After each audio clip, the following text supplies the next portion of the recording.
Chapter 1. The wind caressed her face, gently penetrating her heart with a coolness that gradually dissipated the heat. The sea rolled forth waves, each crest resembling joyful children chasing one another. Reveling in the vast expanse of the ocean, the wind carried with it a multitude of dust and dirt from afar, scattering it freely upon the water's surface. The waves, in turn, swept them up, magically transforming into a new visage while maintaining their azure hue, preserving their beauty and purity, evoking a sense of wonder. Not far away on the beach, a woman lay still. Seemingly asleep, she resembled a slumbering masterpiece. Yet her complexion was notably more vibrant than that of any artwork. Suddenly, her slightly curled eyelashes fluttered, and she opened her autumn water-like eyes, clear and bright, like a pristine spring with a hint of languor. She stretched her body and let out a long yawn. Ah! A whiff of brine assailed her senses, and Xiao Etienne jolted awake. Sitting up abruptly before her lay an endless expanse of ocean. She raised her hand to rub her aching temples. How could it be? She had clearly been struck by a vehicle, her body drenched in blood, yet now she appeared completely unscathed. Grasping her neck, she found her necklace missing. Looking around at the unfamiliar surroundings, a troubling thought surged through her mind. Rebirth? Transmigration? After searching her body for a while, Xiao Etienne breathed a sigh of relief. It must be a case of transmigration. Suddenly recalling her earlier explorations, her cheeks flushed with embarrassment. Ah! I must look like a fool. How mortifying. What should I do? After a lengthy internal dialogue, she grew weary. The events had already unfolded. There was no point in lamenting. Ultimately, she had only herself to blame. It was not something she could attribute to others. Transmigration might not be so bad. Her father and mother had already passed away, leaving her unencumbered in this new world. Surely, she would thrive. After much contemplation, Xiao Etienne found her composure. Having rested for a while, although her body still felt uncomfortable, she was reluctant to remain lying down. She needed to assess her current predicament. Gazing at the deserted beach, she feared it might not be a favorable place. Cautiously, she leaned against a rock to stand, inadvertently twisting her waist and wincing in pain.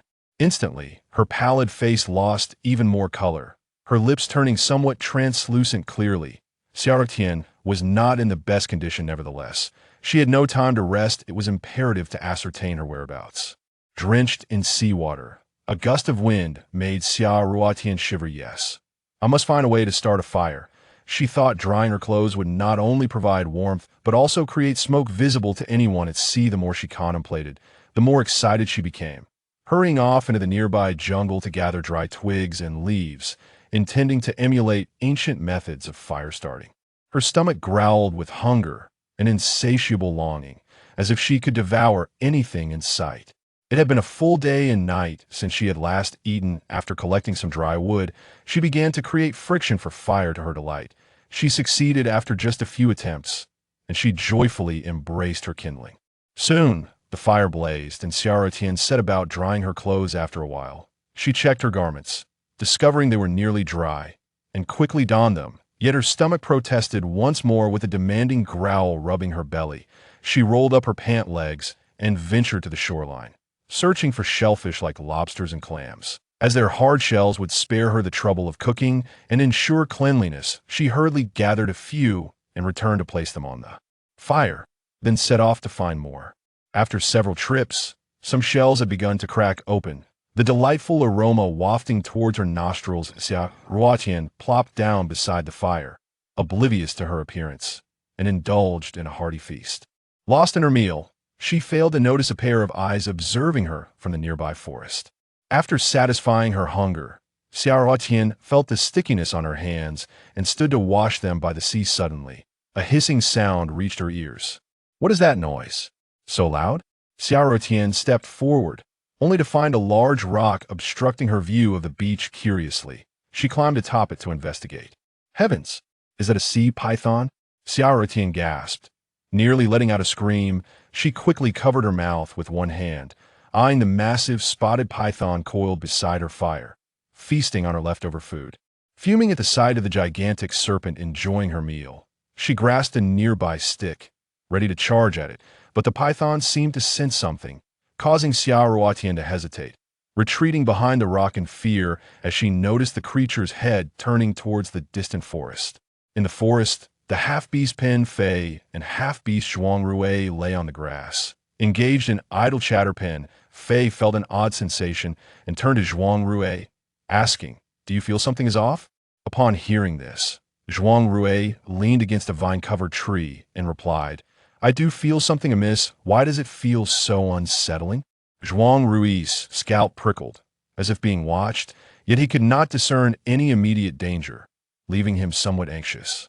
Suddenly, the towering figure of the King Kong in the forest let out a piercing howl. King Kong. What's going on? Zhuang Rui had never heard such a sound before, yet he recognized the undercurrents of provocation mixed with a hint of fear. He could hardly fathom what could instill fear in King Kong outside of the mutated creatures in the ocean. King Kong was already at the apex of the terrestrial food chain, wasn't he? Before long, Zhuang Rui realized he was gravely mistaken following the direction of King Kong's raised head. He found himself frozen in place at the forefront of the forest. He spotted two bulbous, fist-sized orbs emitting a ghostly green glow. Mere half a meter apart, Zhuang Rui was utterly bewildered by this eerie sight. Zhuang, are those animal eyes? Pen Fei, typically fearless, now stuttered, clearly shaken by the unknown presence before them. Eyes? Zhuang Rui was perplexed. If such a creature had been lurking in the forest, how had he not noticed it during his reconnaissance? Damn it, a snake, a python. It's enormous. Pen Fei's trembling voice came from beside him. He cautiously pointed his blade upward, hesitant to move, well aware of a snake's tenacity. Even a fatal strike may not bring it down immediately. Moreover, the python's head was adorned with scales, leaving Pen Fei uncertain of how much damage his weapon could inflict. Sweaty palms gripped the knife tightly. It seemed he was also wary of the King Kong nearby, the massive python. However, did not attack recklessly, but instead faced off against King Kong. Zhuang Rui and Pen Fei dared not breathe, fixated on the colossal creature. The python's head suddenly turned towards Zhuang Rui and Pen Fei, causing them to tremble under its gaze. The python's eyes reflected disdain, as if it were bemused by how mere strangers could be so frightened by its presence.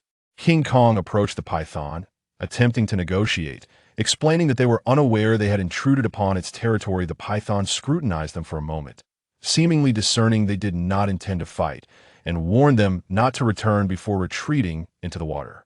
Once the python departed, King Kong lifted the limp Pen Fei and Zhuang Rui from the ground and walked away without a glance back. His expression dark and contemplative. Pen Fei and Zhuang Rui exchanged silent glances, their thoughts unspoken. Meanwhile, Xiao Tian was poised to escape while the python was absent as she peered out from behind a rock. She was taken aback. The python was now maneuvering its massive body in her direction. Realizing she had been discovered, Xiao Ruotian's instincts kicked in. Glancing at the perilous environment, she recognized that the open beach, devoid of cover, was not an ideal escape route. Without a second thought, she plunged into the towering jungle she had previously dared not enter. Xiao Tian was not a natural runner, and faced with the imminent threat to her life, she could only manage to sprint for a few minutes before her energy waned. The python could easily lunge forward and sever her neck with a single strike. Surprisingly, the python, which had initially pursued her with great speed, seemed to slow down as she struggled to keep pace in her panic. Xiao Tian remained oblivious to this change. The python observed her, weaving and shouting in distress, its eyes flickering with a glimmer of human-like understanding as Xiao Tian turned back for the umpteenth time, only to discover that the enormous python was still trailing behind her. Despair engulfed her. She pondered, being so young, could she truly be destined to meet a gruesome end within the serpent's belly? Oh heavens! Xiao Tian was terrified of pain, but even more so of death. As she sprinted, disappointment washed over her time and again, until she suddenly noticed a figure standing behind a large tree ahead. Without a moment's hesitation, she dashed towards that person, shouting, "Help! There's a snake! A massive man-eating snake! Help, help!" At the sound of her cries, the stranger instantly turned around. What was happening? While fleeing for her life, Xiao Tian observed the approaching figure with keen scrutiny. The person who had turned was a man, disheveled and nearly obscuring half of his face, making it difficult to discern his features. This, however, was of little consequence. What mattered was that Xiaoruotian swiftly scanned the unexpectedly appearing man's form and noted his impressive height. He wore a half-bare shoulder leather garment on his upper body, and his lower half was clad in a short leather skirt that barely reached his knees, exposing his long, slender thighs, rendering him undeniably alluring. What manner of creature was this? What peculiar attire? At that moment, Xiaoruotian felt that even if this strangely dressed man were a savage, he was far safer than the python lurking behind her. At the very least, she wouldn't die. Immediately surviving for even a moment longer was her sole thought, a testament to her optimistic nature. As Xiaoruotian's gaze traveled up the wild man's thigh, she finally noticed that he seemed to be holding something in his left hand. Upon closer inspection, she realized it was no ordinary object. It was a beast several times larger than a water buffalo. The creature's head hung limply, clearly deceased, yet, shockingly, blood continued to pour from its neck, and the man's mouth appeared to be smeared with crimson. Heavens! Was he drinking its blood? Xiaoruotian shuddered at the thought, wondering how such a large beast had escaped her notice moments ago. Just how strong must this wild man be to wield such a massive creature? Was she, by some twist of fate, experiencing a scenario reminiscent of a fable she often recounted? A little lamb crossing a river found itself trapped between a wolf in front and a tiger behind. How did the lamb manage to cross? Surely, Xiaoruotian could not be that unfortunate. Lost in her thoughts, Xiaoruotian had already sprinted to the wild man's side. As she stumbled and fell to the ground, her eyes darted towards him, and she shouted, "There's a man-eating python behind you. Hurry and deal with it, or you shall be devoured." Even in this dire moment, Xiaoruotian hoped for a situation where the fierce wild man would battle the gigantic python. Whoever emerged victorious, she would be the ultimate survivor. How clever! With her cunning plans in mind, Xiaoruotian, unperturbed by her fall, quickly rose and hid behind a large tree, eager to witness the impending spectacle of a human versus serpent showdown. Surely, it would be far more thrilling than any horror film. The wild man glanced at Xiaoruotian hidden behind the tree, and with a resounding crash, he hurled the lifeless beast to the ground just as Xiaoruotian braced herself for an earthquake. "Here comes the battle," she exclaimed, her spirits lifted by the temporary reprieve from danger, relishing the prospect of witnessing the impending clash. However, the bizarre scene that unfolded before her left Xiaoruotian utterly disappointed. At the moment the wild man reached the python, he halted abruptly, not engaging in the fierce struggle Xiaoruotian had anticipated. Instead, the two man and serpent stared at one another oddly, and to her astonishment, they seemed to be conversing in hushed tones. The distance rendered their words inaudible, even to Xiaoruotian, who strained her ears in vain. Observing the wild man and the python without hostility, a thought struck Xiaoruotian. Wealthy individuals on Earth often kept exotic pet spiders, venomous snakes, even ferocious lions. Yet, she conveniently overlooked the crucial detail that, regardless of the wild man's intentions, a python was still a creature of the wild. How could a mere beast engage in dialogue with a human? Once again, Xiaoruotian missed the crux of the situation. If she did not escape now, when would she? The atmosphere had shifted into something eerily peculiar, fearing that the python might indeed be the wild man's pet, and terrified that these two monstrous beings might devour her in an instant. The astute Xiaoruotian resolved to retreat discreetly. However, as she turned to flee, her foot crunched upon the fallen leaves, producing a rustling sound. Xiaoruotian froze, and, as she had feared, both creatures suddenly turned their gazes towards her.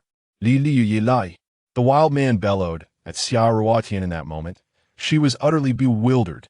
The wild man's words were not in the familiar tones of her native language, but sounded like an alien tongue. Yet, inexplicably, she understood its meaning.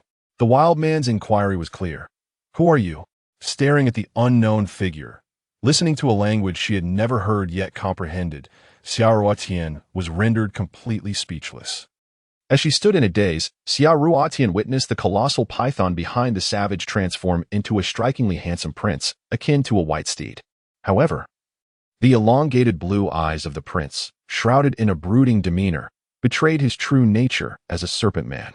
His features bore an uncanny resemblance to a delicate and alluring feminine visage, exuding an enchanting and sensual aura. The once vividly colored serpent skin morphed into a resplendent garment that enveloped him like silk. Xia Ruotian, captivated by this magnificent spectacle of a beast metamorphosing into royalty, could no longer maintain her composure. Goodness, this is not Earth. We are on Mars. Monsters. With a startled scream, she collapsed, unable to withstand the tumult. Her wide eyes fixated in terror upon the serpent man who had emerged from the wild. Upon seeing Xia Ruotian faint, the serpent man and the savage approached her. Jintian. This female seems to have truly lost consciousness, and it is not an act. The serpent man stepped closer to Xia Ruotian, gently probing her breath and examining her eyes, confirming that she had indeed been frightened into a faint. As he caressed her remarkably smooth skin, he found himself inexplicably enamored. Jintian, the savage, towered over the unconscious Xia Ruotian, scrutinizing her from above. Her long, lustrous black hair cascaded to her waist, framing her delicate features beneath elegantly arched brows. Her large eyes were tightly shut, revealing long, fan-like eyelashes. Her petite, well-defined nose, full, peach-like lips, slender neck, and gently rising chest painted a picture of fragile beauty, appearing more delicate and petite than any female on the island. Lance, can you discern which tribe this female belongs to? The cold-blooded serpent, Lance, rose to take another look at Xia Ruotian. I cannot tell. She seems devoid of any traits that signify her belonging to another tribe.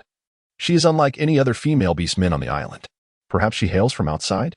The serpent man recalled the delectable morsels he had savored on the beach, even unseasoned. They were exceptionally tender and delicious, suggesting that this unconscious female possessed remarkable culinary skills. Jintian, shaking his head at Lance's assumption, retorted, impossible. The entire island is encircled by ocean. Not to mention the monstrous pythons that devour beastmen like yourself. There are also sirens who lure beastmen into peril. A mere female, even if she is a beastman, could not possibly traverse the treacherous sea to reach our island. Indeed, Lance nodded in agreement, realizing his earlier speculation was merely a whim. It was clear that a frail female beastman could not have floated across the ocean to their island. But what does it matter? Even if she is an outsider, she is a fully evolved beastman. Regardless, we must take her back to our tribe swiftly. With that, Lance scooped up the unconscious Xia Ruotian and began to sprint through the jungle towards their tribe. Fortunately for the poor soul, she was fainted. Otherwise, being hoisted over the shoulder of a transformed serpent man would surely have evoked screams of terror and frantic struggles, regardless of his handsome appearance. Jintian effortlessly slung the seemingly massive creature, which was larger than a water buffalo, over his shoulder, grasping her limbs with both hands as he followed Lance through the dense foliage. On the island, 3 types of beings existed: beastmen, who could fully evolve into humans or transition freely between beast and human forms; half-beastmen, who were the unsuccessful half-evolution of beast to human, typically appearing as a blend of both; and true beasts, which included young beasts that had never evolved and fully grown beasts that had failed to evolve into human form. Beastmen were the apex rulers of their kind, possessing the primary rights to mate selection and food. Half-beastmen were looked down upon within the tribe, often relegated to hunting, patrolling for safety, and performing various laborious tasks. Young beasts were entirely protected by the tribe, yet those who could not evolve would be kept as pets or guard dogs, sometimes taken along on hunts. In times of conflict between tribes, the unevolved beasts bore the brunt of the danger, leading the charge, while beastmen took the role of leaders, with half-beastmen following behind. In such skirmishes, beastmen often emerged unscathed, while the true beast perished entirely and half-beastmen suffered heavy losses. Xia Ruotian finds herself transported to a world dominated by the supremacy of power, inhabited by a myriad of beastmen, half-beastmen, and beasts. Each tribe comprises these beings, with the evolutionary journey of both females and males mirroring one another. However, females tend to be inherently weaker in terms of constitution and strength, resulting in a mere fraction achieving full evolution into beastmen. Annually, only about 10% of beastly females successfully evolve into half-beastmen, while the remaining 90%, who fail in their transformation, become prey to other beastmen. Among the 10% that do evolve into half-beastmen, a mere 1% have the chance to ascend to the status of female beastmen. Therefore, even half-beastmen are considered exceedingly precious in this context. Despite Xia Ruotian's enigmatic origins, her unique status renders her extraordinarily valuable, preventing the cold-blooded serpent and his companions from abandoning the unconscious Xia Ruotian in the wilderness to be devoured by wild beasts. It is noteworthy that their tribe has only produced one successful female beastman to date, who unfortunately does not garner the favor of these two. Thus, upon encountering Xiaoruotian, they are filled with elation and excitement. From the moment cold-blooded serpent spotted Xiaoruotian peeking from behind a large rock on the beach, he cleverly guided her towards his tribe, unbeknownst to our poor protagonist, who believed her escape plan was effective. Alas, while Xiaoruotian remained in a daze, yet to awaken, a cacophony of voices surrounded her. Wow, a fully evolved female beastman. How petite she is. Her skin is so smooth, one audacious voice proclaimed. And Xiaoruotian immediately felt an overwhelming sensation of countless hands groping her arms, thighs, face, and even her chest. Xiaoruotian, oblivious to her circumstances, recalled the events leading up to her fainting spell and speculated that she might have inadvertently fallen into the lair of a creature. Thus, even if a monster were to linger indecisively upon her bosom at that moment, she dared not awaken, stifling her rage. After all, she was acutely aware of the hierarchy between virtue and life. Although her thoughts were somewhat archaic, she was not foolish enough to allow herself to be taken advantage of without recourse. Xiaoruotian lay with her eyes closed, cursing the monsters that had taken advantage of her countless times in her mind, then weakly resorting to feigning death and continuing her charade of unconsciousness. She feared that upon awakening, she would be greeted by a horde of unknown creatures ready to devour her whole. Such a passive form of resistance was almost comical. She failed to realize that if these abductors truly feasted on humans, her pretense of death would not spare her from being consumed without hesitation. After all, they would hardly possess the leisure to savor their meal as they did now. All right, everyone has been curious enough. This fragile female form is quite delicate, so be cautious not to harm her. The master, whose hand rested on Xiaoruotian's chest, admonished the others with a tone of authority. Xiaoruotian suddenly felt as though everyone else had ceased to touch her, yet the shameless lecherous individual, who scolded others, still had his hand resting upon her chest. How infuriating! This brazen scoundrel exuded a selfishness reminiscent of a tyrant who permits only himself to ignite fires while forbidding the common folk from lighting their own lamps. At this moment, Xiaoruotian, feigning unconsciousness, wrongfully accused the male beastman who had just spoken. The lecherous monster she so vehemently condemned was, in truth, a veterinarian, indeed, a veterinarian. He was akin to the shamanic figures known to primitive societies, a healer well-versed in herbal medicine. After a brief examination, the shaman withdrew his hand and, unexpectedly, stood up to expel all the clansmen who had gathered in the room to witness the female beastman. I know you are awake. Do not be afraid. Only I remain in this room, and we shall not harm you, echoed the shaman's voice above Xiaoruotian. With her ruse exposed by the creature, the charade of feigning unconsciousness was irrevocably shattered. Taking a deep breath, Xiaoruotian resigned herself and abruptly opened her eyes, sitting up to behold a man adorned in tiger-striped patterns, whose countenance appeared quite simple-hearted with a cherubic face. Yet, those elongated green eyes possessed a beguiling allure, as if the enchanting gaze did not quite belong to the innocent visage of its owner. Xiaoruotian couldn't shake the feeling that something was amiss. Initially, she found the shaman to be endearingly simple-minded, only to later realize that his demeanor was a mere fade, crafted to disarm her defenses and facilitate his pursuit. It was only after Xiaoruotian truly became entangled with the shaman that she recognized the man before her was a wolf in sheep's clothing, one who could feign gentleness and play the charming fool, yet possessed a formidable strength capable of overpowering even the fiercest tigers of the jungle with a single strike. Xiaoruotian gazed at the gentle-faced man draped in tiger fur before her, and she was certain that the language he spoke was the same peculiar tongue she had heard the two monsters utter prior to her fainting. Consequently, Xiaoruotian feigned ignorance, shaking her head and adopting a bewildered expression as she spoke in Mandarin. What are you saying? I can't understand. Where is this place? Are you savages or monsters? Due to the language barrier, Xiaoruotian boldly insulted the man standing before her, calling him a monster. This was a display of false bravado masking true trepidation. The shaman observed as Xiaoruotian unleashed a torrent of words in a language he could not comprehend, and he became increasingly convinced that this beastly female did not belong to any tribe on the island. Previously, her appearance had been incongruous. Now, even her speech was at odds with the local dialect. Xiaoruotian began to examine the cave with an air of detachment. It was spacious, yet devoid of any furnishings. Even the bed upon which she lay was nothing more than a rigid stone slab, merely covered with a few leaves and vines to form a rudimentary nest. No wonder she felt sore and uncomfortable upon waking. She had been resting directly on a massive rock. It seemed they were indeed a tribe of savages. She wondered if the man before her could transform into a monstrous serpent like the one she had encountered in the jungle. Surely, if he were a true savage, he would not resort to cannibalism, would he? As Xia Ruotian cautiously scrutinized the man before her, she anxiously rubbed her aching body with her small hands. The veterinarian, perceiving her discomfort as an injury, rushed forward and reached towards her lower back where she had just touched. "What are you doing? Haven't you taken enough liberties yet?"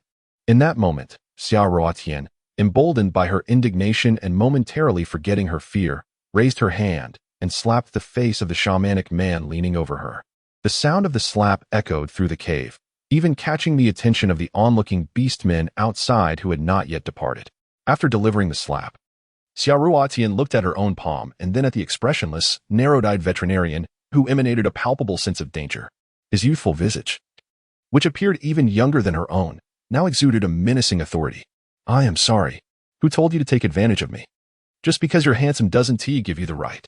It's one thing to be taken advantage of while asleep, but to continue this way once I'm awake, what girl could possibly endure that?" Xia Ruotian muttered softly, feeling a sense of guilt creeping over her. Xia Ruotian's initial apology was barely a whisper, yet her subsequent words were laced with intensity, as if she were reproaching someone. Even though the shaman could not comprehend her words, he grasped the situation clearly. It seemed that this orc female believed he intended her harm, which prompted her to strike him. Realizing this, the shaman rose and offered Xia Ruotian a gentle smile, signaling that he accepted her apology. The dangerous glint in his slender emerald eyes momentarily dissipated. Following this awkward encounter, silence enveloped the two as they engaged in a nonsensical stare-off, both perplexed in their understanding of one another. Just then, two men entered the cave. "Emoka, is she unharmed?" Cold-blooded snake Rance inquired anxiously upon seeing the shaman. This recently acquired orc female was someone he had cherished for years. He could not allow her to possess any ailments that would hinder reproduction, unbeknownst to cold-blooded snake Rance. As he entered, Xia Ruotian recognized him as the gigantic serpent that had pursued her, now transformed into an alluring monster, causing her to tremble and retreat to the cave's corner, terrified that he might revert to his original form and devour her whole. The veterinarian Mo observed Xia Ruotian cowering against the wall, a faint smile gracing his lips. It appeared that this newcomer was more frightened of cold-blooded snake than he was. This thought filled him with exhilaration. It indicated he had one less rival. Noticing that Mo did not respond, cold-blooded snake Rance paid no heed, only to turn and find the enchanting orc female he longed for cowering in the corner, wearing an expression of sheer terror. "What is wrong?" he asked, taking a step closer. However, upon gazing into his chilling, deep blue eyes framed by a beguiling smile, Xia Ruotian perceived him as a cold-blooded creature with a facade of innocence, leading her to scream in panic, "Stay away. Help! Help!" Faced with Xia Ruotian's sudden outburst, cold-blooded snake was momentarily at a loss. He looked at the tearful and terrified Xia Ruotian and sensed that the situation had escalated. Logically, he was now an orc. No longer the serpentine beast of the past, the orc female should not still be so frightened of him. Had his previous form terrified her? Suddenly, a shadow darted in front of Xia Ruotian, knocking her unconscious. The poor girl, having just regained consciousness from her fright-induced fainting, was struck down again. Her misfortune was truly remarkable. "Jintian, what are you doing? What if you injure her?" Cold-blooded snake Rance exclaimed, watching as Jintian placed the unconscious Xia Ruotian back onto the vines without acknowledging his frantic cries. "Check on her. I will prepare some food." Jintian instructed Mo before stepping outside to gather provisions. "Preparing food? Jintian, I was the first to lay claim to this orc female. You are not to compete with me," Rance yelled after him, asserting his dominance. Having coexisted with Jintian for many years, Rance had never witnessed him show interest in any female. Not to mention, two half-orc females had previously pursued him, and the only orc female, Humayer, had hinted at her interest in him, yet he had never reciprocated. In this society, females were incredibly precious. Even a half-orc female could attract numerous suitors. Jintian, generally indifferent to females, had never even exchanged a word with them. So why was he acting so unusually? Preparing food for a stranger today? What could this signify? It indicated that cold-blooded snake Rance faced a formidable rival, an extraordinary creature who had never transformed into a beast, yet could easily defeat all his kin, now emerging as the new leader of their tribe. Oh, he did not want this. This non-shifting rival was overwhelmingly powerful. When beasts evolved into orcs, their hides transformed into clothing that adorned their forms. While these garments could be removed for cleaning, they were never to be cast aside. Especially when an orc desired to revert to their beastly shape, the clothing would revert to the original hide. In simpler terms, an orc without their garments could not shift forms at will. Otherwise, envision the horror of a beastly transformation resulting in a bloodied creature devoid of skin. Could one survive such a fate? Thus, for the orcs, their garments were akin to their very lives. This was why Xia Ruotian was the first to traverse into the orc world without being stripped bare. Conversely, half-orcs who had failed to fully evolve faced no such dilemma. They were left in a state of half-beastly monstrosity, entirely naked, adorned only in pelts torn from other beasts. Despite their failures in evolution, they need not fear losing their hides during the transformation into orcs. Should an orc lose their hide, they would either be unable to shift forms for life or face death, inevitably leading to an untimely demise. Thus, after hours of meticulous research, Imoka dared not damage Xia Ruotian's clothing. Imoka, she is gravely injured. You must come and take a look. A half-orc suddenly appeared at the cave entrance. Reluctantly, Imoka released his grasp on Xia Ruotian's clothing, casting one last lingering glance at the still unconscious girl before hurrying outside. What is this? Xia Ruotian, still in a stupor, suddenly felt a large tongue licking her face, followed by a weight pressing down on her chest. Which scoundrel dares to torment me while I am unconscious? Fainting? Suddenly, Xia Ruotian recalled how she had lost consciousness. She had been struck down by someone. Which scoundrel dared to knock me out? She thought, fury igniting within her as she opened her eyes and sat up. The person atop her was startled by her sudden awakening and leapt to the ground. As Xia Ruotian squinted her eyes, she noticed that there was not a soul in sight. Before her stood a fluffy creature clad in pure white. A fox? Indeed, it was a fox. After a day of hunger, upon encountering this pristine white fox, Xia Ruotian momentarily lost awareness of her precarious situation and, in a fit of excitement, exclaimed joyfully as she leapt onto the fox. "Haha, I've caught you, I've caught you. A fox. Its fur is so soft, so delightful." Fearing that the fox might escape, she hastily pressed her hands onto its head and grasped its limbs.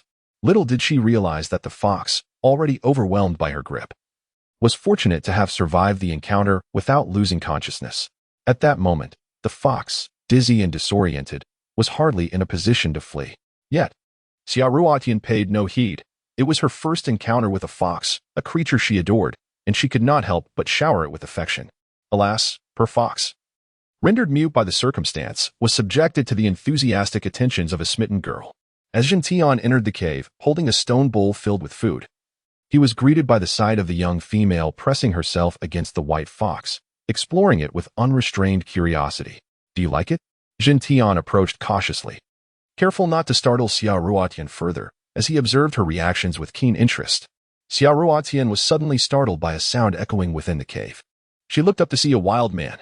That wild man, what was he holding? Food? It smelled so delightful. Having fainted several times and enduring a gnawing hunger, Xia Ruotian's fear dissipated upon seeing the stone bowl in Jintian's hands. As he offered her food, she boldly released the fox she had been holding and reached out to accept it. If one were to inquire why Xia Ruotian was no longer afraid, she would assert, while stuffing her mouth with food, that she was on the brink of starvation. What was there to fear? Moreover, would a wild man truly offer food to someone like her? Certainly not. Thus, she felt justified in her indulgence, dismissing her fears until she had finished her meal. The white fox looked up at the new, beastly female, who was hungrily shoving food into her mouth. A wave of disappointment washed over it. Unexpectedly, it seemed the wild men knew how to cook their food. Thankfully, it was not raw meat.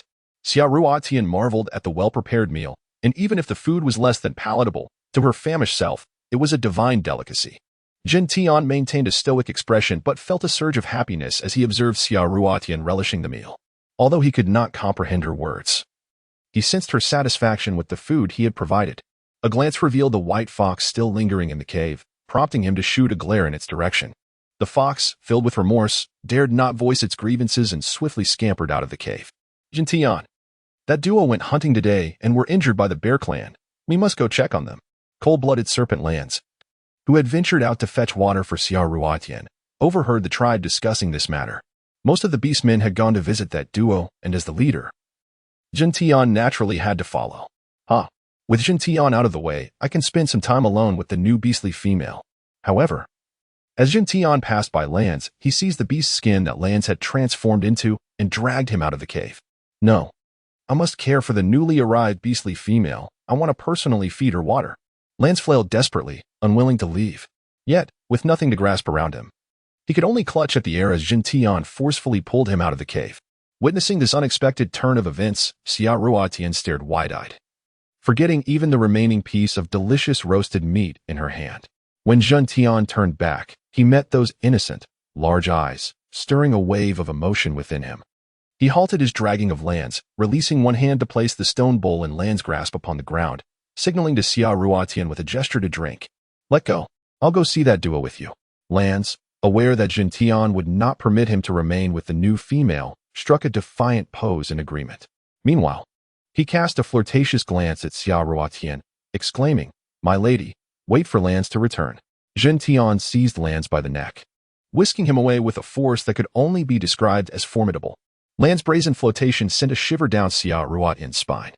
Imagine a monster professing its affection. How would one react? Despite the fact that this monster donned human skin and appeared handsome, Xia Ruotian could not dismiss the reality that he could transform into a creature of terror. How could such a beautiful man truly be just a monstrous being? If only he were not a serpent. Xia Ruotian could not help but mutter her regrets. No wonder such stunningly beautiful men and women were referred to as fairies. Indeed. Just look at Lance. Not merely a fairy, but at a higher level, you should be termed a fiend. What was I just thinking? She pondered, chiding herself for entertaining thoughts about a serpent-turned-beautiful man. Xia Ruotian, regardless of how handsome he is, he remains a monstrous fairy. You must not let your heart be swayed. Otherwise, on a whim, he might swallow you whole, and you could end up as nothing but excrement, leaving not even a bone behind. After completing her self-hypnosis, Xia Ruotian realized that she was no longer afraid of these monsters as she once had been. What could be the reason for this change? Could it be that she understood their speech? They did not perceive her as food? It must be so, as long as her life was not in jeopardy. Who would fear transformed monsters? Whether they possessed 3 heads and 6 arms or 8 gaping mouths, they lost their terror. With this self-assurance, Xia Ruotian discovered her courage and remarkable adaptability. At this moment, she truly admired her own resilient and unyielding spirit. Once again, Xia Ruotian found herself indulging in self-admiration. Oh, where did that fox go? It was only then that she noticed the fox had vanished. Rising to her feet, she circled the stone cave but found no trace of it. Her remaining food no longer held any appeal. Stealthily, she approached the cave entrance and took large gulps of water from the stone bowl. She was parched. Without regard for whether the water was safe, she drank deeply, recalling how she often consumed well water at her grandparents' home in the countryside. As she drank, she reminisced about the conversation between the 2 beastmen, who had mentioned that someone in their tribe had been injured, prompting them to go and check.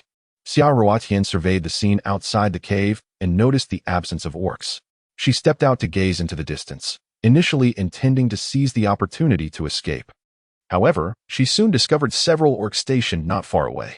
Despite the distance, she could discern their peculiar appearance, some features resembling that of a human's, while others bore the traits of a beast. Xia Ruotian withdrew her gaze. Goodness! The orcs stationed there appeared utterly terrifying. Those 2 humanoid orcs from earlier were far more tolerable. She promptly retreated back into her hiding spot, fearful that the grotesque creatures on guard might discover her presence. Even if she managed to escape now, where could she possibly go? Given the current situation and recalling the shape-shifting serpent man, it was evident that this was no longer the Earth she once knew. If she were to flee this tribe, would she not risk being captured by orcs from other tribes? Or worse, be unfortunate enough to become a snack for the island's wild beasts? The thought of her body potentially meeting a gruesome fate in the jaws of some predatory creature made Xia Ruotian shake her head vigorously. She had not forgotten that this was an isolated island, surrounded by the sea. Thus, she made a bold decision. She would temporarily remain in this tribe and gradually learn about the behaviors of all the monsters on this island, bravely enduring until she could find a way back home. After all, she could understand the language of the orcs here. She could simply pretend not to, thus deceiving them. If the situation turned dire, she would be able to escape swiftly to avoid any danger. How clever I am. Now, with no cause for concern. Having contemplated all possible escape routes, Xia Ruotian lay back down on the grassy nest she had fashioned, ready to sleep once more. Previously, she had fainted against her will. This time, she aimed to enjoy the quality of her sleep after the fright. She had intended to venture outside for a stroll, But considering the uncertainty of the situation and the potential dangers that lurked beyond, she decided against it. Xia Ruotian cherished her life far too much, relaxing her nerves. She stretched and settled into a comfortable position to continue her slumber. However, having grown accustomed to the softness of a mattress, she found it impossible to sleep on the hard, unyielding stone bed, tossing and turning in vain. Xia Ruotian's calculations were loud. Yet she had not yet encountered the Duke of Zhou. She was still pondering how to shift to a more comfortable sleeping position that would allow her to avoid being disturbed by the noise of others while resting upon a stone bed. "Hello, are you the new female orc? I am Nana. May I come in?" A soft, gentle voice inquired at the entrance of Xia Ruotian's cave. "Who is it? How annoying." Xia Ruotian, irritated by the discomfort of her stone bed, turned to face the source of the voice. "Heavens, what sort of creature is this?" she gasped, observing the newcomer. The figure possessed large, distinct feline ears atop her head, jet black hair, and an androgynous visage. She wore a garment resembling a half-corset on her upper body, while a knee-length skirt exposed her dusky skin, accentuating her alluring abdomen and navel. Her arms were long, but her fingers were curved, with long, sharp nails resembling the claws of an underdeveloped feline. Barefoot, she sported a long cattail protruding from her backside, a genuine feline appendage. The creature's short, dark fur gave her an almost primitive appearance. Could this be an underdeveloped feline beastman? Xia Ruotian pondered, utterly astonished by Nana's half-beast, half-human form. Previously, she had only glimpsed such creatures from afar while they stood guard, and now, a half-beast appeared before her in such close proximity, leaving her in shock. Noticing that the new female orc seemed to be observing her intently, Nana mustered her courage and stepped into the cave. As she approached and beheld Xia Ruotian's features, she too was taken aback. Xia Ruotian's delicate face, large eyes, arched brows, petite nose, rosy lips, and pointed chin presented a stark contrast to Nana's own rough, dark complexion. Nana followed her gaze downward, noting that Xia Ruotian's attire was entirely different from hers. It was not made of animal hide, and it completely enveloped her body, including her arms. A peculiar material concealed her feet, revealing no trace of the primal beastly traits that would indicate her ancestry. Could she be an orc? Nana mused, perplexed by the unfamiliar attire. How strange. Could she be wearing the hide of her own kind? Nana tilted her head in contemplation, for she had never encountered such garments on any other female orcs. The new arrival continued to gaze at her, silent and unblinking, which only deepened Nana's curiosity. "Are you all right? I am a half-beast from this tribe, Nana. I heard that one of our kin was injured while hunting nearby, so I came to check. Would you like to join me?" Nana inquired kindly, recalling that she had heard whispers of a new female orc's arrival and was unable to resist the urge to see for herself. It was known that their tribe had only one female orc and two half-beast females, one of whom was Nana herself.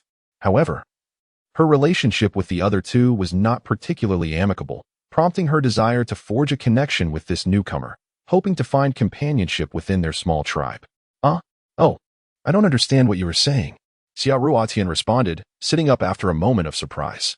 She sensed that this half-beast, resembling a raccoon, posed no threat to her. Rather, she appeared eager to befriend her, speaking in a tone that hinted at a desire to please. Yet, in a bid to maintain her guise of vulnerability, Xia Ruotian feigned ignorance, gesturing animatedly, pointing to Nana and then to her own ears to indicate her lack of comprehension. Nana paused, taken aback by the new arrival's attempts at sign language. "You cannot understand me? You do not speak our tribe's language?" she asked again, realizing that on this island, there were only a few tribes. Although each race was distinct, they shared a common tongue due to their proximity. It was inconceivable that this new orc, hailing from another tribe, would be unable to comprehend her words.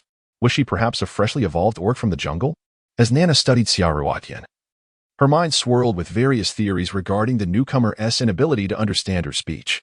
It was known that primitive beasts communicated using beast language, unable to comprehend anything spoken by evolved orcs before their own evolution. Only after evolution did both half-beasts and orcs learn the unified language of the island. Yet, this new orc could clearly speak yet could not understand her. The situation did not align with the characteristics of newly transformed orcs on the island. Thus, Nana found herself even more intrigued by this enigmatic female orc. Xia Ruotian gazed at the seemingly harmless cat beastman before her, feeling increasingly flustered. Although she comprehended the words, feigning ignorance proved to be quite a challenge. With a distressed expression, she gestured once more, attempting to convey her inability to understand what Nana was saying. Nana sighed, Observing the odd appearance of the newly arrived beastman, from her peculiar attire to her strange manner of speaking, the inability to communicate was one thing. But considering the frailness of Xia Ruotian, she did not resemble the other malicious females from her tribe. After all, they would have ample time to interact in the future. Now I'm going out to see the others. Are you coming? Nana pointed to herself, glanced outside, and motioned for Xia Ruotian to join her. Frail? Malicious females? It was then that Xia Ruotian rose to her feet. Indeed, compared to Nana, who towered over her with a robust physique accentuated by prominent muscles and sharp claws, Xia Ruotian appeared as fragile as a newborn babe, easily toppled by a mere push. Yet, she was unaware that Nana, despite her formidable appearance, was often bullied by the other two females in their tribe. Should they discover that this new beastman was so slender and yet a fully evolved creature, those two spiteful females would undoubtedly treat her with even greater cruelty than they did to Nana herself. Unbeknownst to the feline tribe beastman Nana, Xia Ruotian's petite and slender exterior belied a fierce combat prowess. Many assumed her slight frame made her an easy target, yet that was far from the truth. Standing at a modest height of 1.6 meters, she once engaged in a physical confrontation with a girl who towered over her by 2 heads. This incident occurred after she had entered the workforce, marking her last fight before her journey into this new realm. The taller girl had instigated the conflict upon seeing Xia Ruotian and her friend at a bar. Unable to confront Xia Ruotian's friend, who was significantly taller, the girl sought to challenge Xia Ruotian instead, believing her to be an easy opponent. Xia Ruotian accepted the challenge with an impassive demeanor, but to everyone's astonishment, her fighting skills summoned the bar's security. Even as she was being restrained, she continued to kick at the girl, leaving onlookers in shock at her unexpected ferocity. You want me to go outside with you? Xia Ruotian feigned partial comprehension once more, gesturing towards the outside world, as she intended to utilize the seemingly benign beastman Nana as her protector. Eager to explore her surroundings, she believed that understanding her environment would ensure her safety, allowing her to evade any lurking dangers. Initially hesitant due to fears of peril, the presence of Nana, who appeared non-threatening, offered her a sense of security. Quite clever of you to realize I want you to join me. Let us proceed. Rest assured, should anyone dare to bully you, I shall stand by your side, Nana declared, patting her chest confidently before suddenly slapping Xia Ruotian on the shoulder. The impact caused Xia Ruotian to wince in pain, revealing a sheepish smile from Nana. You are so small. It's a mystery how such a frail beastman like you has evolved. Let us hurry, or we'll lose daylight. Without waiting for a response, Nana grasped Xia Ruotian's hand and dragged her away. Easy, easy, Xia Ruotian exclaimed, pleading for gentleness as Nana tightened her grip, pulling her into a cavern filled with injured beastmen. Make way, make way. We're here to see how he is doing. Xia Ruotian had intended to observe the tribe's environment during their journey, but instead, she was whisked away by Nana to a bustling cavern teeming with various beastmen. As she surveyed the scene, surrounded by a multitude of strange half-beast, half-human giants, Xia Ruotian felt a wave of trepidation wash over her, lowering her gaze. She feared being discovered as an anomaly, potentially facing dire consequences. Upon noticing the arrival of 2 females, the beastmen in the cave promptly parted to create a path. Oh, is this the new female that the chief brought back today? She looks like a beastman, one exclaimed. Indeed, she is a beastman, but what a peculiar hide she wears. It appears unlike any we've seen before. Xia Ruotian listened to their animated discussions about her attire. Her head bowed as she couldn't help but roll her eyes several times. She thought to herself, this is a product of advanced technology. Have you ever encountered anything like it? I certainly have not. Yet, this female orc is rather petite, and just look at the fairness of her complexion. It appears even wider than Humayer's skin. But why does she keep her head down? It prevents me from seeing her features. A half-orc gazed at the exposed skin on Xia Ruotian's face with a lecherous expression, and even with her head lowered, she could sense his gaze. She must be timid. Having just arrived in our tribe. Our tribe is fortunate. This new female not only has fair skin, but seems to possess a smooth texture. I wonder what it feels like to touch her. I quite fancy this new female orc. I have decided to pursue her. You may find her too small, but I do not. Nonsense. Haven't you always been infatuated with Humayer? Don't try to steal her from us. Back off. A group of half-orcs began jostling one another, eager to seize the opportunity to touch her. Good heavens, what a bunch of lecherous fiends. Xia Ruotian overheard their conversation clearly, confirming that these orcs regarded her merely as a potential mate rather than a meal. She felt utterly relieved. As she passed by the half-orcs, she noticed a few attempting to take advantage of the situation. Xia Ruotian promptly dodged away or used the body of the raccoon girl Nana as a shield. Who dares to touch my backside? The fierce Nana glared at those half-orcs who had successfully touched someone else but wore an awkwardly cheerful expression. Haha, it wasn't me. It wasn't me. Everyone pushed and shoved, unwilling to admit to their misdeeds. Humph. Nana snorted disdainfully. Her anger stemmed not from being touched by the tribe's men, but rather from the fact that they had aimed for Xia Ruotian instead and had been deftly evaded. This left Nana feeling somewhat humiliated. Noticing Nana's displeasure, Xia Ruotian furtively sized her up while keeping her head down. She mused. It's all right for you to suffer a little. I am simply unaccustomed to being touched by men. Despite appearing to have a carefree, boyish demeanor, Xia Ruotian was, in essence, a traditionalist with an antiquated mindset, even more so than any girl.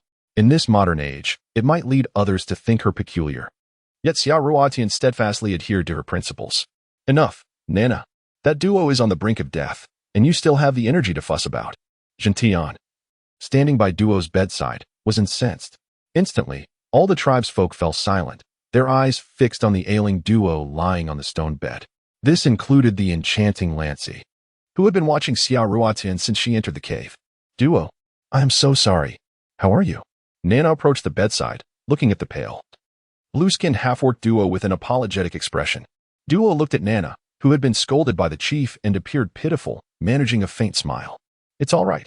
Xia Ruotian then shifted her gaze to the injured half-orc. She noticed that this creature, named Nato, sported a pair of wild bovine horns atop his head, and his rugged visage exuded the essence of a mature man. His robust physique was complemented by an underdeveloped bull's tail. Surprisingly, this creature, neither fully human nor entirely bovine, did not appear as fearsome as she had anticipated. As she observed the defenseless half-orc, Nato, lying on the stone bed, a sense of relief washed over her. The veterinarian Maka, with a cherubic face and an endearing demeanor, whom Xia Ruotian had previously encountered, was currently pressing down on the severely injured thigh with both hands. Upon closer inspection, it became evident that a layer of verdant herbs was applied to the wounded area, which Xia Ruotian surmised to be either a hemostatic or an anti-inflammatory remedy. Despite Maka's firm pressure on the injury, the bleeding persisted, swiftly oozing through the gaps between the fingers of his hands, each drop falling onto the stone bed with a quiet thud. As Xia Ruotian gazed downward, she beheld a large pool of blood staining the ground. If this continued, the half-orc would surely bleed to death. This was unacceptable. The hemostatic herb proved ineffective once more. Imoka furrowed his brow as he watched blood once again seep through the cracks of his fingers. This marked the third time he had applied the hemostatic herb to Nato, yet it remained futile. If the bleeding was not halted in a timely manner, each drop would eventually prove too much for even the strongest half-orc to endure. Was there truly no other means to staunch the flow of blood? Gentian, observing the gaping wound from which Nato bled profusely, shared in the anxiety, his brows knitted tightly together. Xia Ruotian lifted her gaze to the striking figure of the savage man before her. For reasons unbeknownst to her, he, despite being human, consistently obscured much of his face with his hair and beard. In contrast, the other beastmen appeared rather clean and tidy, however. Xia Ruotian lacked the courage to scrutinize each of these half-beasts individually, unaware that she had been rendered unconscious by Gentian in the cave. She mistakenly believed this to be her second encounter with him. The enchanting lance captivated her attention the moment he entered the cave, causing her to overlook Gentian, who followed shortly thereafter. Gentian had acted swiftly when he knocked Xia Ruotian out, preventing her from discerning his identity. Imoka sighed and shook his head as he observed the unfolding scene. At that moment, Nato could no longer endure the toll of excessive blood loss and succumbed to unconsciousness. Nato! Nato! The other tribesmen cried out in urgent alarm upon witnessing Nato suddenly collapse. They understood all too well that if a severely injured half-beast fell into a coma, the only fate awaiting them was death. The cave was soon filled with mournful sounds reminiscent of primal beast language, evoking a profound sense of loss and suffering even in Xia Ruotian, who did not comprehend their tongue. Glancing at the unconscious Nato, then at the wound Imoka was pressing down on, which continued to bleed profusely, Xia Ruotian clenched her teeth. Suddenly, she dashed to Nato's side, tearing a substantial length of vine from the makeshift bedding to support him. All the beastmen regarded her peculiar actions with bewilderment. Xia Ruotian acutely sensed the peculiar gazes of the crowd upon her, yet she paid them no heed. Though Dao appeared monstrous in form, she could not bear to witness his demise. Thus, Xia Ruotian resolved to employ her knowledge to rescue this half-orc. whom her kin had already deemed doomed. "Help me break this," she urged, extracting a long vine from Dao's stone bed. However, no matter how she tugged, it would not yield, instead bruising her hands. Frustrated, she summoned all her strength to pull the vine towards Jin Tian, signaling for his assistance. What is she doing? The enchanting lands pondered, observing Xia Ruotian with curiosity. While their kin lay on the brink of death, engulfed in sorrowful silence, why was she desperately tugging at a vine? Jin Tian offered no reply. Instead, he simply sliced through the vine with his sharp nails, causing it to snap effortlessly. Xia Ruotian stood in astonishment. Despite exerting all her strength, it had eluded her grasp, yet this alluring wild man had severed it with such ease. Truly, the comparison between individuals could be infuriating. Fortunately, she was human. This being, who merely resembled humanity, was undoubtedly not one of her kind. There was no need for comparison. Xia Ruotian's adoring gaze was directed towards Jin Tian. Although it lasted merely a few seconds, it was still noticed by Lancy. How infuriating. Even at this moment, Jin Tian still had the audacity to act cool in an attempt to win the favor of the new beastman females. Xia Ruotian, however, was oblivious to the fact that the enchanting Lancy would become jealous over such trivial matters. She was preoccupied with her tasks. Before all her kin, she tightly wound the vines around the numerous injured areas, securing them with several tight knots. Mo-Ka observed Xia Ruotian's peculiar actions and suddenly noticed that the blood flowing from the injury he was pressing down on had significantly diminished. Tentatively, he released his grip, and the blood ceased to gush forth as it had before, instead dripping gently. "Do you understand witchcraft?" Mo-Ka exclaimed, gripping Xia Ruotian's arm in excitement, completely unaware that his bloodied hands had stained her pristine clothing. Startled by Mo-Ka's sudden grasp, Xia Ruotian was taken aback. Her fury ignited upon realizing her clothes had been sullied by his bloodied hands. "Are you kidding me? Witchcraft? What nonsense is this? Don't frighten me. I am not versed in any of those peculiar sorceries." In Xia Ruotian's mind, ancient witchcraft conjured images of a haggard old woman, her face smeared with chaotic pigments. Brandishing a gnarled stick, adorned in a grass skirt, her teeth all but gone, prancing around a fire. Reciting incantations with manic fervor, essentially akin to a charlatan dabbling in the supernatural. Mo-Ka, noticing the fierce and unfriendly glare from Xia Ruotian, recognized his error. His large, glistening green eyes brimmed with tears as his cherubic face displayed a sorrowful yet endearing expression, seemingly pleading for her forgiveness. The tribe had never witnessed such an expression from Mo-Ka before, and they were utterly astounded. Though he bore a doll-like visage, he typically maintained a monotonous demeanor, as if nothing could ever pique his interest. When his expression changed to one of cheer, it often heralded misfortune for others. Unbeknownst to Xia Ruotian, as she gazed up at the towering Mo-Ka, who feigned innocence, her annoyance began to dissipate under the weight of his watery green eyes, leaving her in a state of awkward frustration, torn between the urge to scold him and her inability to do so. "Enough. I have no time to watch your antics. Do you have any needles and thread? Binding his leg like this won't suffice. If the blood flow is obstructed for too long, it could lead to severe consequences. We must stitch the wound together immediately," Xia Ruotian asserted, gesturing emphatically as she spoke. "Can you comprehend her words?" The enchanting Lancy inquired of Jindian, who appeared deep in thought, observing Xia Ruotian as she worked to secure Mo-Ka's leg with vines. Xia Ruotian gazed at them, their bewildered expressions reflecting a profound incomprehension. And she couldn't help but scold them in exasperation. "Good heavens! I truly am a fool for forgetting that they cannot understand my words. What am I to do? How can I convey my thoughts to them?" Turning her attention to the anxious figure of Duo, she noticed how the magical card had performed tirelessly. Yet the female orc remained indifferent, uttering a plethora of words beyond his comprehension. As she shifted her focus back to the injured and unconscious Duo, a bold idea suddenly sparked in the mind of the magical card. Could it be that she knows how to heal Duo? Was she previously inquiring about the necessary items? The magical card contemplated Xia Ruotian's delicate features. Just then, Xia Ruotian abruptly pushed through the crowd and dashed outside the cave, drawing the attention of all her kin, with Nana trailing closely behind her. Upon reaching the outside, Nana observed Xia Ruotian break a branch and begin to sketch upon the ground. Xia Ruotian contemplated that in order to sew animal hides, she first needed to sketch a needle and thread. Thus, she began by drawing a needle with a thread already threaded through its eye, accompanied by a partially stitched animal garment. Drawing from her memory, she then depicted the injured Nato, who had just been lying in bed, focusing on the wound on his leg. The third illustration captured the essence of the needle stitching halfway through the wound on Nado's thigh. Observing her remarkably lifelike drawings, Xiaoruotian mused that surely they would be comprehensible. It was worth noting that her previous hobby had been painting. Although self-taught, her ability to imitate was exceptional, and her artistic skills were commendable. Nana, crouched nearby, stared at the drawings and suddenly exclaimed, "Chief, Rans, come quickly to see this. What does it mean? Does she have a way to save Nado?" She observed Xiaoruotian's extensive writings on the ground, recognizing only Nado, distinguished by his horns and tail, while the rest remained a mystery to her. Jintian, the enchanting Rans, and Mo-Ka approached. Upon seeing the drawings, Mo-Ka immediately grasped their significance.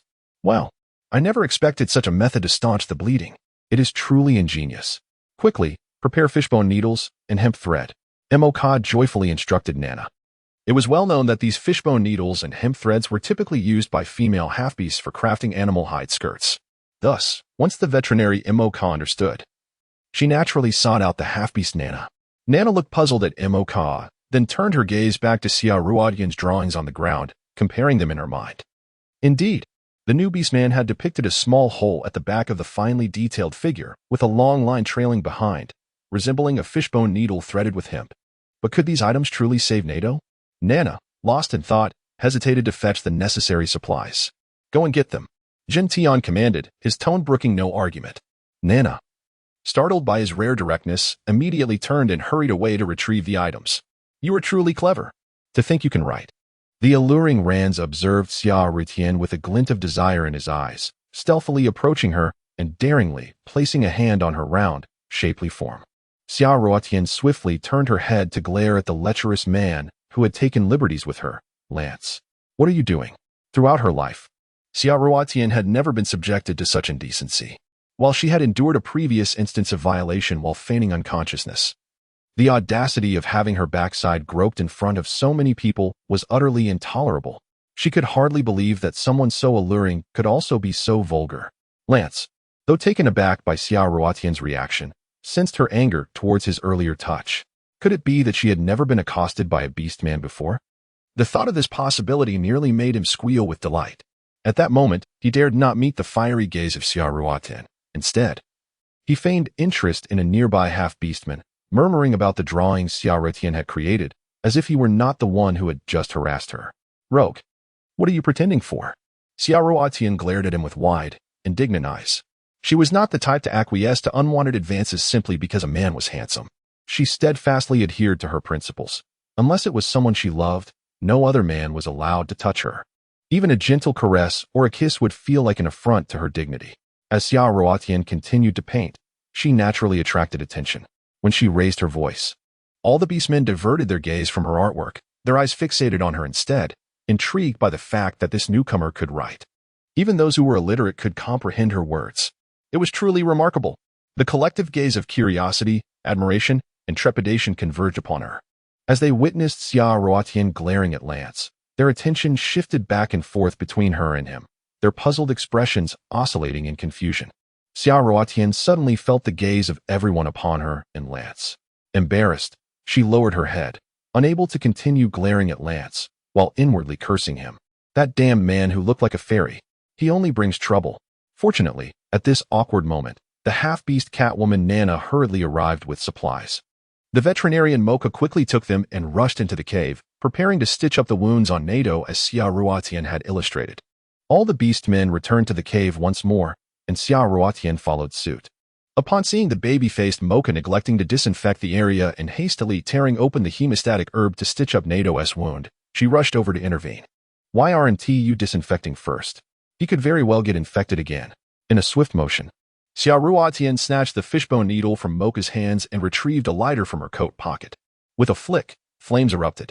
"Wow!" The beastmen gasped in astonishment at the sudden burst of fire from the small box in Xiaoruotian's hands. "Is this fishbone needle really that thick? What kind of hole would it leave in the skin? It's so thick it could be used for ear piercings." Nonetheless, she reasoned, no matter how large the hole, it could not possibly be bigger than the grotesque wounds of this creature. Xiaoruotian meticulously placed the fishbone needle over the fire, toasting it gently. She dared not toast it for too long, fearing that excessive sterilization might render the fishbone needle brittle, transforming it into a delectable, crunchy treat that could be savored like a snack. There exists a particular delicacy crafted from fish bones, renowned for its delightful crunch and flavor, and most importantly, it serves as a natural source of calcium. This is indeed a pure and delicious calcium supplement. After Xia Ruotian finished roasting the fish bones, she cast a glance at the dark, tangled threads behind her. She had initially intended to ask the orcs to boil some water for sterilization. However, the thought of her inability to speak struck her. If she ventured outside to draw on the ground to request them to prepare the water, it was likely that the cold, lifeless body of Nato would remain on the stone bed. Never mind. She would make do with the situation as it was. After using the lighter, Xia Ruotian closed its lid with a click, extinguishing the flame. Instantly, all the orcs erupted in low, astonished growls. Their gazes fixated on Xia Ruotian's small hand. Not a single one, including Gentian, paid any heed to the dying Nato lying on the stone bed. Instead, they were all transfixed, their expressions a mixture of wonder and bewilderment, as Xia Ruotian tucked the now-quenched lighter into her pocket. They all pondered, how could a mere small box produce fire seemingly out of nowhere? And now, it had vanished, concealed within the hide of the new orc female. What kind of sorcery was this? It was utterly marvelous. Xia Ruotian was blissfully unaware of the commotion she had caused. She handed the sterilized fishbone needle to the veterinarian. Mo-ka, for him to suture the wound. The thought of confronting those grotesque injuries concealed beneath the hemostatic herbs made her nauseous. Do not mistake her for timid, rather. She belonged to the peculiar breed that would retch at the mere sight of another's vomit. Come on, hurry up and stitch him up. Do you want to watch him die? After waiting for an eternity, without seeing Mo-ka take the needle, Xia Ruotian could no longer contain herself and admonished him. Observing Mo-ka, who seemed dazed and stiff as he finally grasped the needle, she muttered under her breath, not only do these folks look strange, but they also seem incapable of grasping simple actions. Could they all be intellectually challenged? With thoughts of these grotesque half-beasts possibly being low in intelligence, Xia Ruotian curiously examined Mo-ka, who had returned to normalcy. She delicately removed the hemostatic herbs covering the wound and swiftly stitched it up with the meticulousness of a seamstress. Each time Mo-ka pierced the fishbone needle through the layers of flesh, Xia Ruotian noticed the unconscious Na-duo furrow his brow and twitch, as if still feeling pain in his stupor. Seeing such expressions alleviated her worries. It indicated that Na-duo had not succumbed to a state of complete insensibility, thus enhancing his chances of survival. In less than a minute, Mo-ka had completed the suturing. Observing the jagged wound, she noted the improvement. Only a small amount of blood had flowed during the stitching process. After Xia Ruotian contemplated the necessity of bandaging the sutured wound with gauze, she lifted her gaze to inquire whether the orcs possessed any bandages for dressing wounds. However, she soon realized that none of them were looking at the unconscious individual. Instead, they all averted their eyes, directing their attention solely towards her. Xia Ruotian felt a sudden wave of discomfort as she was scrutinized by the multitude of beastmen around her, causing her heart to tremble involuntarily. She lifted her gaze and shot a glare at the beastmen who continued to stare, and instantly, they recoiled like startled rabbits, instinctively averting their eyes. Observing their reaction, Xia Ruotian was further bewildered. Goodness, what expression is this? Why do they appear so frightened at a mere glance from her?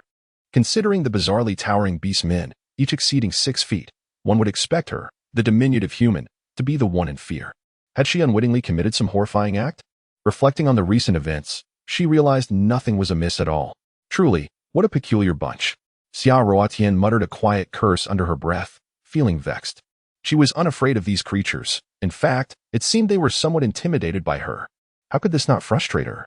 Xia Ruotian, filled with indignation, reluctantly diverted her gaze, observing as the veterinarian Moko once again chewed the hemostatic herb and applied it to the numerous wounds. However, the previous blood had rendered the herb sticky, allowing it to adhere effectively.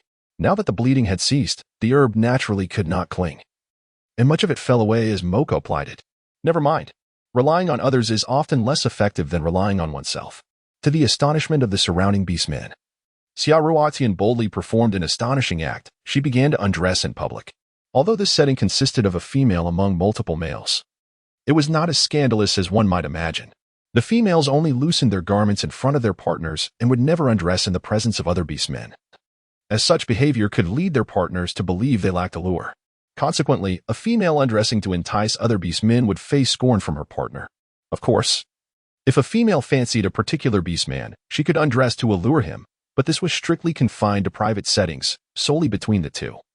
Public displays of undressing for seduction were unacceptable, while other forms of allure were deemed inconsequential, though the females were cherished.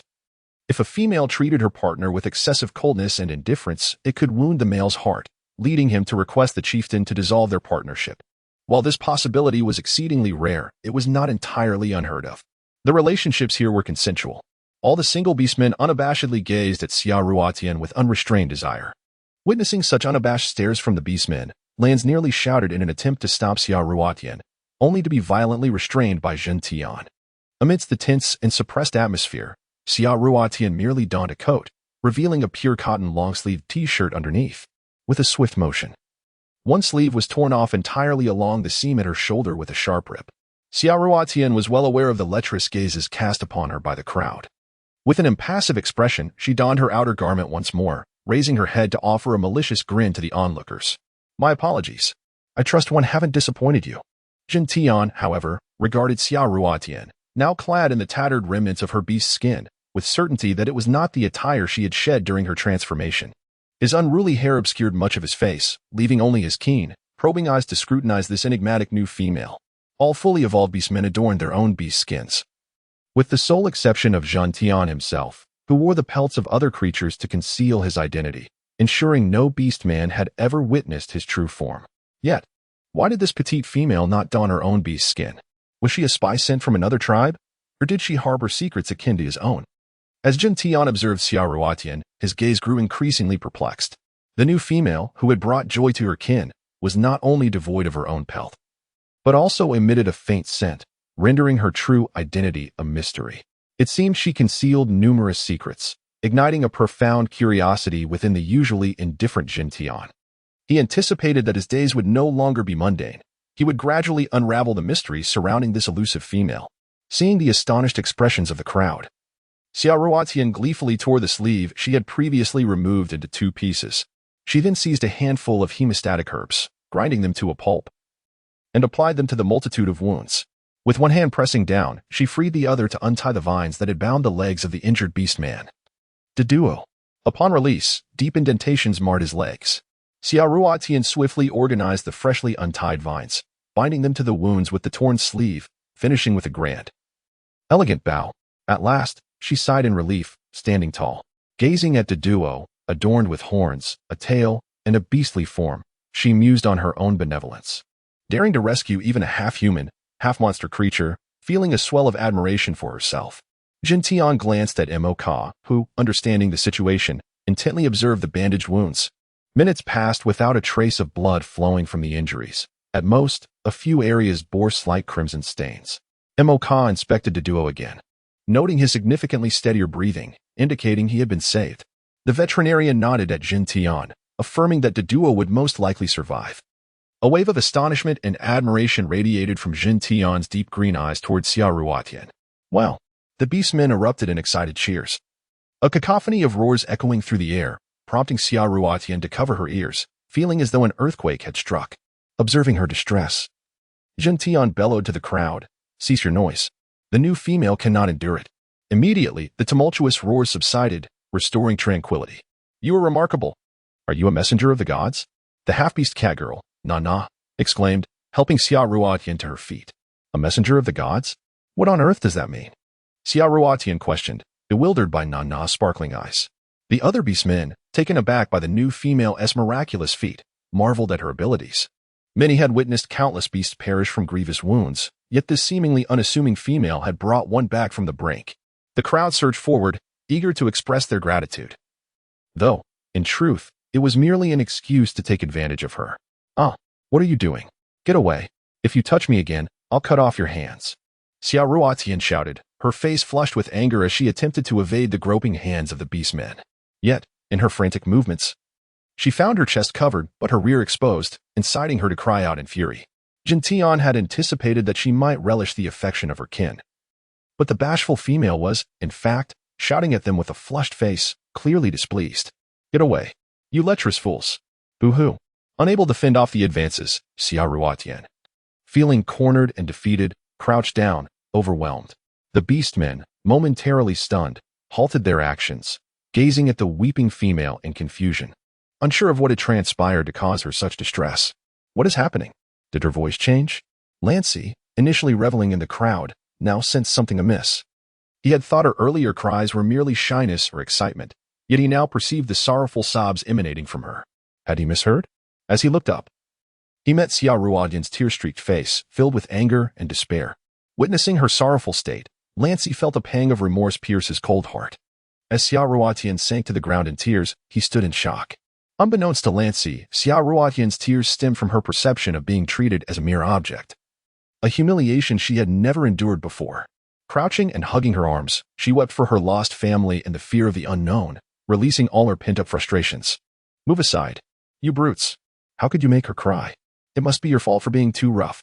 Nana, the half-beast cat girl, pushed through the perplexed crowd and, upon seeing Xia Ruodian's heart-wrenching agony, lashed out at the nearby beastmen who had taken advantage of her. Could it be that we hurt her too badly? She is rather delicate, after all, they muttered, scratching their disheveled hair, their expressions a mix of confusion and concern. They understood that causing a fully evolved beastman to cry was a grave offense. Enough. Everyone out. Jin Tian approached, furrowing his brow.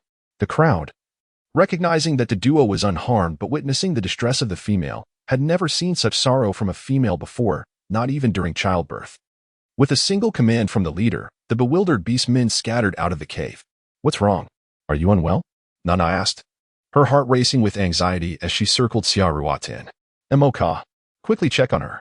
Is she hurt by those brutish fellows? Indeed. If she's injured, let Moka examine her at once. Lancy added, panic evident in his voice. Moka approached, but as he reached out to touch Xia Ruodian, she sprang to her feet. I'm fine. Don't touch me, she exclaimed, leaving the doll-faced Moka momentarily stunned. What did she say? Jin Tian inquired, his gaze penetrating as it swept across her tear-streaked face. Her small mouth, slightly upturned yet adorned with a stubborn expression, surprisingly revealed a hint of a smile. She was not one of our tribe. Perhaps she felt a certain distance from us, even a touch of unfamiliarity.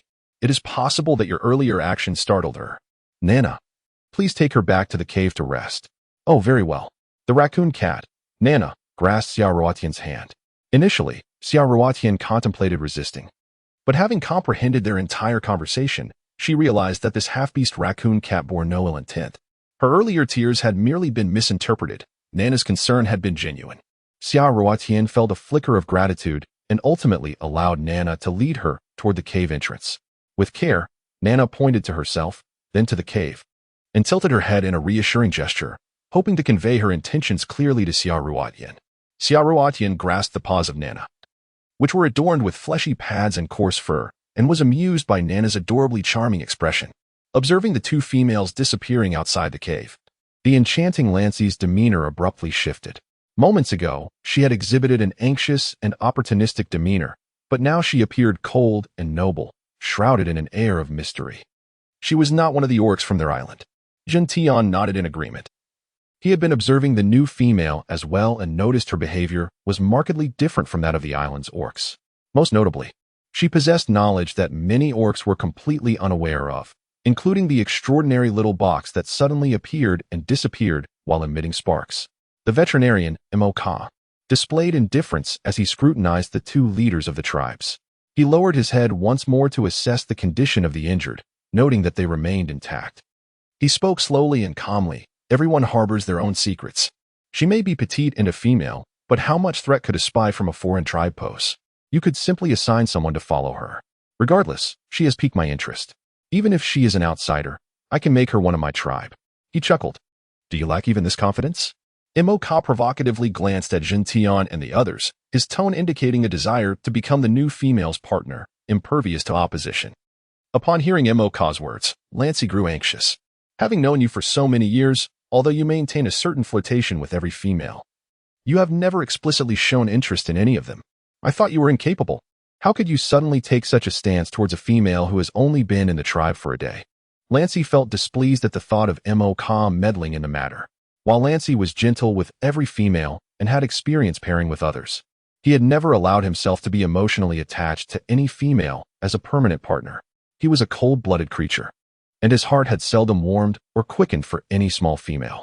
However, upon encountering Xia Ruodian, even the simple act of holding her in his embrace made his heart race, granting him a sense of warmth he had never experienced before.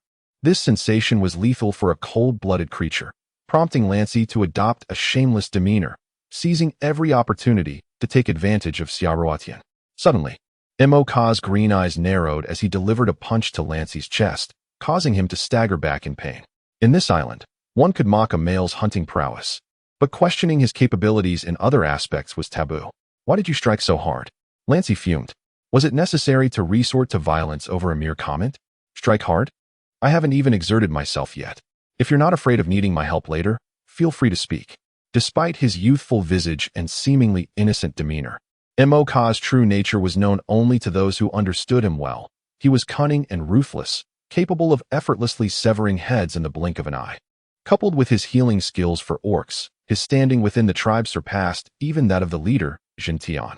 Even in the face of attacks from other tribal races, Moka could remain unscathed, enjoying peace thanks to his medical expertise.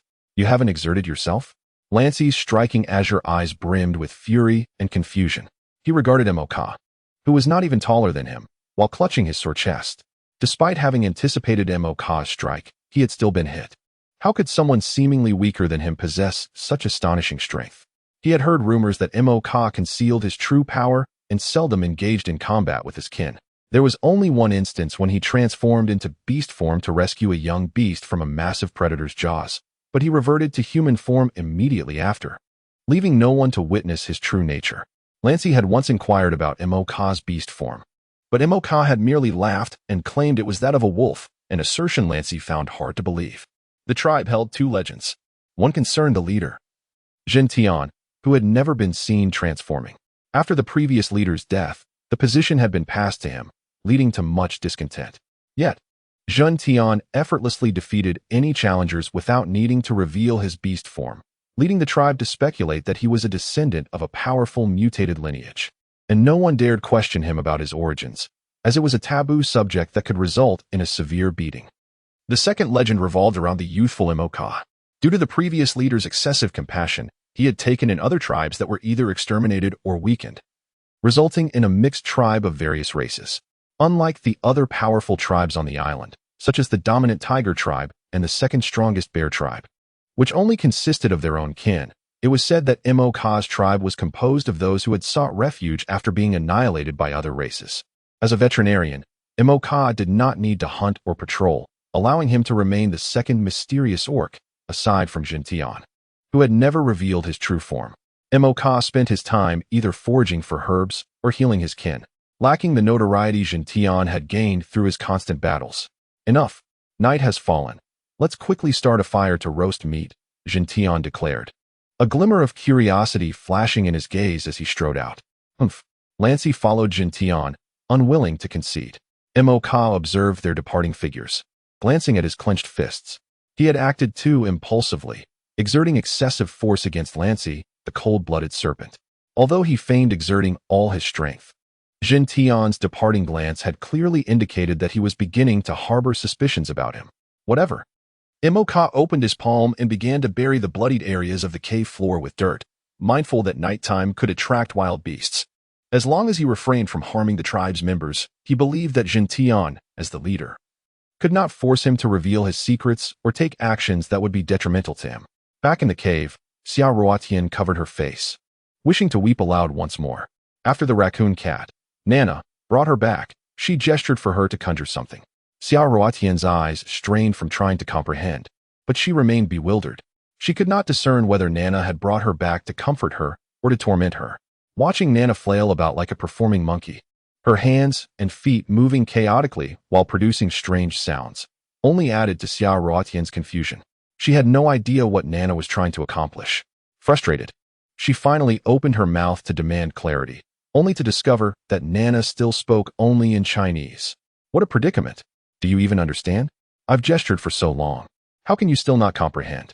I want you to make that thing that suddenly disappears, wow, suddenly reappears, wow, wow, wow. Suddenly, Nana seemed to catch fire, exclaiming in a loud, chaotic manner. Xiaoruotian gazed at the raccoon cat, Nana, and suddenly a thought flashed through her mind. Oh my, I can't take this anymore. The language barrier is insurmountable. I've been speaking endlessly, yet you remain utterly oblivious. You are so dim-witted. All I wanted was for you to show me that little box which caused the stick to suddenly ignite. Why can't you comprehend? Ugh. Speaking loudly is utterly exhausting. After a furious tirade directed at Xiaoruotian, Nana, feeling utterly drained, fixed her gaze on her, her expression despondent. Her eyes seemed to convey the frustration of conversing with someone who just couldn't grasp any of her words. How dare you look at me like that? Xiaoruotian, who understood every word Nana had uttered, seethed at the thought that this candid girl presumed her intelligence to be lacking. How absurd. Clearly, it was Nana's performance that was lacking. Hey, is this what you want? Xiaoruotian exclaimed, retrieving a lighter from her pocket and presenting it to Nana. Wow. Oh my goodness. Yes, this is it. This is the one, Nana exclaimed, seizing the lighter and dashing out of the cave. Hey, wait. That's mine. You can't just take it. Xiaoruotian intended merely to lend it for a moment, but was taken aback when Nana bolted away with her possession. Although the lighter was quite ordinary in modern society, it held significant value in this resource-scarce world of beasts. Moreover, she understood the importance of maintaining a low profile in unfamiliar territory, wary of attracting trouble.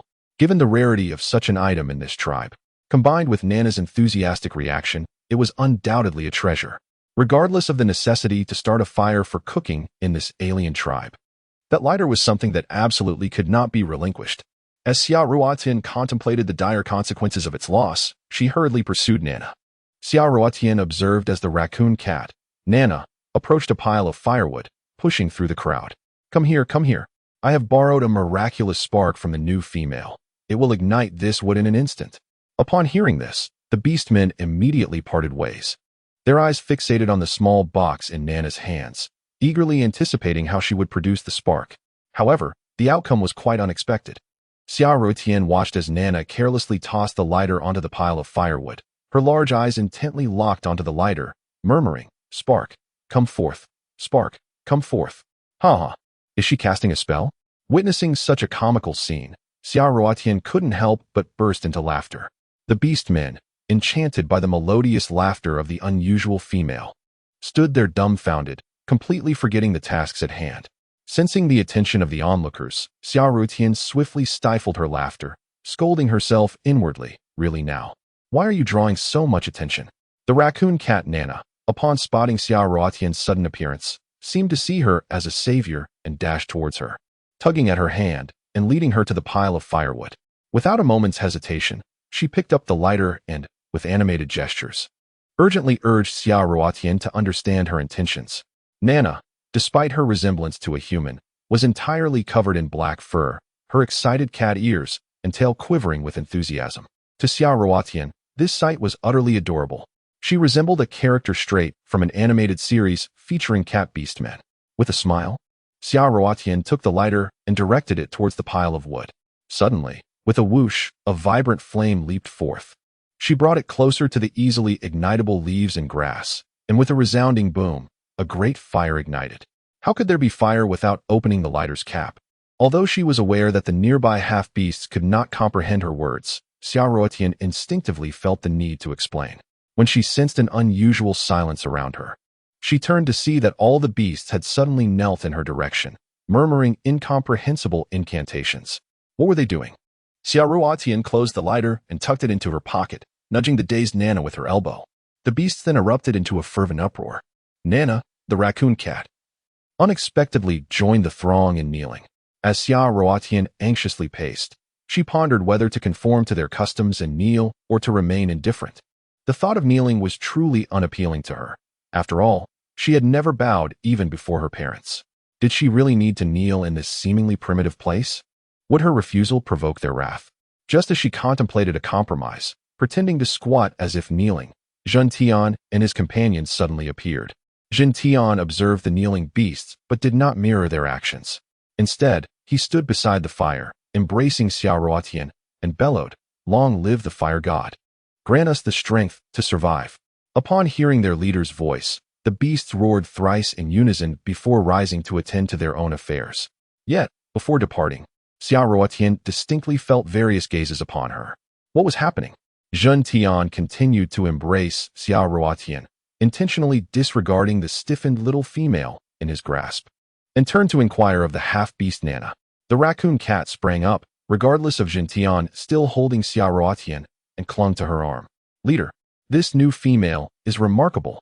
She conjured fire just now and then made it vanish. I can't summon fire no matter what I do. Is she a messenger sent by the fire god? Upon hearing Nana's words, Xia Ruotian quickly lowered her head, realizing she had once again drawn attention. Though this time it seemed fortuitous. If these beasts believed she held some connection to the exalted deities above, perhaps she would no longer need to worry for her life. Xia Ruotian harbored elaborate plans, convinced that the inhabitants of primitive society were mere fools, steeped in superstition. Little did she know that right beside her stood a sagacious individual who held no belief in the divine. The uncertainty loomed large. She ought not to speak carelessly. A resounding remark from Zhen Tian shattered Xia Ruotian's daydreams of hopeful imaginings. Indeed, the chief, exclaimed the exuberant raccoon girl, Nana, gazing up at Zhen Tian with unbridled excitement. Chief, you spoke to me so much today. I'm so happy. Nana, captivated by the unusual attention from Zhen Tian, who had conversed with her more today than in all their years combined, shyly lowered her gaze, prompting Xia Ruotian to nearly roll her eyes in exasperation. What was this? Were the women here so easily pleased? Merely exchanging a few words with a man sent them into such a frenzy? Nana's enthusiasm seemed to surpass even her earlier excitement at witnessing Nana's use of a match, leaving Xia Ruotian unable to suppress her wandering thoughts. Zhen Tian, observing Nana's reaction, suddenly fell silent. Abruptly, he released Xia Ruotian and strode away with purpose. Disappointment mingled with admiration in Nana's eyes as she watched his retreating figure. Alas! Yet another unfortunate woman harboring a secret infatuation. Xia Ruotian pondered what it was about that man that captivated Nana. Aside from being a leader, his disheveled hair obscured his features, though his physique was undeniably impressive. As she glanced at the love-struck Nana, her mind wandered back to Zhen Tian's alluringly muscular form, nearly making her salivate. Pa, Xia Ruotian, what are you thinking? She chided herself. Even without romantic experience, she should not entertain such thoughts about a mere beast man. How ludicrous. In her mind, she imagined delivering herself several sharp slaps to extinguish the flicker of desire she had felt for Zhen Tian's enticing physique. Once Zhen Tian had departed, Nana pulled Xia Ruotian to sit beside the fire. With little else to do, Xia Ruotian tended to the flames, occasionally adding logs. Lost in contemplation, she gazed into the roaring blaze, her thoughts adrift. Suddenly, a loud thud jolted her from her reverie as Zhen Tian reappeared, shouldering a massive beast and unceremoniously dropping it onto the grass to her left. The hefty creature landed with a thud, startling Xia Ruotian from her reminiscing. Turning her head in confusion, she observed a group of beastmen surrounding the animal, commencing the process of skinning and butchering it for grilling. Though she was a lover of food, the sight of such a bloody spectacle was not to her liking. However, the beast's peculiar appearance was indelibly etched into her mind with just a glance, compelling her to once again scrutinize the creature that would soon become sustenance. The beast bore a head reminiscent of a zebra, its neck and upper body adorned with stripes akin to those of the African savanna. The rear half, however, lacked such markings, resembling that of a donkey. Its limbs were fashioned like donkey hooves, and judging by its portly frame, it must have weighed no less than 300 or 400 pounds. Xia Ruotian had never encountered such a peculiar beast in her life. She pondered the unsettling reality that this was indeed not Earth. Even the creatures meant for consumption appeared grotesque. Sitting beside her, she watched as Zhen Tian skillfully skinned the half-zebra, half-donkey creature, revealing its bloody, exposed flesh. The sight made Xia Ruotian feel nauseated, prompting her to quickly turn her head away, unable to bear the thought that if she continued to gaze upon it, she would ultimately find herself famished. As Xia Ruotian contemplated whether the peculiar beast known as the striped donkey was edible, the raccoon Nana tugged at her, signaling her to pay attention. Nana mused to herself that, since she had some idle time, it would be beneficial to teach the newcomer how to speak, facilitating future communication and sparing herself the exhausting gestures that had proven ineffective before. The more she pondered, the more exhilarated she became. With great enthusiasm, she pointed to herself and exclaimed, "I am Nana. Nana." Then, she gestured for Xia Ruotian to mimic her.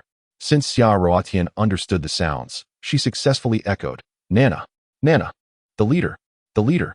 Look how clever I am. I only had to teach the newcomer once, and she can already call my name." Chuckling with joy, Nana eagerly rushed to boast to the leader. Tian glanced at them momentarily, remaining silent as he continued his task of skinning. Observing the lack of response from Tian, Nana felt undeterred. In her eyes, the leader Tian was a robust male who simply did not enjoy conversing with females. Pointing to herself and then to Xia Ruotian, Nana gradually inquired, "I am Nana. What is your name?" Xia Ruotian observed Nana as she taught her in a manner reminiscent of instructing a child. Though her expression was somewhat amusing, there was a genuine kindness in her heart. Thus, she earnestly followed along, for she was uncertain how long she would remain in this underdeveloped place. Learning to speak and communicate was undoubtedly the foremost challenge for survival in this environment. "I am Xia Ruotian, Xia Ruotian. Xia Ruotian, you are called Xia Ruotian. Why is your name so peculiar?" Nana found the name rather tongue-twisting, unlike her own name, which was simple, straightforward, and easy to remember. Xia Ruotian observed Nana, who was deep in thought while pondering the meaning of her name. Tilting her head and blinking her small eyes, she appeared exceedingly adorable, especially when she was contemplating. As her ears twitched with each thought, Xia Ruotian found this particularly amusing and, unable to resist, reached out to touch them. "Wow, what are you doing?" Nana exclaimed, suddenly leaping back in surprise. It is well known that for the raccoon cat clan, their hearing is incredibly acute, making their ears quite sensitive. Moreover, Nana had only ever been touched by males. It was an unusual experience for a female to show such interest in her. A female touching another female was akin to a modern-day interpretation of homosexuality. Realizing the extent of her actions upon witnessing Nana's startled retreat, Xia Ruotian suddenly felt the weight of embarrassment as the shrill scream drew the attention of the surrounding beastmen, their gazes penetrating and overwhelming. Her cheeks flushed crimson, but fortunately, sitting beside the blazing fire masked her embarrassment. As she caught sight of a blade of grass lying next to her, a clever idea sparked in her mind. "Look, there's a blade of grass on your ear. I was just trying to help you remove it," she said, fearing that Nana might not comprehend her. She playfully placed the grass on her own ear, gestured towards Nana's ear, then removed it and displayed it for Nana to see. "Did you want to help me take this off my ear?" Nana hesitated for a moment before cautiously taking the grass from Xia Ruotian's hand to inspect it, only to toss it aside immediately. "Hee. You're so kind. I'm sorry for misunderstanding you earlier." Nana graciously returned to Xia Ruotian's side, observing this moment of resolution. The surrounding beastmen continued their work, undisturbed. Xia Ruotian observed how effortlessly the feline creature, Nana, placed her trust in her. And as she earnestly endeavored to teach her to speak, a blend of joy and guilt washed over her. She had not anticipated that this half-beast, with her peculiar appearance, cat ears atop her head, a tail protruding from her rear, and paws resembling those of a cat, would be so gullible as to believe the fabricated tale Xia had spun. Was she truly that naive? Just moments ago, her curiosity had compelled her to reach out and touch Nana's cat ears, reminiscent of her childhood days spent at her grandparents' house, where cats roamed freely, catching mice. She had lost count of how many times she had touched cat ears back then, but never had she encountered those on a half-beast, which piqued her curiosity even more. As the two engaged in their delightful exchange of teaching and learning, a group of orcs approached, led by Lance. Just as Xia Ruotian turned her head, she witnessed Nana suddenly rush towards one of the orcs, wrapping her arms around him and planting a fervent kiss. "Darling, why did you take so long to return?" "I missed you so," Nana purred affectionately to the orc. The other orcs, witnessing this display, promptly distanced themselves. Before Xia Ruotian could fully comprehend the situation, the cold-blooded Lance squeezed himself beside her. Just as he settled in, Tian, wielding the severed front leg of a zebra, plopped down on her other side and began roasting it over the fire. Ignoring Lance's presence, he turned to Xia Ruotian and pointed to his lips, exclaiming, "I am Tian. Tian." Xia Ruotian obediently called out his name, her voice soft and sweet like honey. Upon hearing the gentle sound of the young female uttering his name, Tian, for the first time, reached out to stroke Xia Ruotian's hair as a token of reward. Xia Ruotian couldn't help but lower her head and roll her eyes, thinking to herself, "Do you take me for a puppy? There is no need for such rewards." Meanwhile, Lance, who had been planning to take advantage of the situation, suddenly shouted, "Heavens, she just called your name? How is that possible? She couldn't even speak during the treatment. Has she learned to call out so quickly? Her aptitude for learning is astonishing. This is all my doing. I must continue teaching her how to speak, Lance. Move aside." The raccoon cat Nana seemed quite intrigued by Xia Ruotian. Unfortunately, Lance paid no attention to Nana, tilting his head and fixating solely on Xia Ruotian. Pointing to himself, "I am Lance." Lance. Lance eagerly awaited Xia Ruotian to utter his name, but instead, she shot him a glare and turned her attention to the roasted meat sizzling nearby, just as Lance was about to express his frustration. A giant beside Nana seized Lance and tossed him across the fire pit. Nana promptly took his place, settling into Lance's spot. "Lance, are you still competing with a female? Do you find that amusing?" With his anger boiling, Lance had no choice but to suppress his indignation. He was incapable of defeating the giant. Rather, the island's customs dictated that males must unconditionally yield to females in trivial matters. With a heart full of resentment, Lance cast a forlorn gaze through the flames towards Xia Ruotian, pondering why she refused to call his name. Was it too difficult to pronounce? Little did he know that from the very moment he had transformed into a beastly python to chase Xia Ruotian, she had already held a grudge against him. To make matters worse, she now recognized that the terrifying python that had nearly scared her to death was none other than the handsome Lance before her. To paraphrase Xia Ruotian's sentiment, "No matter how handsome you are, if you offend me, I will remember it. Your looks will be ruined." Alas, Xia Ruotian was merely a timid soul who liked to boast but lacked the courage to act. She would flinch at the thought of clashing with a woman. But engaging in a fight with a monster? That would require tenfold her courage. Even though she bore a grudge against Lance, she only dared to harbor it silently in her heart, never revealing it outwardly. Xia Ruotian was astute enough to gauge the circumstances at hand. Xia Ruotian sat awkwardly, acutely aware of the palpable resentment radiating from Lance across the way. She dared a furtive glance, and upon locking eyes with him, she quickly averted her gaze, internally reciting prayers to Umatba, hoping that this foul serpent demon would not hold a grudge against her. Yet, while she wished for Lance to forget his grievances, she herself harbored a petty desire to remember his transgressions. Xia Ruotian, one of my companions, was accompanied by a figure named Manda. The exuberant raccoon cat, Nana, eagerly pulled Manda to sit beside her, promptly taking a seat upon his lap. Manda, enveloping Nana in a tender embrace, merely cast a polite glance at Xia Ruotian before redirecting his full attention to Nana. This sight stirred a wave of jealousy in Xia Ruotian, as she realized how one could become a mere human cushion. Xia Ruotian discreetly scrutinized the orc known as Manda. His robust physique was akin to that of other orcs. Clad in a garment that exposed one shoulder, made from what appeared to be a hide reminiscent of cow leather, distinct from the pelts worn by Jun Tian and his ilk. The surface was smooth, adorned with particular patterns, while his lower half was draped in a similar leather skirt that reached just above his calves, allowing for both mobility and modesty. The exposed skin appeared remarkably smooth, devoid of hair, standing in stark contrast to Nana, a fully evolved human, and himself, a throwback to primitive ancestry. Observing Manda's arms, thick and muscular, Xia Ruotian noted that they seemed more robust than her own thighs. My goodness! Indeed, wild men are truly wild. The sight of the brawny Manda alongside the seemingly frail, yet stronger than her Nana struck her as incongruous. Manda, with one gentle hand cradling the raccoon cat Nana, used the other to accept pieces of meat from other orcs, roasting them over the fire. This surprised Xia Ruotian. She had presumed that in such a primitive setting, emotional connections would be secondary. Yet, the way Manda gazed at Nana suggested a genuine affection. To embrace a female while cooking meat was enviable indeed. This scene profoundly impacted Xia Ruotian. While she initially found it overly sentimental, deep down, she yearned for a day when someone would cherish her in such a manner, treating her like a precious treasure. Reflecting on the disloyal men of her former world, she felt a surge of indignation.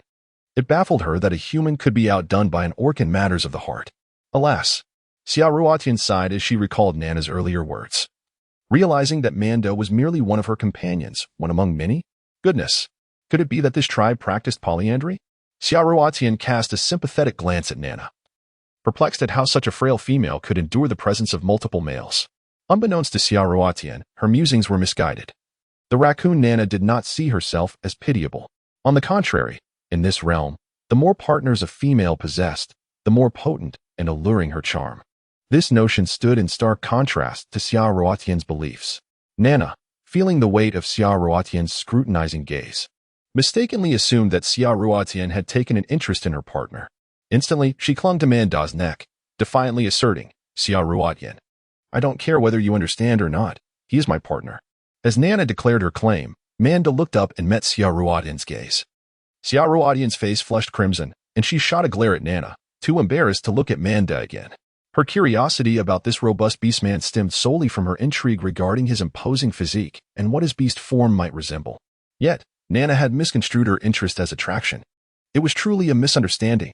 Xia Ruotian had an appreciation for various handsome men, but her aversion lay solely with those muscle-bound giants. Feeling that their brawn did not complement her petite stature, observing Xia Ruotian's awkwardness as she turned away, Manda quickly grasped that Nana had exaggerated the situation.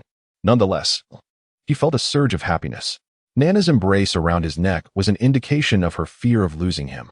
Until now, he had believed that Nana's carefree demeanor signified a lack of affection.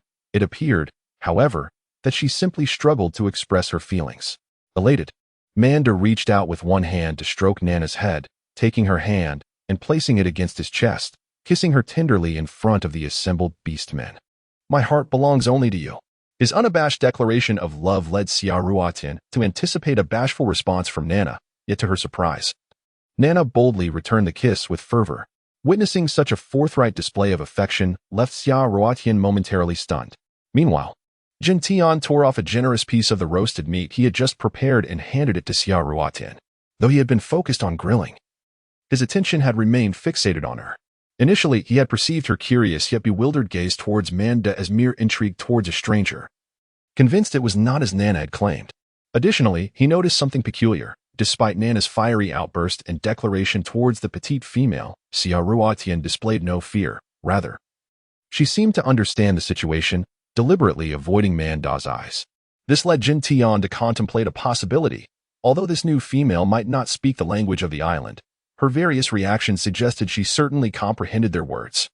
"Thank you," Xia Ruotian exclaimed as she accepted the steaming piece of meat, only to find it too hot to hold, shifting it from her left hand to her right. And back again, akin to juggling a scalding potato. Just as she contemplated discarding it from the discomfort, Jin Tian unexpectedly reached out and took the meat from her palm, casually shaking it as if to test its temperature. How could it not be hot? As Xia Ruotian witnessed the hot potato being taken over by someone else, she instinctively blew on her burned hand. Jin Tian observed the little female pouting her delicate lips, and a sudden warmth surged from his heart to his lower abdomen, awakening a certain desire. To suppress this unexpected discomfort, he tightened his legs, concealing any telltale signs, and grasped Xia Ruotian's injured hand for inspection.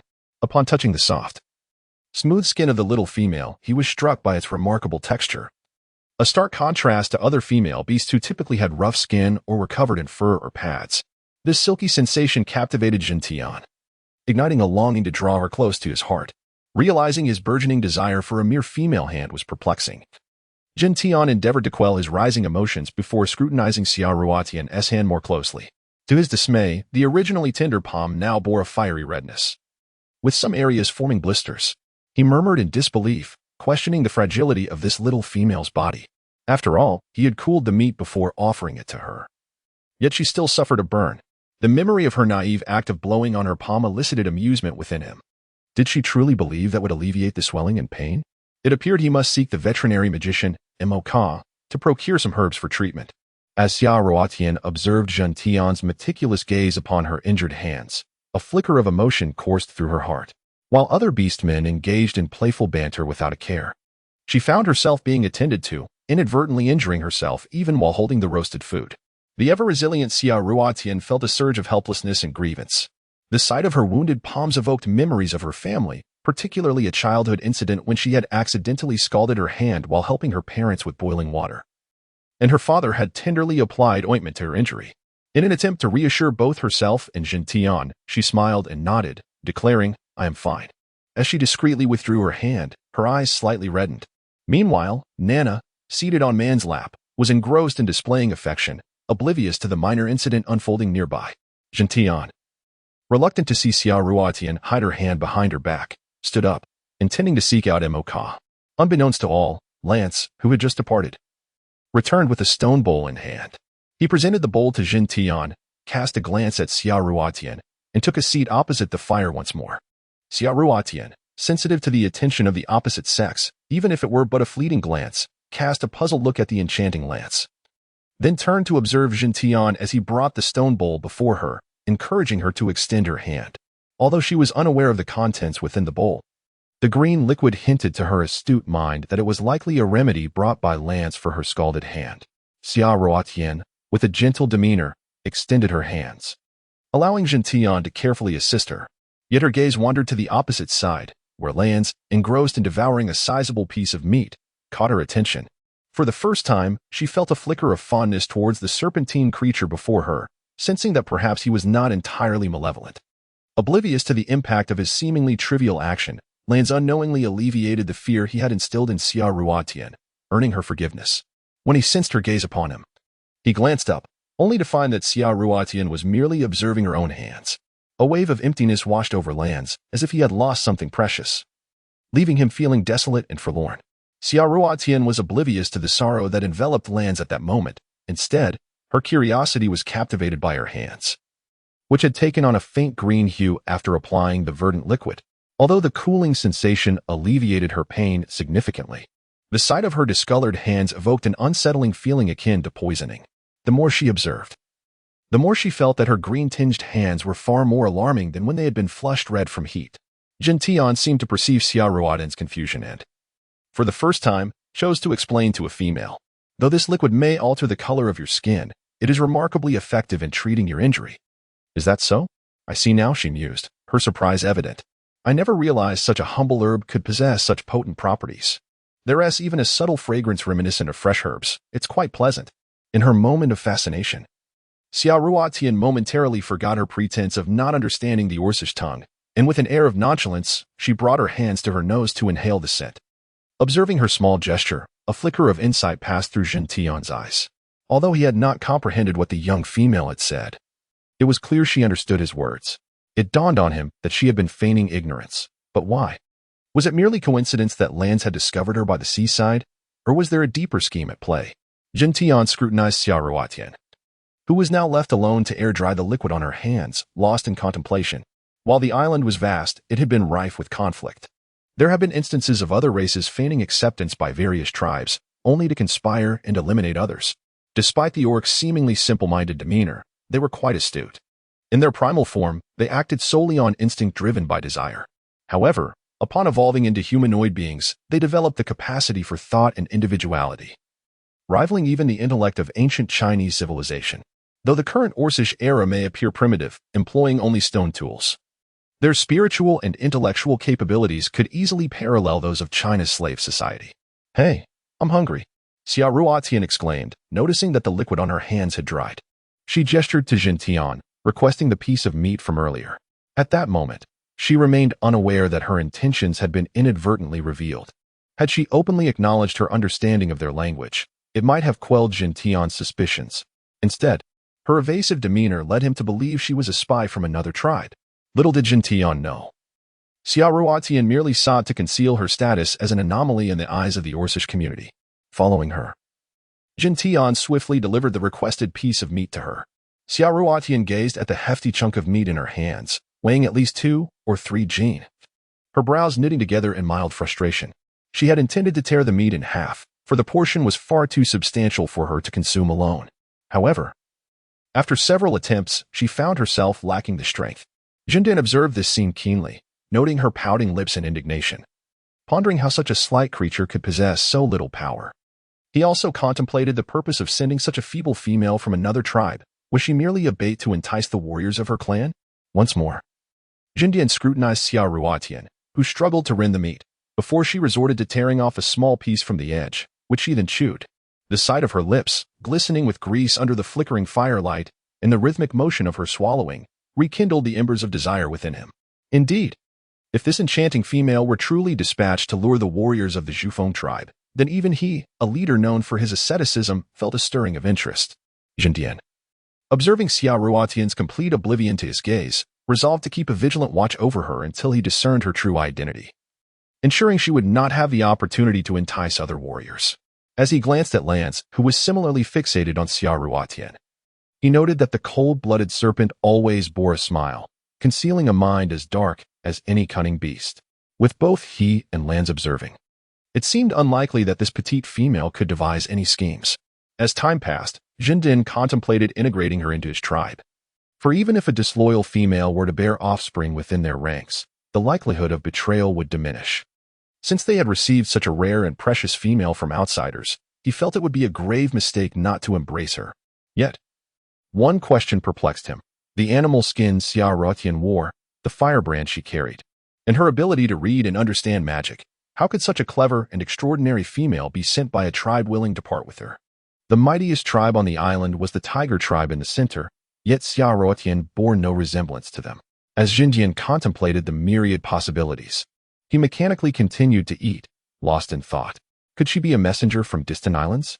Although he had grown up on this island, he was well aware of several neighboring islands across the waters. The inhabitants, however, feared the sea and refrained from swimming, except for the winged warriors who occasionally swooped down to raid food from the various islands. Could it be that the inhabitants of those outer islands, facing a food shortage, sought to send a female to conquer their territory? The more he pondered, the more plausible this scenario seemed.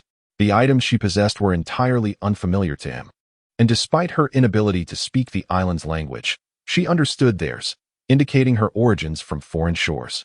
The deeper he analyzed, the more convinced Jinjian became of this possibility. Xia Ruotian also sensed the overwhelming enthusiasm surrounding her, yet she feigned ignorance and continued to savor the delectable roasted meat in her hand. Xia Ruotian gazed at the golden-brown morsel in her hand, initially expecting it to be as tough and unpalatable as sawdust. To her surprise, it was tender yet firm, delightfully aromatic, and utterly delectable. Despite the absence of any seasoning, even salt, she savored each bite with great enjoyment. Xia Ruotian initially believed that the creature, which bore a resemblance to both a donkey and a horse, would possess meat that was undoubtedly sour and astringent, rendering it difficult to consume. To her astonishment, the meat was delectable, tender enough for her delicate teeth to manage. However, what Xia Ruotian found delightful was perceived as rather mediocre by the beastmen, who harbored a preference for more robust fare, given their sharp teeth and inclination towards harder foods. For instance, wild boar meat was favored for its substantial chewiness, while the tender meat of the spotted donkey was met with disdain among the beastmen. Ironically, this island was populated predominantly by such creatures, whereas the more prized meats, like those from wild boars, were reserved and stored for the mightiest clan, the fierce tiger tribe. This practice stemmed from an unspoken rule on the island, where the limited food supply necessitated that the weaker tribes contribute a portion of their provisions to the strongest tribe each year. Unfortunately, the wind-chasing tribe, where Xia Ruotian resided, had become the weakest due to the previous leader's decision to shelter too many feeble individuals. In any realm, the harsh realities of life prevail. A mere island can mirror the entirety of the earth. The laws of nature dictate survival of the fittest, where the strong thrive while the weak perish. This island was no exception. The dominant tribes subjugated the land, compelling the lesser tribes to pay tribute in sustenance. Even in the face of adversity, the most powerful races endured, while the vulnerable faced inevitable extinction. Once, the wind-chasing tribe was not the weakest, yet it had gradually transformed into its current state, though the exact moment of its decline remained a mystery. What Xia Ruotian remained oblivious to was that the delectable food she savored also existed on Earth, albeit having vanished at some point, the cause being humanity's insatiable greed. In earlier times, people found the meat of the zebra donkey, an animal resembling both a zebra and a donkey, to be extraordinarily delicious, leading to cruel and relentless hunting that ultimately resulted in the complete extinction of the species. Even in modern society, a saying persists: in the heavens, there is dragon meat. On the ground, there is donkey meat, indicating the allure of zebra donkey meat to greedy humans. Zhen Tian observed Xia Ruotian relishing her meal with great delight, yet he was filled with confusion. Gazing at the piece of meat in his hand, he pondered whether it truly was as delectable as she claimed. He himself, like other male beastmen, had no fondness for such soft, unappetizing animal flesh. Even the noble female half-beastman shared this sentiment. Yet here was Xia Ruotian, a petite female beastman, seemingly enjoying it immensely. Was she not from a large tribe? The more he thought, the more perplexed he became, feeling that Xia Ruotian was an enigma. Lance approached Zhen Tian, carrying a piece of meat, and sat beside him. I've inquired about Nato's injuries today. It turns out he encountered beastmen from the bear tribe while hunting and was injured during a food dispute. Nato, unwilling to concede defeat, pursued the wounded prey into bear tribe territory, resulting in his injury at the hands of the bear beastmen. However, I find it puzzling, ordinarily. Nato's beast form is that of a bison, and the bear beastman he faced was also a half-beastman. Their strength should be comparable. Yet Nato sustained a fatal injury while the other remained unscathed. Lance fell into contemplation, pondering how two equally matched half-beastmen could exhibit such a vast disparity in strength. Sal. Gentian suddenly uttered the name with a resonant weight. Sal? Could it be that Nato encountered the foremost warrior of the bear tribe, Sal? Lance acknowledged a sense of respect upon hearing the name. For beastmen, their prowess in strength and speed far surpassed that of half-beastmen, though there are always exceptions. Sal was indeed one such extraordinary half-beastman. Legend has it that although he was an under-evolved half-beastman of the bear tribe, his strength outstripped that of even his fully evolved brethren. Typically, it would take 3 half-beastmen to subdue one beastman, but Sal defied this norm, having fairly defeated all the beastmen of the bear tribe single-handedly, earning the affection and admiration of the tribe's leader. There were instances when half-beastmen from other tribes, skeptical of this legend, would provoke Sal, only to be bested by him, one half-beastman vanquishing 3 beastmen, a testament to his formidable strength and prowess. Indeed. Gentian nodded gently, reaffirming his thoughts. Only he, this half-beastman, could possess such extraordinary might. No wonder Nato was no match for him. Thankfully, he has escaped with his life. As he spoke, Gentian cast a casual glance at Xia Ruatian. At this moment, Xia Ruatian was eavesdropping with her ears perked up. And upon noticing Gentian's penetrating gaze suddenly drift towards her, she hastily lowered her head to feign engrossment in her meal. A silent chuckle bubbled within Gentian. He had clearly discerned Xia Ruatian's little antics and was further convinced that she could comprehend their conversation. Just moments ago, he had deliberately beckoned Lancy over to speak, intending to probe her once more, yet he had not anticipated that this little female would adopt such an endearing facade of ignorance. Observing Gentian seemingly in high spirits while regarding Xia Ruatian, Lancy harbored his own schemes. He purposefully lowered his voice, casting a sly glance at Xia Ruatian, and whispered to Gentian, "Do you think the little female will choose to spend the night with whom tonight?" "Heh, it goes without saying that it shall be me." "Oh," Gentian replied coldly. Lancy was taken aback by Gentian's indifference towards the matter, and with a lingering gaze on Xia Ruatian, he raised his eyes to scrutinize Gentian. "You seem rather unconcerned. Don't blame me for seizing the opportunity then," Lancy provocatively uttered, aiming to rattle Gentian. He could clearly perceive that Gentian harbored a special sentiment towards the newcomer, yet his demeanor remained so aloof, leaving Lancy incredulous. After all, it was spring, the prime season for procreation. Which beastman could remain unmoved? It was known that although each beastman's breeding season varied, most coincided with spring and autumn. There were merely 2 opportunities each year to procreate and leave descendants. Gentian's apathetic demeanor disappointed Lancy once more. Could it be that you? Lancy suddenly recalled that throughout the years, his good friend Gentian had seemingly never mated with a female. Could it be that he favored his own gender? It was understood that even though this cold-blooded beastman had yet to find a mate, he had experienced copulation with several female beastmen. In this world of beastmen, it was not a given that males and females who engaged in pleasure would become mates. Both parties had to mutually recognize one another as partners, with the entire tribe's acknowledgement and blessings, followed by a specific ceremony, to be deemed lifelong companions. Thus, in many tribes, it was common for females to have several fixed partners, yet they could also mate with beastmen from other tribes or even outsiders, as long as both consented. Typically, a male would have only one female partner for life, while a female could possess several male partners throughout her life, not including those for casual encounters. However, once a male recognized his partner, he was bound to remain loyal and refrain from casual liaisons, unless the female partner posed a life-threatening risk to him, in which case only the tribal leader could dissolve the partnership. This was the reality of a world where males outnumbered females, and despite the inequitable norms, all beastmen on the island adhered to them dutifully. Humph. Gentian was well aware of what Lancy was poised to say next and immediately shot him a threatening glare, causing Lancy to retract his words in fear. Although Lancy had grown up alongside Gentian, memories of their childhood, when he was still a serpentine beastman, reminded him that this peculiar individual had already taken human form, possessing such formidable strength that he could engage in combat without transforming into his beast form. Thus, even this cold-blooded and proud beastman felt a sense of fear only when confronting Gentian. He had never experienced such feelings even when encountering the formidable half-beastman, Xia Ruatian was blissfully unaware that indulging in a hearty meal would soon lead to a cascade of troubles. She was equally oblivious to the fact that a newly arrived female could not possibly survive in solitude until she had secured a mate. It was imperative for her to select a temporary orc paramour each night for mating, who would subsequently guard her through the night. This custom arose from the harrowing reality of the island's primitive jungle, where the night was often more terrifying than the day.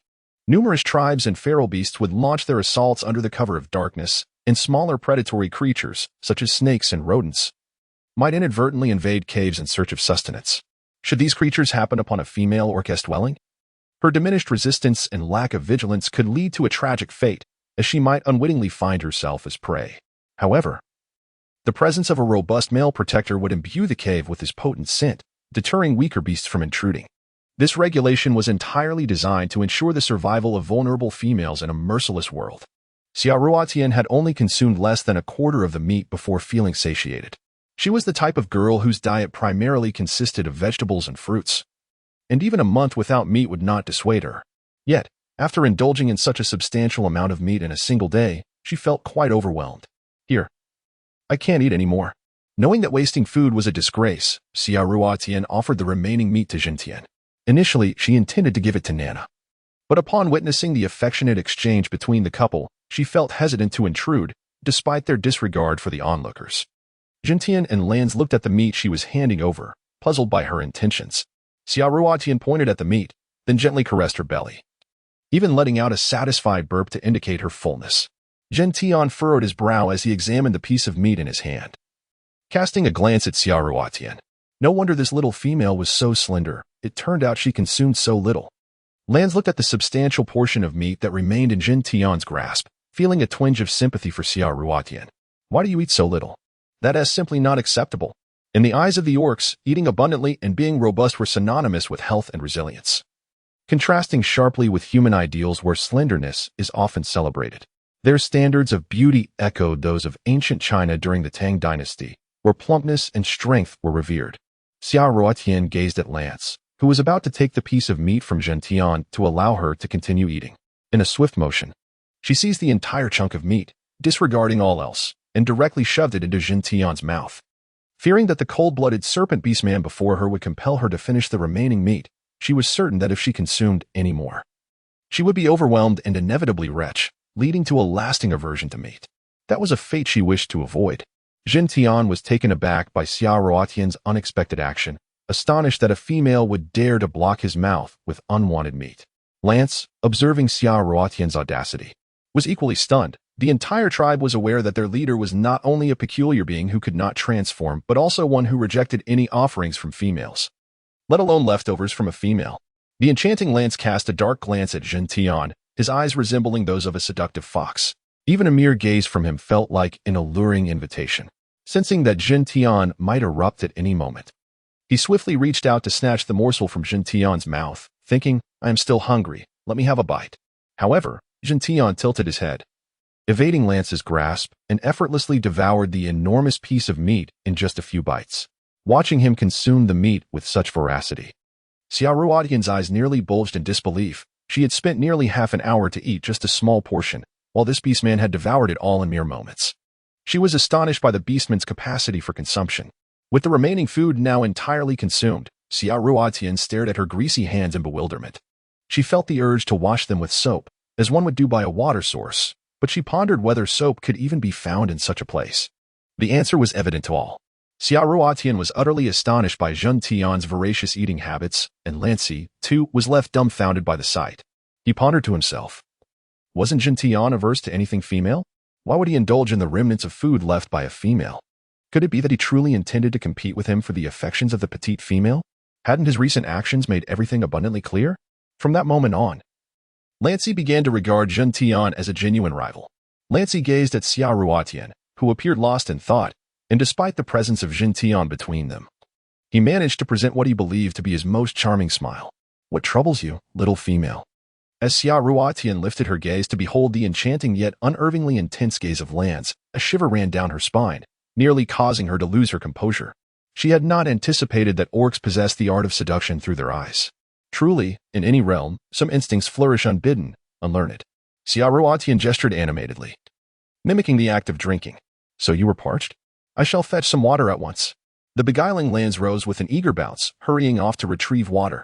Once Lance had departed, Jintian observed Xia Ruotian, her hand suspended in midair, glancing about as if fearful of inadvertently touching something untoward. noticing her greasy little hands. The astute Gentian quickly grasped her intentions. She had not sought water for the sake of quenching her thirst, but rather to cleanse her hands. Gentian scrutinized Xia Ruotian's delicate profile, finding her petite and exquisite form reminiscent of a newborn creature, playful and endearing.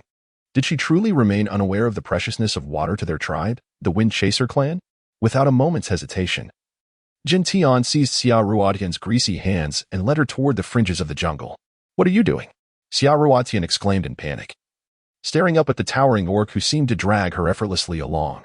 As darkness enveloped the sky and the surroundings succumbed to an inky blackness, eerie sounds of wild beasts echoed ominously in her ears, instilling a profound sense of dread within her.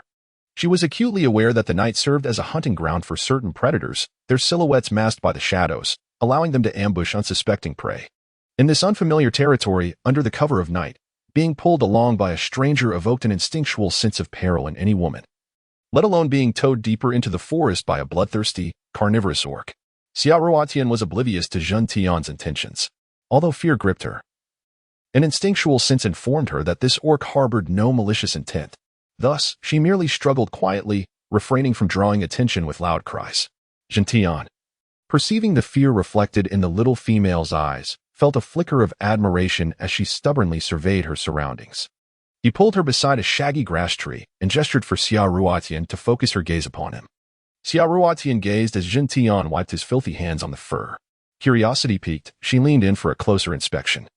The previously neat fur was now in disarray due to Gentian's actions. Gentian extended his hand before Xia Ruotian, and to her astonishment, his once grimy, fan-like hand was now immaculate, devoid of any dirt. Xia Ruotian widened her eyes in astonishment as she gazed at Gentian, then turned her attention to the disheveled tufts of grass. A shuddering realization struck her. Could it be that the beastmen were so unrefined as to forego washing their hands, merely wiping them on the grass? And what of bathing? Was it conceivable that they deemed rolling in the dirt akin to cleansing? Much like the creatures in the animal kingdom, the thought of their bathroom habits made her stomach churn. Surely they did not resort to using grass for such purposes? The more she pondered, the more repulsed she became, prompting her to instinctively retreat several paces, distancing herself from the beastman before her. The notion that this man had never bathed since birth, nor tended to his hygiene after relieving himself, filled her with an overwhelming sense of revulsion. She could endure a month without meat, yet 3 days without a bath or even a single day without washing her hands was simply intolerable. What sort of fate was this? While others traversed into worlds as princesses or dignified generals' wives, even the least fortunate among them managed to become prosperous farmers or wealthy merchants. How had she drawn the short straw, landing in such a cruel predicament? Was her destiny truly to embody a filthy, loathsome beggar of the wild? The mere thought of being infested with lice sent shivers down her spine, and she found herself grappling with despair. Gentian, observing the young female retreating in fear rather than complying with his expectations, felt a surge of irritation. In a swift motion, he seized Xia Ruotian's hand and unceremoniously guided her toward another tuft of grass, momentarily forgetting the fact that her hand had just endured a burn. As Xia Ruotian contemplated the prickly grass that was perilously close to her, she imagined that it might have been touched by a certain beastman who had recently relieved himself. In a fit of desperation, she began to struggle, kicking and exclaiming, "Let me go. Let me go. I want to wash with water. Do not use this accursed wild grass. Release me, you repugnant beast." Unfortunately, her feeble attempts at resistance appeared akin to a child playfully teasing an adult, utterly ineffectual. Gentian continued to grasp her hand gently, dragging it across the grass.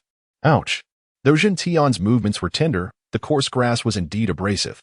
Observing the glimmer of tears forming in Xia Ruotian's eyes, Gentian swiftly pulled her hand back, inspecting it in his palm. To his dismay, he discovered numerous red marks on her already scalded skin, the result of the grass's harshness. While there was no bloodshed, her delicate hand bore the evidence of his unwitting cruelty. "Your hands are far too tender," Gentian mused, a frown creasing his brow as he began to regret his earlier actions. It was common knowledge that all beastmen merely needed to rub their hands on this special grass, known for its cleansing properties, to rid themselves of dirt. Yet, why was it that this newcomer, this fragile female, could not endure the same? As Xia Ruotian perceived Gentian's momentary relaxation, she promptly withdrew her hand, her eyes brimming with tears as she glared at him repeatedly. Upon noticing the myriad of bruises adorning her hand, an overwhelming urge to weep engulfed her. What sort of world was this? Having arrived in this tribe merely half a day ago, her hands had suffered such torment, If she lingered any longer, would she even survive? It's all right. Zhen Tian disregarded the flicker of resentment in Xia Ruotian's gaze, lifting her into his arms and heading back towards the fire pit. I've injured my hand, not my legs. Why are you carrying me? Xia Ruotian protested, attempting to wriggle free from his embrace. Yet, despite her exertions, she found only discomfort, remaining nestled within Zhen Tian's hold. With Xia Ruotian's outcry, numerous beastmen observed their leader cradling the newly arrived female. Perhaps it was the multitude of eyes upon her that rendered Xia Ruotian bashful, compelling her to lower her head and cease her resistance, surrendering to Zhen Tian's embrace. Well, are we seeing things? Our leader, who has never shown interest in females, is now so affectionate towards this newcomer, holding her in his arms. Indeed, alas, it appears our hopes are dashed once more. Who would dare contest the perverse leader for the right to mate with a female? That would be courting death. As Xia Ruotian listened to the animated discussions of the orcs around her, her ears flushed with embarrassment. She certainly understood the implications of their murmurs regarding arousal. Stealing glances at the imposing Zhen Tian, she found herself captivated by the way his tousled hair partially obscured his face, allowing her to discern his strikingly handsome features. Such a masculine visage exuded a potent charm. Although he did not possess the enchanting allure of the cold-blooded serpent orc, lands, nor the adorable charm of the healer Moka, he was far from lacking in appeal. Each man bore his distinct characteristics, appealing to different tastes. Yet, she wondered why he chose to shield his face with his hair. Moreover, she had clearly overheard a nearby orc mention that Zhen Tian seemingly never exhibited interest in females, implying a disinterest in women altogether. Why, then, was he so close and forward with her? Could it be that he suspected her to be an anomaly? The mere thought sent a shiver down her spine. For it was difficult to believe that an orc who had never shown interest in females would suddenly take a liking to someone he had only just met. Zhen Tian seemed to sense the unease radiating from her, mistakenly believing that she feared falling due to his embrace not being secure enough. He tightened his grip, holding Xia Ruotian closely against him, while he had barely felt her struggles moments before. The tranquility that enveloped her now allowed the sweet fragrance intermingled with floral notes to infiltrate his senses. Orcs possessed an exceptionally keen sense of smell, unlike humans, who often judge potential mates by their appearance. Orcs relied on their olfactory senses. Each individual carried a unique scent, akin to a fingerprint, utterly distinct and irreplaceable. For human males, physical appearance was the primary criterion for selecting a partner, followed by wealth and status. Conversely, orcs adhered to their own unique approach. Beginning with the scent of a female they found appealing, followed by an assessment of her physical robustness and health. The ability to bear offspring was paramount for orcs, and their choices were grounded in practical considerations rather than mere aesthetics. For orc females, the selection of a mate was even more straightforward. They evaluated the male's status within the tribe, his strength, and his capacity for protection, nothing more. They distinguished between orcs based solely on their power, rather than their looks. At that moment, Zhen Tian seemed to detect the scent he favored most emanating from Xia Ruotian, reminiscent of honey from a wild beehive, tantalizing and delectable. The fragrance of her hair, akin to blooming flowers, was a result of the floral-scented Ikala shampoo she used. How could it not be enchanting? Embracing her felt akin to cradling the essence of nature itself. Ultimately, orcs were transformed beasts. Their affinity for the natural world was profound. As he inhaled deeply, Zhen Tian's breath quickened, and he sensed a stirring within him. Xia Ruotian seemed to sense the profound transformation in Zhen Tian, as she heard his heartbeat suddenly quicken and his breath grow heavier. With her prior experience, she instinctively understood that Zhen Tian was undergoing a significant change. Put me down. Zhen Tian, lowering his head, met the gaze of the small female in his arms, who spoke in a subdued tone, her face stern, issuing an uncompromising command. It was as if he suddenly realized that she had detected the alterations within his body. This was Zhen Tian's first time holding a female, and he felt as if he were grasping a hot potato. Awkwardly, he hurriedly set Xia Ruotian down. Xia Ruotian feigned normalcy as she approached the previous bonfire. Zhen Tian, you are fully aware that I went to fetch water for the young female. How could you possibly leave with her at this moment? Upon returning from the water source, finding both the young female and Zhen Tian missing, Lance was immediately filled with the urge to search for them. Just then, he spotted Xia Ruotian and Zhen Tian returning in tandem. Zhen Tian, disregarding Lance's inquiries, sat down beside the fire, lost in thought as he gazed into the flickering flames, pondering why he felt an unexpected attraction towards a female he had only just met. Lance, oblivious to Gentian's peculiar demeanor, was accustomed to his silence. Casting a casual glance at Gentian, he hurried over to Xia Ruotian, offering her a stone bowl with a servile demeanor. "You must be thirsty. Please drink." "Thank you." Xia Ruotian accepted the stone bowl, but after taking a mere sip, she discovered the water was icy cold, with fine hairs lining the bottom. Instantly repulsed, she expelled the water she had just consumed and poured the remainder over her hands to wash them. "How can you waste water so recklessly?" A fiery-haired female orc suddenly emerged, shoving Xia Ruotian, causing her to fall to the ground. "Humayer, what are you doing?" The enchanting Lance rushed over to assist Xia Ruotian, checking for any injuries. "I'm fine."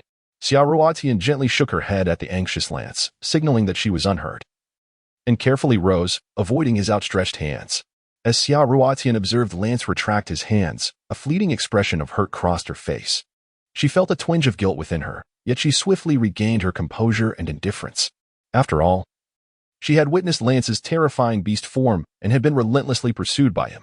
She harbored an intense fear of snakes and other cold-blooded creatures, which not only appeared limp but were also exceedingly frightening. It is likely that few girls are unafraid of snakes. "What have I done? Lance, did you not see her just now pour out the precious water from our clan?" Humayer furiously pointed at Xia Ruotian, berating her, entirely oblivious to the presence of Gentian sitting beside the fire. Ruotian then raised her head to scrutinize the female orc who had just pushed her. Draped in a fiery red fox fur that bared her shoulders, and adorned with a knee-length hide skirt that revealed her snow-white thighs, she exuded an air of captivating allure. Her long hair cascaded past her waist, framing a face that was exquisitely delicate yet undeniably seductive, complemented by a pair of quintessentially enchanting fox-like eyes. Merely gazing into them felt like an invitation to surrender one's soul. Unlike Nana, whose form bore traces of her beastly nature, the figure before her was a stunningly evolved beauty, a paragon of allure.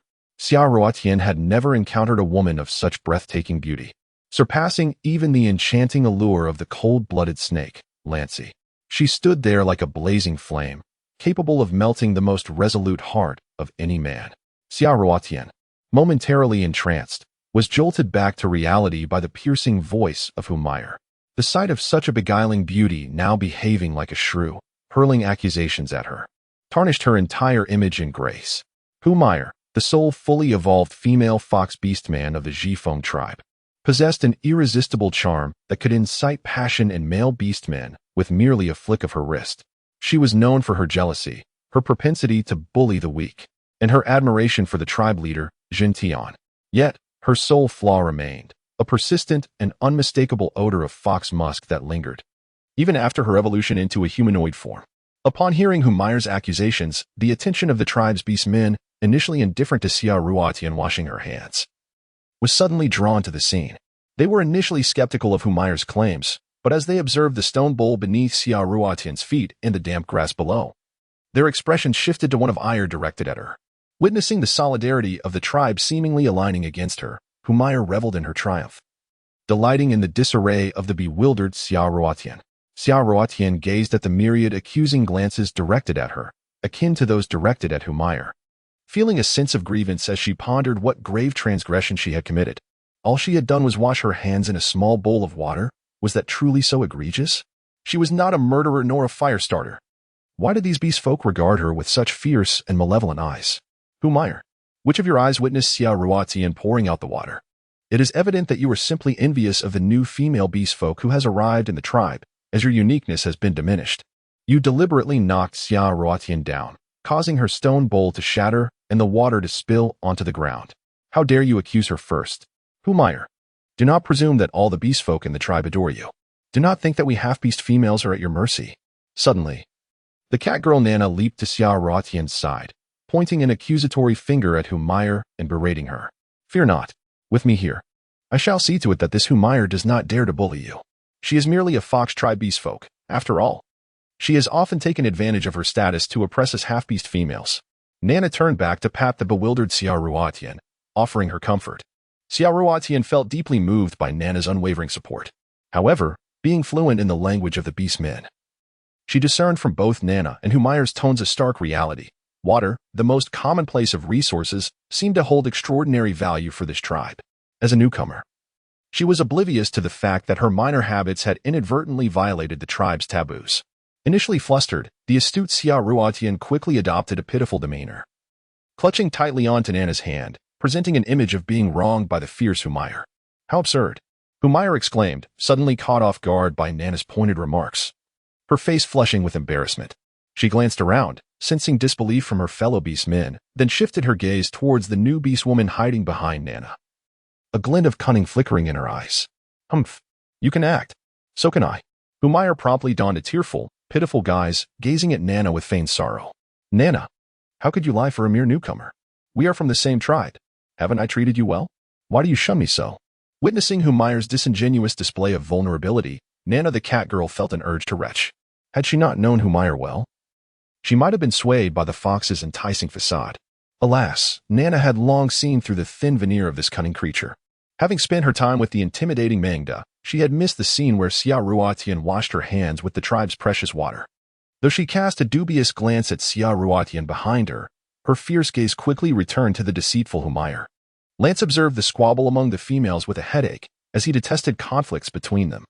He had just witnessed Xia Ruotian using the tribe's precious water resource to wash her hands. Though he could not fathom her reasoning, he silently signaled to Jin Tian. Seated by the fire, urging him to intervene. Perceptive, Humayer noticed Lance's subtle gestures towards Xia Ruotian and followed his gaze to discover Jin Tian's presence.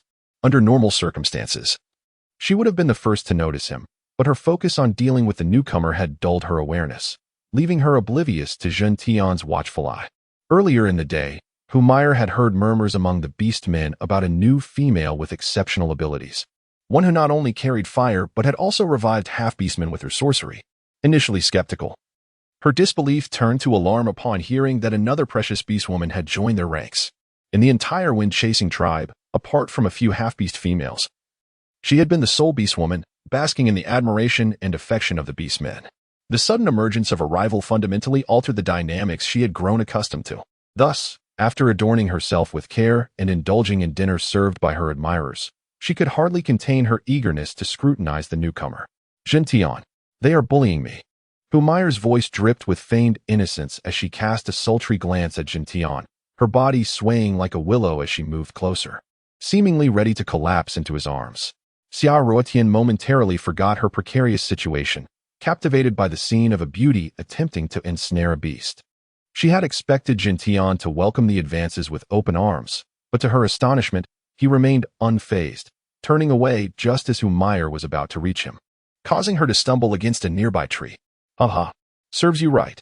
Nana erupted in unabashed laughter at the sight of Humayer clinging to the tree. You. Humayer shot a venomous glare at Nana before feigning tears, standing there as though on the verge of a breakdown, but refraining from making another reckless charge towards Jin Tian. You shall be confined in the stone cave for 3 days for reflection. Jin Tian suddenly pointed at Xia Ruotian, issuing his decree. What? Xia Ruotian was taken aback. Confinement? On what grounds? Yet, she was aware that expressing her indignation was futile. In this tribe, until she established her footing, she knew she had to yield and avoid drawing attention. Regretfully, she realized her moment of reflection came rather late. Thus, she feigned compliance, lowering her head to accept her punishment. As Jin Tian observed Xia Ruotian's submission, a flicker of reluctance crossed his gaze. To his surprise, she could endure. Very well. He strode past her and did not grant Humayer a single glance as he departed. Nana, escort Xia Ruotian to the stone cave. Lance glanced at Xia Ruotian with reluctance before turning away to pursue Jin Tian. Let us go. Nana the cat girl tugged at Xia Ruotian, casting several admonishing glares at Humayer before they left. Once the leader was gone, the other beastmen quickly surrounded Humayer, offering her comfort and support. Only then did she manage to suppress her tears, casting a menacing look at Xia Ruotian and Nana's departing figures as she wiped her eyes. Here it is. You may enter. Nana stood by the mouth of a pitch-black cave, head lowered, watching Xia Ruotian step inside, her demeanor sorrowful as if she were responsible for Xia Ruotian's confinement. Xia Ruotian gently patted Nana's hand, urging her to look at her, and smiled, conveying that she bore no ill will. Facing the wall, a trivial matter. As long as it was not a punishment of severe consequence, she remained unfazed. Nana observed Xia Ruotian, seemingly unperturbed, tilting her head in contemplation as she watched her enter the stone cave and assess her surroundings. She could not comprehend why Xia Ruotian, subjected to punishment, was to spend 3 days in the cave without displaying any sadness or distress. Had it been another female, she would have likely been wailing and shedding tears by now. In Nana's innocent eyes, she could not fathom that although Xia Ruotian appeared delicate and often wore a smile to present a pleasant facade, she possessed an inner strength that was remarkable. This minor hardship was akin to a teacher's reprimand for standing, utterly inconsequential to her. The inhabitants of the beastman world are straightforward in their thoughts, unlike those in other societies who would concoct elaborate punishments for their kin. Typically, for minor infractions among beastmen, a few words of reprimand suffice. For more serious transgressions, confinement in a stone cave, as with Xia Ruotian, is the consequence. The most severe punishment is expulsion from the tribe, while the cruelest fate is being offered to the heavens, burned alive. These are the primary forms of punishment. Unlike the ancient Chinese slave or feudal societies that devised a myriad of torturous instruments to inflict suffering, exhibiting a profound cruelty devoid of compassion. If a person were truly beyond redemption, I believe a swift end would suffice, denying them the breath of fresh air, the sight of their beloved family, and the warmth of the sun would serve as the most fitting and stringent punishment. Xia Ruotian surveyed the stone cave where she would reside for 3 days, only to find it stark and devoid of any furnishings. Astonishingly, there was not even the most rudimentary stone bed. Where would she sleep at night? While others have aspired throughout their lives to become scientists, renowned celebrities, or to marry affluent and handsome individuals, Xia Ruotian's dream, if revealed, would likely invite mockery. Her aspiration was simply to possess an oversized bed, to awaken and eat, then to sleep again, living a life akin to that of a pampered pig. Nana observed Xia Ruotian as she circled the cave, seemingly in search of something, and stepped forward to inquire with curiosity, "Ruotian, what are you looking for?" Xia Ruotian turned back to glance at Nana, her eyes sparkling as she animatedly gestured towards the bed where she intended to sleep. As long as she was well fed and could indulge in slumber, she wouldn't mind being confined for an entire month. Although Xia Ruotian typically appeared quite lively, she also possessed a tranquil side, embodying a girl with a dual nature. She could spend days playing with her classmates, yet she was equally content to remain indoors for a month or two. These two entirely contrasting personalities seamlessly coalesce within her petite frame. Perhaps it was due to her childhood spent with her grandparents in the countryside, followed by a later upbringing in the city with her parents, that forged such extreme and opposing traits within her character. Xia Ruotian gestured towards the bed intended for slumber, fearing that Nana might not comprehend her intentions. To emphasize her desire to rest, she deliberately yawned, mimicking the act of lying down. "Do you wish to sleep? Then by all means, do so," Nana responded, perplexed. The Orcish folk were quite unconcerned about their resting arrangements, often opting to sleep directly on the ground. Thus, Nana failed to grasp that Xia Ruotian was inquiring about the bed and blankets. Heavens! Xia Ruotian felt an overwhelming urge to vent her frustration to the skies once more. She could not fathom why, despite her clear gestures, this seemingly astute Nana appeared utterly befuddled, unable to comprehend her simple request. In that moment, Xia Ruotian silently vowed to master the language of this tribe, recognizing that miscommunication could lead to dire consequences. In a state of agitation, Xia Ruotian found herself perplexed by Nana, who continued to tilt her head and blink innocently with wide, bewildered eyes. Taking a deep breath, she reminded herself to remain composed, gesturing dismissively to Nana, declaring her refusal. "Oh, then I shall take my leave for now. I will return to see you tomorrow." The raccoon-like Nana waved goodbye to Xia Ruotian as she departed. As Xia Ruotian watched Nana vanish into the darkness, she began to survey her surroundings. She pondered the absurdity of such a dilapidated cave being left unguarded, wondering if anyone feared her wandering freely, or worse, escaping. Just then, her thoughts took a grim turn. As she dismissed the beasts as mere muscle-bound simpletons, a half-beast with a serpent-esque tail and scales of deep green glided towards her. "Matty Hong, get inside." The serpent beast, tasked with guarding the stone cave, bellowed as he noticed the punished female lingering outside. He commanded her to enter and accept the chief's judgment. Even without the serpent's admonition, Xia Ruotian was already terrified and had retreated into the cave. Crouching in a corner, she cast anxious glances at the half-beast stationed outside. The sight of a male creature with a human head and snake tail was far more terrifying than any serpent itself. Previously, she had encountered numerous half-beasts that were neither human nor animal, but she had mostly seen fleeting shadows, hastily averting her gaze in fear of disrupting her fragile peace of mind. After all, her endurance was still limited. Today was merely the beginning of her acceptance that those seemingly handsome men were transformations of beasts. Encountering such a half-beast now would surely overwhelm her capacity to process this revelation. Her lack of fear towards Nana was solely due to Nana's endearing appearance, which stood in stark contrast to the grotesque amalgamations of other half-beasts. The serpent half-beast observed as the small female cautiously entered the cave, stealing glances at him with a gaze tinged with fear. He felt a twinge of annoyance. After all, he had merely raised his voice. Did he truly frighten her? It was common for orcs to have booming voices, often resembling thunderous disputes. In truth, they bore no malice. It was merely a matter of habit. Xiaoruotian, being new to this unfamiliar environment, had misconstrued his intentions, believing that the serpent half-beast was threatening her. The serpent beast, witnessing her cowering form, felt a pang of regret as he lamented his unfortunate assignment. Surely, this new female would harbor disdain for him. Sighing in exasperation, he reflected on his misfortune. Meanwhile, Xiaoruotian chastised herself silently, realizing her earlier misjudgment. How foolish of me, she thought, having believed she could roam freely in an unguarded cave. It was perfectly reasonable that she had not noticed the guard outside. A cave without prisoners required no oversight. However, now that someone was being punished, the chief would undoubtedly assign a watcher, not merely to supervise Xiaoruotian's adherence to punishment, but also to ensure her safety. The serpent beast may appear to be just a half-beast, yet their hearing and sense of smell were extraordinary. They could detect unfamiliar beasts from a distance of a kilometer and would promptly alert their kin. Assigning an orc to oversee the punishment would be impractical, and a failed evolution beast would pose a risk. The last thing they needed was for an orc to be ambushed by an intruder.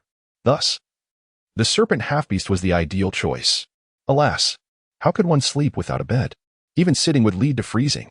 Xiaoruotian, disregarding the dirt, sat on the ground, hugging her knees to conserve warmth.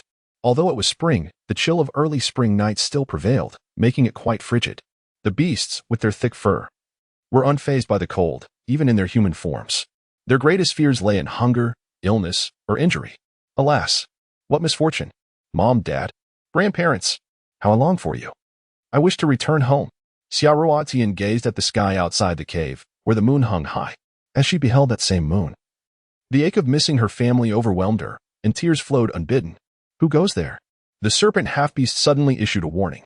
It's me, Lance. Cold-blooded serpent Lance. Came a voice from the shadows. Oh, it's you. The guard relaxed upon recognizing Lance. Little female, I have come to see you. As Lance entered the cave, Xiaoruotian quickly wiped away her tears, determined to hide her distress from him.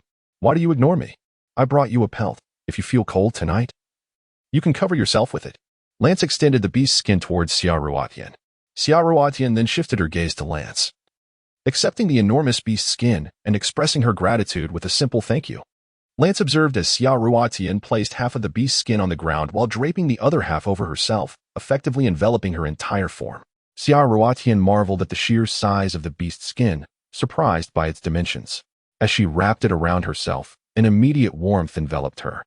I never expected you to be so petite, Lance remarked, taken aback by Xiaoruotian's ingenuity in using one half as a mattress and the other as a blanket. While the beast's skin could only cover their upper bodies, it completely enveloped the small female before him, from head to toe. Seeing such a delicate and dainty creature, Lance couldn't help but smile. As Xiaoruotian lifted her gaze, she chanced upon the enchanting visage of Lance, adorned with a warm smile. The sight of a cold-blooded serpent beastman displaying such a tender expression sent a ripple of unease through her heart. She had never fathomed that a creature of such a frigid nature could possess a smile so beguiling. What do you want from me? Xiaoruotian inquired, eyeing the towering Lance, whose allure seemed almost otherworldly. This Lance was truly a mesmerizing being, a perilous temptation that could ensnare one's heart with just a glance. Hastily, she diverted her gaze towards the serpentine half-beastman outside the cave, her heart, which had momentarily fluttered at Lance's charm, now quelled. Both were serpent beastmen. Yet one was so breathtakingly beautiful that it could drive one to despair, while the other evoked fear with a mere glance, an extreme juxtaposition, a shocking visual contrast. Once more, she shifted her gaze to the moon above, which she found infinitely more pleasing, offering a sense of comfort. Lance observed the little female gazing at the moonlight, watching as the silvery beam streamed into the cave, casting a radiant halo upon her face, rendering her even more pitiable than the alluring Humayer. Do not blame Gentian. He made this decision for your own good. Remain here for 3 days, and you shall be free to leave, he said, departing with a sense of disappointment, for throughout their encounter, The only time the little female had acknowledged him was when he first handed her the beast skin. After that fleeting moment, she had not spared him another glance. He could not help but touch his face, perplexed as to why. Despite the same countenance that drew other females to him, the little female showed him such disregard. Earlier, he had feared that her first day in the tribe would end in punishment, prompting him to check on her under the pretense of delivering the beast's skin. Hoping to forge a connection, little did he expect that she would not even deign to look at him again. In a moment of impulse, he found himself defending Gentian, realizing that had he not clarified things with the little female, Gentian, with his taciturn nature, would likely never explain anything to Xiaoruotian. Casting one last glance at the little female, still gazing at the moon, a tinge of disappointment washed over him as he walked away, secretly resolving to win her affection. He could not believe that his otherwise irresistible charm was met with such indifference from this uniquely foreign female. The enigma has finally departed. Upon Lance's exit, Xiaoruotian immediately relaxed her entire being. It was not that she was unwilling to glance at him. Rather, she feared being bewitched by that captivating face and ultimately falling for him. The mere thought of a normal person entangled with a serpent. Xiaoruotian hastily shook her head. Setting aside her inability to accept a relationship with a creature, what if they were to have a monstrous offspring? Even if such a child were to be regarded as a half-beastman, it would still be intolerable for her to face a creature that was neither human nor beast. The prospect of returning to her world under such circumstances was even more distressing. Hey, Xiaoruotian, are you trying to court death? What are you thinking? She scolded herself lightly, striking her head twice. Just a fleeting glance from that enchanting lance had sent her spiraling into such wild thoughts. Her resistance was woefully inadequate. Xiaoruotian, I scorn you. She berated herself. Although she had occasionally contemplated the notion of a human-beast romance, it was always in the context of others, like the tale of Bai Nyangzi and Su Xian. While she admired that exquisite and romantic relationship, it ultimately did not concern her. Hence she felt indifferent. However, if the situation were to involve her personally, she knew she would be unable to accept it in the least.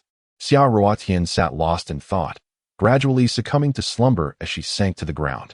Having indulged in excessive daytime rest, she was abruptly roused from her sleep in the dead of night by a haunting nightmare. In this unsettling dream, she found herself flirting with a dashing gentleman, only for him to suddenly transform into a giant python that swallowed her whole. A cold sweat broke out on Xiaoruotian's brow as she awoke in shock. Alas, I am utterly tormented by that rascal, Lance. She muttered a soft curse under her breath as she propped herself up. In the aftermath of her nightmare, the petty Xiaoruotian attributed her distress to Lance. Poor Lance. How he longs to pursue Xiaoruotian. It seems an impossibility.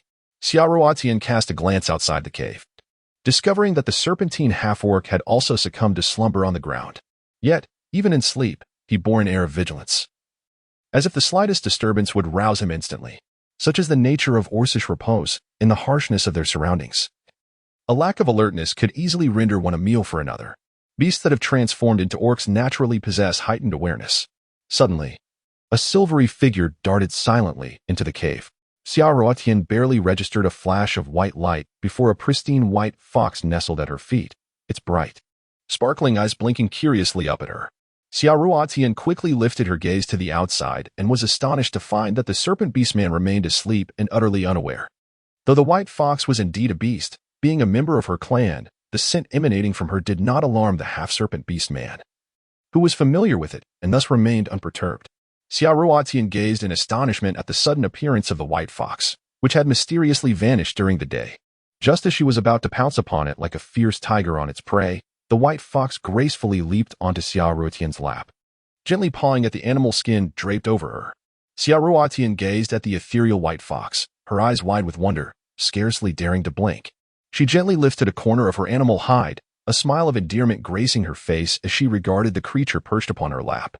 Would you like to come closer? How about I hold you? Xiaoruotian's mouth watered at the sight, her expression one of eager supplication as she slowly extended her hands towards the enchanting fox, fearful that any sudden movement might cause the delicate creature to vanish like a mere bubble.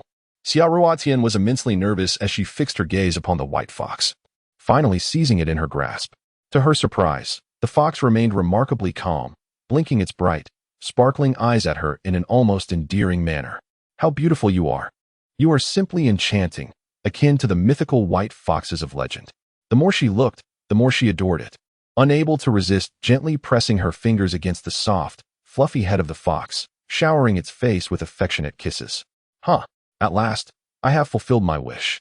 As she observed the fox bow its head in what seemed like bashfulness, Xiaoruotian instinctively tightened her hold, cradling it closely, as if fearing someone might snatch it away. Throughout her life, she had always held a fondness for pets. While she cherished kittens and puppies, her affection was solely for their youthful forms. Once they matured and transformed, her interest waned. She found it difficult to move past adorable children as well. In essence, she was enamored solely with the charming innocence of young animals. Thus, she had long harbored a dream of owning a snow-white fox, reminiscent of the enchanting creatures from folklore, capable of transforming into a beautiful woman who would converse and playfully charm her. In her heart, she firmly believed that a fox spirit should be a woman, not a man, which is why, to this day, Xiaoruotian regarded the fox in her embrace as a female. Xiaoruotian discovered that the white fox in her arms had suddenly gone still. It was only then that she realized she might have exerted too much force moments ago. Hastily, she loosened her grip on the fox and checked its condition. Fortunately, it was not dead, merely unconscious. Xiaoruotian breathed a sigh of relief, reassuring herself that she had not applied much pressure at all. However, unbeknownst to her, as she lifted her gaze towards the serpent-like beastmen outside the cave, the cunning white fox cautiously opened one eye. Noticing her lowered head, it quickly shut its eye again.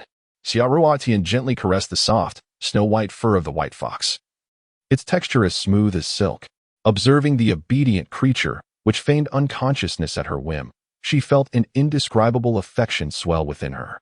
She could not fathom why such a charming and beautiful creature would be so cruelly hunted by humans, merely for its pelt, stripped of its life without hesitation. She had heard rumors that some hunters, in pursuit of fresh hides and their subsequent preservation, would sometimes skin these animals alive. Imagining such brutality, she pondered whether, if someday human skin were deemed desirable, mankind might also fall prey to indiscriminate slaughter amongst themselves. After all, where did the various tales of human skin lanterns originate? Sensing the faint sorrow that enveloped Xiaoruotian, mourning the lives of those cruelly taken, the white fox suddenly opened its bright, sparkling eyes, gazing at her in confusion. "You're awake? My apologies, I didn't mean to startle you. I hope you don't hold it against me." Xiaoruotian expressed her regret to the fox in her hands. She was the kind of person who would apologize even for accidentally bumping into a beggar. Yet, if someone were to harm her without remorse or apology, she would coldly disregard that person as if they were a complete stranger. Even if she were to witness that individual in distress or misfortune, she could walk past their lifeless body with indifference. She was one who would repay kindness tenfold. But if struck, she would retaliate with a vengeance. She felt indebted to no one, but rather, it was others who owed her. The white fox made a couple of chirping sounds. Although it could not comprehend Xiaoruotian's words, it could clearly perceive her guilt through her eyes. No longer pretending to be the adorable creature, it regarded Xiaoruotian with a serious demeanor, as if a man were gazing upon a woman. In truth, the white fox was a failed evolutionary member of its kind. Within the chasing wind tribe, and indeed across the entire island, no beastman favored those who had failed to evolve, deeming them weak, failures, or merely fodder to sate hunger during times of scarcity. Even its own kin would not show kindness to those who had not succeeded in their evolution. Their fate often ended in becoming a meal for winter beastmen when food was scarce. For the first time, the white fox felt cherished by a beastman. And it was a female at that. It recalled a female of its own kind, who had always been inseparable from it prior to her successful evolution last year. Since then, she had seemingly forgotten its existence, sometimes even treating it with hostility as if they were strangers. Remembering that ungrateful female fox, sorrow washed over the white fox's face. As the white fox gazed into Xiaoruotian's dark eyes, which openly displayed affection and tenderness, a warm current surged through its heart, reviving what it thought was long lost. For the first time, the proud creature extended its delicate tongue to gently lick the back of Xiaoruotian's hand. "Ahaha, that tickles." She giggled, allowing the fox to continue its playful licking, feeling a delightful tingling sensation that filled her with joy. As if she had opened her heart to this unfamiliar world. Suddenly, the serpentine half-beastman heard the sound of a female voice nearby, and hastily stood up to peer into the cave, fearing something amiss. Xiaoruotian, caught off guard, quickly grabbed the white fox and tucked it into the animal skin draped over her, anxious that the serpentine half-beastman might catch sight of it. She then forced a shy, awkward smile in his direction. My apologies, did I laugh too loudly in my dreams and disturb your slumber? The serpentine half-beastman, unable to comprehend her words, could only see her unique smile, which made him wish to return the gesture, but instead, he ended up with a twisted expression that conveyed both a desire to smile and to cry. Alarmed, Xiao hastily lowered her head, pretending to see nothing. Seeing her reaction, disappointment clouded the serpentine half-beastman's face. It was evident that this new female did not harbor any fondness for him. He returned to his spot on the ground, closing his eyes to doze off once more, noticing that the beastman outside appeared to be asleep again. Xiao swiftly lifted the animal skin and placed the white fox on her lap. I hope I didn't smother you, she cooed, showering the fox with affection, hardly considering that the skin she had draped over herself was not entirely airtight, and it could very well suffocate the fox. This time, let us keep it down so we don't wake him. Let us play quietly, she suggested, pointing outside while lovingly stroking the fox's little ears and chubby legs. Occasionally, she would find herself unable to resist kissing its sparkling eyes, completely lost in her own enjoyment. Remarkably, the white fox remained silent, allowing her to indulge in her affection. Upon hearing the deliberately hushed giggles of the female, the serpentine half-beastman, feigning sleep, squinted to observe Xiao. He was astonished to see the tribe's most noble newcomer playing so joyfully with a failed evolutionary fox beast. At times, she would become so excited that her eyes sparkled, forcibly pressing her lips against the fox's head, leaving the half-beastman utterly dumbfounded. He had never witnessed a female beastman so genuinely joyful, so carefree, so enchanting, completely unaffected by her surroundings, immersed in her own world of bliss. He had seen other females smile before, but most wore a boisterous grin akin to that of a male beastman. Yet, here was this female, displaying such kindness toward a failed evolutionary fox. At that moment, the serpentine half-beastman felt an overwhelming urge to strangle the fox in her embrace, just to have her direct that affection toward him, even if it meant his own demise. However, as that thought crossed his mind, he hesitated to enter the cave and act upon it, for he remembered that this female was still confined, and he was her warden. Jealousy burned in the serpentine half-beastman's gaze, fixated on the fox nestled in Xiao arms, as if sensing the pressure of his stare. The white fox looked up to meet the half-beastman's greedy eyes, causing its body to stiffen in fear. In nature, foxes were among the prey for serpents. Moreover, it now faced a half-evolved creature, a formidable adversary. What's wrong? Xiao curiously stroked the white fox, only to glance up and find the serpentine half-beastman gazing at her with fervent intensity. Panicked, she did not know where to place her hands. Xiao was oblivious to the fact that it was spring, a season when most of the beastmen engaged in their reproductive rituals. Which beastman, in the throes of such a season, could withstand her playful teasing? Although she had misjudged her target, the serpentine half-beastman seemed to perceive the slight tremor of fear emanating from the young female. He forced a grotesque smile once more, running his fingers through his hair with an air of unease, and closed his eyes again, feigning slumber.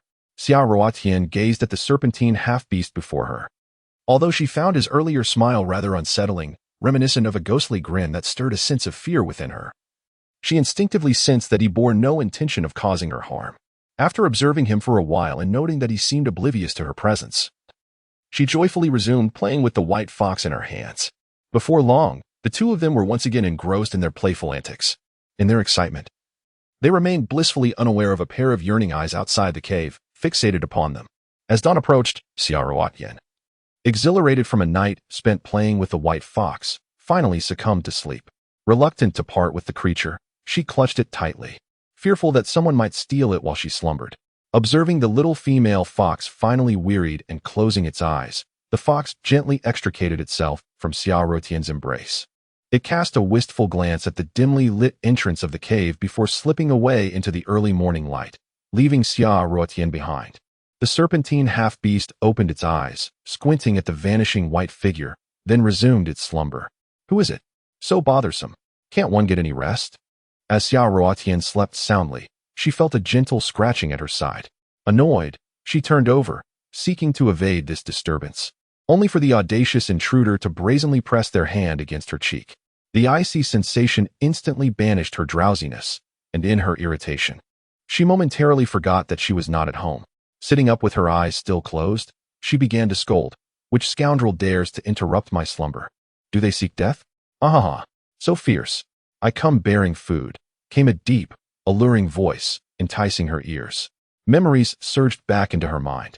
And as she opened her eyes, she was greeted by the charming smile of Rans, who held a stone bowl containing 2 wild fruits and a small piece of meat. "Thank you." Without hesitation, Xiao Ruotian snatched the stone bowl from Rans and took a couple of bites of the wild fruit. As the sweet, refreshing juice slid into her mouth, she suddenly realized she hadn't brushed her teeth or washed her face before eating. She paused momentarily, biting into the fruit. "What's wrong? Is it not to your taste?" Rans observed the little female, who frowned and stared blankly at the wild fruit in her hand, mistakenly believing she disapproved of its flavor. Xiao Ruotian glanced up at Lance, contemplating the snake demon before her, but ultimately decided against it. Even if she were to plead for a toothbrush or a towel, the answer would undoubtedly be a resounding none. She would rather wait until her punishment was over and she emerged from the cave to devise a solution. She recalled her grandmother's adage, "If it isn't clean, it won't harm you." So, she reasoned, 3 days without brushing her teeth could be endured. Akin to a woman in confinement after childbirth, rural women traditionally abstained from washing their hair or brushing their teeth for an entire month. Surely she could manage 3 days. With this resolution, Xiao Ruotian bit into the wild fruit in her hand, exhibiting none of the daintiness expected of a young lady. It was then that she noticed the white fox had vanished. Casting a glance at Lance, she opted for silence, sensing an almost preternatural intuition. Having encountered the white fox twice, she held faith that another meeting was destined to occur. As Xiao Ruotian continued to eat, Lance cast a fleeting glance outside the cave. "Behave yourself, and I shall discreetly arrange for Zhentian to release you a day early," he thought. He intended to hunt with Zhentian, believing that during her moment of hardship, his attentiveness would endear him to her, even if they spoke different languages. Yet, as he prepared to leave, she showed no inclination to express any affection. Instead, she remained blissfully indifferent, devouring her food before curling up in her fur blanket to sleep. Lance, his blue eyes wide with disbelief, found no sign of the expected romantic gesture. With a crestfallen expression, Lance departed the cave, feeling the sting of rejection for the first time. A creature punished and unresponsive to his concern left him questioning his pursuit. The snake-like half-beast observed the once proud Lance return in disappointment, casting a glance at the small female still sleeping in the cave. Reminded of the neglect he felt the previous night, his frustrations dissipated, replaced by a newfound vitality as he stood outside the cave, smiling. Passers-by among the beasts looked on with a mix of fear and curiosity, mistakenly believing that the snake-like half-beast was guarding the cave. In the absence of a partner during this spring season, he had spent the night comforting himself over the sight of the small female, confined and suffering. Yet now he stood watch with renewed spirit. As Xiao Ruotian slumbered peacefully, a vague voice intruded upon her dreams. How could one find rest even in confinement? She loathed being disturbed during her slumber. Irritated, she opened her eyes to find the cheerful figure of the raccoon cat, Nana, presenting her with a stone bowl. "Here," Nana said, oblivious to Xiao Ruotian's morning grumpiness, crouching down amicably to offer the bowl filled with food. "I'm not hungry. I just ate." Xiao Ruotian gestured to her mouth and stomach, indicating that Lance had provided her with sustenance. "You've eaten? From Lance?" Nana seemed to grasp the situation quite clearly this time. "Yes," Xiao Ruotian nodded. She then noticed another stone bowl in Nana's hands, seemingly filled with water. She pointed at it, saying, "I'm thirsty." Without hesitation, she tilted the bowl towards her lips. However, as soon as she tasted it, she sputtered, splattering Nana with the briny liquid. "How salty. What is this water, Nana? Are you trying to drown me in salt? Did you slay the salt cellar last night?" Nana, tilting her head in confusion while attempting to wipe off the splashes, seemed unaware of the mess she had made. Suddenly, Xiao Ruotian had a revelation. It dawned on her that since last night's meal, she had not seen any of the beastmen use salt. Could it be that the bowl contained seawater? But why would Nana offer her seawater? Was it for rinsing her mouth or to replenish her body as salt? Nana looked at her, now much cleaner, and surprisingly, she did not seem angry at being drenched. Instead, she sighed, her gaze resolute as she regarded Xiao Ruotian. She was not merely there to deliver food. Her true purpose was to fulfill the chief's directive to teach Xiao Ruotian the tribe's language within 3 days, ensuring she could communicate effectively. Nana hoped that by conversing directly with Xiao Ruotian, they might uncover more delightful discoveries together. She cherished Xiao Ruotian and longed for a companion to converse within the tribe. Although she had a partner, she often spent her days alone, burdened with significant responsibilities, unable to be by Xiao Ruotian's side. As for her other partner, the mere thought of that beastman made Nana's head throb. "Xiao Ruotian, I am here to teach you to speak." The beastmen relied on instinct to forge friendships, choosing companions based on affinity rather than the superficial judgments common among humans. All right, Xiaoruotian replied, attentively following Nana's guidance. Her mind brimmed with questions yearning for answers. She felt an urgent need to communicate and understand this unfamiliar world. Casting aside any previous notions of feigned ignorance, the 3 days of confinement passed swiftly. Each day, Nana diligently taught her the language, dedicating the entire day to it. As night fell, just as Xiaoruotian had sensed, the white fox reappeared, staying with her until the early hours. Each night, she would embrace the fox as she drifted into slumber, and by dawn, the fox would vanish once more. This routine continued for several days. In just 3 short days, Xiaoruotian learned rapidly and could now converse with Nana freely. Nana looked at Xiaoruotian with pride for the first time. Lance and the others always call me foolish. Ruotian, tell me, where am I foolish? I am so clever. In just 3 days, I have imparted our tribe's language to you. Let us see who dares to mock me now. Indeed, it is their folly. Xiaoruotian thought of saying how it was not merely Nana's skill as a teacher, but rather her own brilliance as a student that enabled such rapid progress. Soon, you will be free. Oh, by the way, there is a celebratory feast tonight. You will surely be delighted. Nana smiled brightly at Xiaoruotian, as if recalling something joyful. Xiaoruotian glanced outside and discovered that the serpentine half-beastman guarding her had left on his own. Upon turning her head, she found Nana smiling at her in a rather eerie manner. A celebration? What are we celebrating? You'll find out tonight. The raccoon-like Nana cryptically teased, clearly unwilling to divulge any information to Xiaoruotian. Humph. Nana, may I inquire if water is particularly precious to your tribe? Why was I imprisoned for 3 days merely for washing my hands with a small amount of it? Xiaoruotian abruptly recalled this significant question. The moment she mentioned it, Nana's previously cheerful demeanor faded dramatically. What's wrong? Noticing Nana's change in expression, Xiaoruotian realized this was no trivial matter. Ruotian, I know you are not from our island, but from where did you come? Nana suddenly raised her gaze and posed this seemingly unrelated question. I came from the other side of the sea. Xiaoruotian evaded Nana's penetrating gaze, speaking ambiguously. The other side of the sea? How is that possible? Our tribe, and indeed the entire island, has never seen a beastman leave this land, nor do we comprehend the vastness of the ocean beyond. It is merely a legend that says the sea god dwells within, and those who dream of escaping the island will drown in the ocean. How could you have safely traversed the sea to arrive here? Are you truly a messenger of the gods?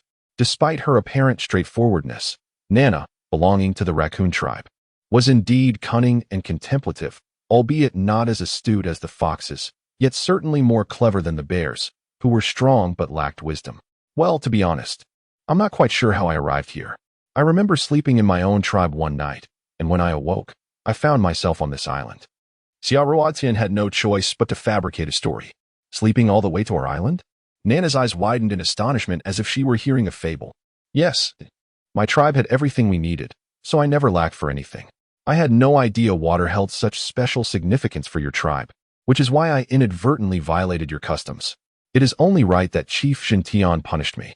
Xiaoruotian deftly shifted the topic, fearing that Nana might inquire further about how she managed to traverse the waves without drowning. Wow, Ruotian, your tribe must be very affluent. It must be quite a hardship for you to come to our tribe. Will you ever return? Nana blinked her large eyes adorably at Xiaoruotian, appearing as if she might burst into tears if Xiaoruotian expressed a desire to leave. Well, I'm not sure. For now, I want to be leaving. Xiaoruotian pondered for a moment and decided to speak honestly. It's good that you are not leaving. Our island has only one river, which divides the entire land in two. However, that river is guarded by the fiercest crocodile tribe on the island, and all their people live within it. Thus, no other tribes are permitted to fetch water unless they bring offerings of food each year. Only then will the crocodile tribe allow them to draw water. If they discover anyone attempting to take water without permission, they will immediately kill the beastman intruder. As Nana broached this topic, a faint sorrow and pain emanated from her. Is that so? Are there no other stronger tribes to suppress the crocodile tribe? Xiaoruotian was taken aback. She had thought that surviving in a primitive society meant struggling for food, but she never expected that even drinking water would be so arduous on this wretched island. Not to mention having water to wash her face or bathe. Xiaoruotian deflated like a punctured balloon. Was she truly the most unfortunate traveler in the world? There are indeed powerful tribes, like the fierce tiger tribe in the center of the island, and the bear tribe's beastmen are formidable as well. However, no matter how strong they are, they cannot rival the crocodile tribe. Those crocodiles are cunning and rarely come ashore. Once they enter the water, it becomes their realm. We, the land beastmen, fear water, and no matter our strength, we cannot compete. Nana's tone grew increasingly somber. I see.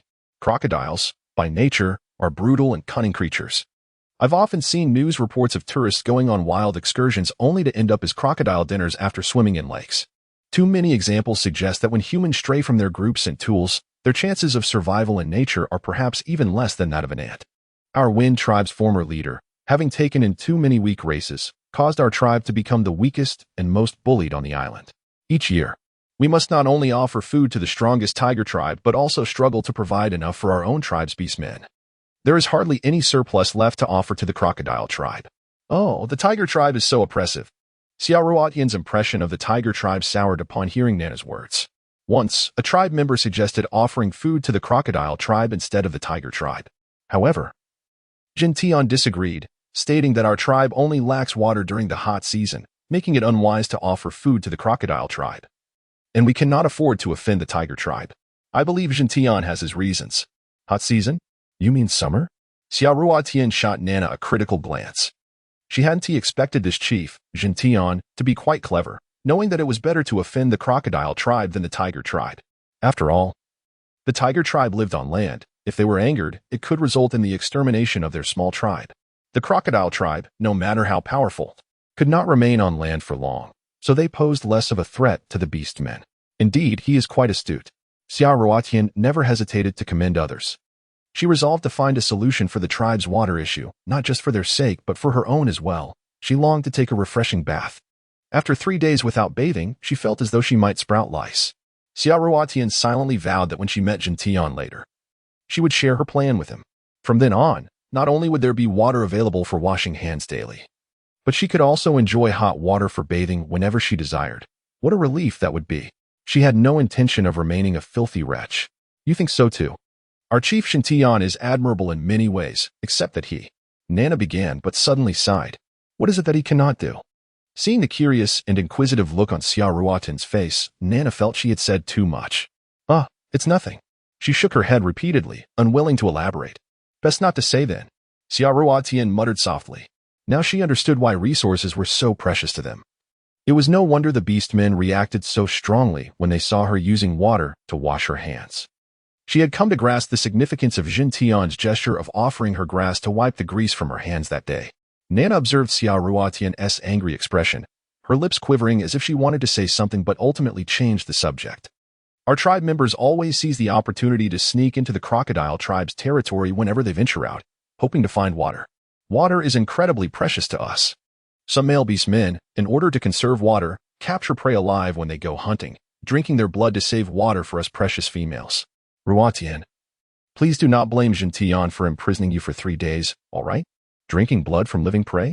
The thought of beastmen consuming the blood of struggling wild animals sent a shiver down Xiaoruotian's spine. She suddenly recalled the first time she encountered Jin Tian.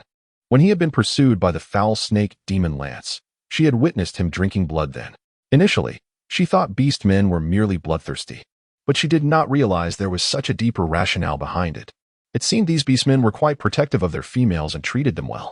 How could this be? I have not endured any suffering, nor have I experienced hunger or cold, thus I bear no resentment towards Jin Tian. Xiaoruotian smiled at Nana, conveying her magnanimity. That's wonderful. Look at the animal hide you are wearing. It is quite soiled. Here, put this on. It is a skirt I crafted for you over the past few days. Nana extended the animal hide skirt she had been holding when entering the cave. Xiaoruotian gazed at the filthy coat she had worn for 3 days, still stained with the blood from that day's demon card. Thank you. Please keep an eye out, and ensure no other beastmen enter. Taking the garment, she moved to the innermost part of the cave to change. Dressed in the freshly donned animal hide attire and leather skirt, she approached Nana. Although the fit felt somewhat awkward, she had no choice but to adapt. To her surprise, it suited her quite well. In that moment, she appeared fully integrated into their tribe. The chief and the others should be returning from their hunt soon, so we ought to hurry back. Nana the raccoon pulled Xiaoruotian out of the cave. Wait. Xiaoruotian freed herself from Nana's grasp, turned back, and folded the animal hide she had used as a mattress and blanket for the past 3 days. After picking up the nearby soiled clothes and stowing them away, she followed Nana out of the place she had occupied for 3 days.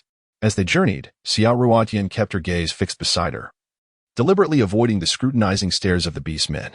Her initial intense reaction to the hybrid creatures now seemed muted. She resolved to treat this experience as if she had entered a museum or a fairy tale world. Her courage grew steadily, and her heart found greater tranquility.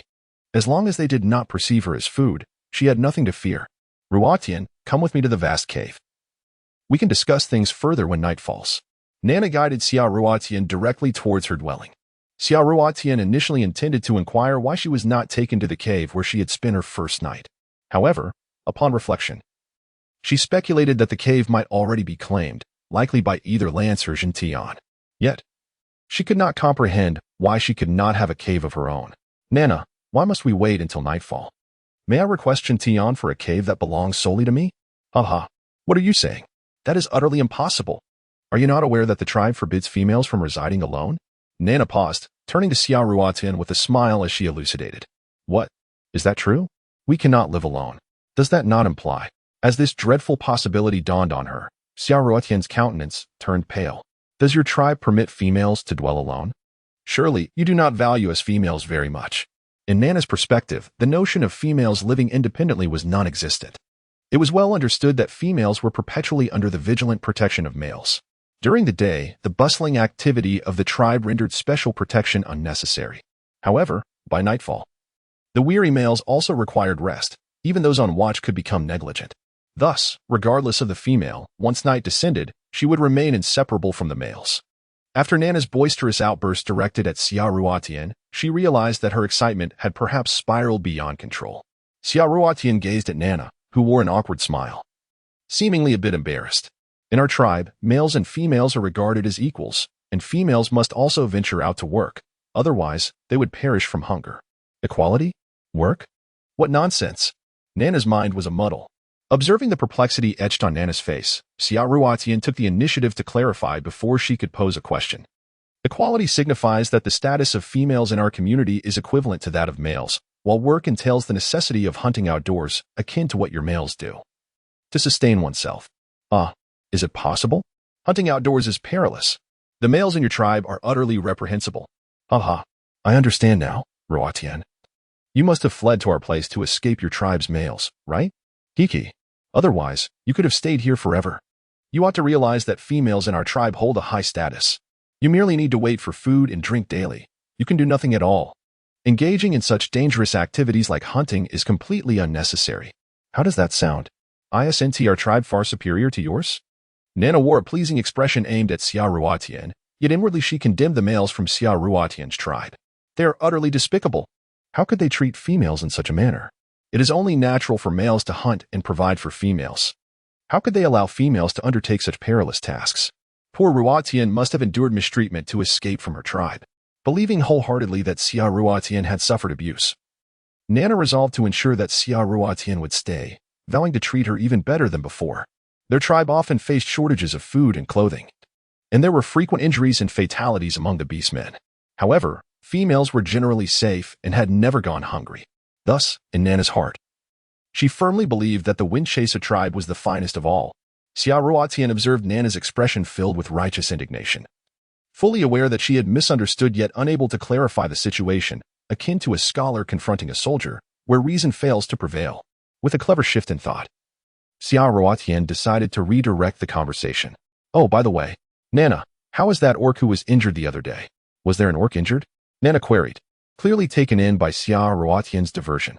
She tilted her head in contemplation, realizing that there had been no reports of any injured orc lately. At that moment, they had arrived at Nana's cave. How could there not be? I mean the one who was hurt on his leg, the one with horns on his head. As Xiao Ruotian set down the animal hide she was holding and surveyed Nana's cave, she noticed that aside from a stone bed and several veterinary hides hanging on the wall, there was merely a stone bowl containing fishbone needles and some wild fruits. That one, you're referring to him? He's a half-orc, not a full orc. Ruotian, you can't possibly be confused between half-orcs and orcs, can you? Nana's face lit up with realization. Half-orc? Orc? Is there a difference? Xiao Ruotian had always believed that any beast capable of transforming into a human, even someone like Nana, was classified as an orc. Does your tribe not have half-orcs?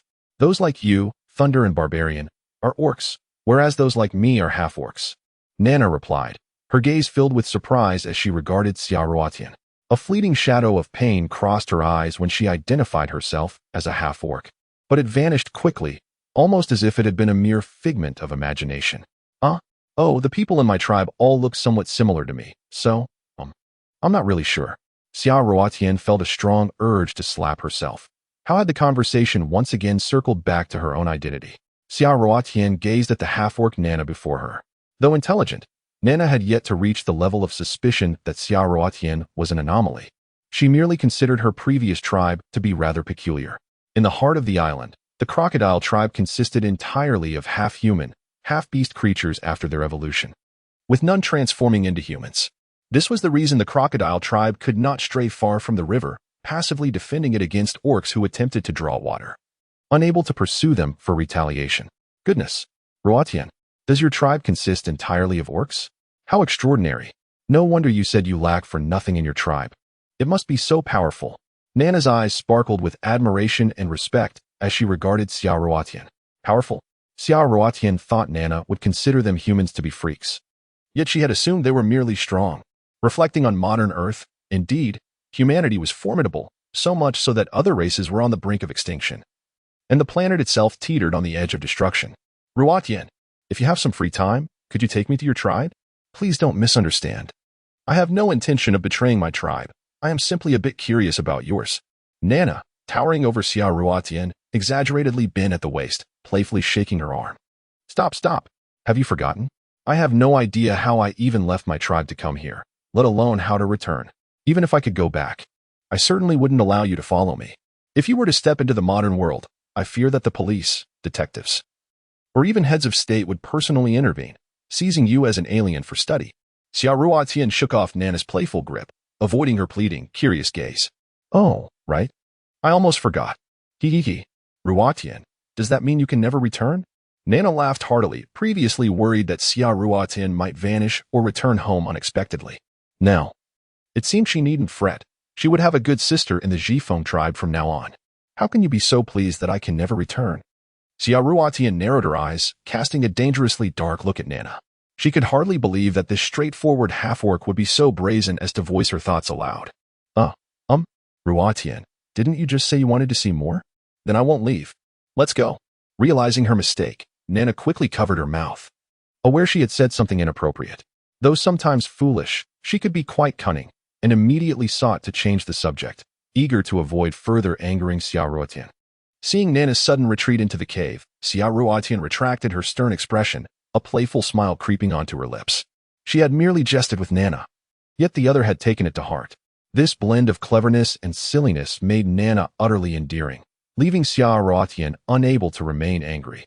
Perhaps this was what they called friendship. As Nana hurried ahead, Xiao Ruotian chased after her. The earlier playful banter was forgotten, and soon they were laughing and chatting as they approached the cave of Nado. Nado, here I come. Before even entering the cave, Nana dashed in like a gust of wind. Oh, Mokar is here too. As Nana burst into the cave, she spotted the youthful-faced veterinarian Mokar examining Nado's thigh, where the wound had begun to heal and form scabs.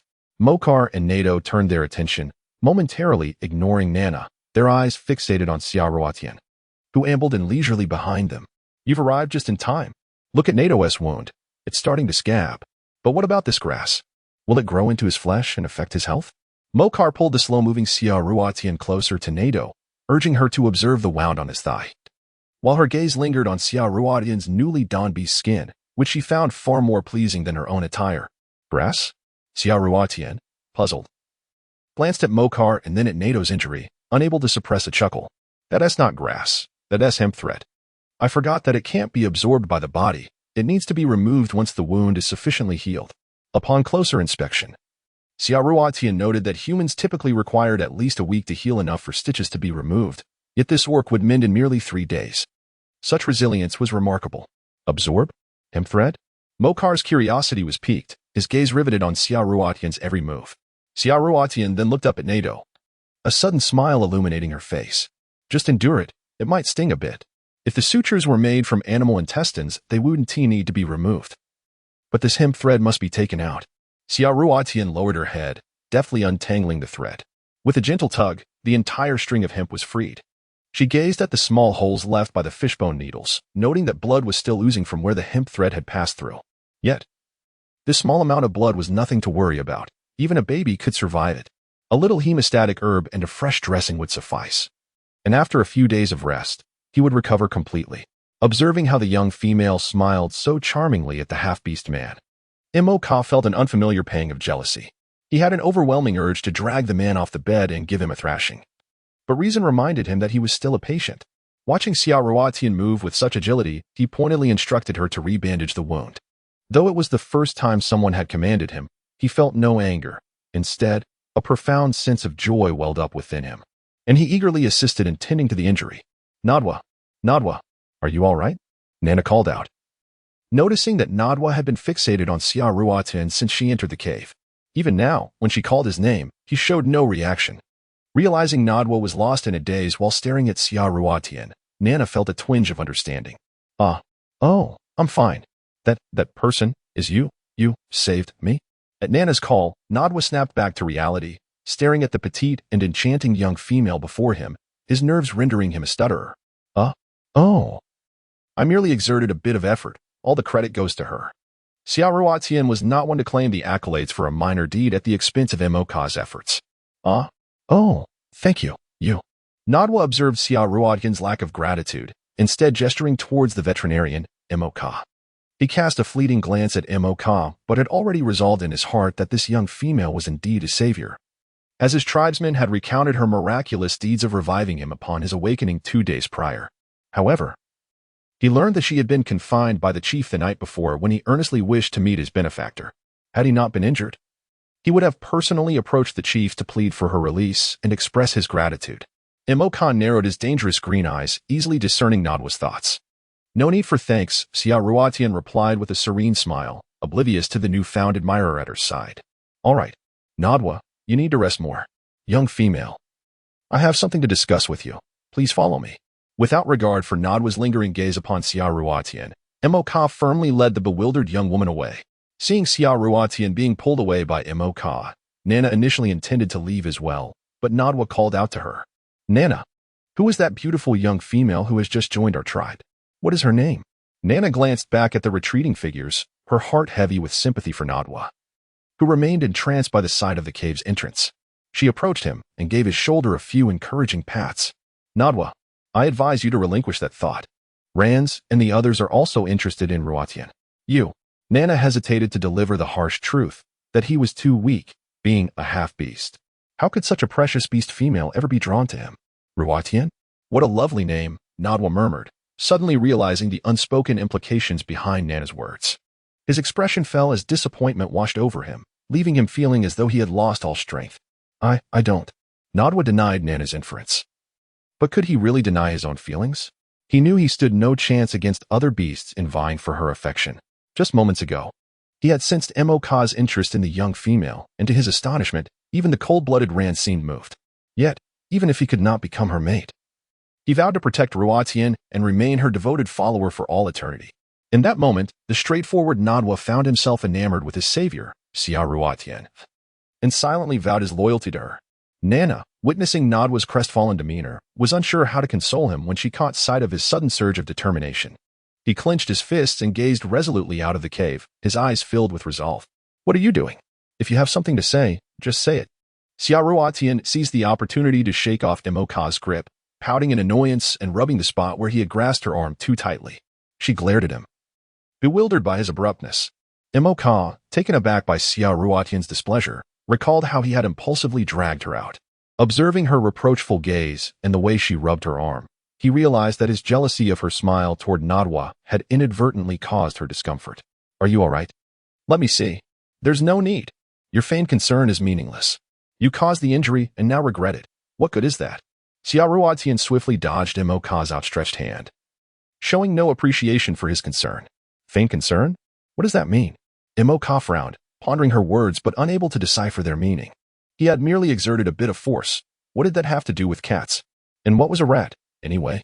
To his surprise, after 3 days apart, she had learned to speak the language of the Wind Chaser tribe. Impressive. What is your name, young female? Xia Ruotian. Thank you for the compliment. If you have something to discuss, please be quick about it. I have matters to attend to.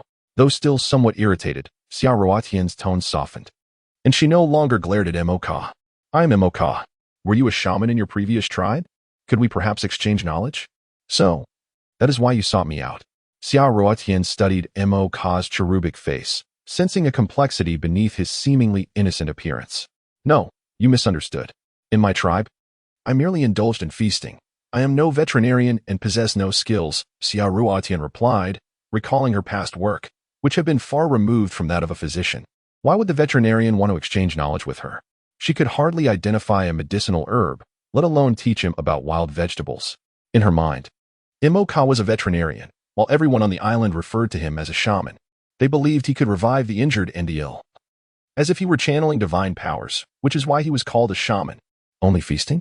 A veterinarian? Moka's expression was one of disbelief and confusion. Did the young female fear that he would learn her skills and thus withhold them from him? As this thought crossed his mind, his innocent face darkened, and a glint of discontent and danger flickered in his green eyes. Upon hearing the term veterinarian uttered with dissatisfaction by the magical card, Xia Ruotian realized she had inadvertently voiced her innermost thoughts. She mused, if you were treating beasts, what else could you possibly be but a veterinarian? Yet, while grappling with these thoughts, her lips articulated an entirely different narrative. Well, in my region, we refer to shamans as veterinarians. And truly, I'm not stingy. My skills are only adequate for rescuing the half-beast on that particular day. Beyond that, I possess little else. I cannot even identify herbs for staunching blood or treating inflammation. How could I possibly engage in discourse with such a formidable shaman as yourself? At most, I could teach you to recognize a few wild vegetables. In essence, she acknowledged her own mediocrity, suggesting that perhaps he might teach her instead. The astute Xia Ruotian quickly deduced the reason behind the sudden change in expression of the youthful man before her, swiftly distancing herself from any association, emphasizing her own ineptitude. Magical Card observed the wary demeanor of the petite female before him, realizing that while she appeared delicate, her intellect was unexpectedly sharp, instantly grasping his intentions. Although he could not fully comprehend the nuances of her words, he could surmise their general meaning. The more she downplayed her abilities, the more convinced Magical Card became that Xia Ruotian was anything but ordinary, undoubtedly concealing other talents that contradicted her modest claims. To his astonishment, this typically inscrutable individual found himself laid bare by the perceptive gaze of a seemingly frail female. This revelation ignited within him a deeper fascination for Xia Ruotian. He felt confident that one day she would divulge all the shamanic knowledge she possessed to him. Xia Ruotian gazed at the doll-faced Moka, who was observing her with an inquisitive expression, evoking within her a sensation of being prey under scrutiny. An eerie silence enveloped the two. Believe it or not, I absolutely refuse, she declared, unable to withstand the intensity of the man's gaze any longer. Despite her innocence, a compelling urge to flee surged within her. Nevertheless, Xia Ruotian was reluctant to acknowledge her fear of the seemingly innocuous yet profoundly perilous beastman before her. She feigned impatience, exuding an air of authority as she dramatically swept her sleeve and strode away. Moka narrowed his eyes, watching Xia Ruotian depart, a peculiar smile of intrigue curling at the corners of his lips. After Xia Ruotian departed, she intended to seek out Nana. However, feeling somewhat disoriented and directionally challenged, she realized that the surrounding cave paths appeared remarkably similar. Xia Ruotian could only meander aimlessly, despite having a mouth beneath her nose that could have inquired of others. Instead, she found herself surrounded by various orcs who passed by, each flashing her ambiguous smiles. Some audacious orcs even boldly shed their upper garments, standing beside her and striking suggestive poses, which nearly caused Xia Ruotian's eyes to bulge in disbelief, rendering her momentarily speechless. At that moment, she felt as though she had stumbled into a brothel. When one orc showcased his muscular physique and noticed that the petite female before him was captivated by his gaze, other orcs grew emboldened, scrambling to position themselves in front of Xia Ruotian to flaunt their strength and assets. Upon regaining her senses, Xia Ruotian's face flushed crimson. Fortunately, these orcs were merely engaging in self-display and did not dare to touch her or commit any further transgressions. Xia Ruotian, composed yet suddenly lowering her head, recalled the scene in the animal kingdom where numerous male creatures sought to court a single female. How strikingly similar it was to her current predicament. Good heavens, did they truly consider her a mere animal? Xia Ruotian fumed internally as she deftly navigated away from these lecherous beings. As soon as the object of their affection departed, the beastly figures, once flaunting their physiques, lost all enthusiasm, their expressions marred by disappointment as they watched Xia Ruotian walk away, mourning yet again the failure of their nth courtship attempt. Xia Ruotian feigned indifference, maintaining her composure as she had not yet walked far. Suddenly, with a resounding thud, a colossal wild boar plummeted from above, crashing heavily to the ground and sending dust swirling around Xia Ruotian's face. Stunned into silence, Xia Ruotian's shot quickly transformed into a glare directed at the beastman before her lance. "Here, for you," the enchanting lance said, raising an eyebrow with a haughty demeanor as he teased Xia Ruotian. "Are you insane? You nearly scared me to death. Who needs this?" she retorted, arching her delicate brows and ignoring Lance, whose once arrogant expression began to fade as she strode past him towards the towering Jin Tian. "Hey, Jin Tian, I need to speak with you." Jin Tian, the prey resting on his shoulder, observed the twisted expression of Lance, who was struggling to suppress his fury, and followed Xia Ruotian silently. "Well, I didn't expect the new female to be so formidable." A half-beastman who had just faced rejection approached Lance with a smirk. "Ha. Our tribe's beloved Lance has finally met his match." Another audacious half-beastman chimed in. It was indeed a rare occurrence for the alluring and powerful Lance to be turned down by a female, a first in the tribe's history. Typically, Lance carried himself with an air of superiority, treating females as mere afterthoughts. But this time, the sight of his humiliation had dispelled any lingering sadness from their own rejections. With such a formidable figure as Lance to support them, the half-beastmen felt no pain, as they watched the distant figures of the small female and their leader Jin Tian. A sense of mourning washed over them. If even Lance had no hope, they dared not dream. It seemed that their leader's fortune was on the horizon. After yet another rejection, Lance was seething with rage. The self-esteem he had been desperately trying to contain erupted amidst the mockery of the half-beastmen. "Ah, you seek death." Lance transformed into a massive python, his tail sweeping through the air to ensnare the two half-beastmen who had just taunted him.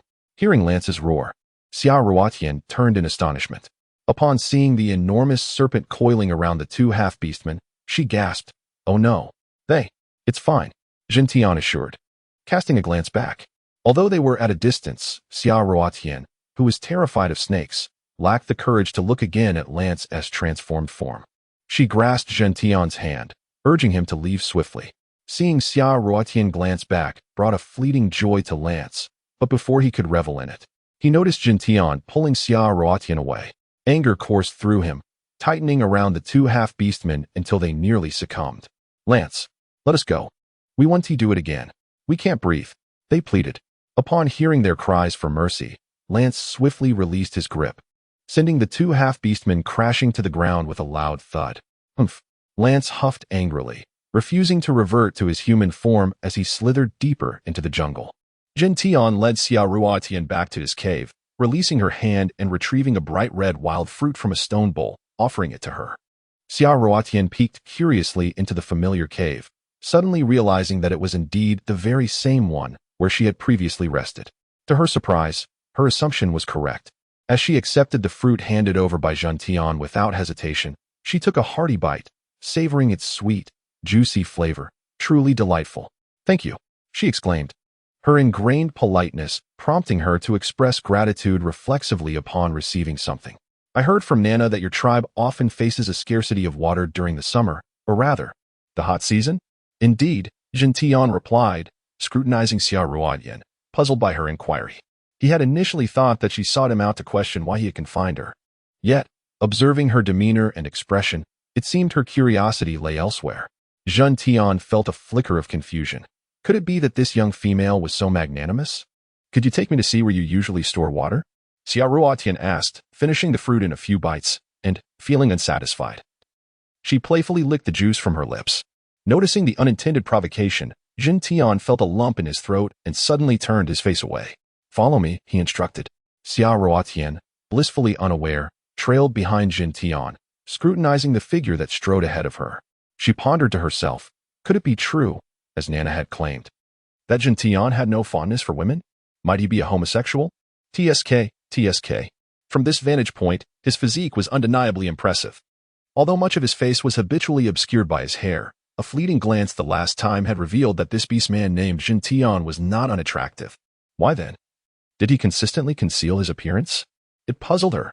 In her eyes, the beastmen here were all rather peculiar, not to mention the white fox that vanished with the daylight, only to reappear at night, and that insufferable cold-blooded serpent demon, Lance.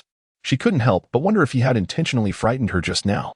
Xiaoruotian was unaware that Lance had returned from the hunt.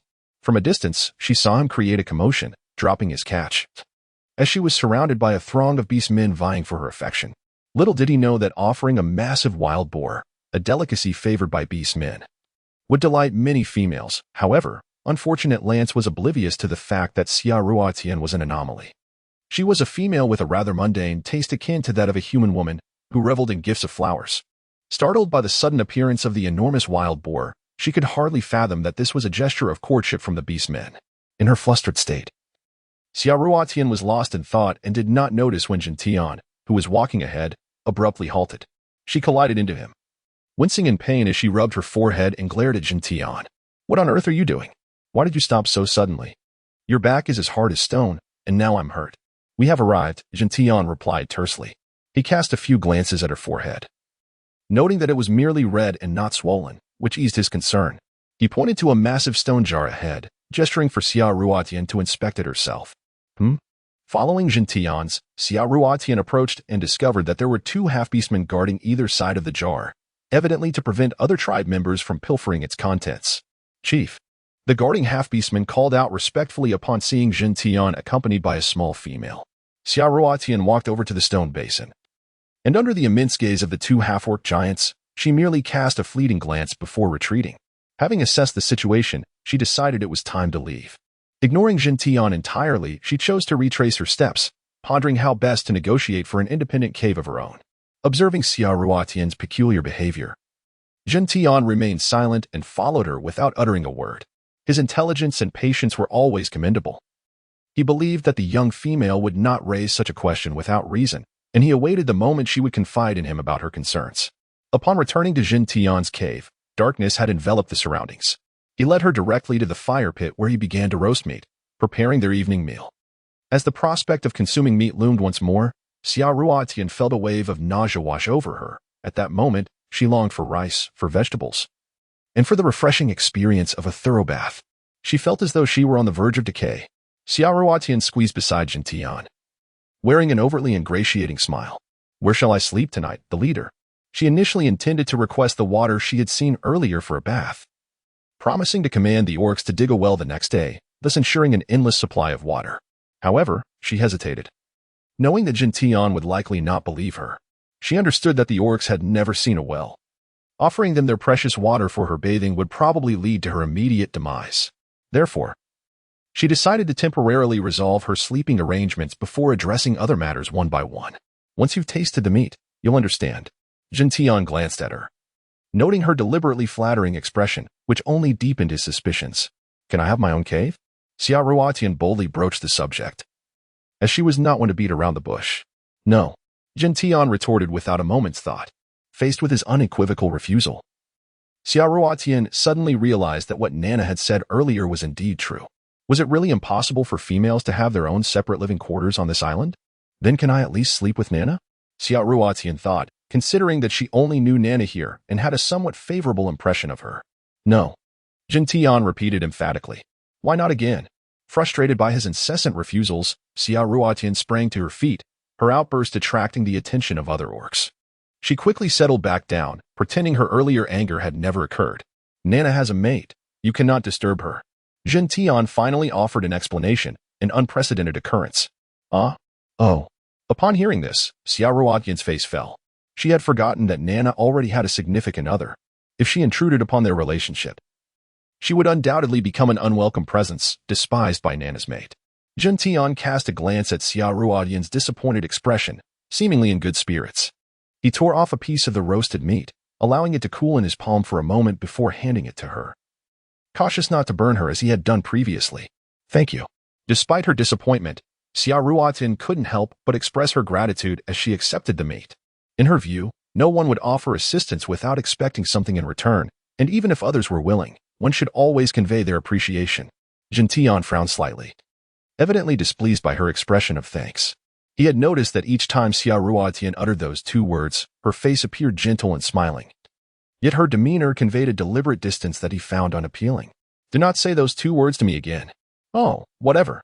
Xia Ruotian responded nonchalantly, not overthinking it. She assumed, as Nana had implied, that females held a high status in this tribe, and that males caring for them was a matter of course, requiring no thanks. However, for the strong-willed Xia Ruotian, this notion was intolerable. She despised being perceived as a mere burden, existing solely to eat and bear children. Although she had once embraced such ideals in her past life, her true nature was far more complex. She was the quintessential woman, whose heart and words often contradicted one another. As she munched on the meat in her hand, seemingly indifferent, Jin Tian realized he had allowed himself to become irritated by her polite, yet distant words. Despite the slight emotional disturbance, he couldn't help but speak. Observing Xia Ruotian's face flushed by the firelight, he recognized that he had repeatedly deviated from his usual behavior in the presence of this newcomer. For instance, he typically refrained from engaging with females. Yet he found himself responding to Xia Ruotian, albeit minimally, which contradicted his usual habits. Never before had he felt angered by a female wishing to maintain a distance. Did this mean, as the loquacious Lance had suggested, that he had developed feelings for this little female? Unbeknownst to him, this was merely the beginning of his transformation. "Why do you keep staring at me? Is there something dirty on my face?" Xia Ruotian turned her head, unable to feign ignorance of the man's unwavering gaze upon her. She assumed that she must look quite unkempt after neglecting her personal hygiene for several days. Jin Tian, confronted by her expressive eyes, nearly lost himself, hastily looking away and pretending to consume the meat in large bites. "TCH, such a show-off," Xia Ruotian thought disdainfully. Xia Ruotian gazed at the meat in her hand, reminiscing about that day when Nana, the raccoon cat, sat affectionately on the lap of the imposing figure known as Manda. What could be the beast form of Manda? The memory of his robust arms, thicker than her own thighs, sent shivers down her spine. She truly could not fathom how Nana and Manda, seemingly mismatched like a turtle gazing at a green bean, ended up together. They appeared to be from entirely different worlds, resembling a beauty and a beast, utterly incompatible. Yet, this was merely Xia Ruotian's personal opinion. Nana, on the other hand, felt a sense of pride for being with such a formidable male. Zheng Tian cast a glance at Xia Ruotian, his expression one of concern upon noticing her interest in the brutish orc, Manda.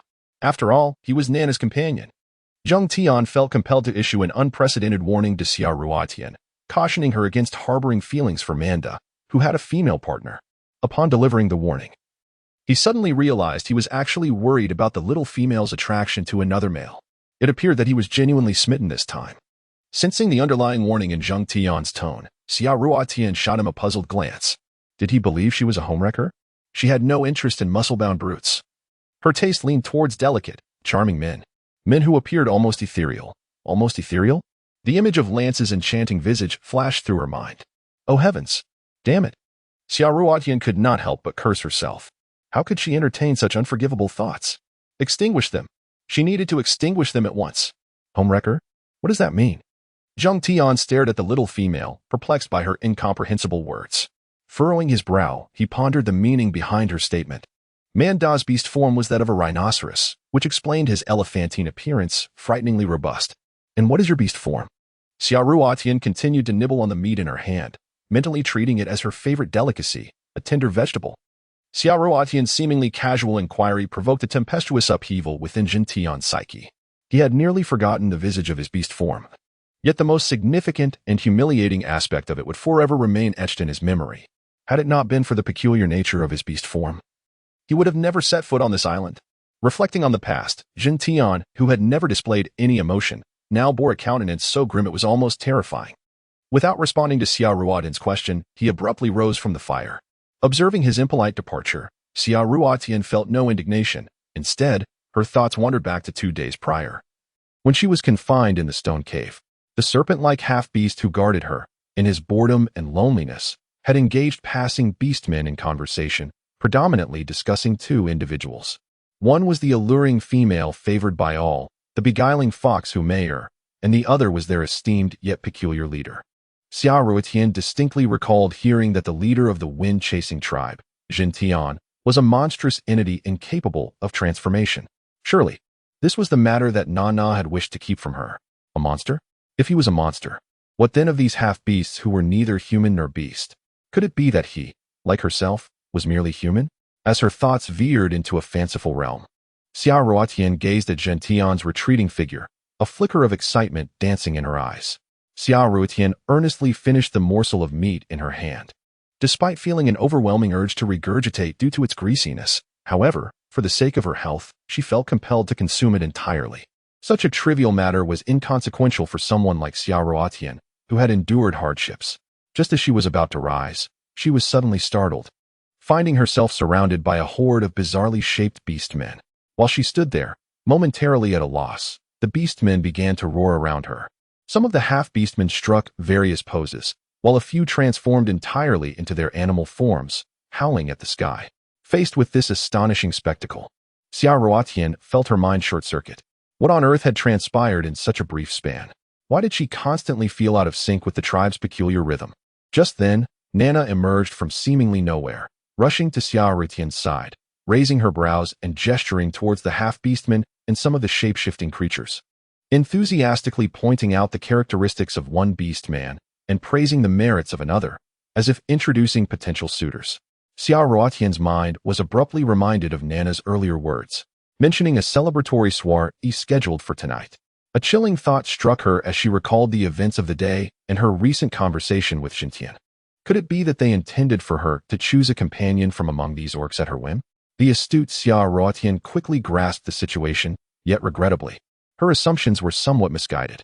She was merely given the option to select an infatuated orc to spend the night with, which could be deemed as a romantic encounter, but certainly not a commitment of partnership. Xia Ruotian peered through the gaps between the orcs, casting her gaze towards the other side where a large bonfire blazed. A considerable number of orcs gathered around it, evidently outnumbering those on her side. Driven by curiosity, Xia Ruotian gently tugged at Nana, and together they sauntered over. The male orcs instinctively parted to make way, yet they continued to encircle Xia Ruotian and Nana, ardently employing body language to present themselves favorably. Amidst the flickering flames, a ravishing beauty, clad in fiery red, danced gracefully around the fire. Xia Ruotian focused her gaze and recognized her as Humayer, the one with whom she had previously clashed. With every fluid movement, it seemed as though the orcs were stirred by a fervor ignited by her presence, their blood boiling with excitement. The few orcs who had been observing Xia Ruotian and Nana swiftly redirected their attention to the enchanting and alluring Humayer. As Humayer reveled in the fervent admiration of the orcs, she raised her chin defiantly, casting a challenging glance at Xia Ruotian, while continuing to sway her sinuous form. Rather than feeling angered by such provocation, Xia Ruotian felt a sense of relief, grateful that Humayer had diverted the ravenous gazes of the orcs away from her. She offered Humayer a radiant smile, imbued with gratitude. Taken aback by Xia Ruotian's unexpected reaction, Humayer paused her seductive movements.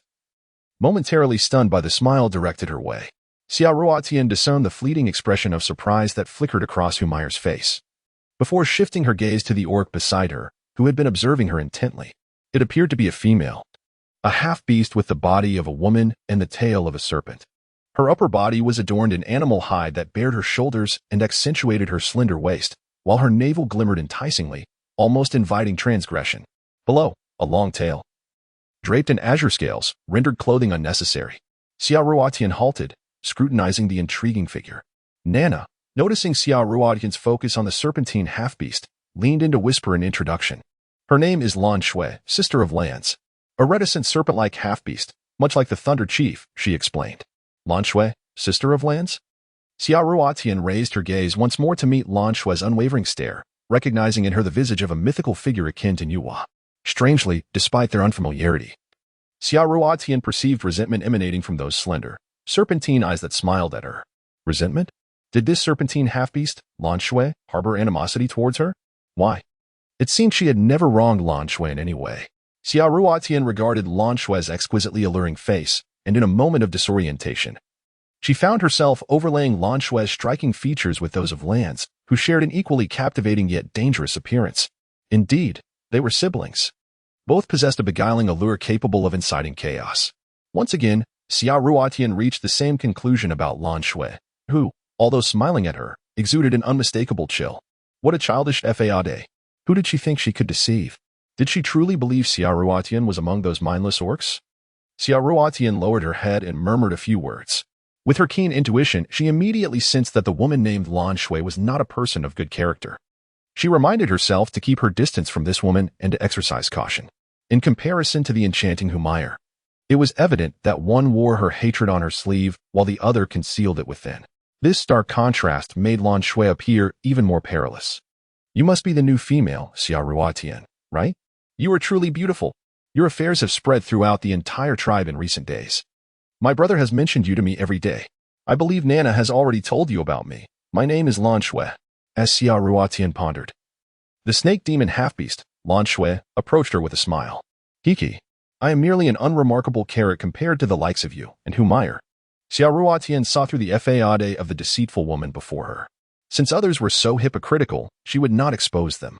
Playing the role of the Navi would be the wisest course of action for self-preservation. A carrot? What is that? It was clear that Lan Shui did not comprehend Xiaoruotian's words, but from the context, it seemed she was belittling herself while praising her and that loathsome fox. Xiaoruotian observed Lan Shui, who consistently wore a serene smile, neither denying nor speaking, responding with silence. It seemed apparent that she had acquiesced to Xiaoruotian's earlier disingenuous reply in her heart. Xiaoruotian, utterly unfazed, recalled the age-old adage that states, 3 women constitute a drama. The tribe boasted more than merely 3 women, and whenever women congregated, the conversation often revolved around comparisons, be it beauty or men.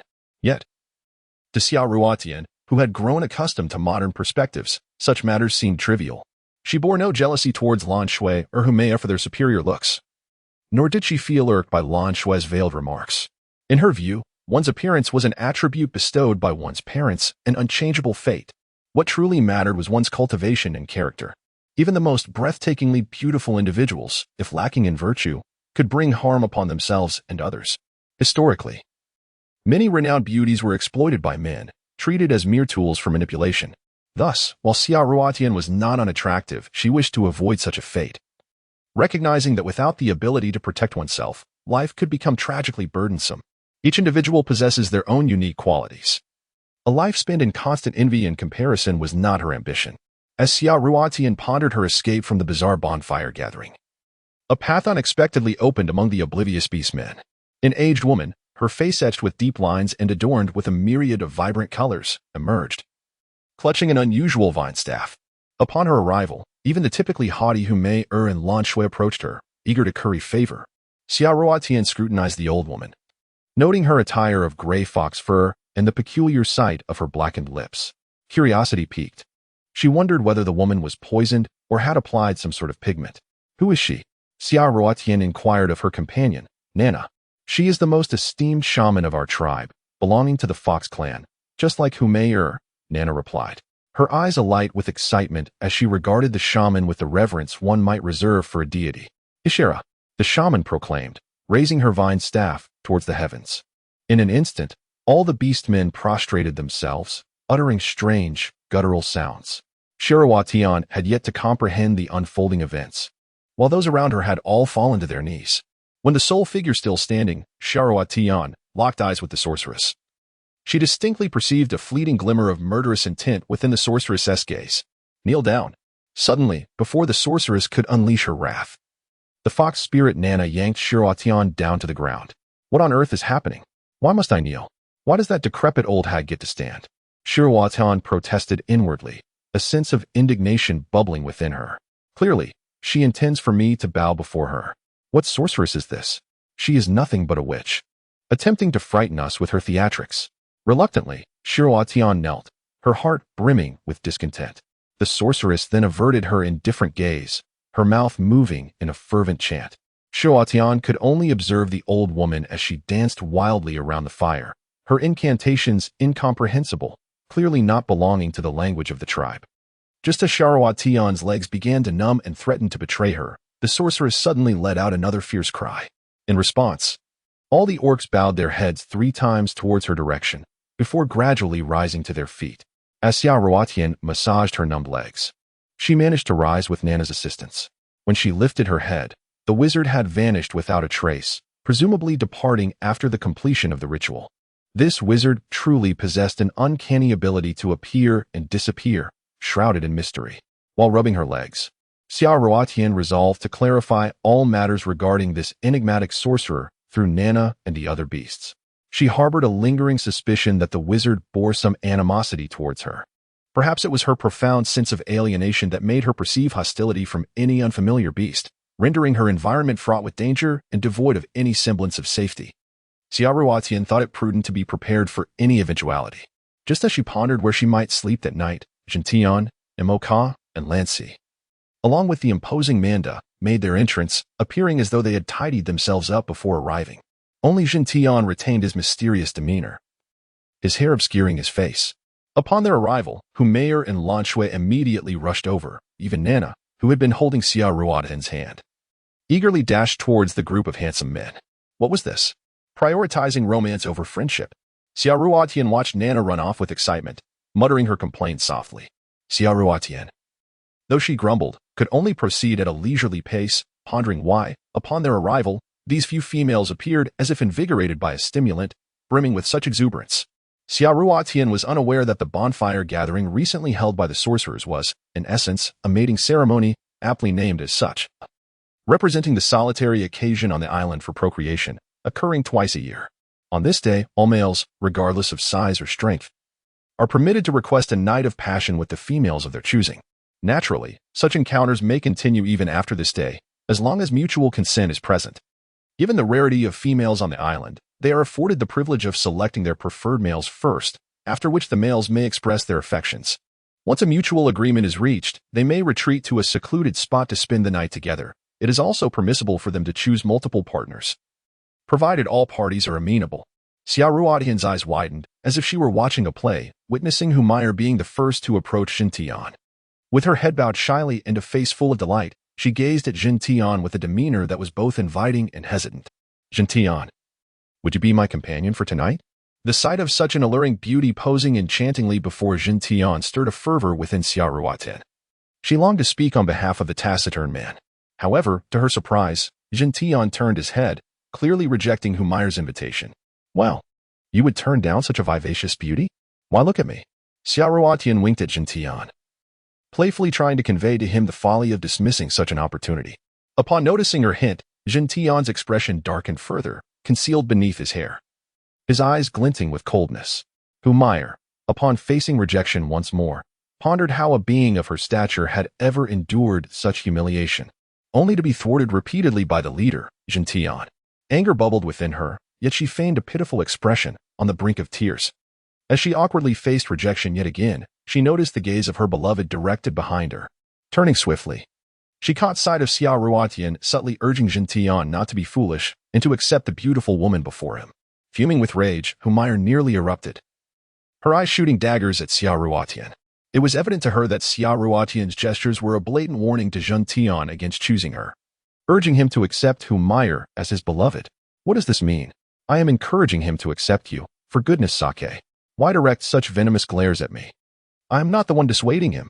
Xia Ruotian cursed inwardly, defiantly returning the glare. She was not one to shy away from a confrontation. Humph. I will have my revenge. How dare you try to claim my mail? Humayer retracted her malevolent gaze, feigning nonchalance as if nothing had transpired. As she turned her attention to her second choice, Lance, she felt confident. After all, he had accepted her the previous year and shared a night with her. However, Lance suddenly smiled and spoke. Meyer, you look absolutely stunning tonight. Just as everyone expected Lance to accept Humayer, only Xia Ruotian observed the beguiling smile on Lance's face, internally berating him as a fickle heartthrob, unafraid of the consequences. Humayer, captivated by Lance's charm, radiated joy, but was unprepared for his abrupt response. While you are indeed the most beautiful tonight, I cannot take away someone else's love, nor can I replace another. So, alas, you should choose someone else. Lance deliberately glanced at Jintian as he spoke, standing beside him. Jintian's expression twitched upon hearing those words. Well, such a gentle rejection, articulated so beautifully. Lance is indeed a charming menace. Xia Ruotian regarded Lance with astonishment, as his unexpected demeanor defied her expectations. She had assumed he would be indiscriminate, especially given Humayer's stunning beauty. Instead, he had delivered a tactful refusal that, while denying another, somehow sounded like it was in Humayer's favor. Indeed. Upon hearing Lance's words, Humayer gritted her teeth, interpreting his prideful demeanor as resentment for her choice of Jin Tian over him. With this realization, Humayer prepared to approach Mocha, only to find that Mocha had preempted her and walked away. Onlookers quickly grasped the situation. Even Mocha had rejected Humayer. Unable to bear such humiliation any longer, Humayer stormed towards Xia Ruotian, pausing momentarily as she passed by, her venomous gaze seemingly capable of devouring Xia Ruotian whole. Xia Ruotian furrowed her brow, casting a cold and indifferent gaze at Humayer, her meaning unmistakable. Your inadequacy and lack of suitors have no bearing on me. Do not glare at me. Humayer felt disheartened and sorrowful, yet the other tribespeople were elated. Last year, on the day that Lancy accepted Humayer, the other orcs were left desolate, shedding tears in solitude until dawn. This year, with no one choosing Humayer, the other orcs finally had their chance. Unbeknownst to them, the orcs failed to notice the venomous glare Humayer directed at Xia Ruotian. Several orcs eagerly pulled Humayer aside, displaying their muscular physiques in an attempt to win her favor. Soon, Humayer selected 4 robust half-orcs, her earlier gloom dissipating. With her chin held high, she sat beside the chosen half-orcs by the fire, anticipating the pitiful rejection Xia Ruotian would soon face. What does she mean? Is she planning to select several males for the night as well? Xia Ruotian discerned the provocative glint in Humayer's eyes as she watched the selected half-orcs eagerly flirt with Humayer in front of everyone. Truly a temptress. Engaging in a 4-way liaison without a hint of discretion, Xia Ruotian nonchalantly turned her head, indifferent to the unfolding drama. At this moment, she cared not for who harbored resentment towards her, only for whether she could evade calamity this night.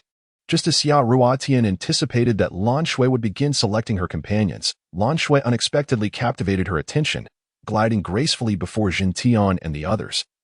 Without selecting a single orc, and directly approaching a rather ordinary-looking orc with an impassive countenance. Even from a distance, Xia Ruotian could clearly see the expression of adoration and surprise on the orc's face as Lan Shui approached him. Several other half-orcs attempted to profess their affection to Lan Shui, but she rebuffed them all. Who is that orc? He appears unremarkable, clad in animal skin similar to Lancy's, albeit with different patterns. Xia Ruotian's curiosity piqued as she observed Lan Shui entwining her tail around the waist of the orc with whom she now embraced intimately. He is Lan Shui's mate, Lang Xian. A deep male voice suddenly whispered in Xia Ruotian's ear, elucidating the situation. Ah, Lang Xian? Xia Ruotian swiftly turned to her side, realizing it was Nuo Duo. Your injury has yet to heal. How did you come out? Sit down. Today is the gathering. I do not wish to remain alone in the cave. Nuo Duo concealed the affection he harbored within, cautiously observing the small female beside him. In truth, he had lied. He did not wish to attend any gathering, but rather to discover whom the small female, who had saved his life, would choose as her companion for the night. Though he knew he had no hope, he still came, despite his wounds. Xia Ruotian, oblivious to the thoughts of the half-orc beside her, hurriedly assisted him to the nearest campfire. At that moment, her concern for others caused her to forget the boundaries she had always upheld between genders. Unaware that her actions had already incited the ire of several onlookers. Jin Tian, may I choose you tonight? Nana, who had long since forgotten Xia Ruotian, now gazed cautiously at the male she had always admired. She was not a frivolous individual, apart from her partner Manda and another companion. She had no one else by her side, unlike Humayer, who had no partner but many lovers. Nana had never dared to hope that the leader Jin Tian would consider her as a mate. She merely wished for a beautiful night shared between them. As she uttered these words, her head bowed in shyness, she dared not meet Jin Tian's gaze, completely overlooking Manda, who stood silently beside her. Females with partners could still choose other orcs for amusement, yet Manda, who already had a female companion, could only suppress his inner discontent and rage as he watched helplessly. Jin Tian seemed to have forgotten the female awaiting his response, his eyes fixated on Xia Ruotian, who was completely unaware and engaged in conversation with the half-orc. After a prolonged silence, Nana, growing anxious, gasped in surprise as she was suddenly lifted off the ground. Struggling and intent on protesting, she soon realized that it was Manda, whose expression was one of indifference.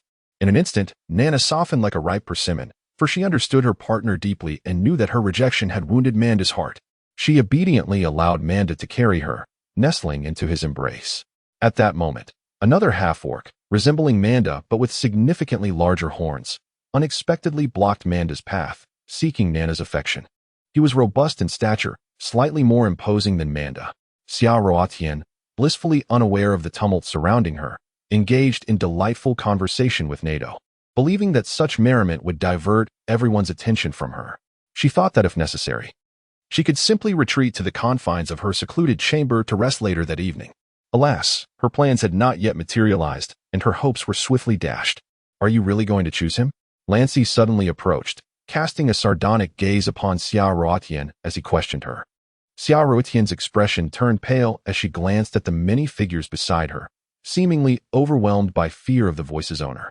It was only then that she raised her head, realizing that not just Lance, but also Jin Tian and Mo Ka had approached, encircling her.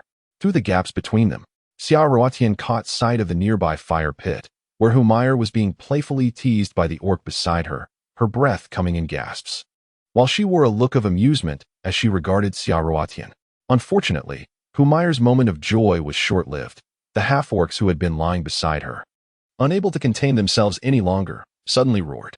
Each of the four raised a hand and a foot, disregarding Humayer's protests, and they vanished into the depths of the shadowy forest. Xia Ruotian withdrew her gaze and stood up, yet she still found herself looking up at Lance, calmly inquiring, "What do you mean by choosing him? I fail to comprehend. I merely engaged in a conversation with him." No one noticed the disappointment and frustration that clouded her expression as she lowered her head. Suddenly, a radiant transformation graced Lance's face. He struck an alluring pose and intentionally tugged at the fur covering his torso, revealing his strong, alabaster chest. With a seductive glance, he beckoned Xia Ruotian with a playful gesture. "Sweetheart, shall I accompany you tonight?" Instantly, the surrounding orcs gasped in astonishment, clearly having never witnessed the enchanting Lance resorting to such beguiling tactics to charm a female. "Goodness, brother, must you be so enticing?" Xia Ruotian found herself momentarily entranced, swallowing hard. Though she had received declarations of affection from other men in modern times, none had gazed at her so directly, so temptingly, as this captivating figure. Mocha observed Lance's self-deprecating display with disdain, a slight smirk gracing his lips. However, when he noticed Xia Ruotian's unwavering attention solely on Lance, a pang of disappointment tugged at his heart. Jinjian clenched his fists, watching the duo. Witnessing Lance's audacity to seduce a female for the first time ignited a desire to intervene. In that moment, Xia Ruotian's focus was solely on the mesmerizing man before her, nearly compelling her to leap into his embrace. But suddenly, clarity returned to her eyes, and the dreamy haze dissipated. She glared at Lance, realizing, "You wicked seducer are indeed no mere mortal. I almost succumb to your charms. Truly, you are a calamity upon the world." Seeing Xia Ruotian's sudden shift, Mocha's mouth curled into a faint smile of resignation. Jinjian's fist relaxed immediately. Lance, though slightly disappointed, gazed at Xia Ruotian with exhilaration. As if he had uncovered the most fascinating mystery, his predatory eyes fixed intently upon her. Unnoticed by all, a solitary figure departed, lost in sorrowful contemplation. Xia Ruotian gazed at the fierce orcs before her, cursing inwardly, "What on earth? Am I truly expected to choose one of these men to spend the night with?" The mere thought of sharing a night with one of these beasts sent a wave of anxiety coursing through her. Although she had a fondness for small animals, she had not yet reached the point of accepting an orc. Lance, observing the young female lost in thought before them, felt a surge of irritation, recalling their previous unpleasantness. He struggled to suppress his anger, fearing that Xia Ruotian might drift further away from him. Proud and never having been rejected by a female before, he now experienced the torment of unreciprocated feelings and a hint of the sorrow he had once inflicted on heartbroken females. "Little sweet, whether tonight or in the future, you must choose a male to share a cave with you.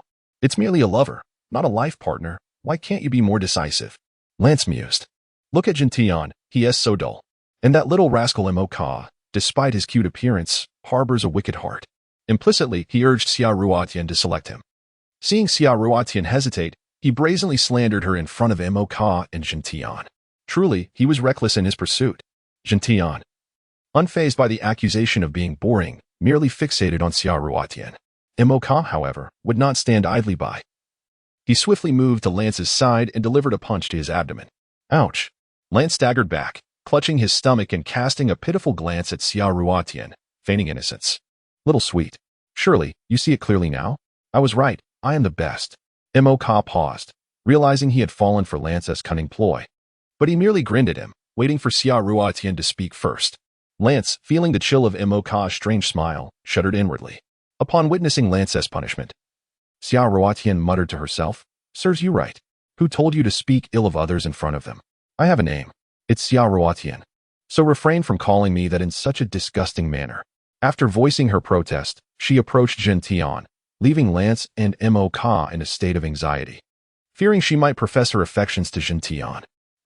Must I choose a male to accompany me tonight? Is it possible for me not to choose? Xia Ruotian fidgeted with her hands, unable to meet Jin Tian's gaze.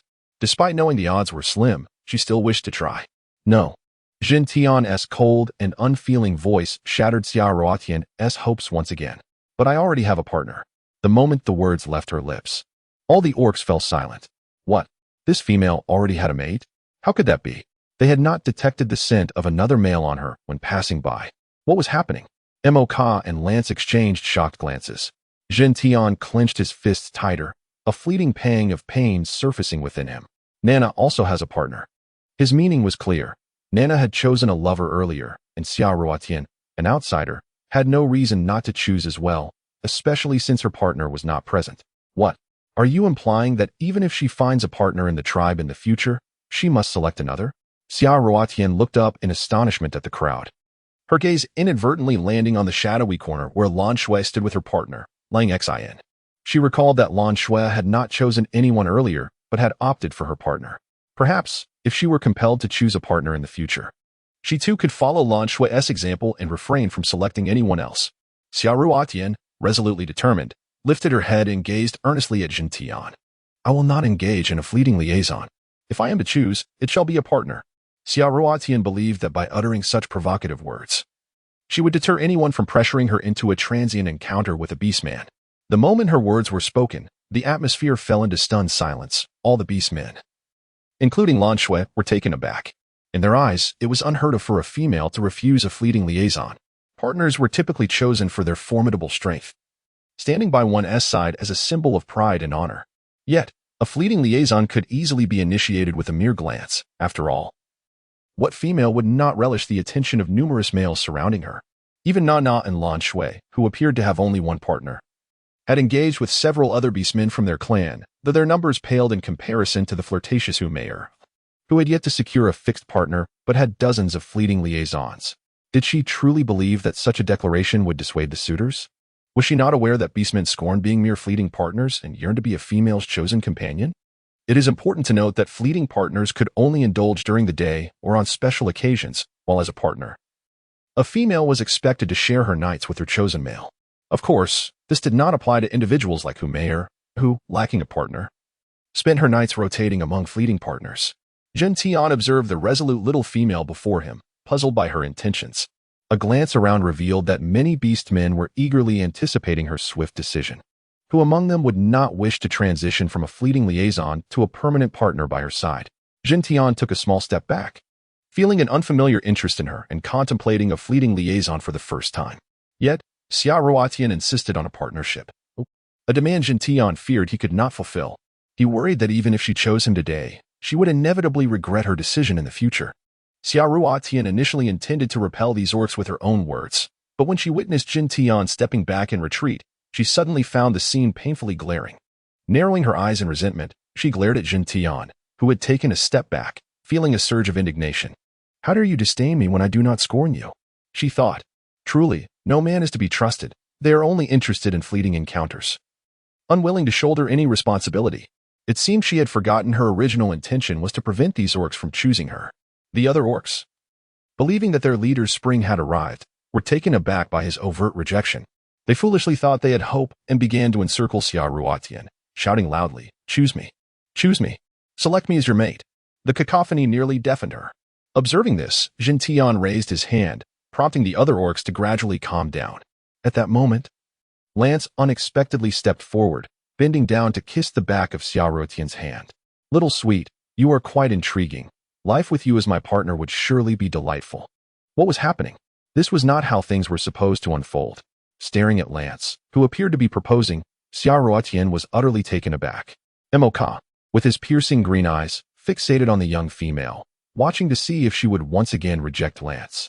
Even Mo Ka could not predict the outcome of this situation. No. Before Xia Ruotian could respond, Lan Shui suddenly abandoned her partner and rushed to Lance's side. Xia Ruotian suddenly regained her composure and abruptly withdrew her hand from Lance's palm, casting a grateful glance at Lan Shui. "Lance." Observing Xia Ruotian's silent gesture of rejection once more, experienced the unfamiliar sting of pain for the first time. His deep blue eyes glimmered with a dangerous light as he gazed intently at Xia Ruotian. On the same day, from the same female. Being rejected consecutively twice ignited a tumult of anger and anguish within him. Xia Ruotian seemed to sense the pain in Lance's gaze as he looked at her questioningly, keeping her head down in silence. "Why do you oppose?" Lance suddenly turned, his elongated, enchanting serpentine eyes fixing on Lanwei with a piercing intensity. It was the first time she witnessed her beloved brother looking at her with such a strange and dangerous expression, questioning her. Lanwei's heart ached, almost bursting into tears. After all, today was merely an exchange meeting, a selection of suitors, not a choice of partners. Lanwei's mind quickly spun, and she found the perfect reply. She gazed at her brother, who stood expressionless and otherworldly before the flames, as if the fleeting pain that had crossed his face moments ago was merely an illusion. Lanwei had always thought her brother Lance was simply a playful spirit, fond of beautiful women, never considering that he might one day develop genuine feelings for someone. She was unaware that in a moment of impulsiveness, she had rushed out to oppose him. Did she truly wish for her brother to harbor no genuine affection for any other female, apart from the kindness he showed her? She yearned for that kindness to be singular, exclusive. Lanwei cared deeply for her brother, yet remained oblivious to the desolate companion left behind, heartbroken and forlorn. "That one. I choose him," Xia Ruotian suddenly exclaimed, pointing at a white figure and leaping forward.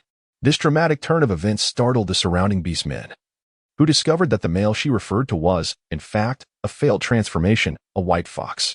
As all the beastmen focused their attention on her embrace, Xia Ruotian tenderly stroked the white fox's fur, exclaiming with uncontainable excitement, "Since we can only select suitors, then I choose this one." She beamed at the beastmen. Glancing down at the white fox in her arms, her face illuminated with joy upon their first meeting. The reason for her spontaneous declaration was simple. From what she had learned from Nana, this white fox was certainly one of the beastmen, perhaps even an unripe, untransformed youth. Though she knew it was wrong to take advantage of a child, she couldn't help but seize this excuse to evade the moment. Laughter erupted from Lance, who had just been engulfed in anger and sadness, as he looked at Xia Ruotian with amusement. "So, you fancy beasts."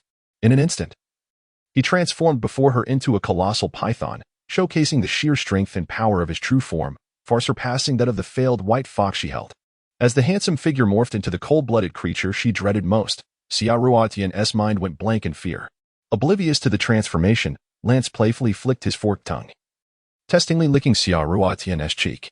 When he saw her unresponsive, he assumed her silence was consent, and with delight, he flicked his serpentine tail, casting the bothersome white fox aside with agility, and began to advance toward the crimson lips he had long desired.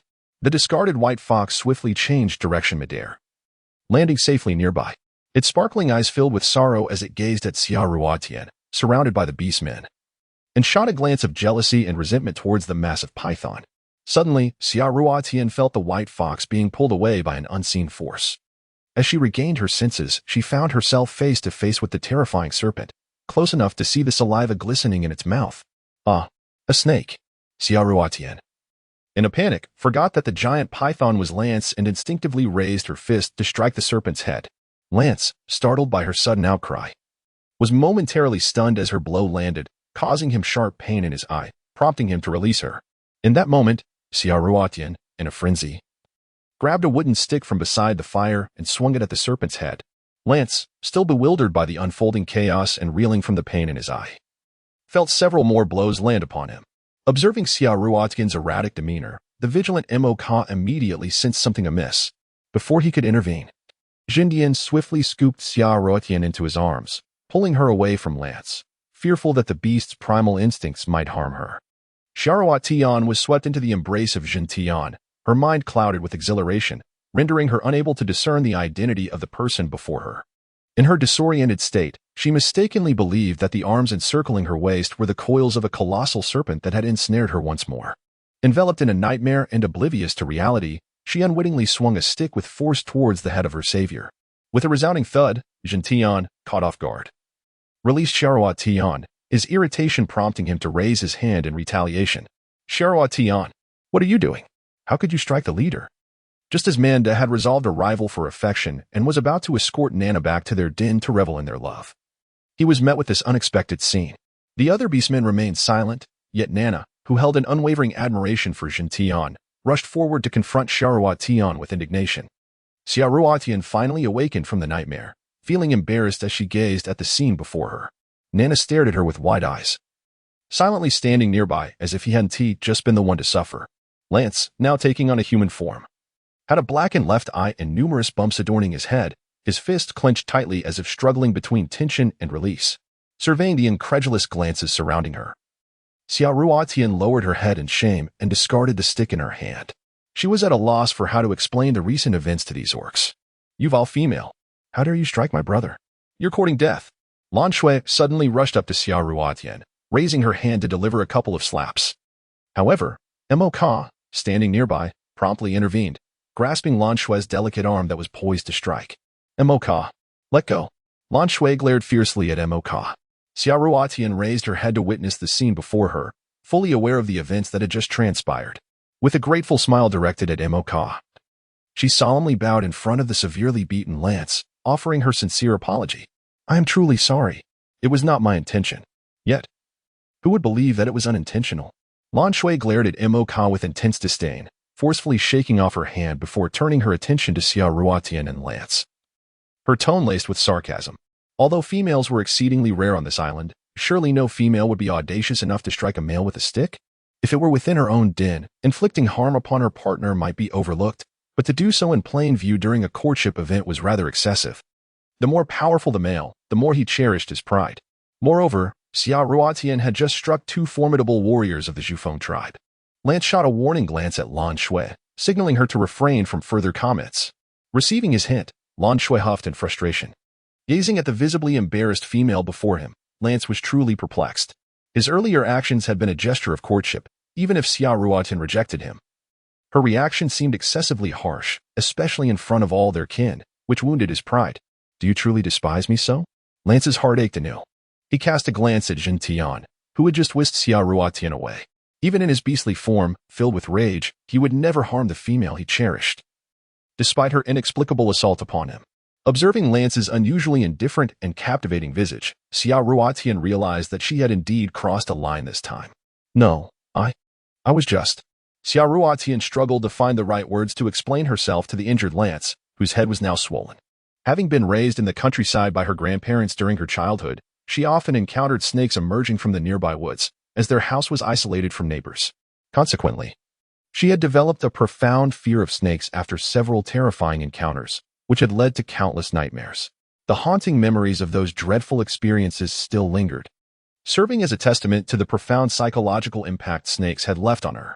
Xiaoruotian is undoubtedly an eccentric individual. Why, you may ask?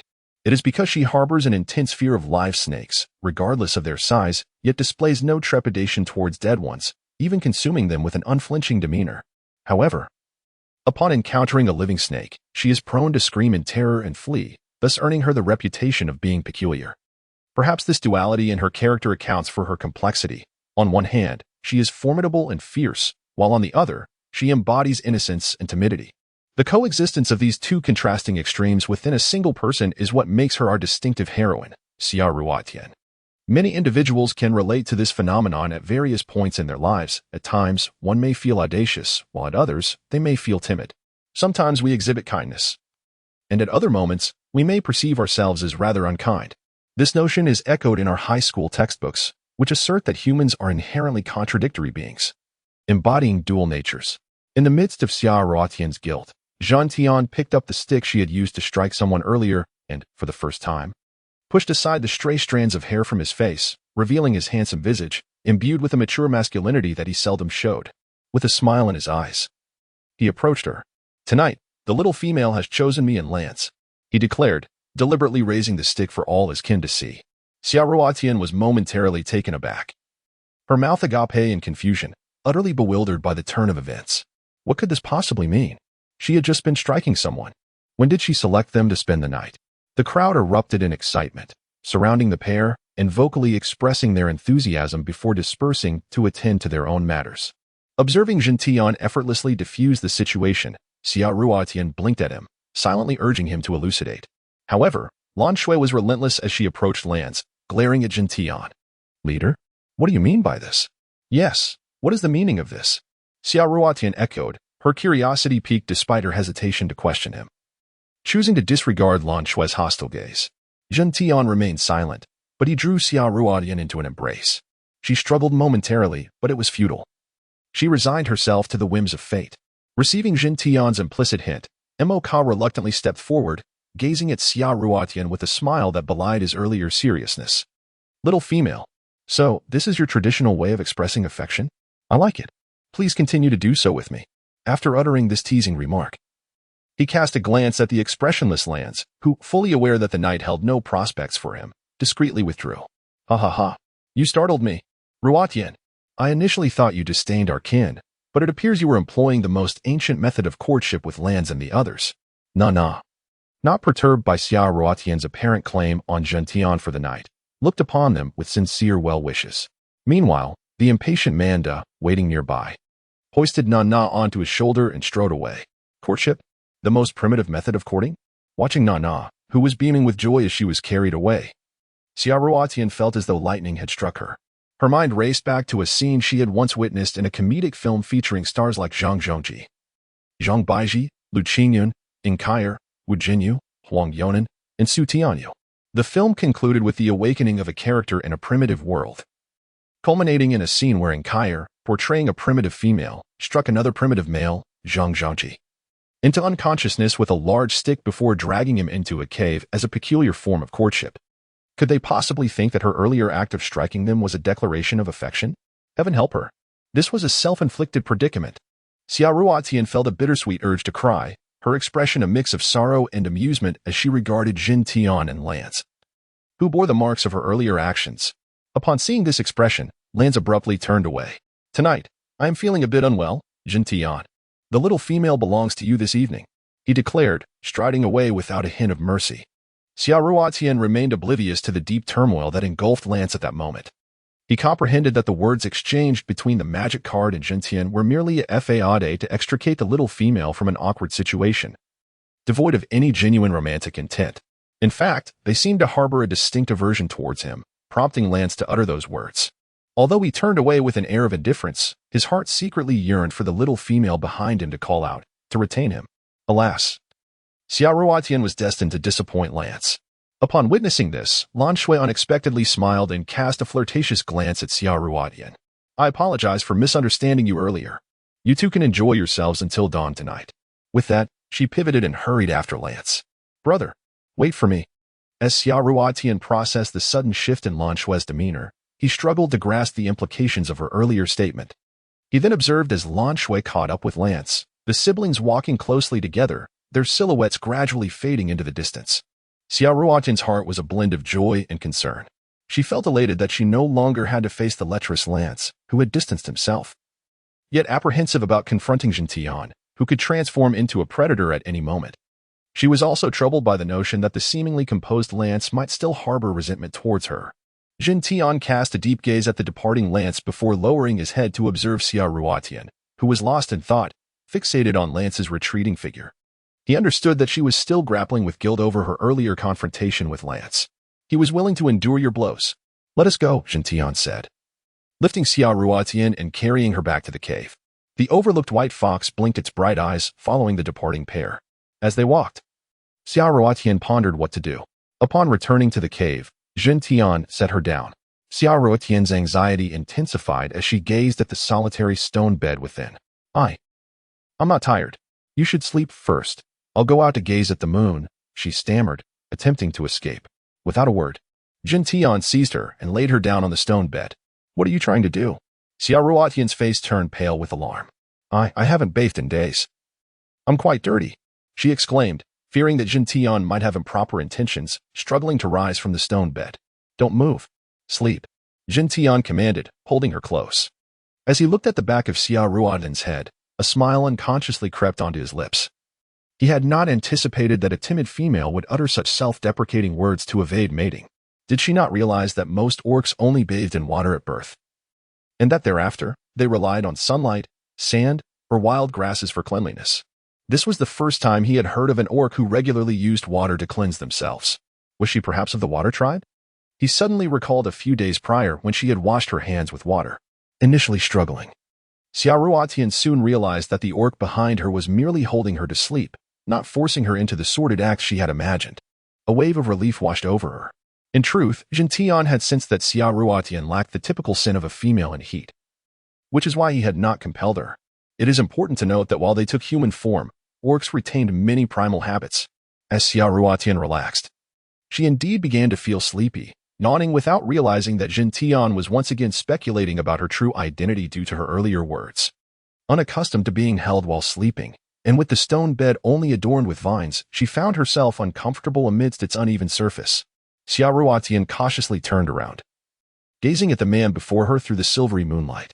At this moment, his thunderous hair cascaded around him like a waterfall, fully revealing the mature visage usually concealed beneath the strands. His thick, dark brows resembled strokes of ink in a landscape painting, while his eyes were closed. And below his pronounced nose lay sensuous lips.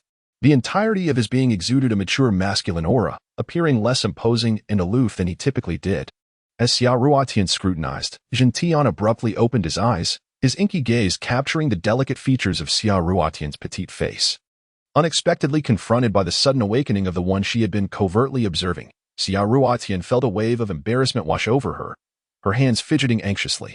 The bed is so hard. I cannot sleep, and I feel uncomfortable. Bed?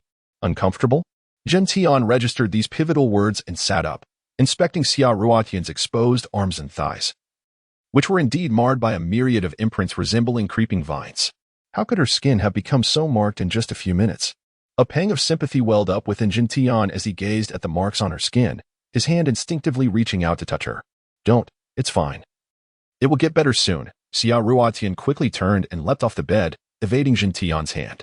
Jin Tian's expression darkened as he regarded Xia Ruotian, who moved with such swiftness, a sense of frustration brewing within him. Did she truly detest his touch so vehemently? Or was it indeed as she claimed, that she had found a partner? Under Jin Tian's beast-like, brooding gaze, Xia Ruotian felt a fear that stifled her breath, unsure of what transgression had led this creature, known as Jin Tian, to regard her in such a manner. Observing her flustered state under his intense scrutiny, Jin Tian rose from the bed. And amidst Xia Ruotian's anxious watch, he retrieved a pure white tiger skin from the wall, laying it upon the stone bed. Come here. Xia Ruotian observed as Jin Tian completed his tasks and returned to bed. Feeling uneasy, she cast a glance outside the cave before resolutely climbing onto the stone bed once more. Lying down, she found it considerably more comfortable than before. Noting the satisfaction etched on the little female's face, Jin Tian feigned casualness as he drew her into his embrace. This time, Xia Ruotian did not resist, allowing herself to be held obediently. Thank you, she murmured softly. Upon hearing such a polite expression of gratitude, Jin Tian furrowed his brow. He disliked the tone in which the female spoke, as it seemed to inadvertently create a distance between them. Do you truly have a partner? Which tribe's beastman is he from? His words were laden with double meanings. Oh, I've already broken up with him. He chose to be with another female and left me, Xia Ruotian replied, fabricating the truth. It struck her as amusing to recall how she had once perceived Jin Tian as merely human, after all. What man could possess such strength to lift a creature larger than a bison with a single hand? Really? A breakup? Jin Tian was momentarily taken aback by her response. The female in his arms was exquisite, her scent sweet. Who would be foolish enough to reject her in favor of another? Lance and Mocha are both excellent choices. Selecting them would ensure one never finds affection for another female. To comfort the little female, Jin Tian offered such words. Pondering how heart-wrenching it must be for a female to be spurned by a male. Was this the reason she had ventured out alone to this place? Oh. She hadn't anticipated that this beast man would console her in such a manner. Though he suggested she choose another, his intentions were undoubtedly noble. Which tribe do you belong to? Your scent is quite delightful. What kind of beast man are you? Delightful? I haven't bathed in days. I probably smell terrible. Has the beast man beside me lost his sense of smell? We are from the future tribe. I am of the human race. The future tribe? Humans? Jin Tian's expression revealed that he had never heard of such things before. Yes, it's not on this island, but on other islands far from here. While we are also situated in the sea, we lack neither water nor food. Our island is inhabited solely by our race. I know how to reach your land. Xia Ruotian answered, blending truth with fiction. Only one race? How extraordinary. Jin Tian seemed to ponder the veracity of her words. If I can resolve your tribe's water issues, may I bathe freely every day? Xia Ruotian suddenly propped herself up on her arms, regarding Jin Tian earnestly, indicating her sincerity.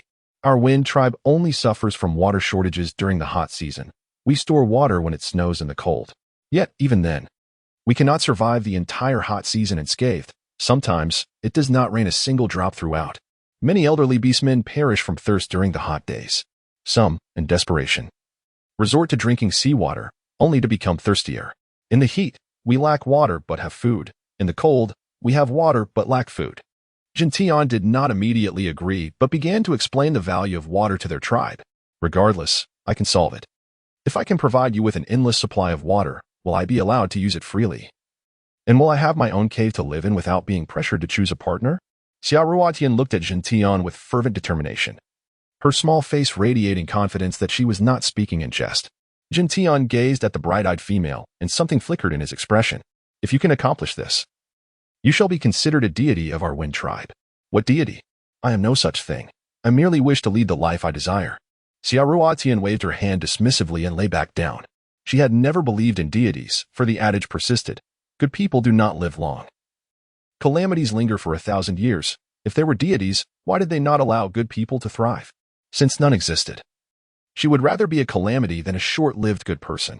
Observing the little female beside him dismissing even the highest honor of the island, Gentian's suspicions grew. All beastmen on the island believed that deities had created them and bestowed life upon them.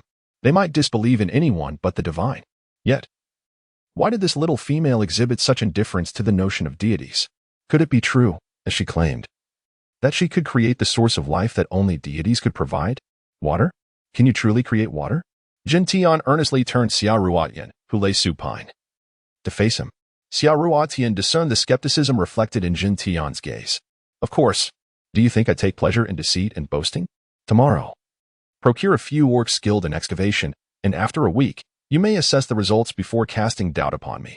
She turned her back once more, still unaccustomed to lying so intimately face-to-face with a strange man in a shared bed, even if at present Gentian appeared to be a man of integrity. Very well. Let us sleep. I am utterly exhausted.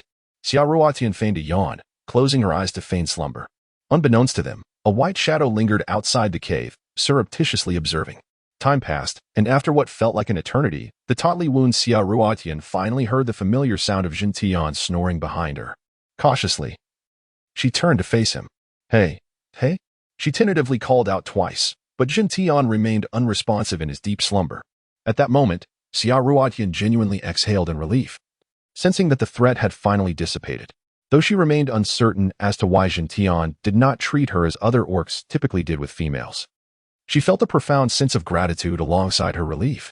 Xiaoruotian attempted to shift the powerful arm encircling her waist, but fearing to awaken the beastman, she refrained from exerting too much force. Carefully tugging and pulling, she found the robust arm seemingly as immovable as if it were an integral part of her waist, tightening its grip instead. What is the meaning of this? Even in slumber, such strength. Xiaoruotian murmured in frustration, just as she resolved to muster all her strength to contend with the domineering arm around her waist. Gentian, lying beside her, casually turned over in his sleep, loosening the once restrictive embrace. Xiaoruotian was momentarily stunned, gazing at Gentian for an extended period without witnessing any signs of him awakening. Terrified, she thought he had finally come to. With utmost caution, Xiaoruotian descended from the bed. Unbeknownst to her, the man reclining behind her suddenly opened his eyes and turned his head to regard her. Under the gentle illumination of the moonlight, Xiaoruotian cautiously made her way to the wall opposite her, retrieving yet another pelt from the hanging skins above. Hidden in the shadows, a pair of watchful eyes closely monitored her every movement. Upon witnessing her sudden pivot, Gentian promptly shut his eyes, feigning sleep. To his surprise, Xiaoruotian, after taking down the pelt, delicately climbed back onto the bed, draping the skin over herself. She murmured to herself, "This should keep me warm." She then turned away from the other man sleeping on the bed, curling into a ball at the outer edge of the stone slab. Before long, the sound of her steady breathing filled the air, indicating she had drifted into slumber. Gentian reopened his eyes, squinting at the small female who lay perilously close to the edge, her position fraught with the danger of falling should she move even slightly. With a swift motion, he gathered her and the pelt into his embrace, freeing up space on the stone bed. Xiaoruotian, already lost in dreams, seemed disturbed by the sudden shift. Rolling over with a displeased hum, instinctively burrowing into Jin Tian's arms to seek a more comfortable position and succumbing to sleep once more. Observing the small female, who had unconsciously surrendered her defenses in sleep, revealing a serene and adorable visage, Jin Tian felt a sense of satisfaction. Unlike her waking hours, when she radiated an unapproachable aura, she now appeared invitingly peaceful. He rested his chin atop her head, inhaling the floral scent wafting from her hair, and could not resist the urge to nuzzle her locks. He had never encountered a female with hair as lustrous, dark, and silky as hers, which captivated him completely, compelling him to touch it again and again. Unbeknownst to him, Xia Ruotian's hair was a product of years of careful maintenance, aside from a straightening treatment. It had never been dyed or subjected to harsh chemicals. She meticulously cared for it, using various conditioners, unlike many other girls whose hair appeared dull and sparse. Her hair resembled the glossy tresses seen in advertisements, dark and vibrant, evoking envy among her peers. This was a testament to her diligent upkeep and her naturally excellent hair quality. Perhaps due to the tight embrace, Xia Ruotian began to find it difficult to breathe, her small face flushing with color. Frowning slightly, she attempted to create some distance between them. Alarmed by her movement, Jin Tian gently adjusted his position, creating a small gap to allow her to breathe freely. Soon, with access to fresh air, Xia Ruotian fell back into a deep slumber. Jin Tian gazed at her face, which she believed to be unkempt, yet in his eyes, it was nothing short of radiant. What manner of beastman are you? Why do your actions and demeanor differ so greatly from ours? Lost in thought, Jin Tian was suddenly jolted by a noise from outside the cave. He cast a wary glance at the entrance before carefully leaving Xia Ruotian on the stone bed, leaping outside with a silent grace that betrayed his agility. Come out. Jin Tian's low growl echoed in the stillness, and a white figure tumbled to his feet, looking up at him with a wounded expression. He regarded the white fox with a tinge of sorrow. To think even you aspire to be her companion. Yet, in truth, you can only serve as her pet. The white fox, with its bright eyes, emitted a series of mournful sounds. Indeed, it was an evolutionarily unsuccessful fox-type beastman, unworthy of being her partner. I harbor no delusions. I merely wish to remain by her side. He would never forget his own identity, a creature that had failed evolution, lesser than even a half-beast. The white fox looked up at Jin Tian, voicing its dissatisfaction in beast language. It believed that the leader's warning was merely an admonition to keep its distance from the female. If you wish to follow her, then do so, Jin Tian retorted, stepping back into the cave, enveloping Xia Ruotian once more in his embrace as he lay back on the stone bed. The white fox, undeterred, sprang into the cave and leapt onto the stone bed, gazing up at Jin Tian's actions. The leader shot at a glance, defiantly tightening his hold on Xia Ruotian. In response, the white fox lowered its head and nestled into her embrace. Jin Tian smiled faintly, now cradling both the girl and the fox. The white fox fidgeted, its fluffy fur brushing against Xia Ruotian's delicate face, causing her to stir slightly, as if awakening from her dreams, disturbed by the tickling sensation. Jin Tian shot a warning glare at the white fox, silently conveying that should it dare to awaken the sleeping female, it would be swiftly banished. The white fox, sensing the threat, lay still against Xia Ruotian's chest, too anxious to move. Satisfied, Jin Tian closed his eyes, and the unusual trio, a man, a woman, and a fox, drifted into a deep slumber under the starry sky. In her dreams, Xia Ruotian initially felt a chill, but as she found a comfortable position, warmth enveloped her. How could she not feel warm? Sandwiched between a warm-blooded man and a fur-covered fox, with a heavy pelt atop her, she found herself dreaming of home. Her parents' tearful joy at her return. Lying on her soft mattress at home, her parents had turned on the air conditioning, making her feel as though she were in summer. Warmth radiating from her body as if she were about to sweat. Suddenly, her parents called her name in the dream, waking her from slumber. Stepping out of her room, she felt a refreshing coolness, her discomfort fading away. In reality, Jin Tian had risen with the dawn, exiting the cave. She found herself in the living room, watching television and sipping water with her parents, but then she experienced a moment of breathlessness. With a start, Xia Ruotian awoke, sitting up abruptly. It had all been a dream. Once she recognized her surroundings, still within the humble cave, she sighed in disappointment, realizing the source of her distressing dream. So it was you, little creature. Xia Ruotian grasped the sleeping white fox, pulling it against her chest, glancing at the now empty space beside her where Jin Tian had been. Hey, why didn't you escape today? She mused, observing the fox she was now holding. She recalled how it always mysteriously vanished whenever she awoke. When did you climb onto the bed last night? Did Jin Tian not notice? Just then, Jin Tian entered, carrying two stone bowls, one filled with clear water and the other with red wild fruits, presumably her breakfast. Xia Ruotian released the white fox to accept the bowls, naturally expressing her gratitude. As Jin Tian glanced at the white fox at her feet, he noted that whenever he saw the fox beside the small female, she always seemed to be holding it, indicating her fondness. For the first time, Jin Tian felt a pang of jealousy towards a creature that had failed in its evolution. Xia Ruotian felt no discomfort as she retrieved the wild fruits and placed them upon the stone bed. She poured a portion of the clear water from one stone bowl into another, leaving only a third behind. Jin Tian, intently observing the petite female, remained perplexed as to her intentions. "This is for you to drink," he exclaimed, concerned she might waste the water for washing her hands or some other frivolous purpose. "I am aware," Xia Ruotian replied without lifting her gaze, her attention fixed on the delicate, tender tendrils of vine sprawled beneath the stone bed. After tearing off a segment, she dipped it into the water from the bowl and brought it to her lips. "What are you doing?" "That is inedible," Jin Tian exclaimed in astonishment, hastily advancing to swat the vine from her hand. Xia Ruotian, with an air of anticipation, deftly turned away, evading the colossal hand that swung toward her with tremendous force. With her large, lustrous eyes, reminiscent of the starry night sky, she looked at Jin Tian and explained, "This is for brushing my teeth, not for eating. Do you take me for a fool? I possess far greater knowledge than you beasts regarding what is edible and what is not."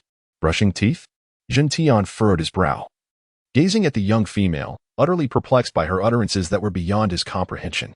Xia Ruotian had no time to spare for him. She diligently scrubbed her teeth with a vine, rinsing it briefly in the bowl of clear water. In no time, her mouth was filled with the refreshing taste of fresh grass, reminiscent of chewing a piece of mint gum, leaving her breath exceptionally invigorating. Upon glancing down, she noticed that the once pristine water in the stone bowl had become murky, and the small section of vine used for brushing resembled skin that had suffered from wear and tear. As Xia Ruotian noticed Jin Tian gazing intently at her, she unexpectedly performed an action that no one could have anticipated. She approached Jin Tian and, with her mouth agape, exhaled a breath towards him. "How is it? Does it smell more pleasant? Look at my teeth. They are immaculate. One must brush their teeth and wash their face daily. Otherwise, the teeth will be ravaged by decay, causing unbearable pain. You should adopt this routine as well." Xia Ruotian pointed to her pristine white teeth, tilting her head with a beaming smile as she looked at Jin Tian, adopting a tone reminiscent of moral instruction. Jin Tian had never witnessed a female boldly displaying her teeth to a male in such a manner, and he was momentarily taken aback by her audacity. Pondering her intentions, was she attempting to seduce him? However, upon closer inspection, he discerned that her breath indeed carried the fresh scent of the vines from earlier. It is worth noting that the beastmen utilized these vines as bedding, naturally finding the aroma not only acceptable but quite appealing. Xia Ruotian merely felt that she was teaching a primitive orc the importance of dental hygiene and cleanliness, without overthinking the matter. In her straightforward manner, she unceremoniously splashed the murky water used for brushing teeth, along with the soiled vines, outside the cave. Turning back to meet Jin Tian's astonished gaze once more, she poured a small amount of clear water from another stone bowl into her hand and began to wash her face, her fingers directly dipping into the water. While rubbing her face, she contemplated making do with what little she had. She thought that later, she would retrieve the dirty clothes she left at Nana's cave yesterday and tear off another sleeve from the already tattered cotton shirt to use as a makeshift washcloth. For now, this would suffice. Watching the water in the stone bowl dwindle as she only used her fingers to cleanse her face, a sense of indignation welled up within her. While others who traversed this realm possessed remarkable skills or attracted attention, here she was, lacking even the most basic water for washing her face. It seemed imperative to resolve the issue of water supply urgently. After finishing her face wash, with droplets still clinging to her skin, Xia Ruotian chose not to wipe them away, deciding it would be better to let them air dry. After all, she had no expectations of finding any moisturizing cream or delicate essence in this desolate place. Alas, after completing her tasks, Xia Ruotian picked up a stone bowl containing a small amount of clean water and took a sip, followed by a bite of a wild fruit. Just as she savored the first mouthful, she noticed that not only was Jin Tian observing her with a curious gaze, but even the white fox at her feet stared at her with wide eyes. "What is it? Do you wish to partake as well?" Xia Ruotian paused and offered the fruit to them. "I've already eaten. Is it customary in your tribe to wash your face and brush your teeth every day?" Jin Tian pointed to the stone bowl Xia Ruotian had used earlier. "Indeed. What's wrong with that? The people in our tribe never lack for water. Thus, we maintain our hygiene daily. Even if water were scarce, we would still adhere to this practice. It is a matter of personal hygiene and cleanliness, which prevents illness. Noticing Jin Tian's reluctance to eat, Xia Ruotian withdrew her hand and resumed nibbling on the wild fruit. Prevent illness? Jin Tian murmured softly. He recalled many orcs in his tribe who suffered from foul breath, decayed teeth, and some even had swollen mouths with blisters. Could it be that their ailments stemmed from neglecting the simple acts of brushing teeth and washing faces as the young female suggested? He remembered her warning that neglecting dental care could lead to decay. Could one even harbor insects in their mouth? Although orcs afflicted by such ailments did not perish, their discomfort was undeniable. Observing Xia Ruotian engrossed in her fruit, Jin Tian's gaze deepened. He had not anticipated that this young female possessed such knowledge, especially when she seemed oblivious to the complexities of magic cards. She truly was a treasure trove of wisdom. Suddenly, a gust of wind swept by, and when Xia Ruotian looked up in curiosity, she found that Jin Tian had vanished without a trace. Unbeknownst to her, Jin Tian had taken her words regarding dental hygiene to heart and had set off to experiment with them before announcing this practice to his tribe when the water supply became ample. Hey, why did he suddenly leave? I haven't even asked him to help me find some orcs to dig a well. By the time Xia Ruotian stepped outside the cave, Jin Tian's figure was nowhere to be seen. Oh well, I should find Nana and retrieve my clothes first. Xia Ruotian turned and knelt before the white fox. From now on, you shall accompany me. I will take care of you. If you wish, come to me. She opened her arms. The white fox, no longer disappearing at the first light of the sun, was taken aback to hear a female express her desire to keep it. Overcome with excitement, it leaped into Xia Ruotian's embrace. Ha! You agreed to this, so I shall be your master. I shall call you Bai Xian. Xia Ruotian joyfully clutched the white fox, imagining the delight of having such a beautiful creature as a companion. In her eyes, the white fox represented the most intelligent species of the animal kingdom, capable of understanding human speech. If it could transform into a human like Jin Tian, that would be even more perfect. Xia Ruotian fantasized about how splendid a man the white fox would become, hoping he would embody the ethereal qualities suggested by its name. Master? The excited white fox's expression darkened in an instant, its bright eyes losing their luster. No one knew it longed to be more than just a pet to the female. It yearned to be her partner. But would it ever have that chance? Transforming into a human? Suddenly, Xia Ruotian pondered whether this clever white fox might indeed be one of the orc warriors. If that were the case, keeping it as a pet might not be appropriate. As she caressed the soft fur of the white fox while walking toward Nana's cave, she recalled Jin Tian's earlier words, if she liked it, she could keep it as a pet. By that reasoning, it should not be a shape-shifting orc. Realizing this, Xia Ruotian felt a twinge of disappointment. I encountered that enchanting fox named Humayer, dressed in fiery red fur, captivatingly alluring, reminiscent of the legendary fox spirit, truly deserving of admiration. I wonder if you can transform as well. If you could, you would surely surpass her in beauty. Xia Ruotian rambled joyfully to herself, oblivious to the sorrowful demeanor of the white fox in her arms. Nana? Nana? May I come in? Xia Ruotian gently placed the white fox on the ground and called out for Nana from outside the cave. Even upon catching sight of Nana, she refrained from entering immediately. Having frequently watched documentaries on the animal kingdom, she understood that animals often delineate boundaries to establish their territories, particularly their nests, which they fiercely defend against intruders. Even familiar faces could provoke a skirmish.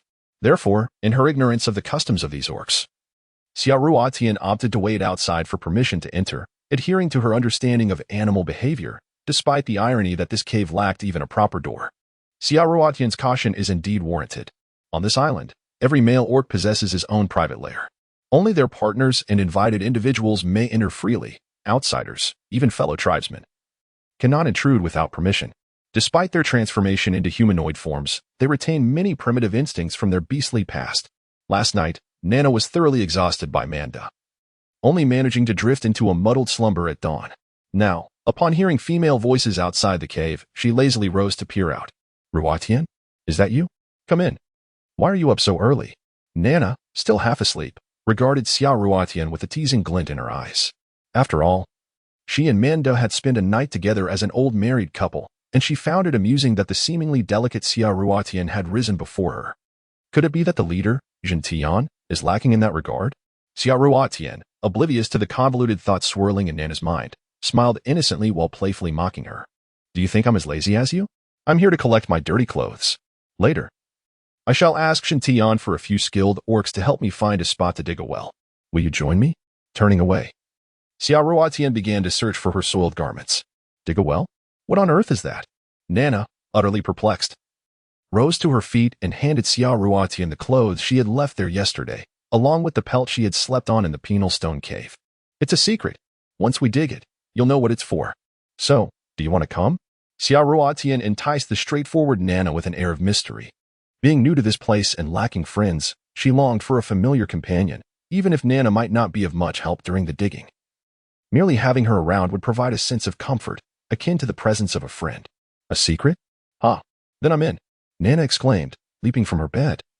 Eager to follow Xiao Ruotian and witness the well-digging firsthand. Slow down.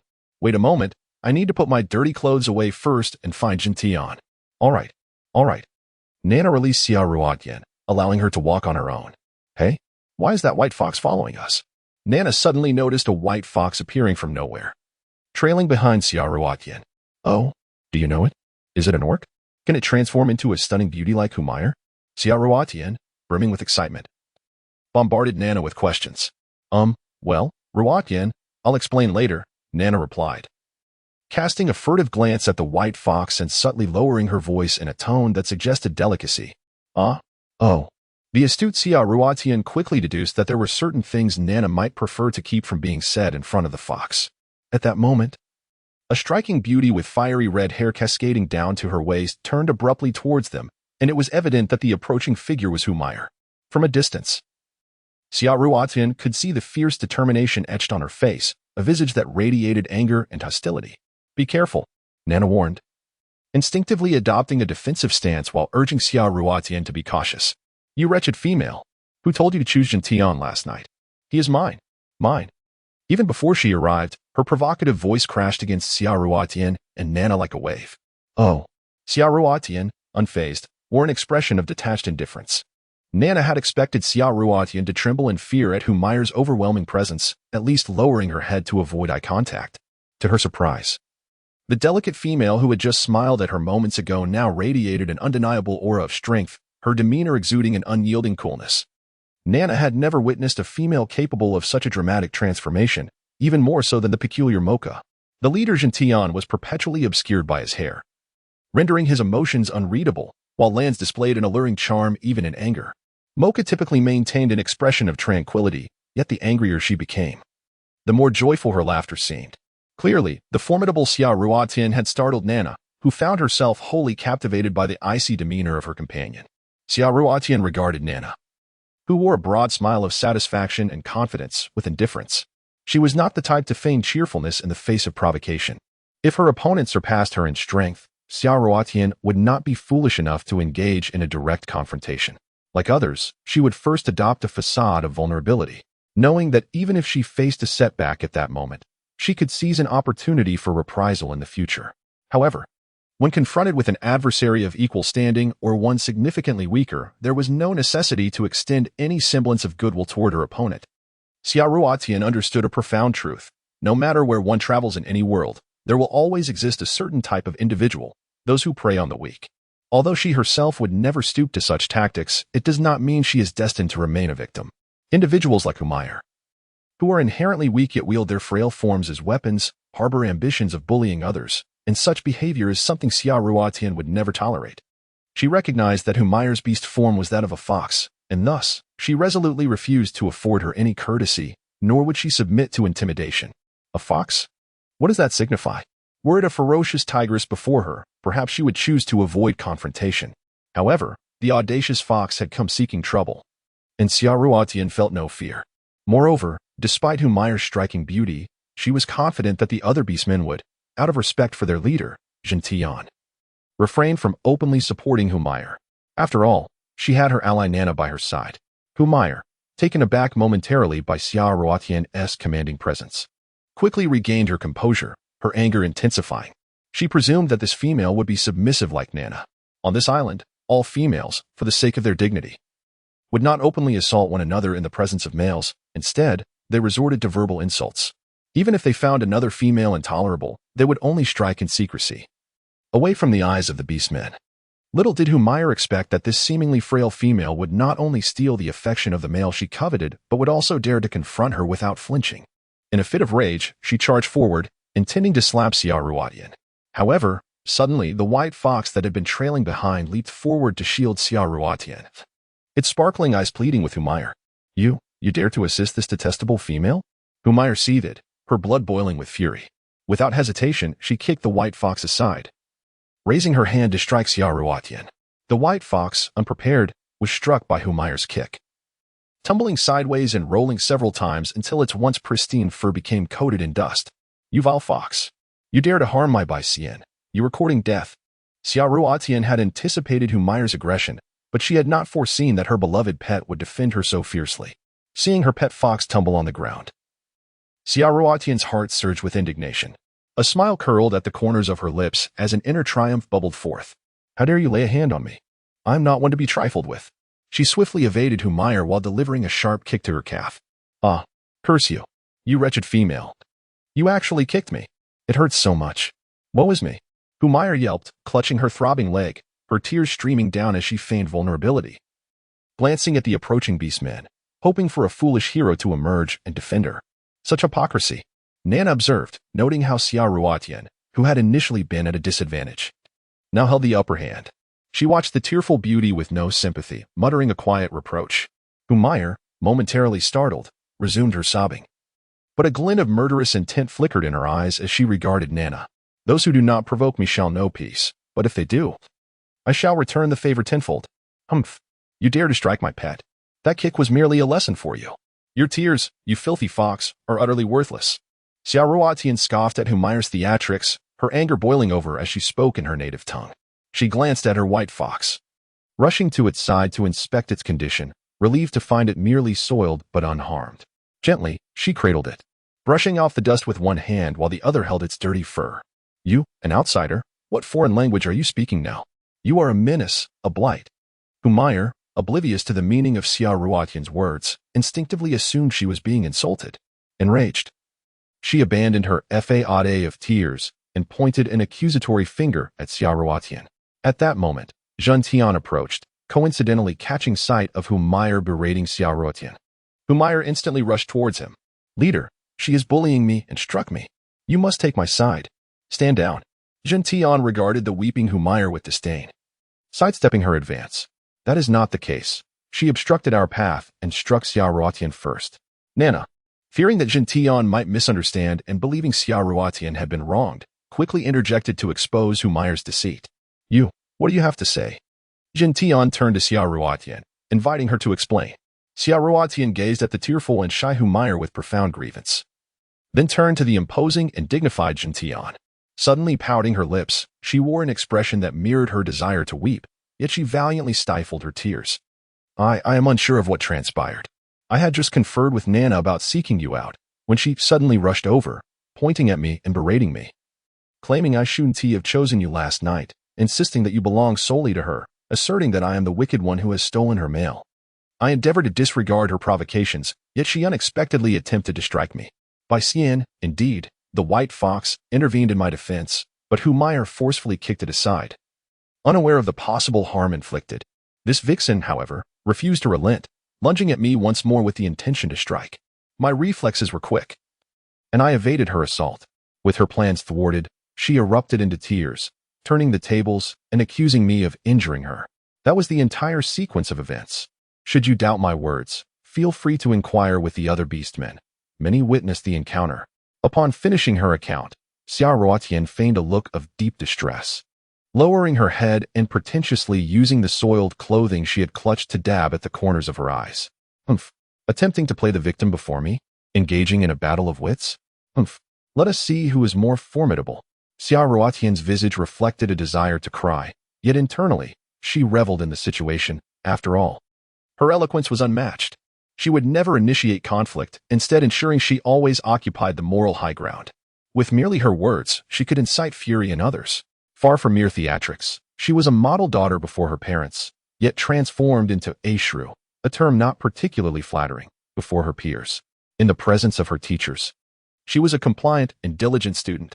Only she comprehended the true nature of her being. In terms of kindness, she could surpass you, and in ruthlessness, she could be even more merciless.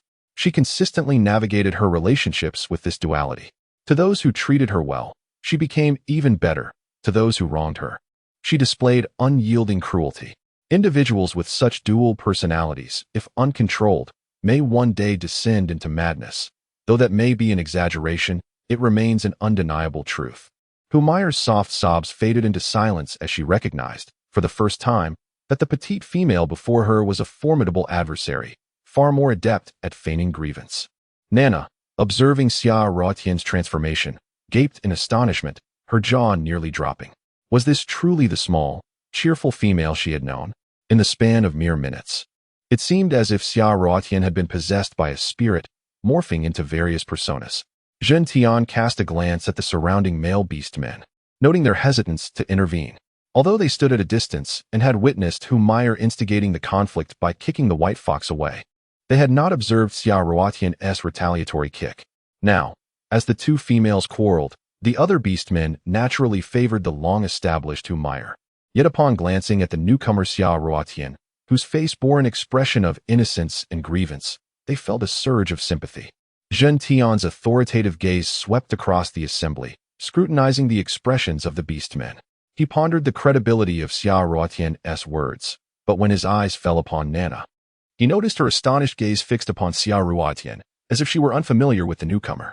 Zhen Tian lowered his head slightly, observing the white fox, which was originally pristine but now appeared dull and gray at Xia Ruotian's feet, gaining some clarity in his thoughts. Enough.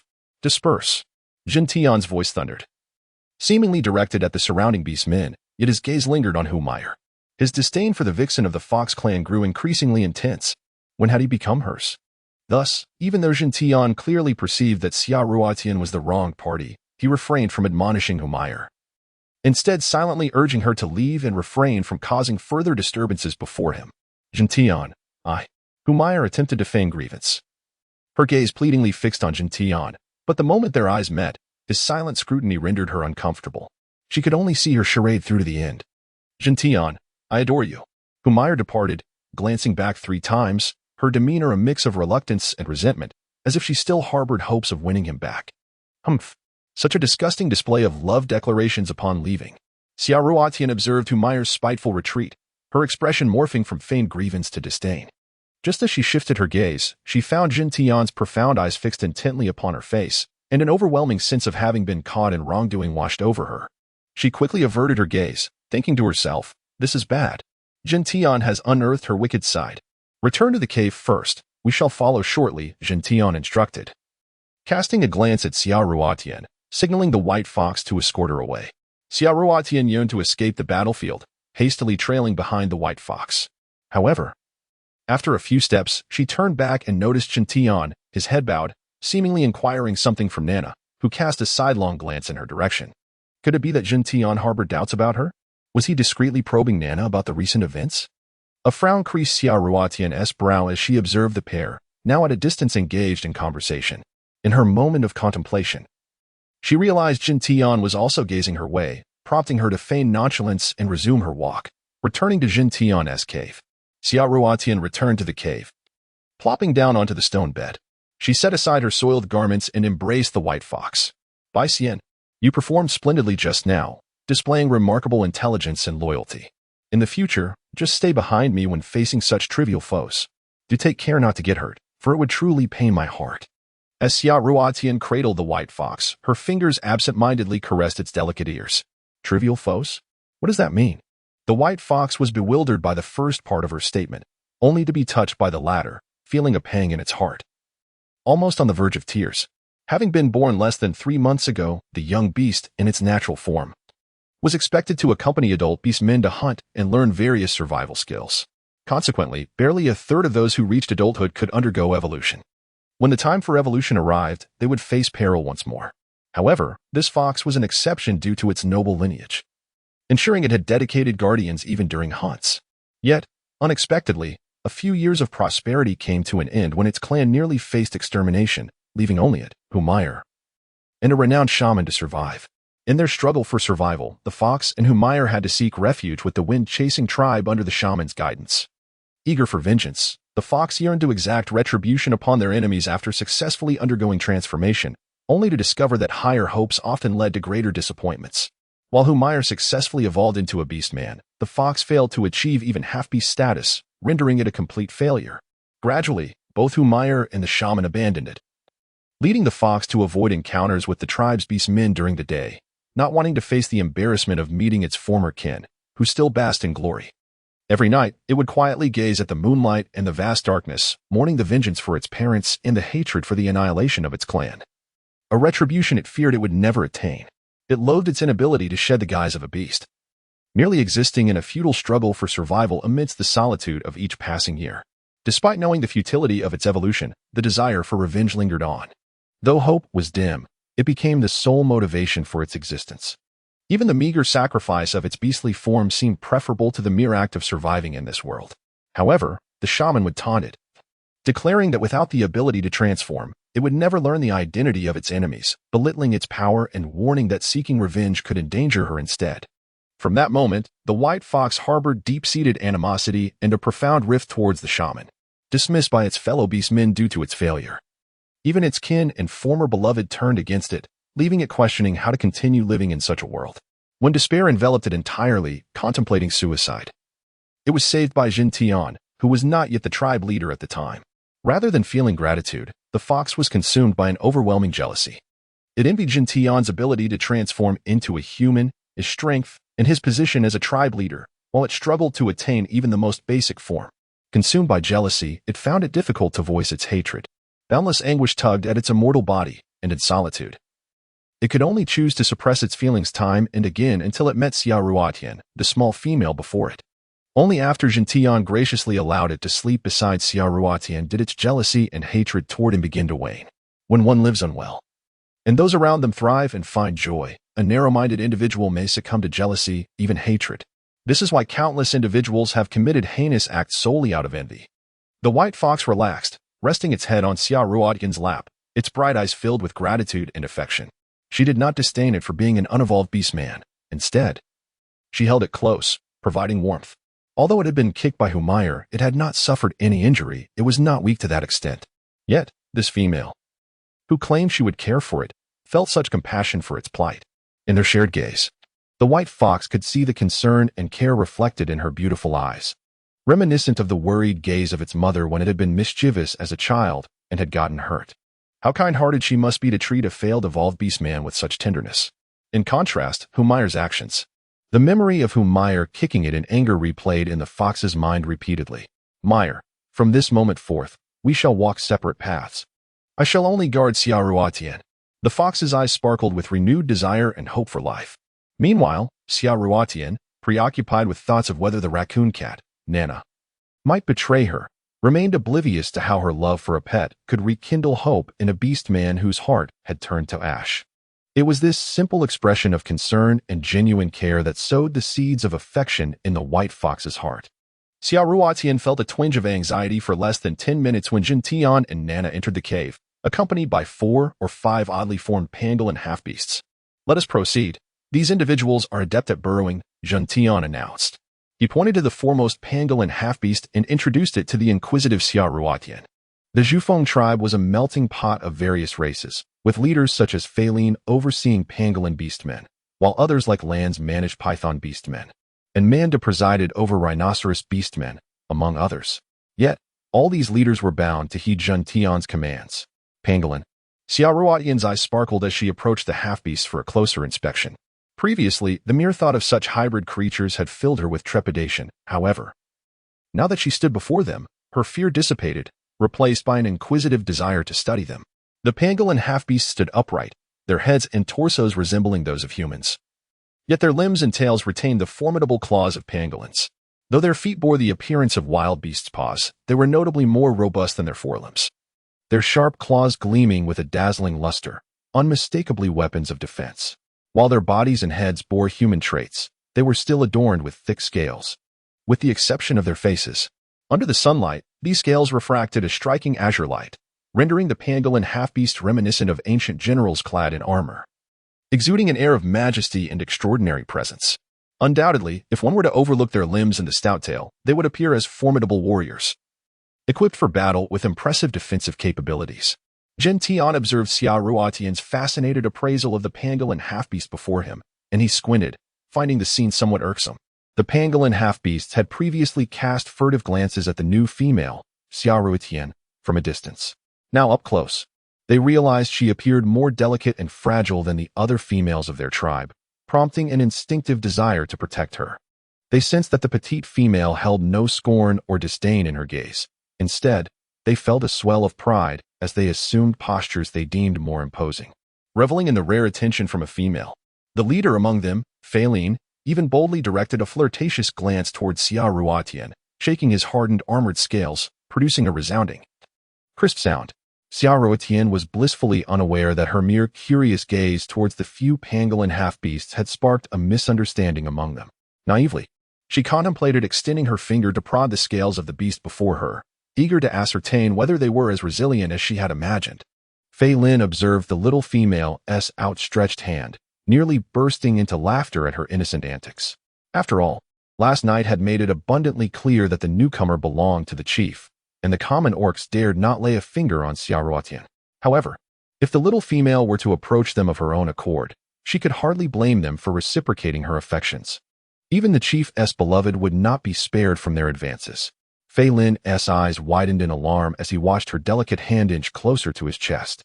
Gentian's brow furrowed at the unmistakable flotation emanating from Xiaoruitian.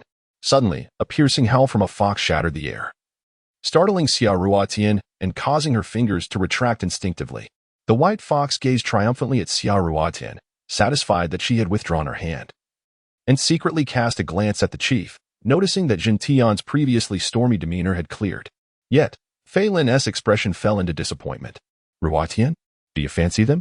Nana was completely oblivious to Xiaoruitian's innocent curiosity towards the unfamiliar beings and mistakenly assumed that Xiaoruitian's bright-eyed attention signified affection. Nana pondered in bewilderment how Xiaoruitian could possibly be attracted to these scaly creatures, especially considering that the cold-blooded snake, Lance, had pursued her relentlessly yet failed to capture her interest. How could she possibly be drawn to these pangolin tribesmen, even without considering Lanza's formidable status? His appearance alone should eclipse that of the pangolin half-beasts. Nana could hardly fathom Xiaoruitian's reasoning. Did their tribe possess different standards for choosing partners? Nana's straightforward inquiry cast another shadow over Zhen Tian's countenance, though he remained silent, mindful of his position as chief.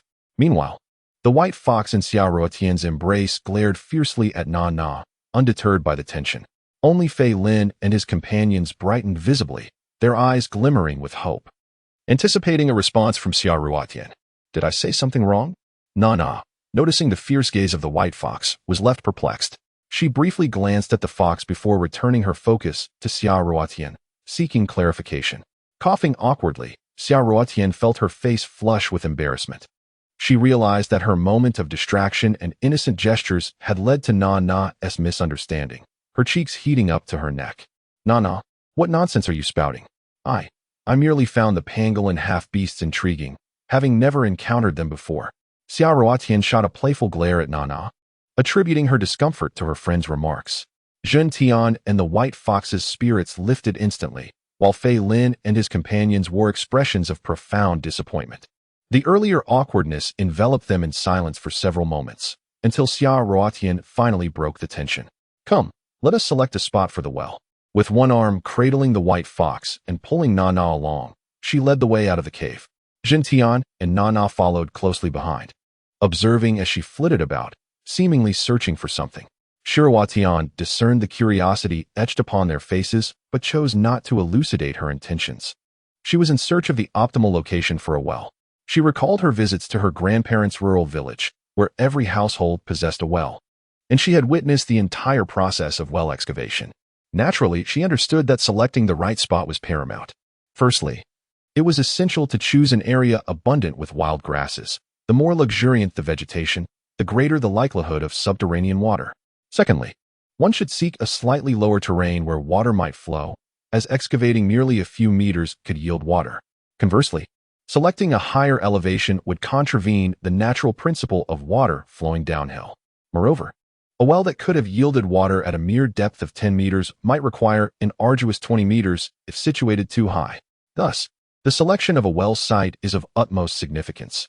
It is not a matter of arbitrary choice. Of course, one must avoid the lowest points. as these would likely become repositories for contaminated water. Therefore, choosing this particular location for well excavation, even if it resulted in water, might compromise its quality. Xia Ruotian distinctly remembers the delightful sweetness of the well water at her grandparents' home, reminiscent of water infused with sugar.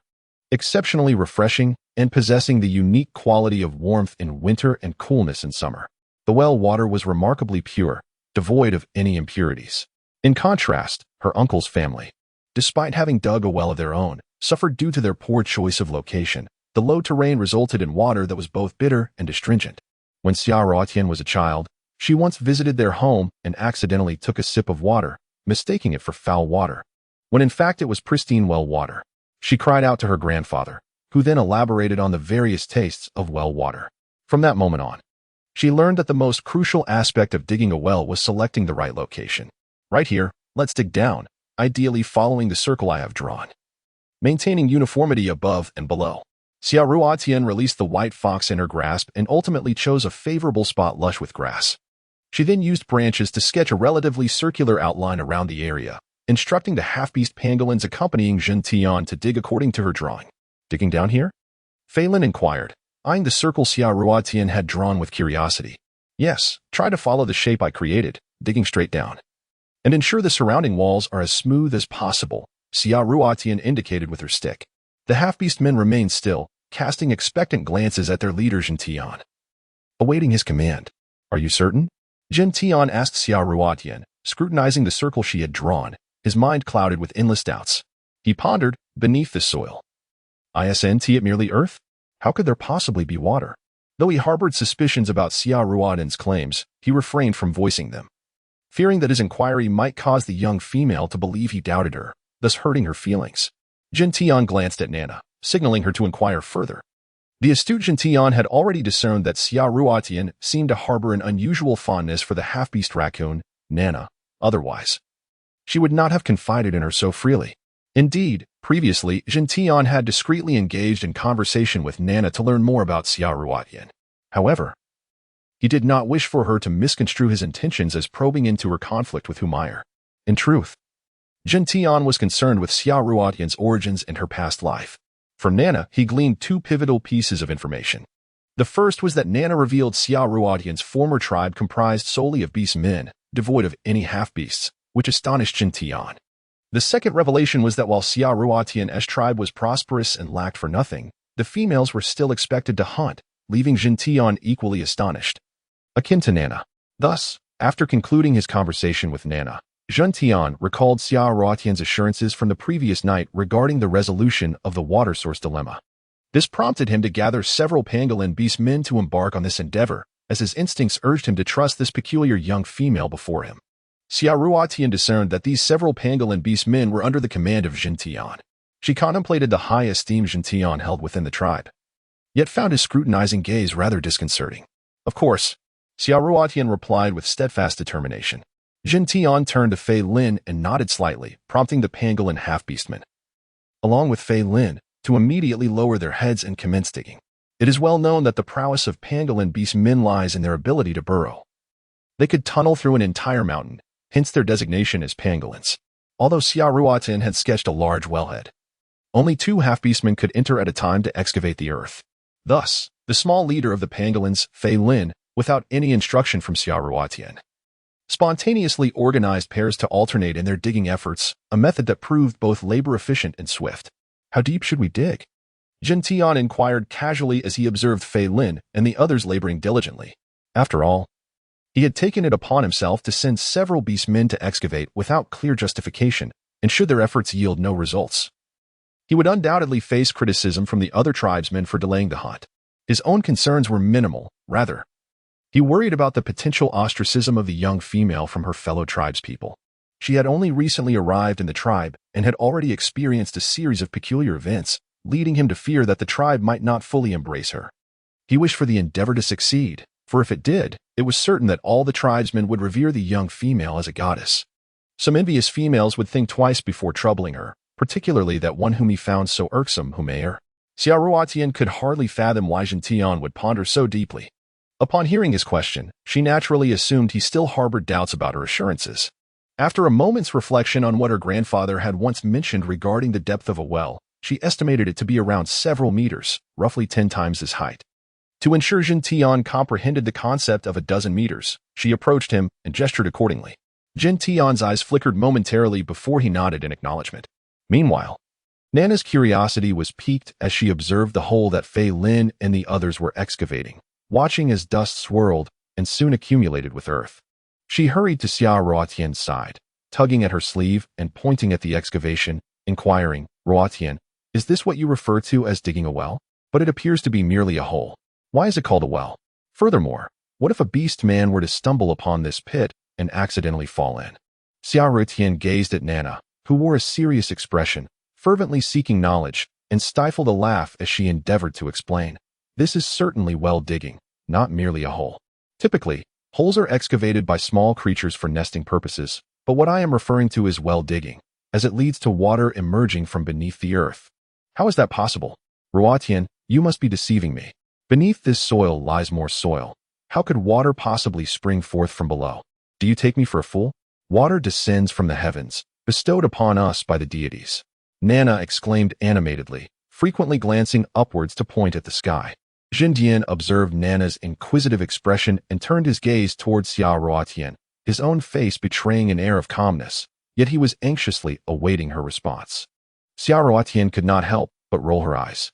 She gazed at the adorably charming Nana before her, utterly at a loss as to how to explain that this was underground water, unable to resist the allure of Nana's cute, delicate face. Xia Ruotian cupped Nana's cheeks and playfully tousled them. Startled, Nana squealed and leapt back, exclaiming, "Ruotian, what are you doing? I am a female." A female? Nana cast a wary glance at the imposing Jin Tian, pondering whether the leader had failed to satisfy Ruotian the previous night, or if Ruotian, this peculiar female, had some unusual preferences. Considering how Ruotian had consistently rebuffed Lance and his companion's advances, Nana speculated that this strange female might share her disinterest in males. Reflecting on Ruotian's persistent physical affection towards her since arriving in the tribe, juxtaposed with her vocal objections to male contact, Nana began to wonder if she had indeed hit upon the truth. The seemingly fragile and endearing Ruotian might genuinely prefer females over males. With this realization, Nana's gaze towards Xia Ruotian became increasingly peculiar. Observing Nana's frantic retreat and her strange expression, Xia Ruotian recognized that her impulsive actions had inadvertently led to a misunderstanding. Just as she prepared to clarify, she caught a glimpse of Jin Tian's unusual demeanor, which seemed to harbor a hint of hostility directed at Nana. She mused quietly. Could it be that Jin Tian had developed feelings for her? This was not ideal. The inherent danger of their current living arrangement was already substantial. If Jin Tian were to become infatuated with her, it could lead to unwanted complications. Perhaps allowing the orcs to misinterpret her as a homosexual would serve to avert many troubles. Contemplating this unexpected advantage, a subtle smile graced Xia Ruotian's lips. Silently acknowledging Nana's bewilderment, Jin Tian glanced at the flustered Nana and noted the small female's lack of explanation, further disheartened to see Xia Ruotian smiling at her. Was it truly as Nana suggested? After the previous night's interactions, he had finally convinced himself to let go of the past and embrace a chance for happiness anew. He was willing to wait until Xia Ruotian developed feelings for him and accepted him as her mate. Yet, just as he solidified his emotions, he now faced threats from Lance and Mo, and even the precious female was attempting to interfere. This was utterly absurd. Nana, sensing the odd smile on Xia Ruotian's face and Jin Tian's hostile gaze, fervently hoped that Xia Ruotian's affection for females was not genuine. While she cherished the bond they shared, considering her as a good partner and sister, she had no desire for any deeper relationship, especially since two females could not mate. The thought of Lance and Mo discovering that the female they admired had an interest in her sent shivers down Nana's spine. Lance's cunning nature would undoubtedly lead him to consume her as a rival in solitude. As her mind spiraled into increasingly dreadful scenarios, Nana resolved to maintain her distance from Xia Ruotian. She could not allow that cold-blooded serpent, Lance, to find an opportunity to devour her. The leader's gaze toward her had already turned unfriendly. The prospect of facing two formidable rivals was unbearable. Nana shuddered at the terrifying consequences that could ensue. She had not yet had her fill of life, and certainly did not wish to meet an untimely end. With urgency, she stammered, Leader, Ruotian, I have matters to attend to, so I shall take my leave. Just as Xia Ruotian was about to invite her to join in collecting pebbles by the seaside, Nana hurriedly vanished from sight. Xia Ruotian suddenly realized that her tacit acknowledgement might have led Nana to believe something far more alarming than intended. Yet was this not the outcome she had secretly desired? Xia Ruotian observed Nana fleeing in a panic, a sense of frustration brewing within her. Cautiously, she approached the well and peered down, only to find that in less than half an hour, the two half-orcs below had already excavated to a depth of half a meter. Their speed was astonishing. However, Xia Ruotian was acutely aware that the deeper they dug, the more challenging it would become. Aside from the possibility of encountering large boulders in the soil below, the task of hauling the earth from the depths of the well was also a significant challenge. Little female, are we making good progress? Nanlin, standing beside the well, wore a look of eager pride. Xia Ruotian merely cast a fleeting glance at the half-orc Fei Lin before lowering her gaze once more to observe the swift actions of the half-orcs excavating the well below. Their pace was commendable, though it would be preferable for the rock walls to be smoothed further. Fei Lin glanced at the chief, furrowing his brow as he scrutinized the depths of the well. If the walls were too slick, how would our orcs ascend once they reached the bottom? Should they create a perfectly vertical shaft without any adjacent openings, where would the excavated earth be deposited? Jin Tian stepped forward, not waiting for Xia Ruotian's response before speaking. Let us proceed as the young female suggests. I shall have Lange transform into his beast form to assist. As for the soil, Jin Tian's gaze shifted to Xia Ruotian, anticipating her solution. To his surprise, Xia Ruotian picked up a twig and began sketching in the dirt. Jin Tian, summon the skilled artisans from our tribe to construct this object for me. In the future, the soil can be contained within it and transported to the surface. Is this a difficult task? Upon completing her drawing of a water bucket, she raised her head to regard Jin Tian seriously. Having observed that the stone bowls used by her tribe were meticulously crafted from stone over the past few days, Xia Ruotian surmised that such a simple item as a water bucket should pose little challenge for primitives of the Stone Age. Jin Tian and Fei Lin leaned down to inspect the crude illustration of the water bucket. What is this? Fei Lin inquired, astonished at the drawing before him. He recalled the incident a few days prior when a wild bull was injured, and he had heard tales of this new female's remarkable abilities. Initially, he had assumed the other tribe members were exaggerating, yet witnessing her talents firsthand left him in awe. Although they harbored doubts about the feasibility of digging a well to access water, akin to Nana, they were compelled to execute the chief's orders without hesitation. Now, gazing at the crude depiction in the earth, they were undoubtedly taken aback. Xia Ruotian held a branch, illustrating her drawing of a water bucket and explaining it to them. This is called a water bucket, crafted from a large tree. It is hollow inside, allowing it to hold whatever you desire. It has a base, ensuring that the contents do not spill out. She then pointed to the crescent-shaped handle used for lifting the bucket. This is designed for carrying, once filled. You may lift it and place it anywhere you wish. Upon hearing Xia Ruotian's explanation, Fei Lin displayed a look of astonishment, while Jin Tian's expression seemed to reflect a sudden clarity of understanding. Even though this object called a water bucket could hold soil, how could anyone possibly retrieve it from such a deep hole? Fei Lin, after listening to Xia Ruotian, immediately began to voice his doubts. I have my methods to enable the orc standing over the well to instantly extend his arm and retrieve the bucket from the bottom of the well. And by the way, your name is Fei Lin, correct? Please refrain from calling it a hole. It is referred to as a well. Alternatively, you may call it a water well. Xia Ruotian pointed at the well's opening while gazing at Fei Lin. Seeing that the chief did not challenge the seemingly boastful remarks of the young female before him, Fei Lin felt a natural resentment. Who could possibly make an orc's arm extend in an instant? It is not as if one were an octopus. He scoffed in disbelief. Humph. As Xia Ruotian encountered the pangolin half-beast Ren Fei Lin, who questioned her bold claims, she remained unfazed, instead smiling as she made her way into the adjacent thicket. You go find someone to do it, Jin Tian commanded, pointing at the bucket that Xia Ruotian had sketched on the ground, while he himself followed closely behind her.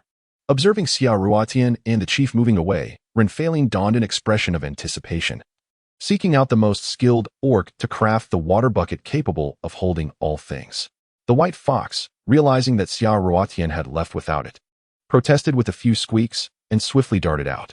Jin Tian trailed after Xia Ruotian into the forest, noticing the little female glancing around as if searching for something.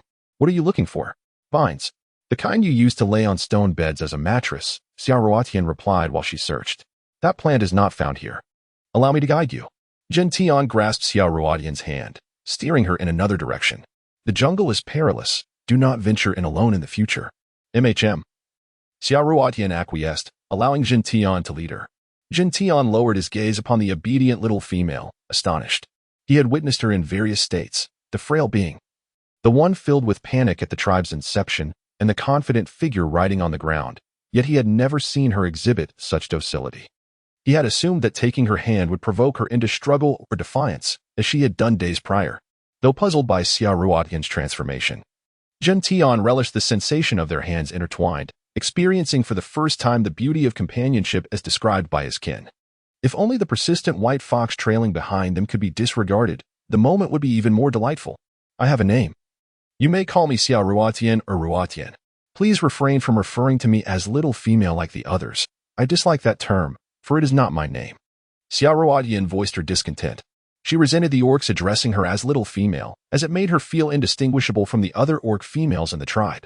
She was herself a unique, with no counterpart in the world. MHM, Jin Tian acknowledged, albeit with confusion. To him, calling a female little female was an expression of affection, but since she disapproved, he would use her name instead. Here we are, he announced, halting after a few minutes to behold a vast expanse of vines. Wow, so many, Xiao Ruotian exclaimed, releasing Jin Tian's hand and dashing towards the vines. Quickly help me sever these vines at the roots. I have a use for them. She approached the dense mass of vines, attempting to pull them apart with her hands. However, whether due to her insufficient strength or the sturdiness of the vines, her grip only left a bluish mark on her palm, while the vines remained largely intact. With a sigh, she pointed to the vines, requesting Jin Tian's assistance. Without hesitation, Jin Tian strode over to the vines, and with a swift motion, they were severed beneath his sharp claws. Xiao Ruotian stood in awe, her mouth agape as she watched Jin Tian collect the vines, stripping away the excess leaves before he began to weave them into a rope. Indeed, she intended to craft a rope of considerable length to secure to the water bucket, thus making it functional. Xiao Ruotian sat upon the verdant grass, diligently weaving grass ropes, while the white fox frolicked nearby, occasionally tapping its snowy paws against the ropes with a curious gleam in its eyes. Oh, Bai Xian, go play elsewhere. Don't be a nuisance. The white fox, feeling aggrieved, let out a plaintive howl and rolled away onto another patch of grass. Yet, its bright eyes remained fixated on Xiao Ruotian, harboring the belief that its display of anger would elicit sympathy from the young female, prompting her to come over and apologize. Alas, after rolling in the grass, it found itself covered in foliage, while Xiao Ruotian remained absorbed in her task, oblivious to its plight. Disheartened, the fox lay despondently on the grass, gazing listlessly at Xiao Ruotian as she continued her weaving. Little did it realize that, in Xiao Ruotian's eyes, its playful antics amidst the grass were merely a manifestation of its fondness for nature, and she perceived it as joyous play rather than a sign of its displeasure. At that moment, the white fox remained nothing more than a cherished pet in her eyes, completely devoid of any recognition of its feelings as a sentient being.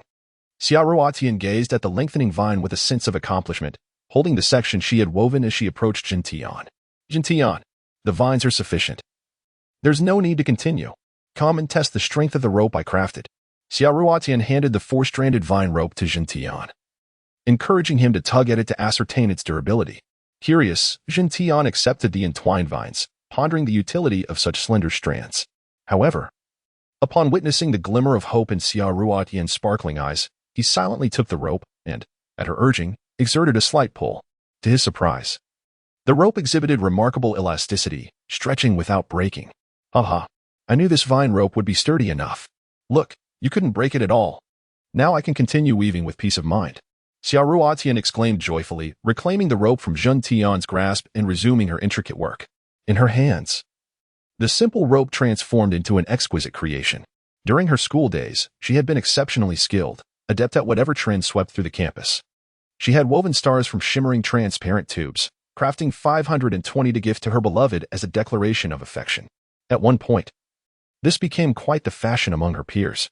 She had also made wind chimes, folded origami cranes, crafted colorful bracelets, and knitted scarves, mastering a variety of techniques with ease. Despite being single, Xiao Ruotian found joy and creativity in her pursuits, even inventing several weaving methods that inspired her classmates to follow suit, showcasing her remarkable dexterity and intelligence. In her childhood, when she expressed a desire to learn how to knit, her father had imparted only a few basic stitches. Yet, she adapted them into her own unique styles, producing scarves and gloves with intricate designs, even crafting a colorful wallet. Now, weaving a simple 4-stranded grass rope was a breeze for her. She could effortlessly handle even 8 or 12 strands. She chose the 4-stranded design, believing it strong enough for tying around a water bucket, while remaining manageable to hold. Jintian, gathering the vines, tossed them beside Xia Ruotian and settled cross-legged opposite her, mirroring her previous actions by stripping the leaves from the vines and placing them within her reach for easy access. Nearby, the white fox lay quietly on the grass, observing the harmonious and warm scene formed by its favored female and the other males, its eyes dimming with a sense of melancholy, its heart sinking. Suddenly, a beautiful butterfly flitted silently into the scene, alighting delicately upon the woven vines crafted by Xia Ruotian. Xia Ruotian gazed at the stunningly vibrant butterfly before her, momentarily forgetting her task of weaving ropes. With excitement dancing in her eyes, she motioned for the figure across from her, Jintian, to remain still. Stealthily, she rose to her feet, fixated on the splendid butterfly, fearful that even the slightest breath might frighten it away. As she stood upright, brimming with energy, she leaped forward in an attempt to capture the butterfly that was so tantalizingly close. The result was a comical tumble, leaving Xia Ruotian sprawling on the ground while the butterfly took flight. "Don't fly away. Come back, she exclaimed, disregarding the leaves that clung to her from the fallen branches, hastily scrambling to pursue the elusive creature.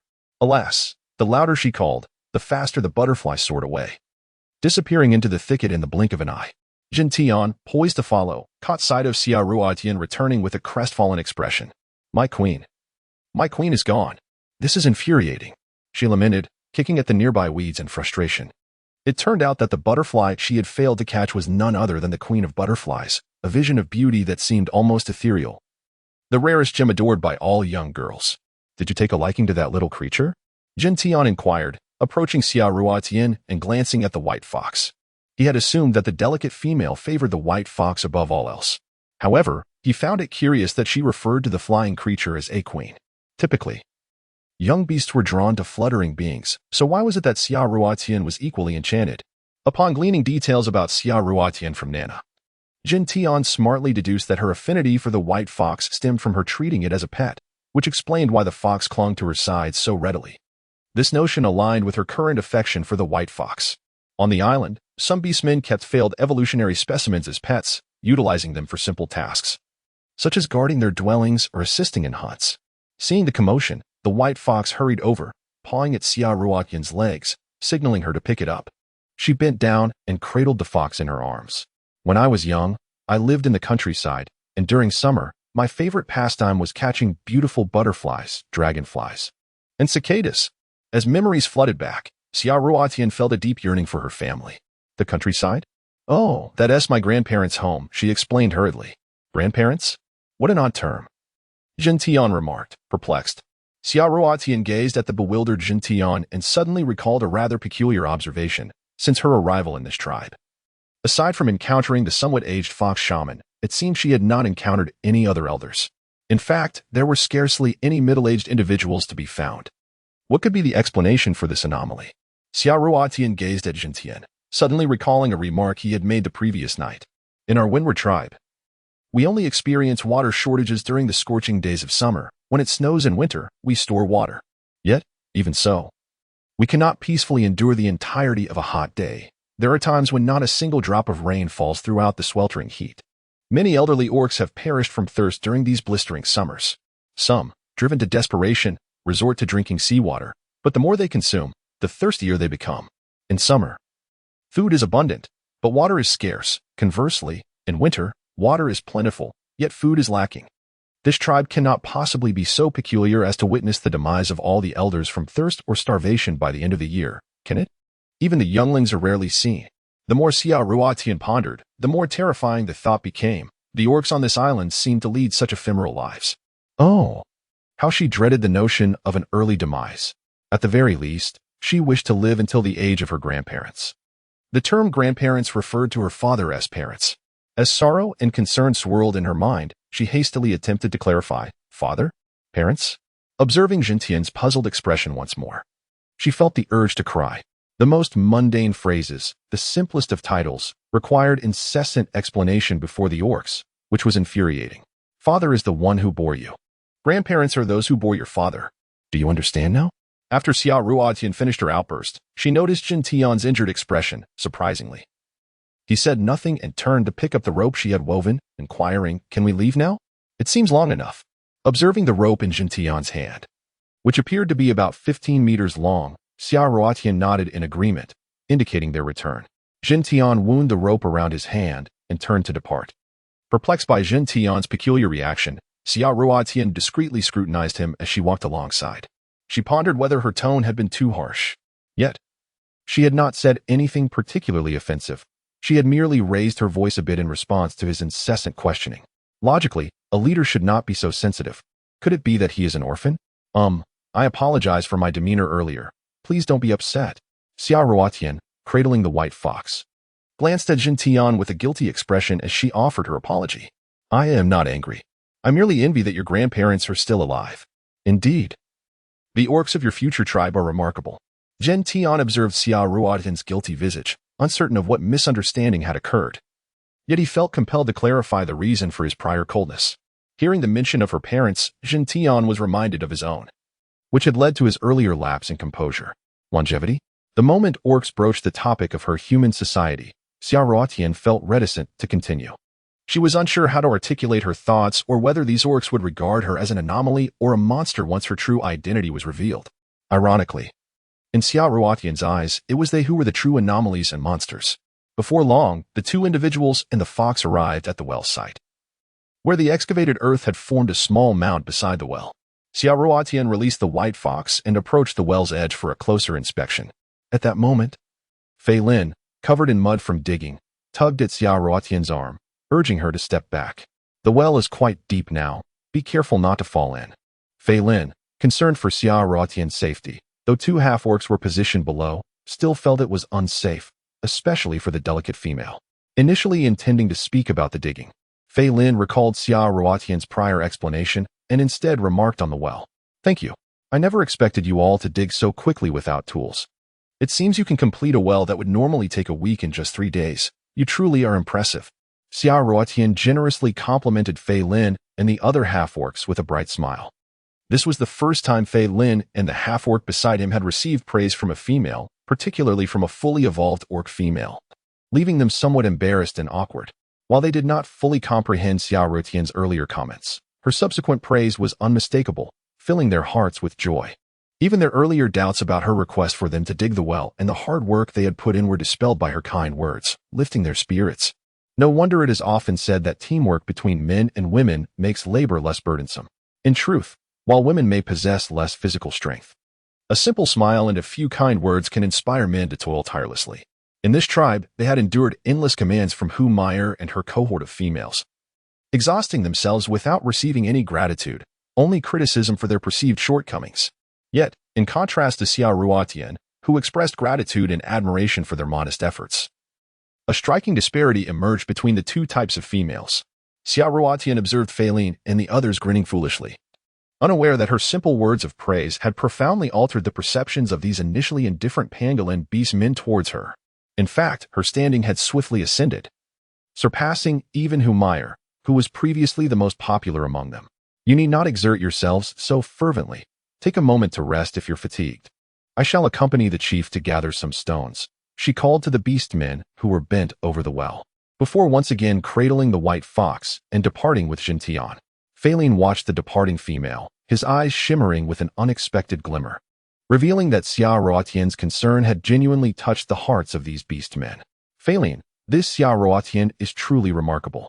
We have done so little, yet she worries we might tire and encourages us to rest, remarked a pangolin beastman beside Fei Lin, his gaze filled with admiration.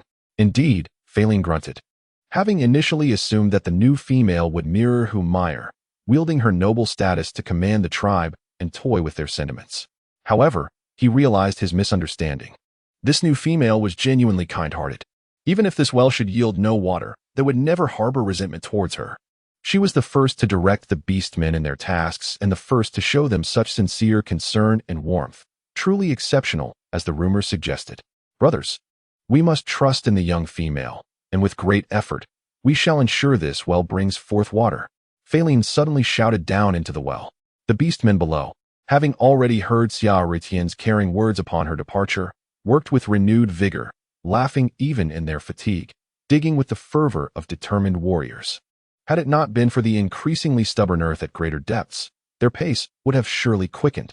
This was the first instance of the beastmen willingly and selflessly laboring for a young female, despite the fact that the emergence of water from the well would benefit the entire tribe. In the realm of the beastmen, emotions were uncomplicated, love was love, and disdain was disdain. They never concealed their feelings, save for a few cunning and duplicitous individuals, including females. "Where are we headed?" Jin Tian inquired, gazing at Xia Ruotian. "We are to collect some smooth stones to embed in the walls of the well. This way, regardless of the passage of years, the walls will remain intact, preventing soil from collapsing into the well, thus ensuring the water remains clean and safeguarded from potential landslides," Xia Ruotian explained as she walked, scanning her surroundings for stones of suitable size. Yet, all she could see were trees and wild grass. Where were the stones? Jin Tian, though not entirely grasping the full meaning of Xia Ruotian's words, could surmise the gist. He surveyed the area and concluded, "There are no stones to be found here." "Oh. Of course. The seaside must be abundant with pebbles. Let us search there." Xia Ruotian exclaimed, her excitement palpable as she pulled Jin Tian eagerly towards the coast, carelessly tossing aside the rope she had woven that he had been carrying. "We can leave it here. It will be useful once the water bucket is ready." "This is too slow. Allow me to carry you," Jin Tian declared suddenly, lifting Xia Ruotian into his arms and unceremoniously dropping the white fox to the ground. Without a backward glance, he instructed, "Just keep up," and swiftly leaped through the forest. "My goodness. Slow down, slow down," Xia Ruotian exclaimed, watching the trees blur past them in Jin Tian's rapid dash, his speed exceeding that of a bicycle, fearing that he might inadvertently crash into a tree. Taking her along with him. "Do not worry. Hold on tightly." Without uttering a word, Xia Ruotian tightly embraced Jin Tian's neck, fearing that at such high speeds, she might be inadvertently flung away. She had never imagined that a man could carry a woman while sprinting, and his velocity surpassed even that of Lu Xiang. It was truly befitting of the title king of the jungle. This was her first experience of being cradled by a man while racing through the forest, and gradually, her initial trepidation faded into exhilaration as she began to relish the sensation of the brisk wind against her face. When a tree that had previously seemed distant suddenly loomed close, Jin Tian would effortlessly pivot and leap over it. Such thrilling moments frequently unfolded. Initially, Xia Ruotian would be startled, her heart racing, but soon, she noticed the mischievous grin playing at the corners of Jin Tian's mouth, and she instantly understood that he was deliberately teasing her. As she recognized the perilous situations, rather than feeling fear, she found herself laughing even more heartily. As Jin Tian sprinted, he would occasionally glance down at the joyous, unrestrained smile of the woman in his arms, and to his surprise, his spirits lifted, prompting him to accelerate further. The trees ahead seemed to blur into mere shadows, and on several occasions, they nearly outpaced the white fox trailing behind them. At last, Jin Tian made a final leap, landing gracefully and setting Xia Ruotian down. Despite her earlier exhilaration, the sudden transition caused her legs to weaken and her head to swim. She felt herself teetering sideways. Fortunately, Jin Tian was quick-witted and agile, catching her deftly, allowing the beauty to once again settle securely in his embrace. Xia Ruotian nestled quietly against the sturdy chest of Jin Tian for a few moments, only departing from his embrace when she felt steady once more. "Thank you. Haha, I truly am useless." The self-deprecating tone of the petite female did not escape Jin Tian's notice. Instead, he offered her solace. "It is the duty of the male to protect the female. And besides, you are exceptional."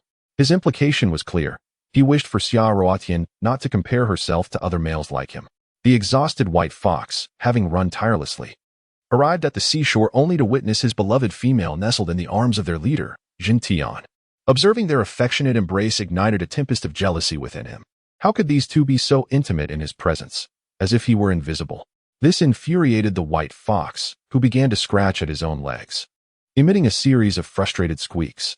In truth, every time the petite female held him, he maintained a facade of indifference. Yet, inwardly, he was tormented by a longing to reverse their roles, to hold his beloved female in his arms. Alas, such a yearning was a futile wish for a white fox who had failed to evolve.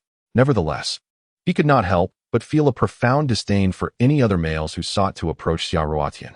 Xia Ruotian felt little comfort from Jin Tian. She always believed herself to be too weak. Observing the formidable orcs around her, she yearned to grow stronger. She was not the type to relish living perpetually under the protective wing of a male. Xia Ruotian was a resilient girl who had relied on her own strength since childhood. Though her exterior appeared delicate, her spirit was indomitable. Reflecting on her constitution, she realized it was quite robust. She caught a cold only once a year, and each time, she managed to recover without medication, enduring for a few days until it passed. Even when she did experience a high fever, a mere packet of cold medicine would promptly alleviate her symptoms. Clearly, her physical condition surpassed that of the average person, perhaps owing to her upbringing, laboring alongside her grandparents in the fields. As she watched Jin Tian sprinting like the wind, Xia Ruotian resolved that starting tomorrow, she would practice running each morning. Subconsciously, she sensed that this island was not as tranquil as it appeared, fraught with hidden dangers. There might come a day when a strong individual like Jin Tian would not be by her side, and she ought to possess at least the ability to flee in case of peril. In that moment, she firmly decided to become stronger. The protesting squeaks of the white fox jolted Xia Ruotian back to reality. "You gather stones like these, and I'll weave a bag to hold them," she said.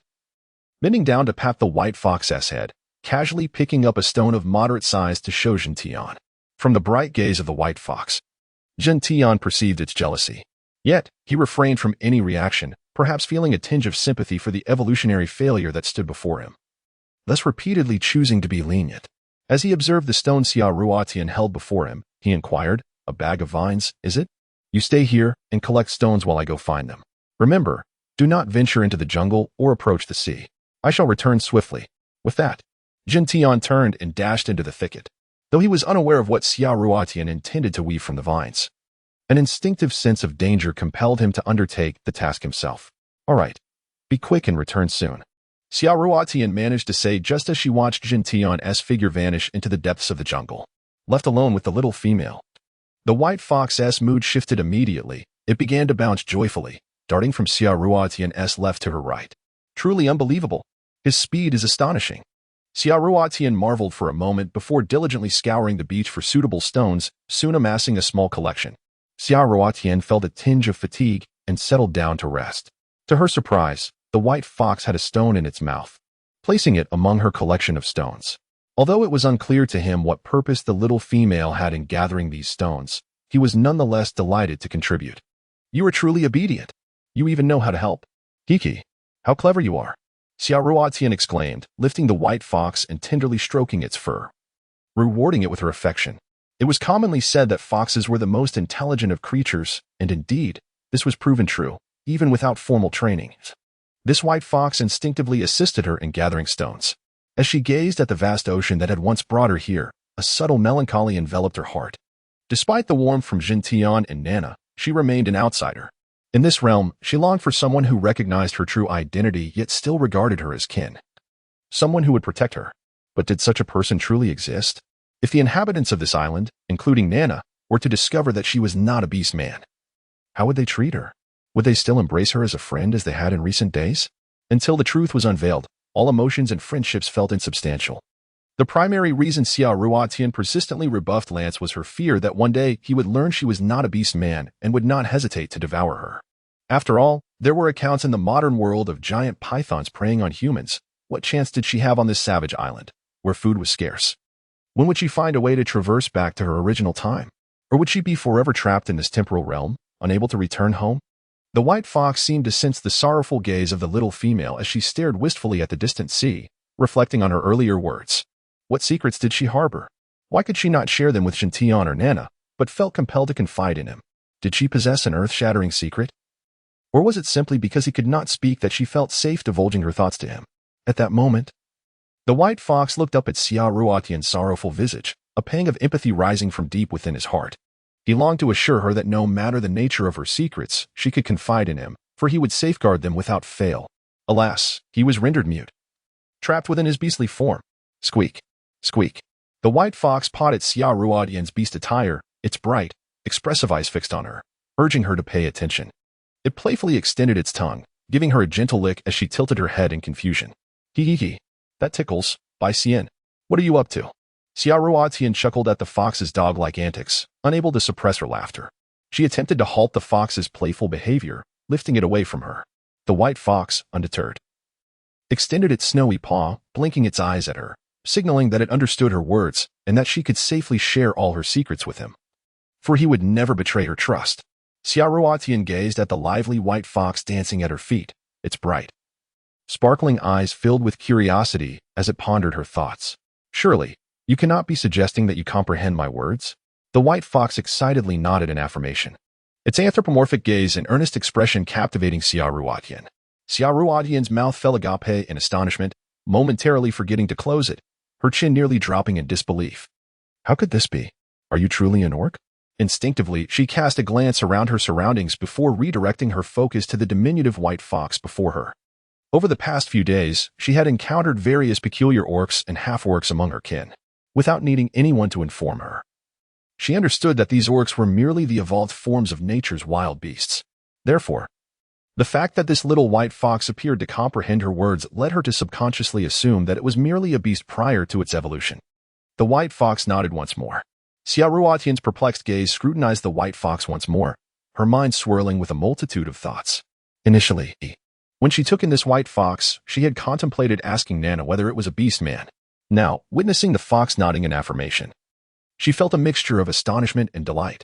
She was astonished that she had inadvertently shared her unconfessed secrets with a creature capable of understanding human speech.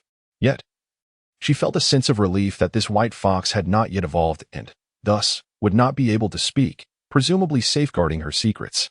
In her one-sided musings, Xia Ruotian overlooked a crucial fact. All beastmen evolved from wild beasts, and naturally, the language of beasts was within their comprehension. The white fox discerned the vigilance and caution in Xia Ruotian's eyes. Displeased, it hopped about, pointing its snowy paws towards the heavens and then towards the earth. Observing the fox's peculiar behavior, Xia Ruotian suddenly had an epiphany, realizing what it might be trying to convey. You wish for me to divulge all my secrets, and you vow not to disclose them to anyone else? The white fox eagerly nodded again, even spinning in place out of excitement. Humph. Do you take me for a fool?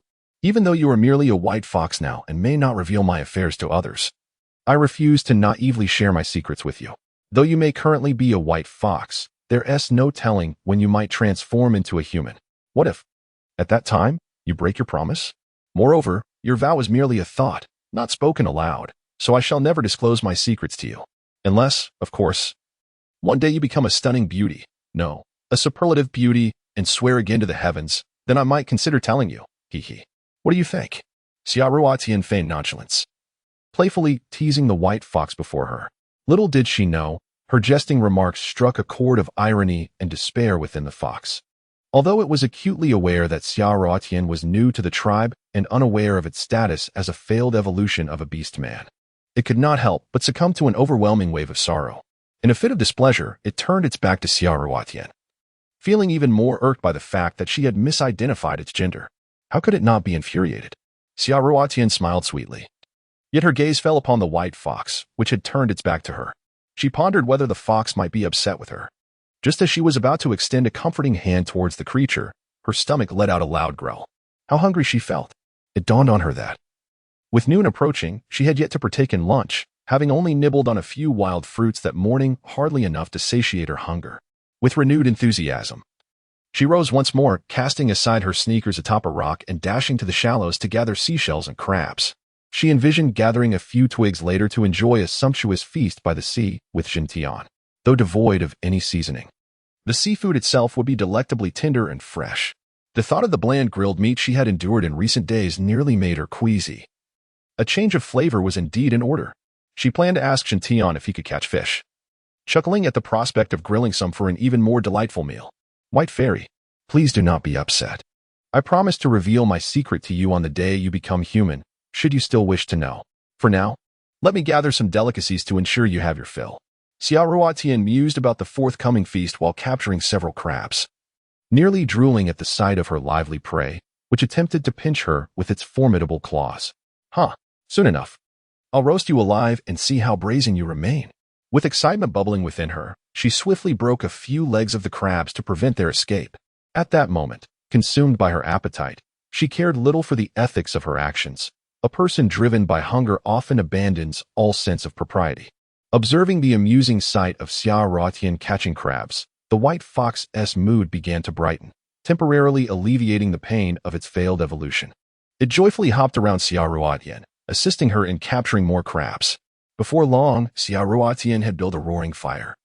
Tossing the clams and other shellfish she had gathered into the flames to cook, she skewered the crabs on a stick, positioning them beside the fire to ensure they would not burn, allowing her to occasionally turn them without constant supervision. As she and the white fox collected stones, she would occasionally check on the crabs, flipping them to roast the other side. Surrounded by a small mountain of stones, Xia Ruotian settled beside the fire, inhaling the tantalizing aroma wafting from the nearly cooked clams that drifted through the air. Xia Ruotian gazed longingly in the direction where Zhentian had departed. Why had he not yet returned?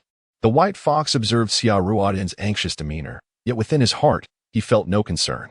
Xia Ruotian's worry for Zhentian stemmed from her ignorance of his capabilities. However, the white fox remained entirely untroubled by this uncertainty. Instead, the enticing aroma of food wafted into his keen nostrils, captivating his bright eyes, which fixated on the delicacies roasting over the fire, nearly causing him to drool. Initially, the white fox had been perplexed by Xia Ruotian's collection of these shellfish. As terrestrial beings, they naturally consumed food found on land. In winters past, when sustenance was scarce, they had ventured to the seashore in search of edible provisions, yet most had been unaware of the culinary potential of roasted shellfish, often dismissing their meager flesh as insufficient and overly fishy, believing such fare was meant solely for the aquatic beasts of the ocean, thus unsuitable for their kind. Consequently, the bountiful offerings along the coastline had gone largely unappreciated. When he witnessed Xia Ruotian gathering these shellfish, his curiosity deepened. Her attempts to catch the small, crawling creatures seemed even more peculiar. Initially, the white fox had assumed she sought them for amusement, given that their shells deterred any beastman from attempting to consume them. However, the white fox was indeed an astute creature. Upon observing Xia Ruotian threading the shellfish onto a stick and placing them beside the flames to roast, he realized that the little female intended to feast upon them. Her actions and expressions revealed a familiarity with such delicacies, and although he contemplated warning her against consuming them, he ultimately recognized her longing for these curious morsels. In a sudden burst of energy, the white fox leaped into Xia Ruotian's embrace, casting puzzled glances at the food, then looking up at her with a mixture of bewilderment and fascination, as he found her choice of these unusual edibles utterly intriguing. As Xia Ruotian gazed blankly at the food, pondering why Zhentian had yet to return, her white fox suddenly leaped from her arms, letting out a sharp and piercing cry directed towards the depths of the forest. The sound was so shrill that Xia Ruotian instinctively covered her ears. Observing the fox's alert demeanor, she quickly realized that an unknown creature was approaching nearby. The fox's cry had evidently been a warning or a call for help. With her profound understanding of animal behavior, Xia Ruotian grasped the situation immediately. She picked up the fox, intending to find a safe place to hide, when suddenly a dark shadow sprang forth from the thicket, lunging directly at her. It stood upright, roaring ferociously, clearly provoked by the fox's earlier warning. Xia Ruotian was startled by the thunderous roar, barely regaining her composure when she looked up, only to be gripped by fear as her heart raced. Just a few steps away stood a colossal black bear, towering over her by at least 2 heads. Its imposing physique was at least twice that of an ordinary bear found on Earth. As it raised its head and bellowed, exuding an aura of majesty, its fur bristled in response to the ferocity of its roar. At that moment, only one thought occupied Xia Ruotian's mind: what fate befalls a person when confronted by a bear? In human society, encounters with such beasts are often referred to as facing the black fiend, where the only glimmer of hope lies in playing dead or climbing a tree. Xia Ruotian gazed at the enormous black bear before her, contemplating the futility of fleeing into the nearby forest. Climbing a tree would be nothing short of a death wish. She surmised that before she could even make a move, she would either be crushed under the bear's weight or torn apart by its claws. Was playing dead her only option left? As Xia Ruotian contemplated the idea of closing her eyes and feigning death on the ground, the white fox in her arms suddenly leaped away to a nearby spot and emitted a sharp cry directed at the black bear. This time, the fox's cries were numerous and distinct from the previous ones. The black bear, which had been roaring at Xia Ruotian, abruptly turned its attention to the white fox. Witnessing this, Xia Ruotian boldly speculated that the fox's unique call served as a warning to the bear, forbidding it from harming her. This understanding stirred a wave of emotion within her.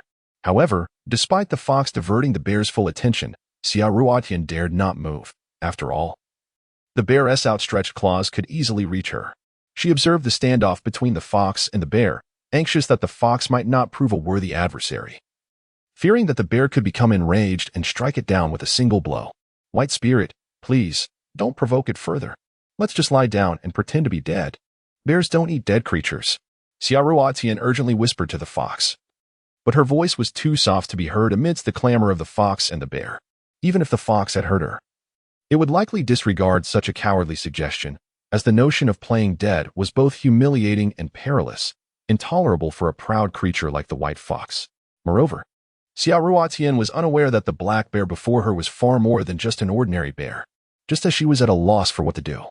Uncertain of her chances for survival, a sudden loud explosion erupted from the direction of the fire she had previously kindled. The trio, one girl, one fox, and one bear simultaneously halted their cries and turned to gaze at the fire. The fire pit erupted with a series of popping sounds, sending dust swirling into the air. Xia Ruotian quickly discerned that the source of the noise was the clams within the fire, which were experiencing uneven heating, leading to small explosions akin to tossing unjointed bamboo into the flames, though much quieter than firecrackers. As the clam shells burst apart, revealing the succulent meat within, an enticing aroma wafted through the air. Xia Ruotian felt a gust of wind rush past her as a shadow darted forward with remarkable speed. Defying the notion of the lumbering bear, the black bear lunged into the fire, disregarding the sizzling clam meat, and with its dark, furry paws, it reached for the food inside. While it managed to grasp the clam meat, the intense heat from the red-hot shells nearly scorched its paw, igniting the fur in the process. Startled and pained, the bear discarded the clam meat and frantically dug at the sand with its hind legs, smothering the flames licking at its front paw. Xia Ruotian watched helplessly as the fruits of her labor, the food she had painstakingly prepared, were swiftly buried beneath the sand. Lost in an instant, the entire sequence unfolded in less than 5 seconds. As she blinked in disbelief at the chaotic scene, her thoughts lingered on the bear's singed, sandy paws. Does this count as braised bear paw? I wonder what it tastes like. I've never had the legendary bear paw before. With that thought, she instinctively licked her lips. Noticing the commotion, the white fox swiftly dashed to Xia Ruotian's side, tugging at her shoe, urging her to escape while they had the chance. Xia Ruotian immediately reverted to a state of escape, cradling the white fox in her arms and intending to flee. After bullying my sister, do you think you can simply depart? A thunderous roar erupted from behind Xia Ruotian. Startled, she froze for a moment, the echo of that furious bellow still reverberating in her ears, a testament to the tremendous volume and intensity of the voice that had just thundered behind her. Xia Ruotian turned her head with a bitter smile, only to witness a comical scene. The formidable black bear, which had just been roaring fiercely, was now obediently nestled beside a robust man. This man, towering at least 2 meters tall and weighing over 200 pounds, stood like a small hill, casting a substantial shadow. Is that your sister? Xia Ruotian asked, looking at the bear that had dashed to the man's side, submissively lying at his feet. She gazed at the massive man in disbelief, but as she took a closer look at his features, it dawned on her that she was on Beastman Island, and her initial shock transformed into a knowing expression. Before her stood a giant man, sturdy and muscular, yet covered in a dense layer of sweat and hair. His appearance was ruggedly honest, with lustrous black hair, and his hands resembled giant fans. He was bare-chested, with a thick mane of hair on his chest, while his lower half was adorned with a knee-length skirt made of animal hide, a stark contrast to the attire of the Xindian tribe, as he wore no top. Had he not turned around and bent down to examine the injured paw of the black bear at his feet, revealing a short, dark tail, Xia Ruotian might have mistaken him for another Yao Ming. However, that fleeting glance made her realize that this seemingly human giant was, in fact, a half-beastman. But judging by the tail, she couldn't yet ascertain what type of beastman he was. When Xia Ruotian's gaze fell on the black bear, which wore a human-like expression of grievance and seemed on the verge of tears as it looked at her, she was suddenly struck by a revelation, a memory of the man's earlier thunderous proclamation. You think you can bully my sister and just walk away? If the black bear was his sister, then he was indeed a bear as well, a bearman, to be precise. Receiving the warped complaints from the failed evolution black bear sister, the man straightened up, his once gentle expression morphing into one of fierce anger directed at Xia Ruotian and the white fox at her feet. Which tribe do you belong to? How dare you harm my sister? Faced with such an accusation, Xia Ruotian felt a wave of absurdity wash over her. Observing the man's indignation and the comical demeanor of the bear at his feet, she experienced her first taste of being unjustly accused by a villain. Nevertheless, she reminded herself to remain rational. A black bear, coupled with a half-beastman brother, was not a confrontation she could afford. "Oh, dear brother," she began. "I believe there has been a misunderstanding. We did not bully your, sister. We arrived here first, and she suddenly charged out, took our food, and burned her paw in the process. This has nothing to do with us. Besides, considering your sister's build and my petite stature, do you truly believe she could bully me, or that I sought trouble?" Xia Ruotian articulated her points clearly, knowing she was at a disadvantage, even in submission. She felt compelled to clarify the situation. She would not take the blame for something she did not do. The white fox, positioned protectively in front of Xia Ruotian, felt a surge of pride at being referred to as we. It instinctively perceived that Xia Ruotian was treating him as an equal. The man frowned at her words and glanced down at his sister, who feigned innocence while clutching her injured paw. Despite her apparent distress, the glint of mischief in her eyes did not escape him. He quickly realized that the seemingly delicate beast woman before him might be speaking the truth. Yet, he would never confront his sister in front of others. "Humph.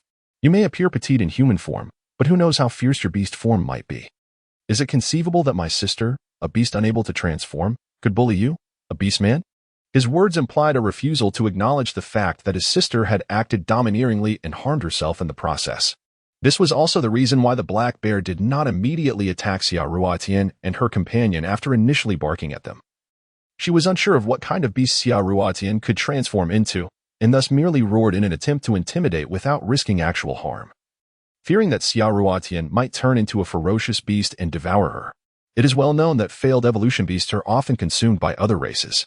Now, with her powerful brother by her side, the black bear resorted to playful antics and feigned distress. For the truth was that her burned paw was a result of her own actions. Yet, having been spoiled by her brother throughout her life, she failed to recognize that it was her own folly. She simply blamed others for her predicament. To Xia Ruotian, the black bear's decision to charge out, steal their food, and subsequently get burned was entirely justifiable. However, from the bear's perspective, she was merely accompanying her brother on a hunt, inadvertently arriving at the beach. And upon seeing the white fox, she leaped out to assert dominance, only to be drawn in by the aroma of food and scald her paw in the process. With two distinct mindsets, their perceptions of the situation and their attitudes toward their own faults diverge significantly. Those adept in deceit can twist the truth until white becomes black. What is this half-beastman playing at? Xia Ruotian thought, her frustration boiling over as she glared at the man and the bear. "Listen here. Please open your eyes and see clearly. Your sister took our roasted food and burned her paw in the process. We were a good 8 yards away from her. Just look at my diminutive form. How large could my beast form possibly be? Kindly do not wrongfully accuse us simply because you wish to protect your sister." Xia Ruotian was taken aback by encountering someone so brazenly dishonest and protective. Indignant, she argued her point with fervor. Although claiming to be 8 zhang away was a slight exaggeration, the implication was unmistakable. It was none of her concern. The white fox, unwilling to back down, let out a few defiant cries directed at the man and the black bear. Upon hearing the white fox's outburst, the previously crouching black bear lifted its head, growling in response. The man regarded Xia Ruotian's delicate visage with a contemplative gaze, seemingly unfazed by the commotion caused by the white fox and black bear. "Are you a female of the Zhufeng tribe?" he inquired calmly, deducing the true identity of the female before him from the ruckus of the white fox. Suddenly shifting the topic, he caught Xia Ruotian off guard, leaving her momentarily dazed before she quickly regained her composure. Raising her chin, she recalled a few words from the raccoon Nana. Female beastmen were exceptionally rare on this island. Even when encountering individuals from other tribes, the danger was generally minimal. Yet the risk of being abducted remained high. Feigning tranquility, she met the man's probing gaze as it swept across her. "Indeed, my companions will be arriving shortly. If there is nothing further, I kindly ask you to leave." Xia Ruotian thought of Zhentian, eagerly wishing for his swift arrival, contemplating who would stand a better chance should a confrontation arise between these two individuals. "Huh." The man suddenly let out a cold laugh. To think such a diminutive tribe possesses not one, but 2 fully evolved female beastmen, quite remarkable. It seems that Zhentian, that monster, truly stands apart as the leader of the Zhufeng tribe. Xia Ruotian gazed at the man before her, her vigilance prompting her to cast furtive glances around, searching for any sign of Zhentian, who might appear at any moment. Unfortunately, her efforts were in vain. There was nothing to be seen. She shifted her focus back to the man in front of her, uncertain of his connection to Zhentian. However, observing his expression and hearing his cold laughter, Xiaoruotian immediately surmised that he must be an orc from another tribe. The black bear, which had been bellowing at the white fox, suddenly fell silent. Noticing this change, the white fox also ceased its growls, and the two beasts stood in a tense silence. The man, however, abruptly turned his head, straining to listen intently to the surrounding sounds. Turning back to Xiaoruotian, he revealed a peculiar smile and remarked, "Your companions are quite prompt. Little female. Should you find yourself uncomfortable in the little tribe of Zhifeng, you are welcome to join our bear tribe. Remember, my name is Saur." With that, he swiftly mounted the black bear's back and charged into the forest behind him, disappearing from sight. Saur, the foremost warrior of the bear tribe, the only unique half-orc on the island. His beastly form was the largest among the bear tribe. He defied the norm, where other half-orcs appeared less beastly. Except for a short tail at the back, the rest of Saur's body was entirely human. In contrast, most half-orcs typically exhibited a blend of human and beast traits. For instance, Lanwe from the Zhifeng tribe, sister to the cold-blooded serpent Lance, possessed a human upper body and a snake-like lower body, reminiscent of the legendary Enwa. Similarly, the buffalo half-orcs retained horns on their heads and long tails. This exemplifies that not all half-orcs on the island are a perfect half of each. Some merely retain slight primitive beast characteristics during their evolution to be classified as half-orcs. Although Saur had evolved completely in other aspects, he could only be considered a half-orc due to the remnant of his short tail. Generally, half-orcs possess lesser strength, intelligence, and agility compared to true orcs. However, during confrontations, orcs prefer to transform into their beast forms, as their human forms yield slightly less power. Yet, Saur is an exceptional case. Perhaps due to the minimal beast traits retained during his evolution, he not only possesses the strength of a beast but also the intelligence and agility of a human, making him even more formidable than most bear tribe half-orcs or orcs. Consequently, within the bear tribe, his status is second only to that of the leader. Saur's only taboo is the mention of his short tail, and he holds a deep affection for his sister, who failed to evolve. Generally, there are no significant conflicts with the Zhifeng tribe led by Zhen Tian, aside from occasional skirmishes while hunting in the forest. The bear tribe, known for their tough skin and robust physique, fears the heat more than the cold, resulting in their upper bodies being left bare during all seasons except winter. "Ah, you startled me," Xiaoruotian exclaimed, relieved to see that they had indeed departed. She instinctively patted her chest, exhaling a deep breath. Before she could fully comprehend the enigmatic words left by the man who had introduced himself as Saur, Zhen Tian leapt out from another direction in the forest. "Are you all right?" Xiaoruotian was momentarily taken aback, as Zhen Tian had already appeared before her. He enveloped her in a tight embrace, the force of which nearly fractured her waist. "Woo-woo, oh no." Before Xiaoruotian could fully comprehend the situation, the white fox let out a series of howls directed at Zhen Tian, promptly recapitulating the events that had just transpired. "Thank goodness, all is well." Zhen Tian gazed at Xiaoruotian, his previously racing heart now settling into calmness. "Let go, quickly. I may not have been frightened to death by the black bear, but you were certainly choking me to death." "My waist." Xiaoruotian, oblivious to Zhen Tian's peculiar actions, instead berated him for the pain inflicted by his rough handling. Observing the expression of distress on the small female in his arms, Zhen Tian was startled and hurriedly released her. Xiaoruotian rubbed her waist while glaring at Zhen Tian. Observing the white fox sniffing around Zhen Tian, she immediately realized that the creature was communicating with him, further confirming her belief that this white fox was also a beastman, potentially capable of transforming into a human one day, thus joining the ranks of human-animal hybrids. In Xiaoruotian's mind, these handsome men, who appeared human, were merely various beasts in disguise, truly deserving of the title human-animal hybrids. Recalling the recent danger in the white fox's defense, she noticed Zhen Tian's empty hands, devoid of any belongings, which incited her anger. She glared at him, ignoring his concern. "Where have you been? Weren't you supposed to gather vines?" Xiaoruotian's frustration was palpable. In this unfamiliar environment, she only felt a slight familiarity with the man before her. After spending the night together, she instinctively regarded him as someone she could trust. However, after the sudden attack by the black bear, although she was not physically harmed, her spirit was shaken with fear. In human society, black bears are considered dangerous beasts, let alone in this island filled with bizarre beastmen. She had initially thought Zhen Tian, the leader, would return promptly after fetching the vines, but to her dismay, trouble arose the moment he left. She was left wondering how many more dangers awaited her on this island. Zhen Tian, observing Xiaoruotian's anger, felt no concern for himself. Earlier, he had heard the alarm from his tribe in the forest and rushed back. fortunately arriving in time to find that his clansmen had been attacked by the despicable hyena tribe, likely seeking to seize them as food. Thankfully, only a few of his people had sustained minor injuries. Before he could tend to his clansmen, his sharp ears caught the white fox's alarm from the beach, making him realize he had left the young female alone on the shore. Although accompanied by the white fox, he lamented that it was merely a failed evolutionary beastman, unable to defend itself against even moderately strong half-beastmen. Gentian hurried through the forest, fearing for the young female's safety. For the first time in his life, he felt his heart race with worry for a female, a sensation tinged with trepidation. Upon reaching the beach, although he detected unfamiliar beastman scents indicating recent presence, seeing Xia Ruotian standing there unharmed and even angry allowed his heart to finally settle. However, he did not anticipate that Xia Ruotian would encounter Sao, the esteemed warrior of the Bear Clan. Although he had never formally challenged Sao, they had met on several occasions, cultivating a mutual sense of wariness and a hint of respect. Despite being a half-beastman from the Bear Clan, Sao was known for his integrity and generally refrained from bullying the weak, which was another reason Gentian held him in high regard. Typically, Gentian preferred to handle matters with patience for the safety of his tribe. When Xia Ruotian witnessed her own anger as she scolded Gentian, the man before her maintained a foolish expression, as if he were not the one being reprimanded. In that moment, her fury subsided, leaving her unable to release it further. How could one continue to unleash their wrath when the recipient of their ire remained indifferent?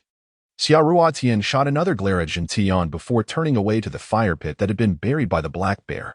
Feeling the pangs of hunger, she reluctantly poked at the ashes with a twig, only to discover that the food within was entirely encrusted with dirt and rendered inedible. Even the crabs that had nestled nearby had fallen victim to the unfortunate fate of the fish pond. Xia Ruotian furiously hurled the branch in her hand, cursing at the direction in which the black bear and Sal had fled. Damn beasts! If I cannot partake, you need not waste the food so recklessly. You deserve to be scorched by fire and ridden by others. Gentian, bewildered by the white fox's actions, observed as the fox emitted a series of low calls, conveying the plight of the food Xia Ruotian had painstakingly prepared, now buried under sand by the black bear. Gentian lifted his gaze once more to glance at Xia Ruotian, who continued to vent her frustrations by the fire, then directed his attention back to the white fox, instructing, "Keep an eye on her.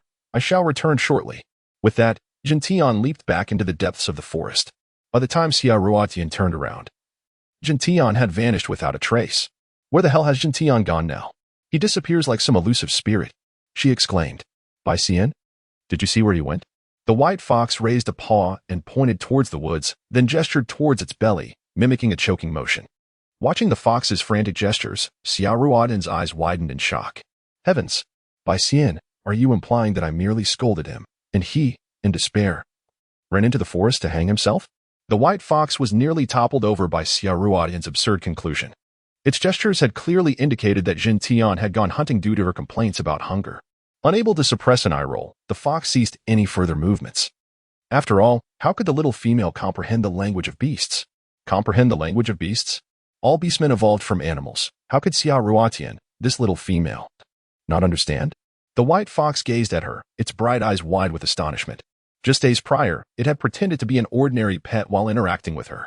Yet now, just moments ago, it had communicated in the tongue of beasts when reporting to Gentian about Sal. Seeing Xia Ruotian's lack of reaction, it had assumed she understood. However, when it had attempted to explain Gentian's return to the forest, combining gestures with the beast language, the little female had merely appeared puzzled, even misconstruing Gentian's intentions as suicidal.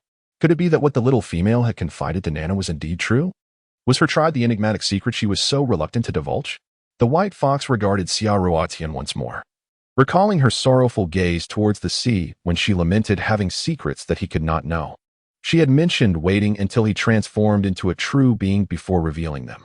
Yet, how desperately he wished to uncover the little female's mysteries. If only he could assure her that her secrets would remain safe with him. But would he ever witness the day when she would fully open her heart to him? Xia Ruotian misinterpreted the meaning of the white fox. While waiting for the white fox to respond, she noticed that he was staring at her intently. Yet he remained completely motionless. Xia Ruotian mistakenly believed she had guessed correctly. She slapped her thigh in frustration and glanced towards the depths of the jungle. Surely, the orcs on this island wouldn't be so thin-skinned as to consider suicide after a mere scolding? That seemed unlikely. As Xia Ruotian contemplated the dramatic image of Gentian in despair, She felt that nothing could possibly match his imposing figure. Bai Xian, should we go in and look for him? Xia Ruotian inquired of the white fox, lowering her gaze to seek his opinion. Although she was well aware that Jin Tian's suicide was an impossibility, the series of gestures from the white fox had left her thoroughly perplexed. Just as anxiety began to overwhelm her, Jin Tian suddenly leaped out from the jungle once more. This time, upon his appearance, he held in his left hand two small game, resembling wild chickens, while his right hand dragged a long strand of vines, which Xia Ruotian had instructed him to use for weaving bags, trailing far behind him, marking the sandy beach with a long line. So, you went hunting, I thought. Xia Ruotian rushed forward, staring at the prey in Jin Tian's hands, only to realize that she had misinterpreted the white fox's meaning. Unable to restrain herself, she cast a glance at the white fox on the ground. The white fox immediately shot her a look that conveyed, "You were quite foolish." Xia Ruotian felt utterly embarrassed. As if struck by lightning, it was mortifying. Here she was, a living person, being looked down upon by a creature. Though this creature would eventually transform into a being like her, at present, he was still merely a beast. Had she not known that Bai Xian was an orc? In the past, she would have certainly thought that the white fox's expression was either exceptionally clever or distinctly monstrous. Jin Tian took note of Xia Ruotian's awkward demeanor and, seeing her gaze shift to the white fox, looked at him in confusion. The white fox, however, raised his head and flicked his tail before scampering onto a rock to bask in the sun. He had no intention of revealing to Jin Tian that the little female had thought he was about to take his own life, looking so distressed and anxious. As Xia Ruotian beheld the white fox reclining gracefully upon the rock, squinting its eyes to bask in the sun's warm embrace, its demeanor exuded an air of haughty elegance, as if it might transcend to the heavens at any moment. Xia Ruotian was utterly enchanted, her eyes sparkling with wonder. When she turned her gaze back, she found Jin Tian, who had already arrived at the seaside, deftly holding two freshly caught prey, ready to pluck their feathers and gut them, preparing for the feast to be roasted later. Xia Ruotian gazed at the imposing figure of Jin Tian, a robust man squatting by the seaside, diligently tending to his catch. For a fleeting moment, she found herself lost in thought, contemplating how much more handsome he might appear if he did not often obscure his face with his tousle bangs. By who? Observing Xia Ruotian's adoring gaze fixed upon Jin Tian, felt a surge of jealousy and resentment bubbling within him. With a graceful leap, he descended from the rocks and landed squarely on Xia Ruotian. Startled, she instinctively embraced him, snapping back to reality. By who? Satisfied to see the little female once again directing all her attention towards him, nestled comfortably in her arms and closed his eyes contentedly. Xia Ruotian gazed at the pristine white fox in her hands, oblivious to its subtle thoughts. Instead, she affectionately stroked its fur, feeling an overwhelming sense of fondness. As she watched the fox close its eyes and doze off once more, she found herself reluctant to set it down. She approached Jin Tian, observing him as he prepared his catch. "Do you require my assistance? What is this prey? Its fur is so exquisite," Xia Ruotian inquired, glancing at another creature lying at Jin Tian's feet, still untouched. "This is a wild chicken. The meat is delicious," Jin Tian replied, continuing his task while casting a brief glance at the white fox nestled in Xia Ruotian's arms, offering no further comment. "Wild chicken?" Xia Ruotian exclaimed in surprise, her eyes fixating on the beautiful creature, struggling to believe it. During her visits to her grandparents' home in the countryside, she had encountered wild chickens before, as the area was surrounded by forests and hunting was common. However, this wild chicken was unlike any she had seen previously. As conditions improved and the government prohibited private hunting, such animals had become increasingly rare. Unbeknownst to Xia Ruotian, Jin Tian, like many beastmen, referred to these small creatures collectively as wild chickens, lacking awareness of their true name. In truth, the wild chicken Jin Tian mentioned was actually known as the blue-eared pheasant. Upon hearing Xia Ruotian's exclamation, Jin Tian paused in his work, casting a curious glance at her. "Does your tribe not have such wild chickens?" he queried. I'm not entirely sure. But the wild chickens I know are not quite like this one. They aren't as beautiful, though the meat is indeed tasty," Xia Ruotian admitted, aware of her limited knowledge of poultry and unable to ascertain if such a splendid wild chicken still existed in her time. "Beautiful?" Jin Tian glanced at the lifeless creature Xia Ruotian deemed beautiful, recognizing that in their eyes, the only consideration was whether it was edible, not its aesthetic appeal. "Do you not want this chicken feather?" Xia Ruotian asked, eyeing the pile of lovely feathers nearby. She envisioned their potential as decorative items. While the remaining down could be stitched into animal skins to create pillows, a far more comfortable alternative to sleeping on the hard, unforgiving rocks. As you wish. Jun Tian responded, though puzzled by the small female's desire for the feathers, which served no culinary purpose. Nevertheless, since she found joy in them, he saw no harm in indulging her, as he typically discarded them anyway. Xia Ruotian felt an overwhelming joy witnessing Jun Tian's casual demeanor. One hand cradled the white fox, while the other busied itself with gathering feathers, laying them out on the rocks to dry, intending to take them back later. If you ever hunt such creatures again, could you save the feathers for me? She inquired. After Xia Ruotian finished sorting the feathers, Jun Tian had already constructed a fire and commenced roasting. She nestled beside him, clutching the white fox, her gaze fixed on the sizzling meat. After 20 minutes, just as Xia Ruotian's hunger reached its peak, the wild chicken Jun Tian had roasted was finally ready, releasing a tantalizing aroma that nearly made her drool. Observing the small female struggle to resist salivating over the roasted chicken in his hands, Jun Tian felt a surge of amusement. With a generous gesture, he extended the whole roasted chicken towards her. Xia Ruotian excitedly accepted the roasted chicken, and at that moment, the white fox in her arms also opened its eyes and awoke. You truly are a lazy creature. You rouse only at the scent of meat. She tore off 2 chicken legs, ready to offer one to the fox. However, the white fox suddenly leaped from her embrace and darted towards the roasted chicken held by Jun Tian. Jun Tian gently turned, and the fox missed its target, casting a glance that seemed to demand the food for itself. You are male, not female. Do you expect to be weighted on hand and foot? Observing the fox's plight, Xia Ruotian immediately felt a pang of sympathy. Bai Xian, come here. I cannot finish this. It's for you. She attempted to extend a chicken leg to the fox, treating it as her cherished pet. Jun Tian glanced at her, furrowing his brow in silence. The white fox, however, looked between Jun Tian and the chicken leg he had prepared, squeaked a couple of times, and scampered away in a flash. Bai Xian? Bai Xian? Xia Ruotian, believing the fox had run off in anger, stood up in a flurry, calling out to chase after it. It has gone to hunt, Jun Tian explained as he continued to enjoy his chicken. Oh, Xia Ruotian sat back down, occasionally taking bites of the chicken leg while glancing at the spot where the fox had vanished. Jun Tian observed her distracted demeanor, feeling a surge of jealousy towards a failed evolution beastman. Through the delicate strands of her bangs, his gaze upon Xia Ruotian grew deep and perplexed. He could not comprehend why a female beastman would exhibit such kindness towards a failed evolution beastman. Why would she hold him affectionately, fearing he might go hungry? For the first time, Jun Tian found himself contemplating the notion of swapping places with the white fox. Watching Xia Ruotian cast worried glances towards the direction the fox had disappeared, he pondered whether she would feel the same concern for him if he were to vanish for an extended period.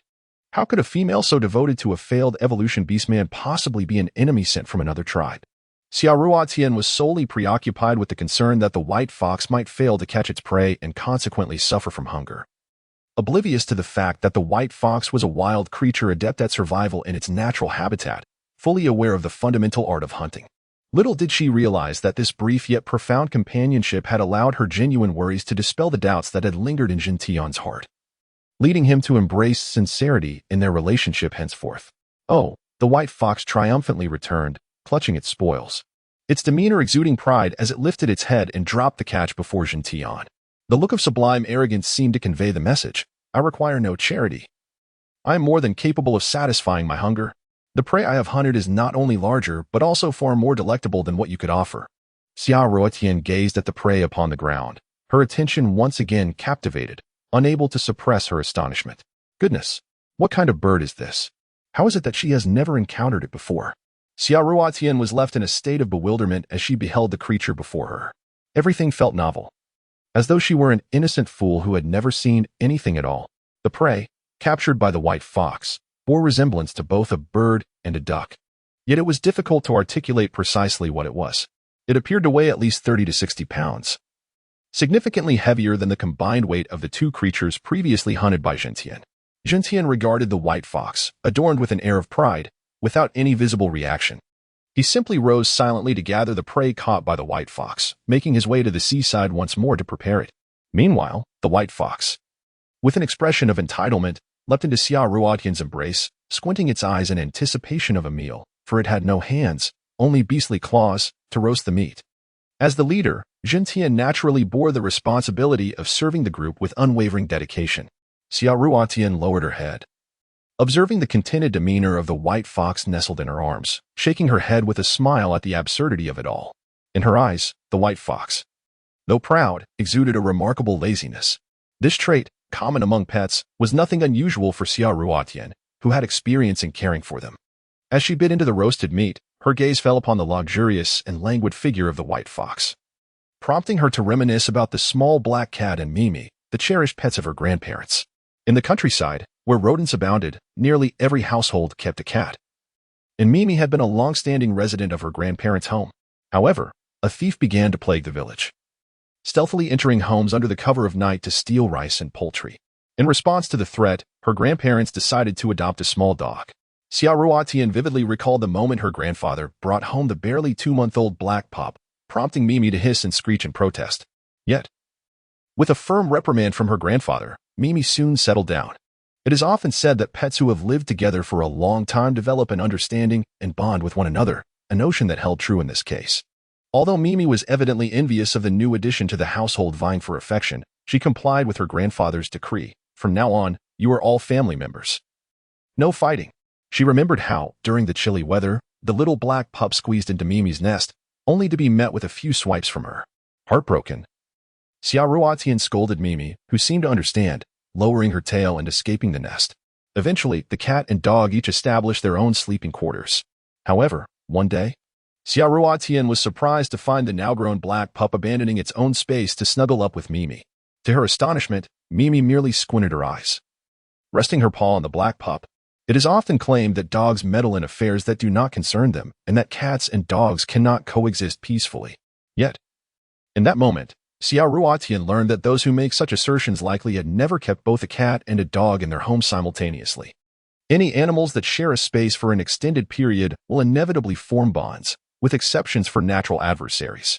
As Jin Tian prepared to roast his meat by the fire, he noticed the little female beside him once again staring blankly into the flames. This was not the first time he had observed Xia Ruotian's tendency to drift into thought. He pondered what kind of tribe she had come from, one that allowed her to be so relaxed and vulnerable in a world rife with danger. On the island, ferocious beasts roamed, and conflicts were rampant among the various tribes. Each beastman remained vigilant in their territory, reluctant even to sleep with their eyes closed for fear of sudden attacks from wild animals or rival tribes. Yet here was Xia Ruotian, repeatedly lost in thought. Were her tribe overly protective of her? Or did she simply possess an inherently low sense of caution? He resolved that she must pay more attention to her surroundings. Such distractions could be perilous. Suddenly, Xia Ruotian snapped back to reality, casting a glance at Jin Tian before lowering her head to continue enjoying her roasted meat. Before long, Jin Tian's own piece of meat was ready. He tore off a small portion, leaving the larger piece for the white fox, which happily trotted off to a nearby rock to savor its meal. Xia Ruotian observed in astonishment as Jin Tian swiftly devoured the food before him. Although this was not her first encounter with Jin Tian's voracious appetite, each time she witnessed his insatiable consumption, it struck her anew that his stomach resembled an abyss.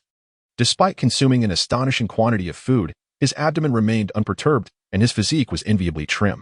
In stark contrast, even a modest meal for her would result in a noticeable protrusion of her belly. Indeed, comparisons could be utterly disheartening. Here, I am quite full, Xia Ruotian remarked, returning the roast chicken that Jin Tian had previously offered her, albeit having taken 2 drumsticks and a pair of wings. Jin Tian frowned at the wild fowl she presented and refrained from accepting it. You have eaten far too little, he admonished, his gaze lingering on her figure, particularly her chest. For a few moments longer, leaving Xia Ruotian feeling quite embarrassed.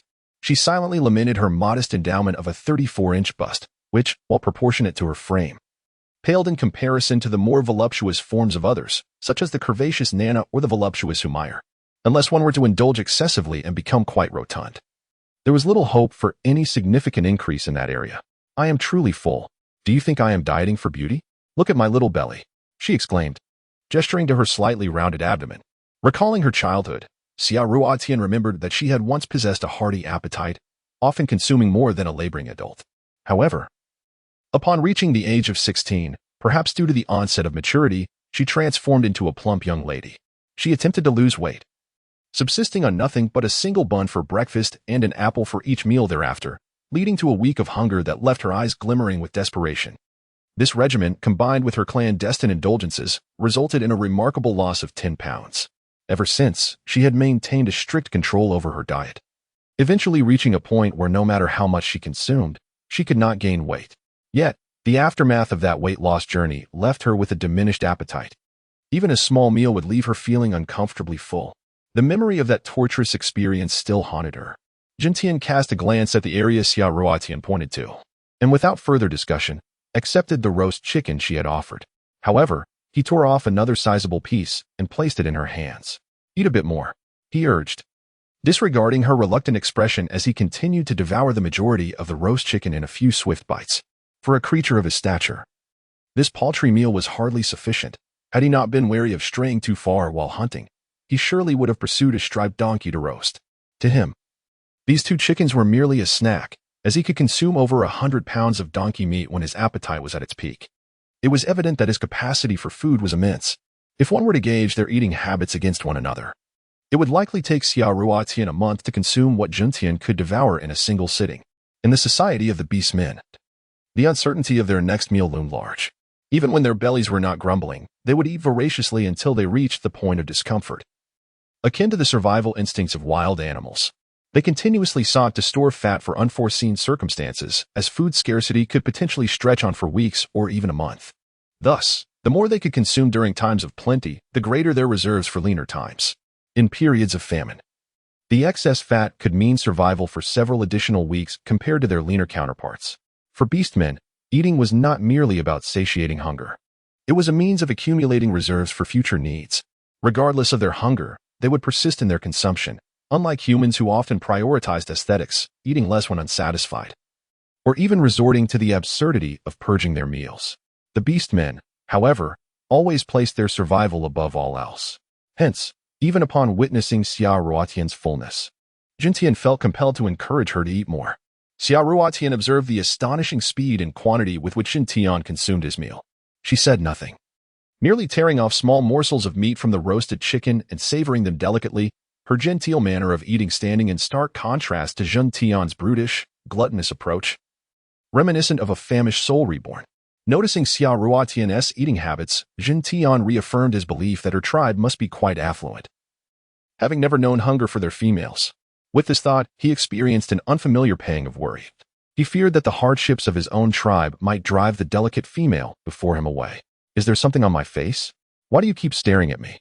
Xia Ruotian, feeling the intensity of Jintian's gaze fixed upon her, could no longer ignore it and turned to him with a puzzled expression, inquiring about his scrutiny. Unperturbed by being caught in the act of covertly observing her, Jintian simply averted his gaze towards the heap of stones Xia Ruotian had collected and stacked together. "What purpose do you have for gathering these items?" Xia Ruotian turned her gaze back to the pile of stones before rising to her feet. These stones undoubtedly held purpose. Once taken home, their value would become apparent. With a swift motion, she thrust the remnants of the roasted chicken, now unfit for her consumption, into Jintian's hands and darted away to the beach where he had gathered the vines. Bending down, she gathered a significant portion of the vines and settled onto the grass at the forest's edge, commencing her premeditated task of weaving a bag to hold the stones. Jintian observed Xia Ruotian's departure with keen interest. Noticing she merely sat down to weave, as she had before, he felt a sense of relief and redirected his gaze. His attention fell upon the meager remnants of wild chicken in his grasp, and he glanced towards Xia Ruotian, who was diligently engaged in her crafting. He resolved to ensure that she would eat more in the future, deciding to let her be for the time being. As he contemplated this, a subtle smile of affection, unbeknownst to him, graced his lips while he watched Xia Ruotian consume the last of her food, her eyes glued to the task at hand. After she finished, he approached her side, offering assistance as she had done previously with the grass ropes. Once Jintian had stripped the leaves from the vines, he found himself at a loss for what to do next, and curiously settled beside Xia Ruotian to watch her weave. What was she creating? It bore a resemblance to a spider's web. Xia Ruotian gazed at the netted woven bag in her hands, a smile gracing her face. "Yes, it's called a bag. We will use it to collect the stones I've gathered, allowing us to transport them all at once." Jintian glanced at the pile of stones, then lowered his head to observe the netted bag in Xia Ruotian's hands with earnestness. "But how will it hold them? I haven't finished weaving it yet, so it can't hold anything just now. I've only completed one side. I will weave the other side later, and then use vines to tie them together." Creating a simple pouch, Xia Ruotian patiently demonstrated the bag's form, explaining it to Jin Tian. As she gestured, Jin Tian's eyes sparkled, revealing his admiration for the petite female before him. How do you know how to do this? Are all the people in your tribe as clever as you? Jin Tian himself was unaware that whenever he faced the petite female, he, who typically spoke only a few words to other females, found himself endlessly questioning Xia Ruotian. This shift in behavior was imperceptible to him. It seemed he could converse freely with Xia Ruotian, devoid of the usual barriers and annoyance he felt with other females. Me? Clever? Haha. I would consider myself rather average. In my tribe, I am regarded as somewhat foolish. The only reason I know how to do these things is that I watched my grandfather do them when I was a child. The images were so vivid that they have stayed with me. I never imagined I would use them one day. Xia Ruotian looked at the woven bag in her hands, her mind drifting into memories. Her ability to weave fishing nets stemmed from having seen her grandfather craft a netted sleeping bag, which was tied to a large tree for afternoon naps during summer. Are you missing your tribe? Jin Tian observed Xia Ruotian's sudden daze, his heart skipping a beat as his earlier concerns resurfaced. Yes, I miss my parents and my grandparents, Xia Ruotian replied, her eyes reddening, almost spilling tears. She was a strong girl who never cried in front of strangers. Witnessing her sorrowful expression, Jin Tian felt a pang of regret. He knew well that the petite female's tribe was a secret. Why had he brought it up? Having asked, he felt compelled to continue the conversation, for it was a question that lingered in his heart. Since you miss them, when do you plan to return? Jin Tian cautiously ventured, internally reluctant to let Xia Ruotian leave, yet he could not evade the reality that they would have to confront eventually. I do wish to return, but I don't even know how I got here. How could I go back? That has something to discuss later. For now, I cannot return. You wouldn't drive me away, would you? Xia Ruotian raised her head, a hint of worry etched on her face. How could I? I believe any tribe would welcome a beastly female like you. You are a hope for their future generations, Jin Tian thought to himself, suppressing the last part of his sentiment. That is good. Xia Ruotian's earlier gloom lifted, her smile returning as she resumed her work. Watching her shift from near tears to radiant joy, Jin Tian was filled with confusion and curiosity. He had always known that females tended to ponder more than males, yet he had never encountered one whose expressions were so vividly varied. This refreshing experience thrilled him. He contemplated asking Xia Ruotian about her beast form, as he had studied her meticulously the night before while she and the white fox slumbered, yet he had failed to discern her true nature. Now, the thought of this inquiry resurfaced, but he suddenly recalled their previous conversation. He had his own secrets. He could not reveal his beast form easily, nor could he let other beastmen know, which was why he had refrained from seeking a female for many years. He feared that if he asked Xia Ruotian about her beast form, she might reciprocate with the same question. The last time he had inquired, she had turned the question back on him.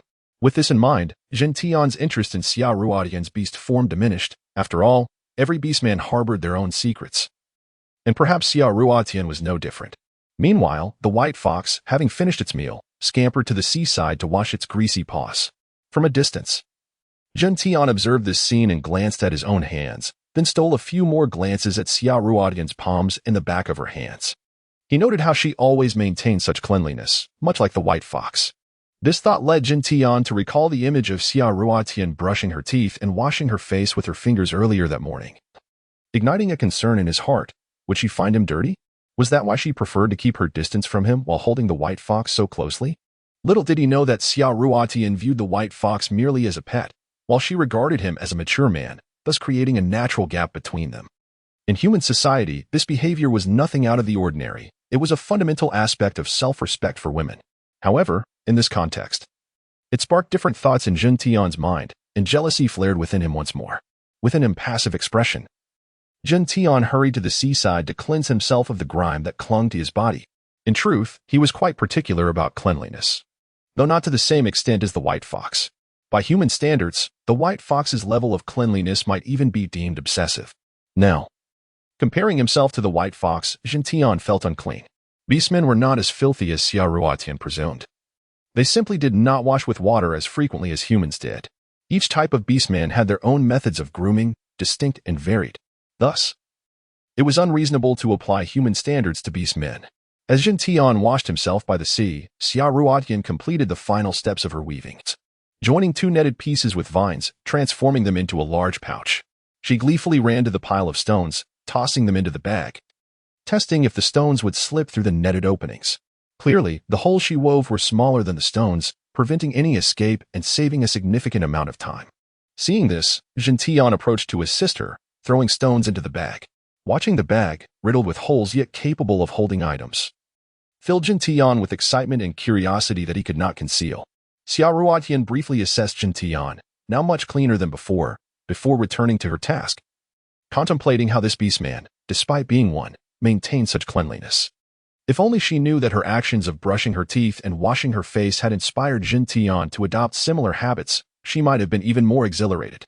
The bag crafted by Xiaoruotian was quite large. Nevertheless, it was insufficient to contain all the stones she and the white fox had collected, leaving some behind.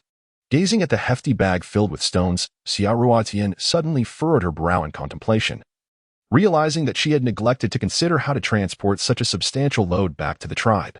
Observing the concern in Xiaoruotian's eyes, Jindian extended his hand to assess the weight of the fully laden bag. Although it was indeed heavy, it still fell well within the scope of his strength. Xiaoruotian widened her eyes in astonishment as Jintiani effortlessly lifted the bag and casually tossed it over his shoulder.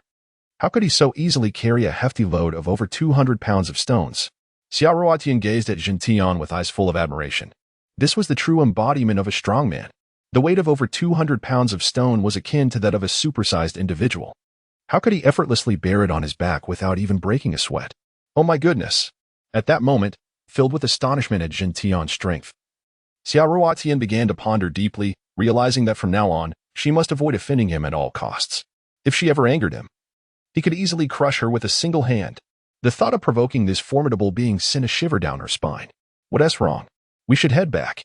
Jintian, noticing Xiaoruotian's shocked expression and trembling form, was oblivious to the myriad of thoughts swirling in her mind, imagining him as a merciless killer, capable of extinguishing life as easily as squashing an ant. Oh. Xiaoruotian snapped back to reality, timidly gazing at Jintian, observing her fearful demeanor. Jintian furrowed his brow slightly. Come here. He was perplexed by the sudden fear emanating from her, but did not voice his curiosity. Instead, he extended an empty arm, beckoning her to approach. What do you want? Xiaoruotian stared at his outstretched hand, bewildered by his intentions. I'll take you back to the tribe. Do you have something else to attend to? Xiaoruotian looked at the substantial bag of stones occupying Jintian's impressive back, and his serious gaze left no room for jest. You're carrying such a heavy load and still want to take me along? She could hardly believe her eyes, thinking to herself that even if he were indeed a strong man, this seemed excessive. Although she was a petite woman, she weighed at least 90 pounds, coupled with those stones. The total must be around 400 pounds. How could he manage that without being crushed? Noticing her skeptical expression, Jintian felt a flicker of displeasure. How could the female look down upon his abilities? Xiaoruotian remained oblivious to the fact that those 200 pounds of stones were merely a trifle for Jintian. This extraordinary beastman, each time he ventured out for hunting, such as the last time when he encountered that spotted donkey, which weighed no less than 400 pounds, he had effortlessly carried it back with one hand. Even Jintian himself was unaware of the full extent of his strength. He truly possessed boundless power. If not, why would the hyena clan cease their attacks and retreat upon seeing their formidable leader return? At this moment, Xiaoruotian seemed to have forgotten her initial impression of Jintian as a wild man, overlooking the memory of him effortlessly lifting a beast resembling a bison into the air to drink its blood. I can do it. With a resolute affirmation, Jintian sought to demonstrate his strength as a male. Even if you can, why should I be carried around? I can walk on my own, Xiaoruotian retorted, feeling uncomfortable at his commanding demeanor. Despite the enjoyable experience of being whisked away by him during her visits to the tribe, she wished to maintain a good relationship with Jintian. Now that they shared a bed, their relationship had grown rather ambiguous, and she hoped to avoid transforming this ambiguity into reality or provoking unnecessary misunderstandings. One day, she might find her way back home, and she certainly did not wish to leave with any emotional attachments, let alone a bump to bring back. The resistance and aloofness reflected in Xiaoruotian's eyes filled Jintian with profound sorrow.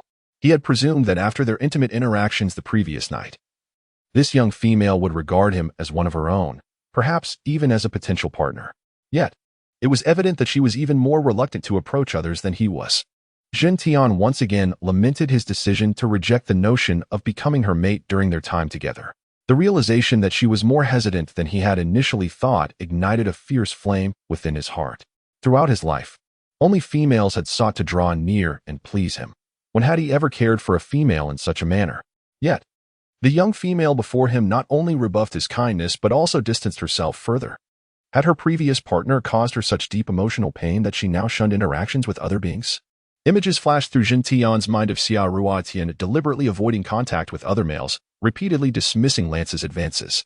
But then he recalled her peculiar behavior towards the female raccoon. Nana.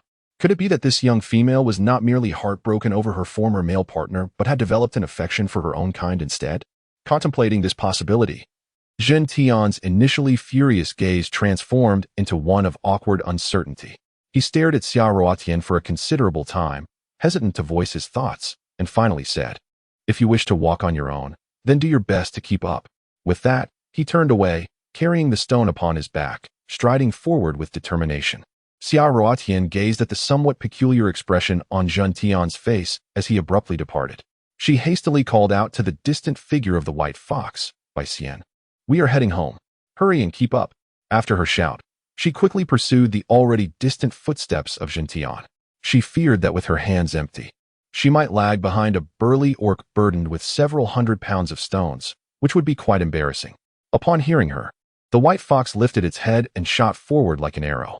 In the blink of an eye, Xia Ruotian felt a swift white shadow flash past her, conjuring a small whirlwind. To her astonishment, the white fox had already raced ahead of her. Xia Ruotian gazed ahead at a beastman and a fox. Initially, she strolled leisurely, taking in the bizarre and exquisite flora surrounding her.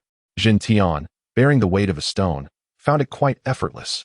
When he observed the little female insist on walking independently, he made no effort to compel her, deliberately slowing his pace to a casual saunter in order to wait for her.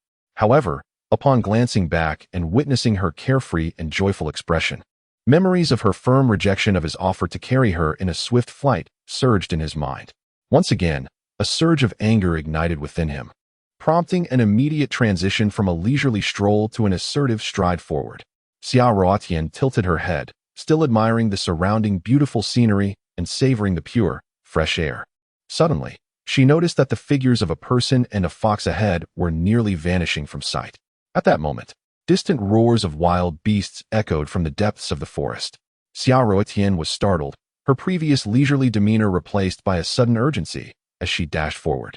Jin Tian glanced back and saw Xia Ruotian swiftly approaching, yet noticing her distracted gaze wandering about, he immediately quickened his pace. Seeing him accelerate, Xia Ruotian transitioned from a brisk walk to a light jog, her eyes fixed on his back, filled with indignation. "How can you, burdened with hundreds of pounds of stone, move so swiftly? Are you some kind of beastman, showing off?" she thought defiantly. "I refuse to believe that a person unencumbered can't catch up to you. A beastman laden with such weight. I'll prove it." Jin Tian, sensing her resentful gaze burning into him, turned around once more. Indeed, he caught a fleeting glimpse of her competitive spirit. With her lips pursed in determination, she quickened her pace, clearly intent on proving herself. Yet, Xia Ruotian seemed to forget that even if she succeeded in catching up, winning against a beastman burdened with such a load would not be a glorious triumph. Caught up in her competitive spirit, she underestimated the challenge, solely focused on overtaking the beastman ahead.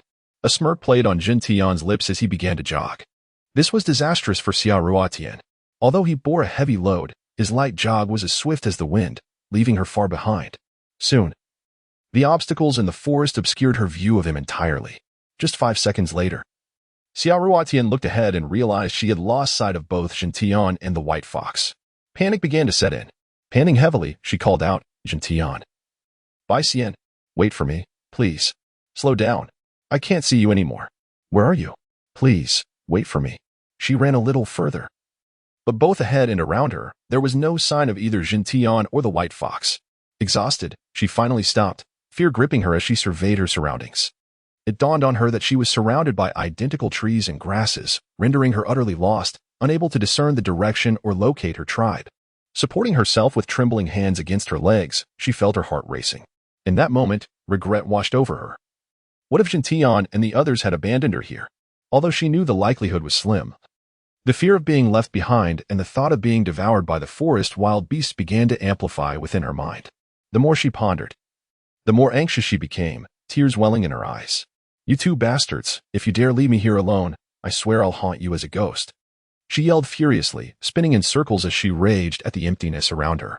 "What are you doing? Why are you so slow? Hurry up." Suddenly, Gentian and the white fox appeared ahead. The voice was unmistakably impatient, belonging to Gentian. Upon seeing Xia Ruotian on the verge of tears, his heart ached, prompting him to reveal himself. His intention to punish the little female had sufficed. Her expression now conveyed the message that on this island, her reliance must solely be on him, devoid of any other illusions.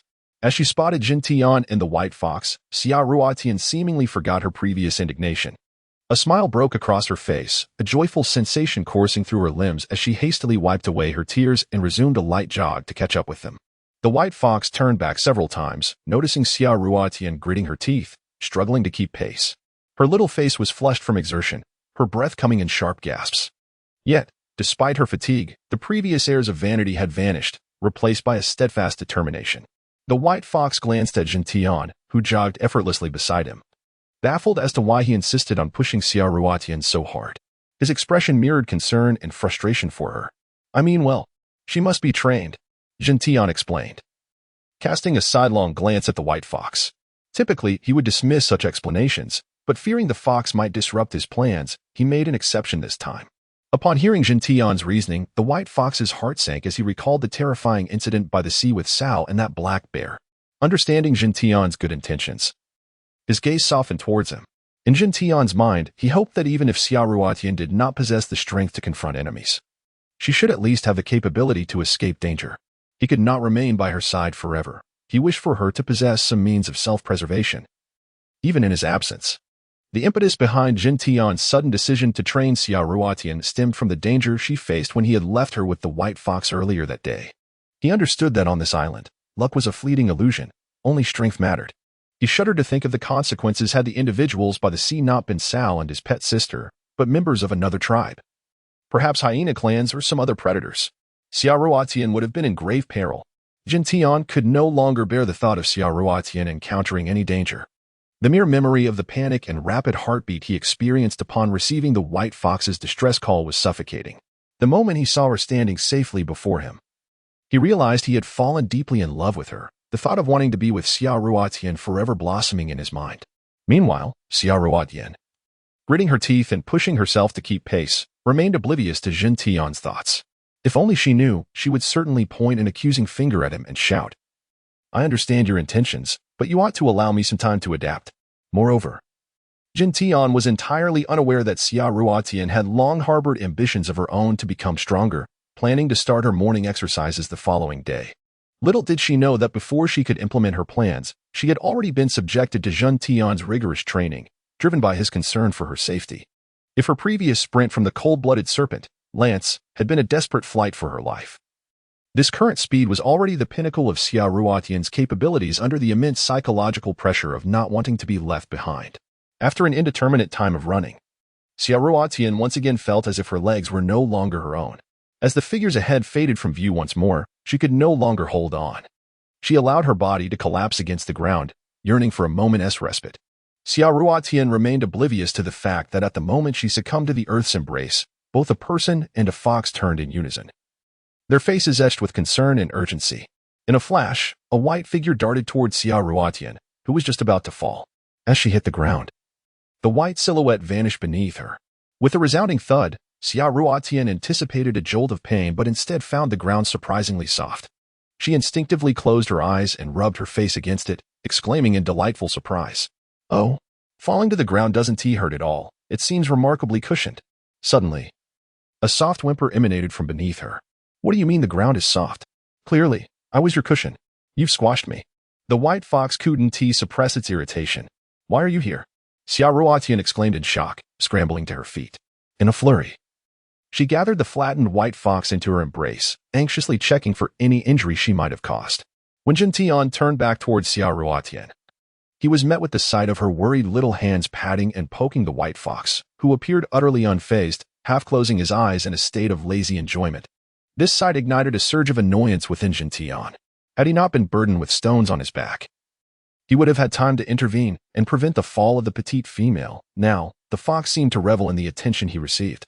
He's fine, Jin Tian declared. Huh? Oh. Xia Ruotian looked up, startled to find Jin Tian standing before her. She gazed at him in surprise, then returned her attention to the white fox, only to realize that despite his half-closed eyes, he bore an expression that was far from that of an injured creature. Rather, he appeared to be relishing the moment. Xia Ruotian was suddenly overwhelmed by a sense of having been deceived by the white fox.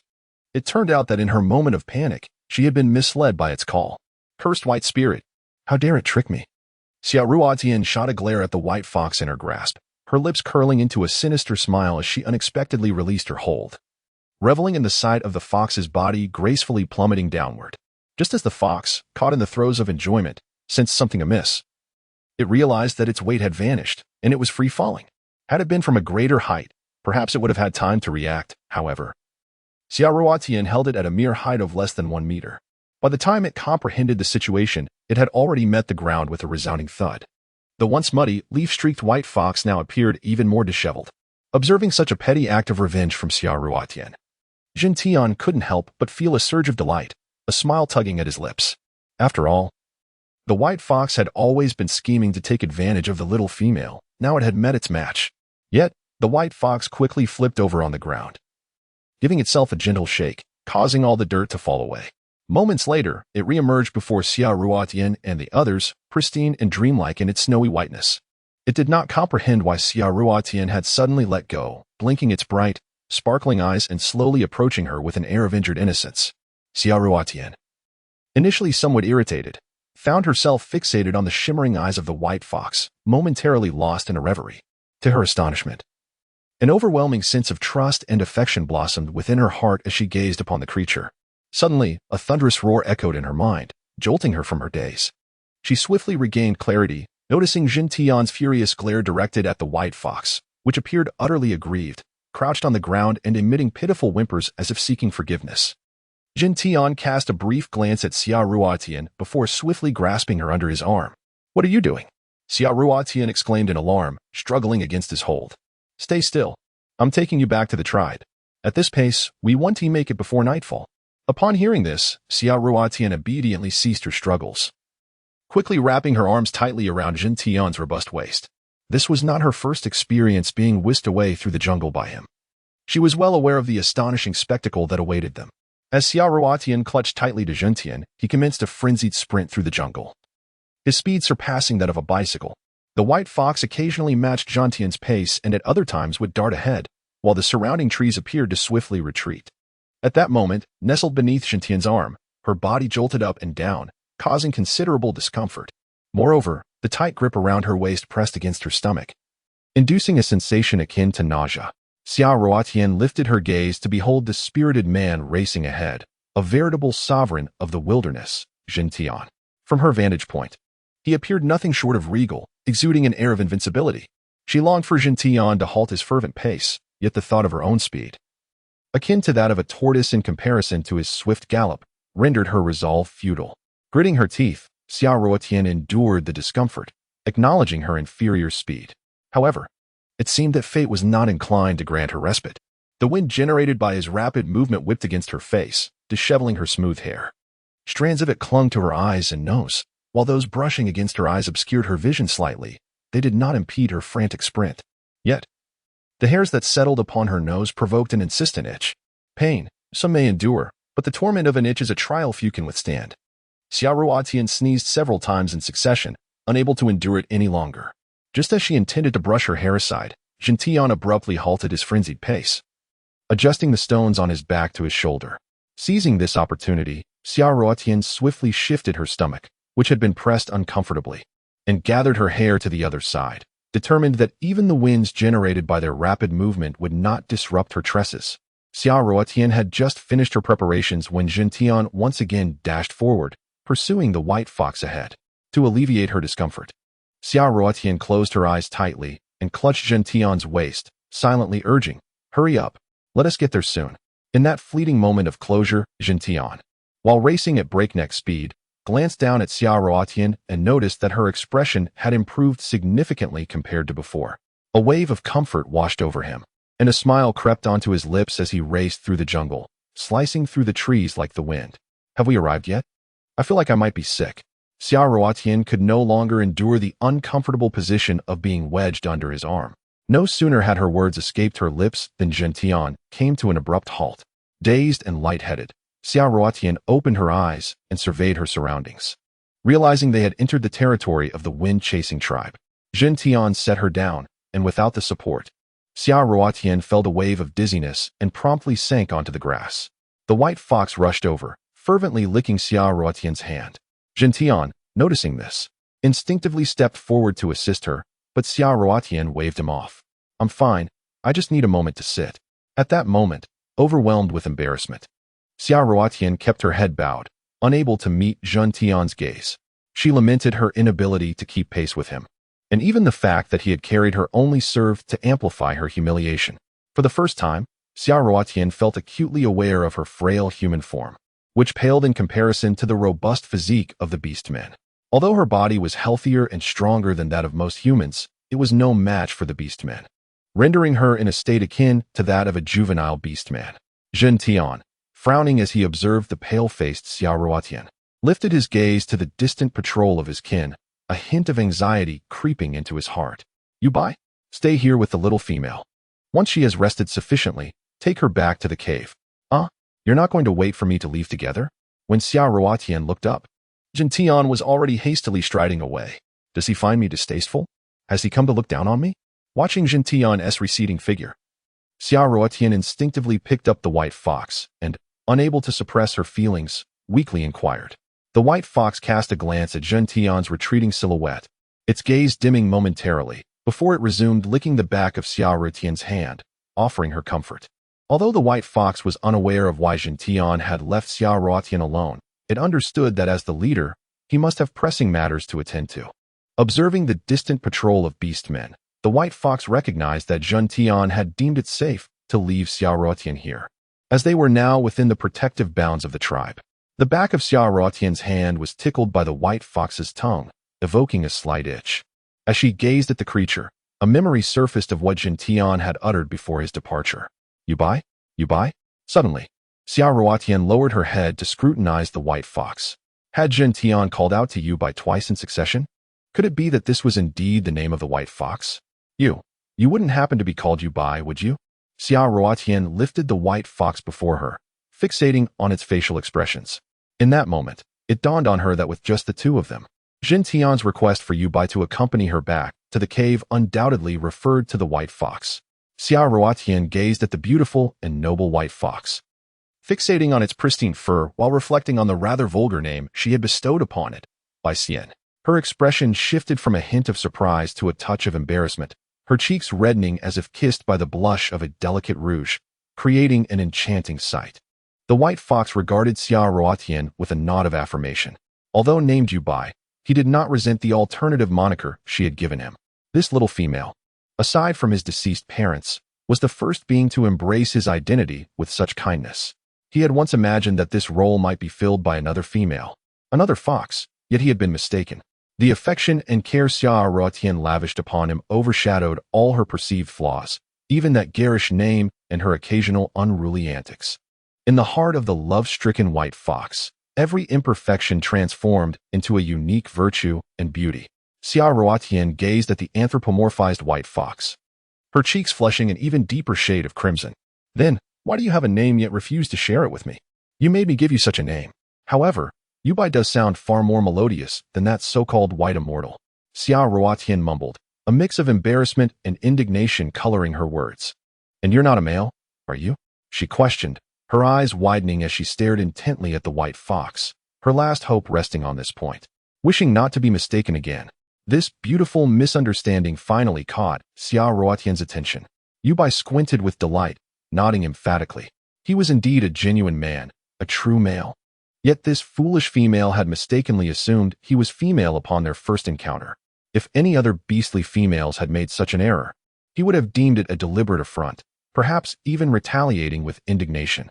However, when it came to Xiao Ruotian, the little female who constantly cradled him in her embrace and showered him with affection, he found himself rather unconcerned.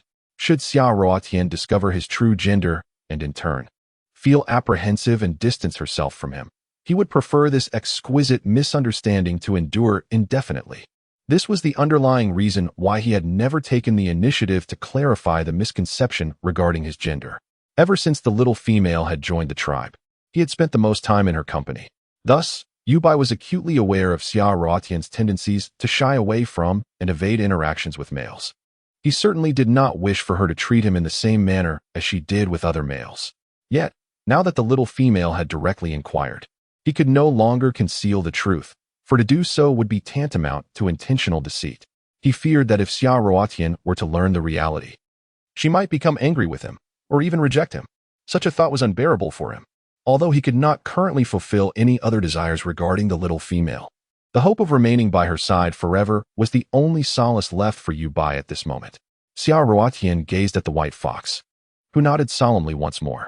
Her head felt as if it had been set ablaze by an explosive, igniting a fuse that resulted in a deafening roar in her ears, leaving her mind in a state of utter confusion. Xia Ruotian stared rigidly at the white fox resting on her leg, now self-proclaimed as the male beastman Yubai, pondering the possibility of him transforming into a striking figure akin to Jintian or Lance. Yet, she could not help but recall how, in moments of joy, she would fondle the white fox without restraint. Instantly, an image of herself, lecherously caressing a newly matured, unparalleled handsome man, flooded her mind, rendering her body rigid and her cheeks aflame, as if she could boil an egg on them. Why didn't you say so earlier? I must tell you, even if one day you become human, I will not be held accountable. That was all a misunderstanding. I have always regarded you as a pet. Please do not misinterpret my feelings.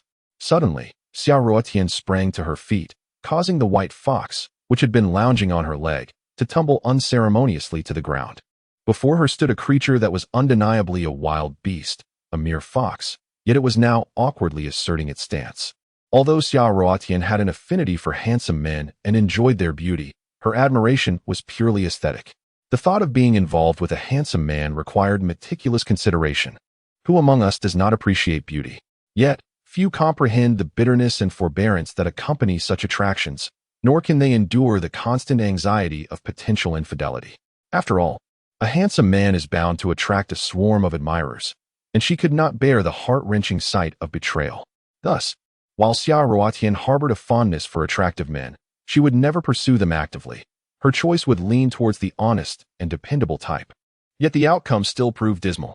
This train of thought inevitably led her to recall her best friend's ex-boyfriend, who, despite being of average appearance, background, and circumstances, had nonetheless been unfaithful. This revelation enlightened Xia Ruotian to the realization that not only handsome men could be stolen away by others, but even those of mediocre or unattractive looks harbored capricious hearts. Such awareness alleviated her previous biases against handsome men, somewhat easing her disdain toward their romantic inclinations. Being handsome was not their fault. The true issue lay with the multitude of persistent admirers and their wavering resolve. She believed that genuine, pure-hearted handsome men still existed. And this conviction settled deeply in Xia Ruotian's heart.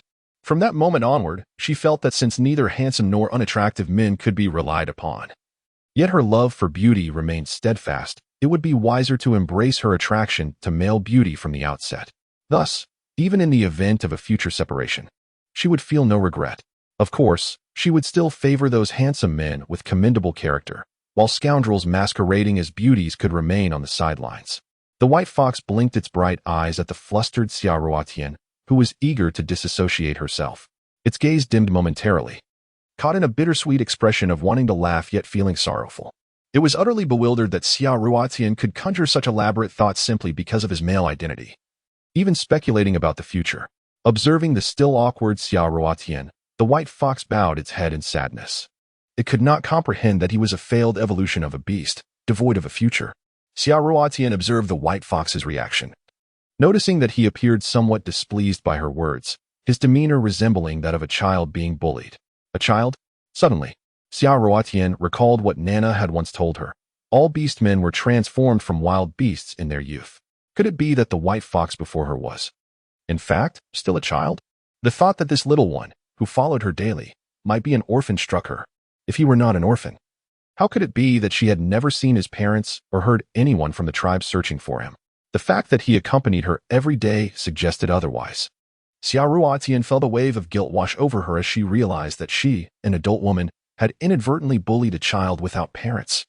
She immediately embraced the white fox once more, sensing his shock and slight struggle. I'm sorry, I overthought things. If you enjoy being with me, you may stay by my side until you transform into a human. As she held the white fox, she rubbed her cheek against his fur, softly murmuring her apologies. The injured look she had glimpsed in his eyes deepened her remorse. Yubai, feeling Xia Ruotian's affectionate gesture, had momentarily feared that she would distance herself from him because of his male nature or even abandon him. To his surprise, she had instead expressed such a touching act of intimacy. This close contact gradually thawed the ice that had encased his heart. Unconsciously, he leaned his fur-covered cheek against Xia Ruotian's delicate face, conveying his acceptance and forgiveness. Feeling the white fox's friendly gesture, Xia Ruotian gently stroked his fur, marveling at the realization that she was actually fulfilling her childhood dream of adopting a fox spirit that could transform into a handsome man as a pet. Yubai, please lead me back. Xia Ruotian set the white fox down and urged him to guide her. Although she had entered the confines of the Wind Chaser tribe, the surroundings remained unfamiliar to her, having only arrived a few days prior, making it all the more daunting to find her way back to the cave. The white fox energetically wagged his snow-white tail and trotted ahead, leading the way. Xia Ruotian trailed behind Yubai, observing the clan, which appeared to have been ravaged by an unseen assailant. A disarray of chaos and filth. Scattered across certain patches of land, remnants of blood lingered ominously. What could have transpired?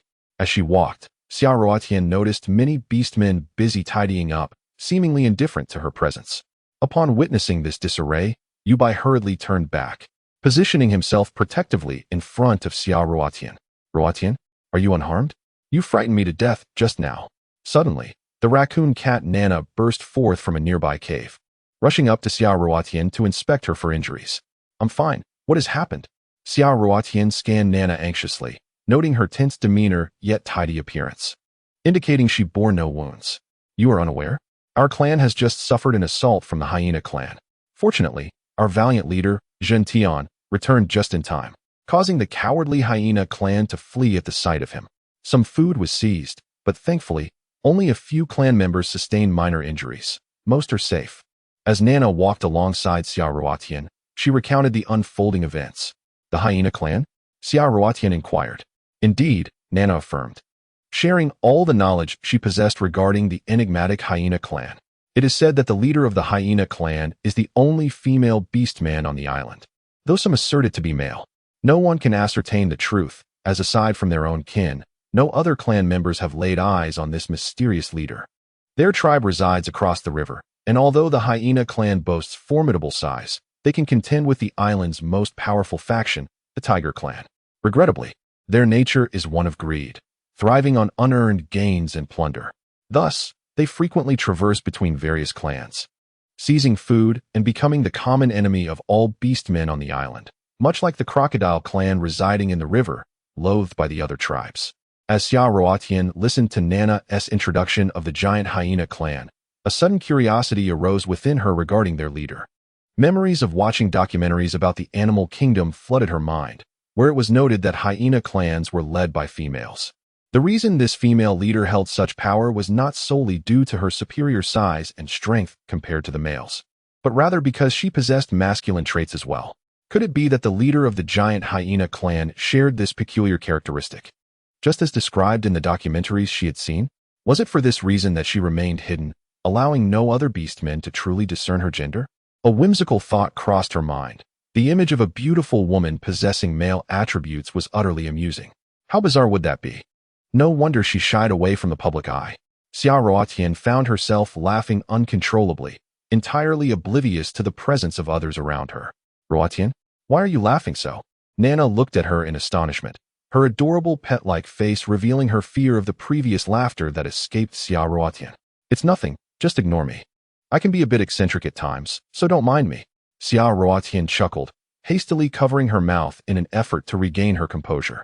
After all, if the female leader of the giant hyenas were indeed a hermaphrodite, it wouldn't be so shocking. She had encountered far stranger beings in her life. Xia Ruotian once encountered a news story about a case in which a police officer discovered a severed female corpse, consisting only of the upper half, in a river. Subsequently, the lower half of a male body was found in a pit along the riverbank. Initially, The police presumed 2 separate victims. However, one astute officer, upon observing the incision points on both corpses, ventured a bold hypothesis. To their astonishment, the 2 halves matched perfectly at the cut. The revelation shocked all the officers, for the deceased turned out to be a transgender individual, possessing a female upper half and a male lower half. A true anomaly indeed. As for the identity of the murderer, Xiaoruotian was equally curious.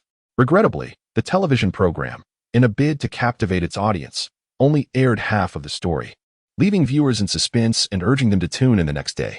Unfortunately, when the following day arrived, Xiaoruotian, in a moment of forgetfulness, missed the conclusion of the case entirely.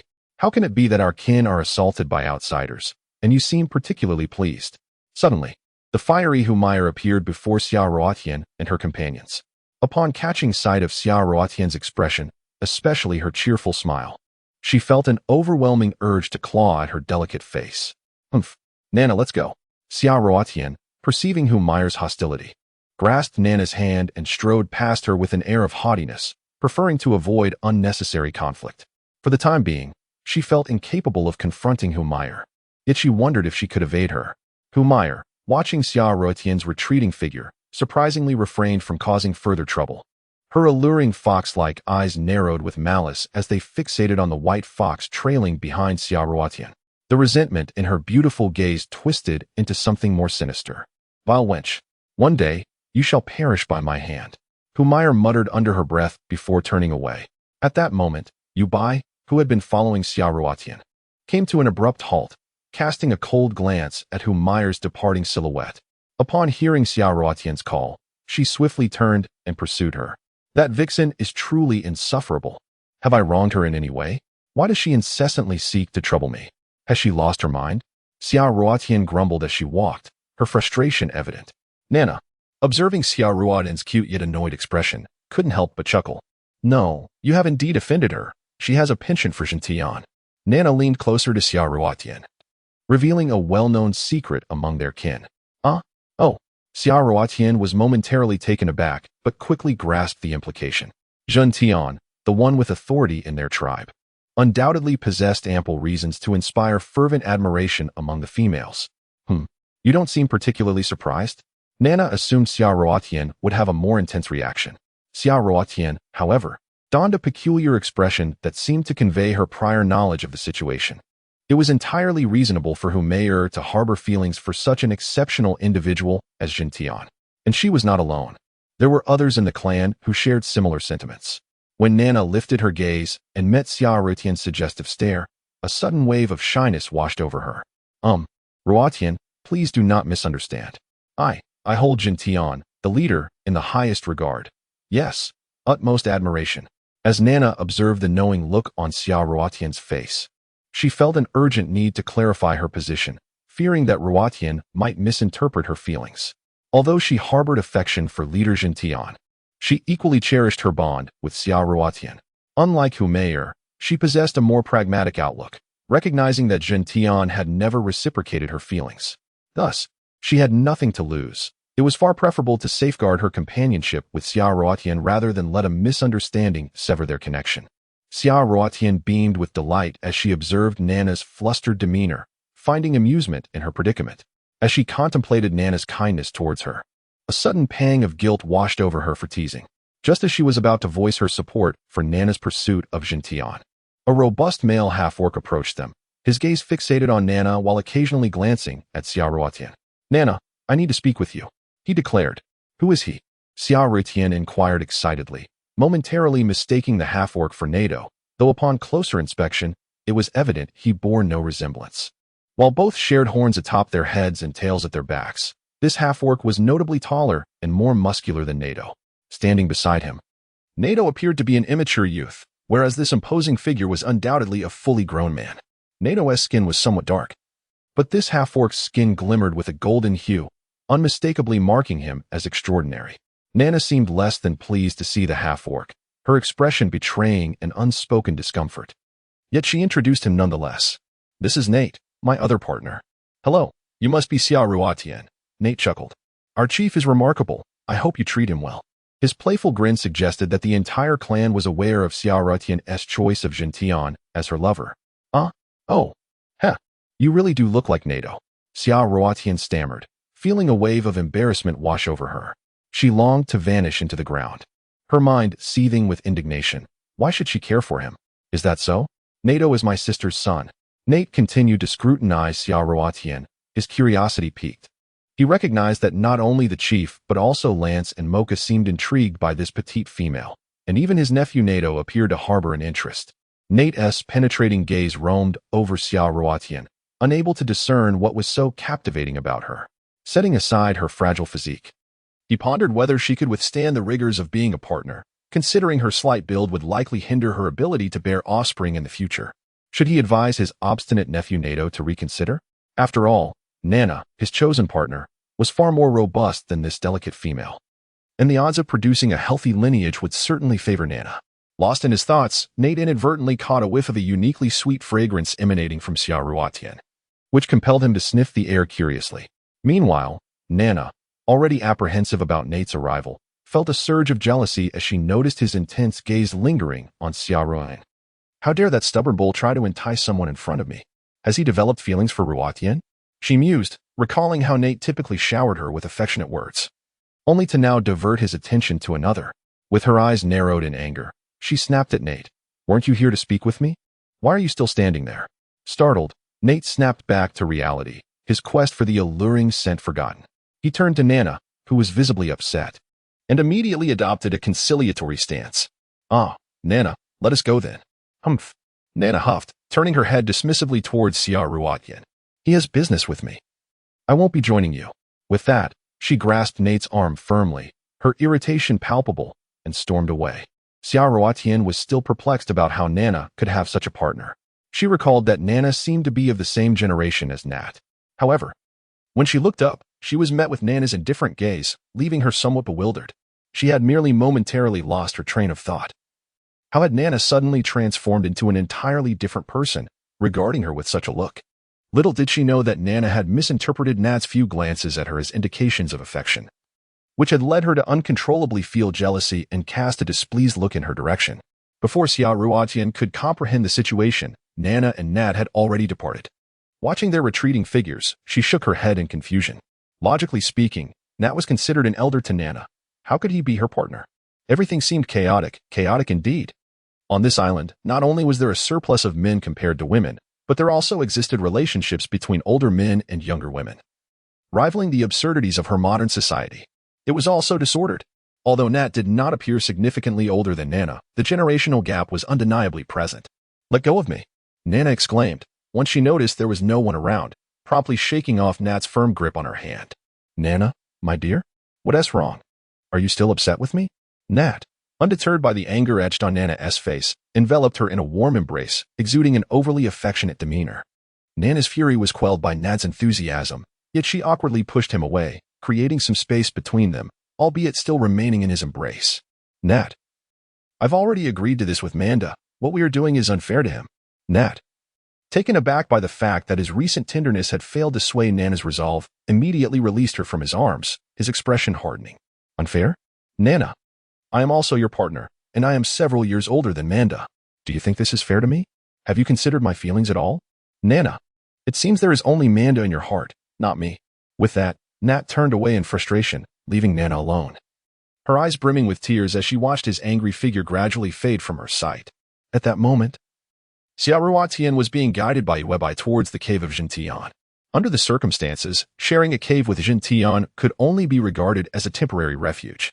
Xia Ruotian lifted her head and noticed Magic Card and Lance standing by the roadside. Lance remained upright, while Magic Card bent down, examining the wounds of a half-beast sitting on the ground. Xia Ruotian never expected to encounter Lance while merely taking a stroll. The memory of yesterday's awkwardness suddenly flooded her mind, leaving her feeling somewhat flustered and uncertain whether to turn back or to pretend not to notice them. Unfortunately, the more she wished to avoid them, the more elusive her intentions became. Long before Xia Ruotian casually glanced around, Lance and Mocha had already spotted her with keen eyes. Little female, where have you just been? Mocha inquired, having finished examining the injured half-orc and now approaching Xia Ruotian. Xia Ruotian cast a glance at Lance, who stood behind the Magic Card. Unlike his usual playful and mischievous demeanor, he was now motionless, his gaze icy and fixed upon her. Such a look stirred a wave of unease and perplexity within Xia Ruotian, prompting her to ponder whether her actions from the previous day, akin to striking the head of a snake, had indeed wounded Lance. Xia Ruotian cast a swift glance at Lance, noting that aside from his slightly swollen and reddened eyes, the head injury inflicted by her yesterday seemed to have swollen as well. However, the distance was not great, and with her exceptional vision, she failed to detect any other signs of discomfort on him, save for the minor difference in his eyes. Reminded of her frenzied assault on Lance the previous day, a wave of guilt washed over her, prompting her to lower her head, deterred from stealing another glance at him. She could surmise that Lance's demeanor today was surely a reflection of his lingering anger from yesterday. "Oh, I went to the seaside with Jintian. And please, call me Xia Ruotian. I do not wish to repeat myself." Xia Ruotian glared at Mocha, issuing yet another warning. Her furious expression clearly conveyed her disdain for the term little female. Yet, it seemed that every orc here had a penchant for calling female orcs little female. "Ah, that is reassuring. I was genuinely concerned that you might have been harmed during the recent attack by the giant hyena clan." Mocha's cherubic face broke into a playful smile, feigning ignorance to Xia Ruotian's pointed hits. "Humph. After spending an entire night entwined with Jintian, now I am out here alone with him." "Mocha, with our tribe's most formidable protector, Jintian, do you truly fear for her safety?" Lance interjected with a mocking tone, his words cutting through the air. At the sharpness of his remark, Xia Ruotian's gaze met Lance's strange smile, and she turned to leave. Mocha, noticing Xia Ruotian's embarrassment and distress from Lance's deliberate slight, quickly approached her to offer comfort. "Lance is being rather petty. Do not take it to heart. It will pass in a few days. Come, help me assess the wounds I treated today." As Mocha finished speaking, she pulled Xia Ruotian toward a half-beastman who had been sitting on the ground, pretending to examine the grass in an effort to feign ignorance of their approach. Xia Ruotian gazed wide-eyed at the injured half-orc, then shifted her gaze to Mocha. Unable to suppress a long sigh, she swiftly pulled Mocha towards a secluded spot. Mocha, observing how the petite female grasped his hand tightly, felt himself being half-dragged forward, a triumphant smile curling at the corners of his mouth. Xia Ruotian peered cautiously around her surroundings.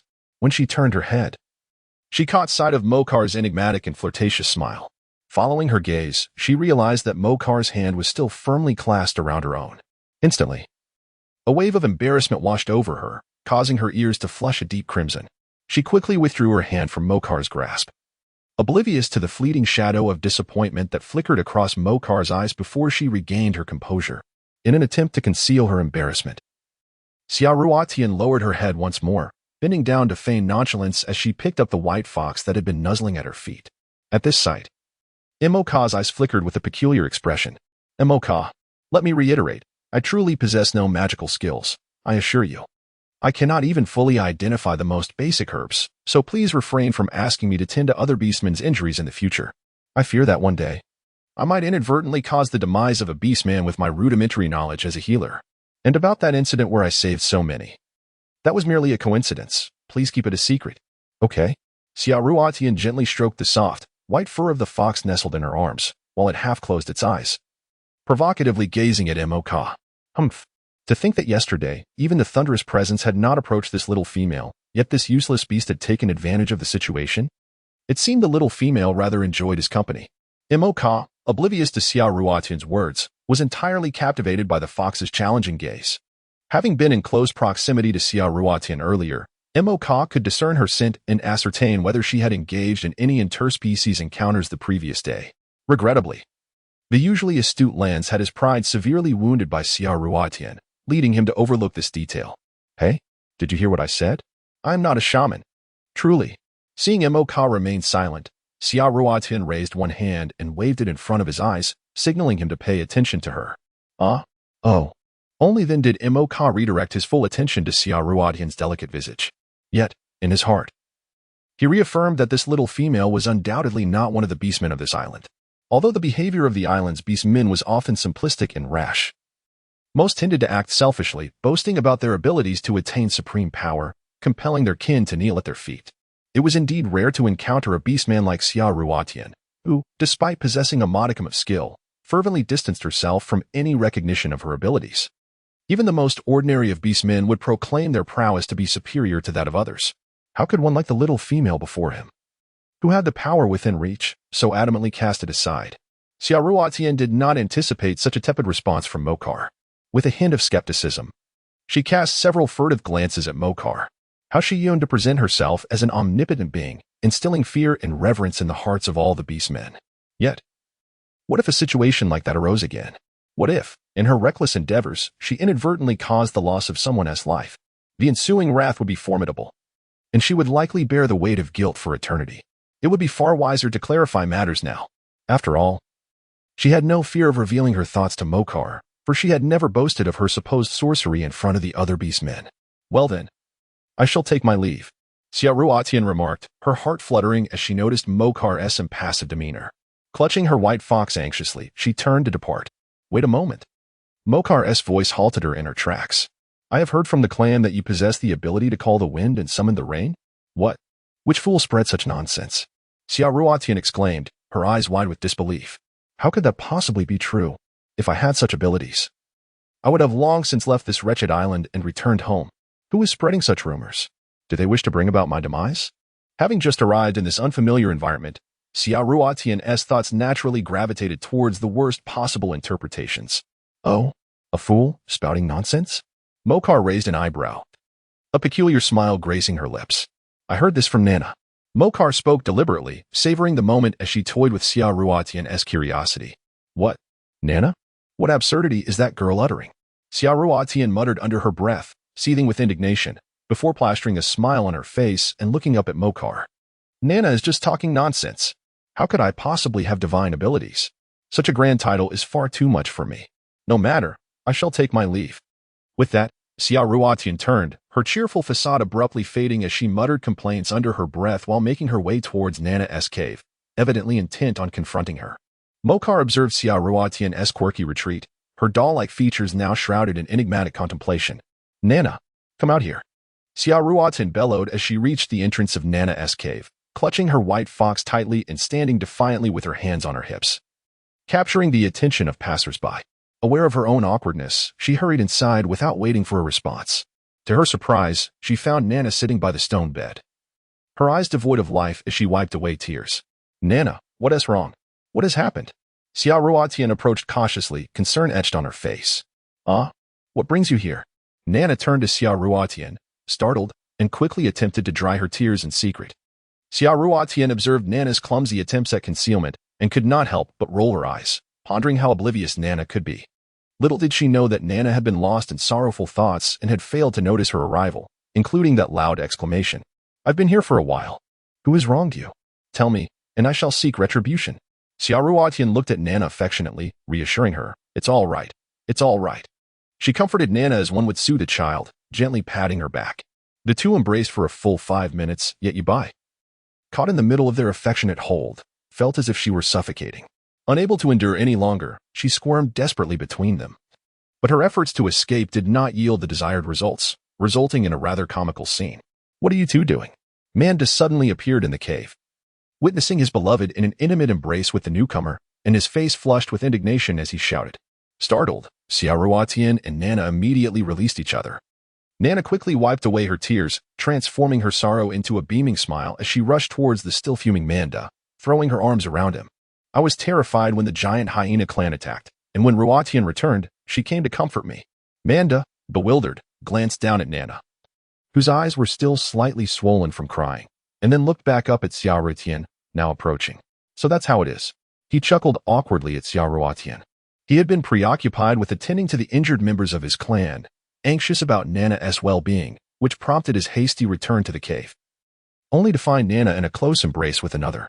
At that moment, he had almost entertained the thought that Nana had developed feelings for someone of the same gender, which startled him into a fit of anger. This island, aside from the peculiarities of its polygamous and age-disparate unions, also harbored instances of same-sex relationships, albeit rare. Manda's fury was indeed terrifying. Even his well-muscled physique trembled with rage, causing Xiaoruotian's heart to race. The accusatory glare he cast upon her felt akin to that of a jealous lover, leaving Xiaoruotian at a loss for words. Now that Manda had returned, it was only natural for someone to comfort the heartbroken Nana. Although she had initially sought to confront Nana, curiosity about the cause of her distress lingered. Unlike Manda, she was not foolish enough to believe in Nana's claims of being overly frightened. despite her penchant for gossip. She could not bear the thought of being misinterpreted by Manda as a rival in a romantic entanglement. Thus, in this precarious situation, discretion seemed the wisest course of action. "Nana, are you all right? I shall take my leave for now." With a fleeting glance at Nana nestled in Manda's embrace, Xia Ruotian swiftly exited the cave like a white fox in flight. Xia Ruotian hurriedly followed the white fox back to the cave, where Jin Tian was already waiting for her. Upon her return, Jin Tian frowned, clearly displeased. "Why are you back so late? Even a tortoise would have arrived faster." At his sarcastic remark, Xia Ruotian froze, her lips twitching as she stared at him, choosing not to defend herself. She thought to herself, did he really believe she had just now returned? Goodness. Even if her speed was sluggish, it shouldn't have taken this long to reach the tribal territory. She had been delayed by the magic card and had gone to find Nana. However, seeing that Jin Tian seemed not to be irritated by her tardiness, but rather appeared worried, she swallowed her words and sat down on the bed, lost in thought. It seemed that today had been fraught with misunderstandings. How unfortunate. Reflecting on her experiences in this tribe over the past few days, it felt as though each day had been riddled with misfortune. Perhaps she was simply ill-fated in this tribe, on this island, in this time and space. The white fox glanced at the irate Jin Tian, then nonchalantly leaped onto the stone bed to doze off, occasionally peeking with its bright eyes at Jin Tian and Xia Ruotian, monitoring their expressions and movements.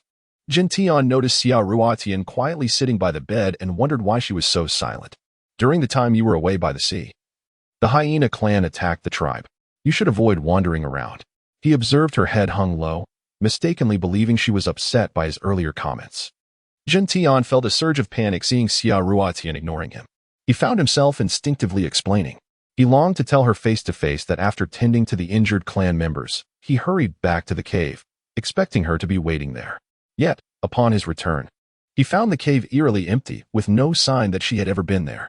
Beads of sweat formed on his forehead as he feared that during the retreat of the hyena clan, or lurking nearby, they might have captured Xia Ruotian while she was alone, just as he was about to venture out in search of her.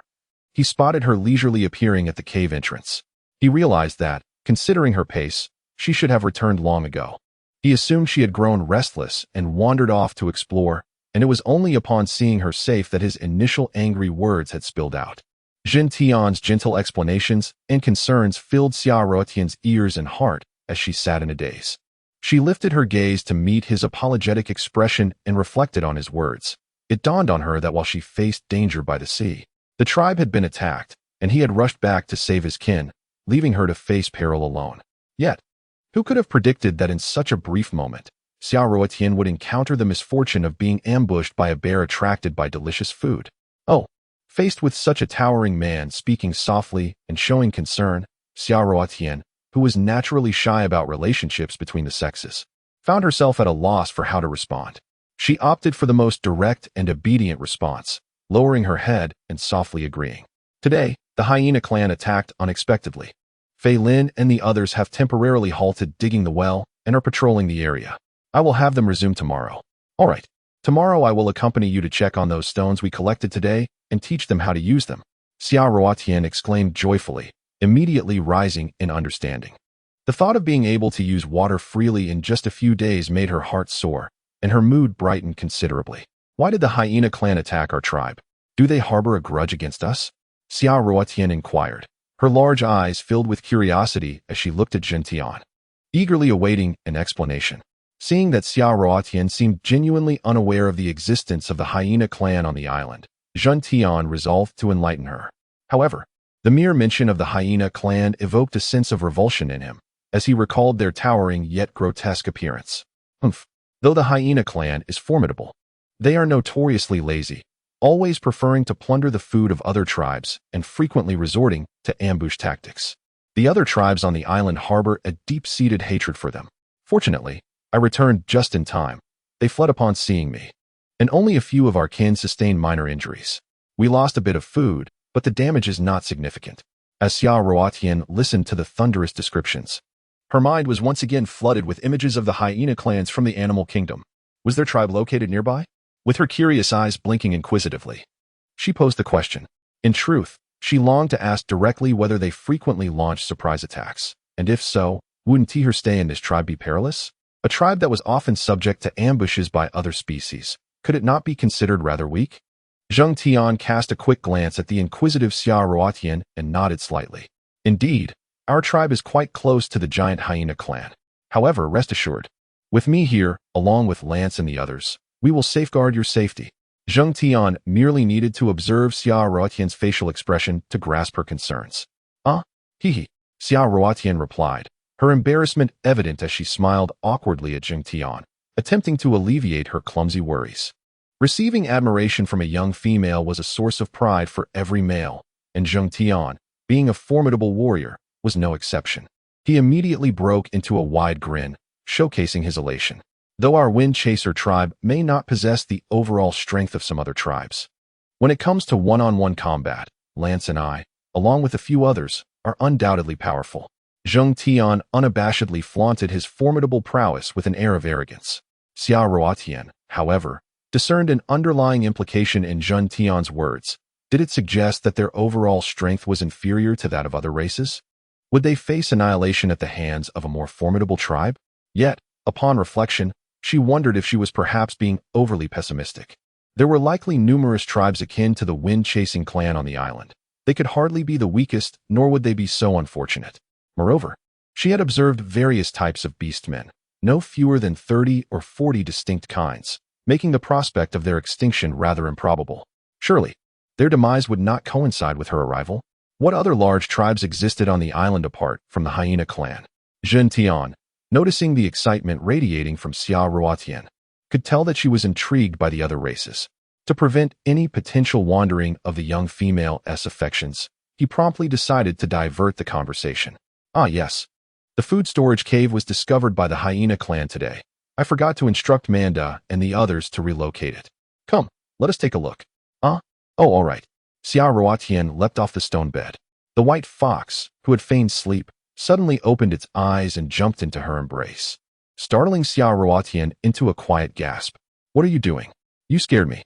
Zheng Tian glanced back at them, then turned his gaze contemplatively upon the moon-white fox nestled in Xia Ruotian's arms, pondering whether it was excessively attached to her. As his thoughts drifted, Xia Ruotian affectionately groomed the fox's pristine fur. Observing this scene, Zheng Tian contemplated whether he should seize an opportunity, perhaps in the absence of the white fox, to reveal everything to Xia Ruotian or to have someone else convey the message. Let us go. Xia Ruotian, oblivious to Zheng Tian's musings, passed by him and kindly urged him when she noticed he had not moved. Zheng Tian withdrew his envious gaze and led Xia Ruotian towards the cave where food was stored in the tribe. After approximately 10 minutes of walking, they arrived at a spacious cavern. As they approached the cave's entrance, they were greeted by the sight of beastmen already busy transporting food and converting the cave, industriously at work. From her elevated vantage point outside the cave, Xia Ruotian looked down in astonishment. Wow! The interior of the cave was as large as a storeroom, entirely hollowed out, measuring an impressive 80 square meters. Contrary to her expectations of chaos, it appeared remarkably organized, with categorized food items neatly arranged along the sides. Of course, it was organized. One side housed wild fruits plucked from trees, while the other displayed the large game brought back from hunts. How could it not be orderly? After all, the beastmen primarily recognized meat as their sustenance, resorting to wild fruits merely as snacks to quench their thirst. The game and fruits were not directly placed on the ground.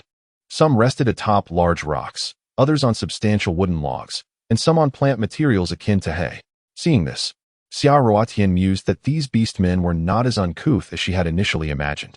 She had thought them simple-minded enough to place food directly on the ground, but they had the foresight to find materials to elevate it. This prevented the food from directly contacting the damp earth, thus reducing spoilage and prolonging its storage duration. It turned out the beastmen were quite clever indeed. Naturally, this was the Stone Age. Given their ability to utilize tools, their intelligence could not be underestimated. They were capable of deducing many things. As Xia Ruotian gazed in awe, she suddenly recognized several familiar faces among those transporting food. Just as she was about to greet them, they had already noticed her presence. Zheng Tian? Ruotian? Are you here to help? Upon seeing her dear friend and the leader she admired, Nana immediately set down her task and hopped to the cave entrance to greet them. Before Xia Ruotian could respond, Zheng Tian had already leapt into the cave and approached Manda leader. You arrived just in time. I was just thinking that this cave has been discovered by the hyena clan, and we should immediately relocate the food. I called upon the tribe members to assist, planning to inform you of this once we finished moving the game. Manda and the other tribe members paused their work, awaiting Jin Tian's response. Indeed, we are on the same wavelength. Well done, Manda. Jin Tian patted Manda's shoulder and began to assist. Manda, feeling the trust bestowed upon him by Jin Tian, broke into a wide grin and resumed his labor, having previously assisted the former leader in managing the wind-chasing clan. Manda continued to fulfill his responsibilities after Jin Tian's ascension to leadership, effectively becoming Jin Tian's right hand in the tribe. In terms of strength, Ranz was significantly stronger than Manda. However, Ranz was known for his cold-heartedness and laziness. Despite his formidable prowess, he remained indifferent to the tribe's myriad affairs, only intervening when lives were threatened during hunts or when the tribe faced an attack.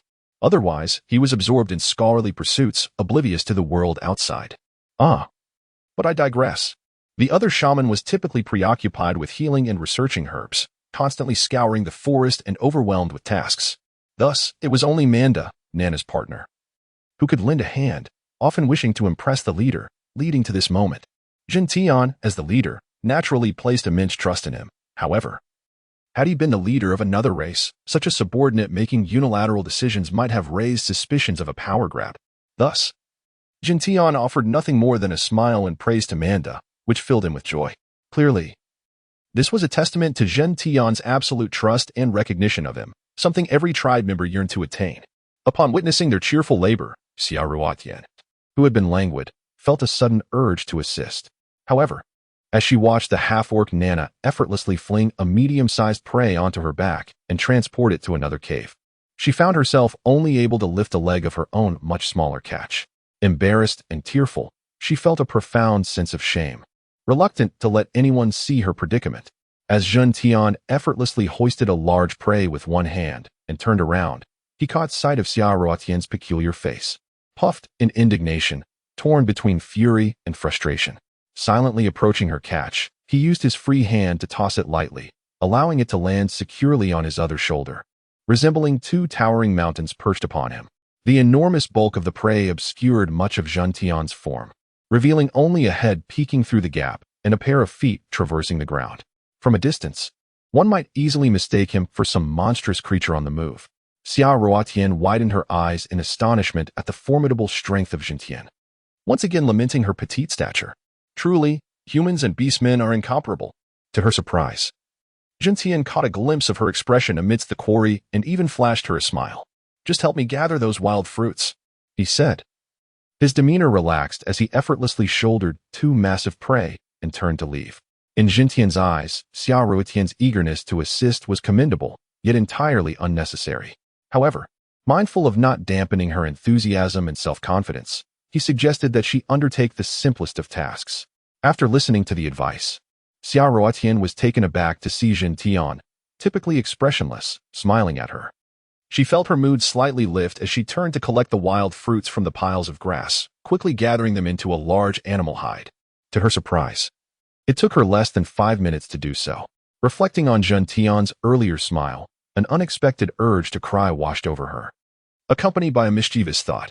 Perhaps Jin Tian's smile was a result of his disdain for her lack of strength. Sighing, she muttered, "Ruotian, are you done?" Nana stood behind her, inquiring. Upon turning around, Xia Ruotian noticed that Jin Tian and several other formidable beastmen had already carried away the larger game, leaving only a few smaller prey in the cave.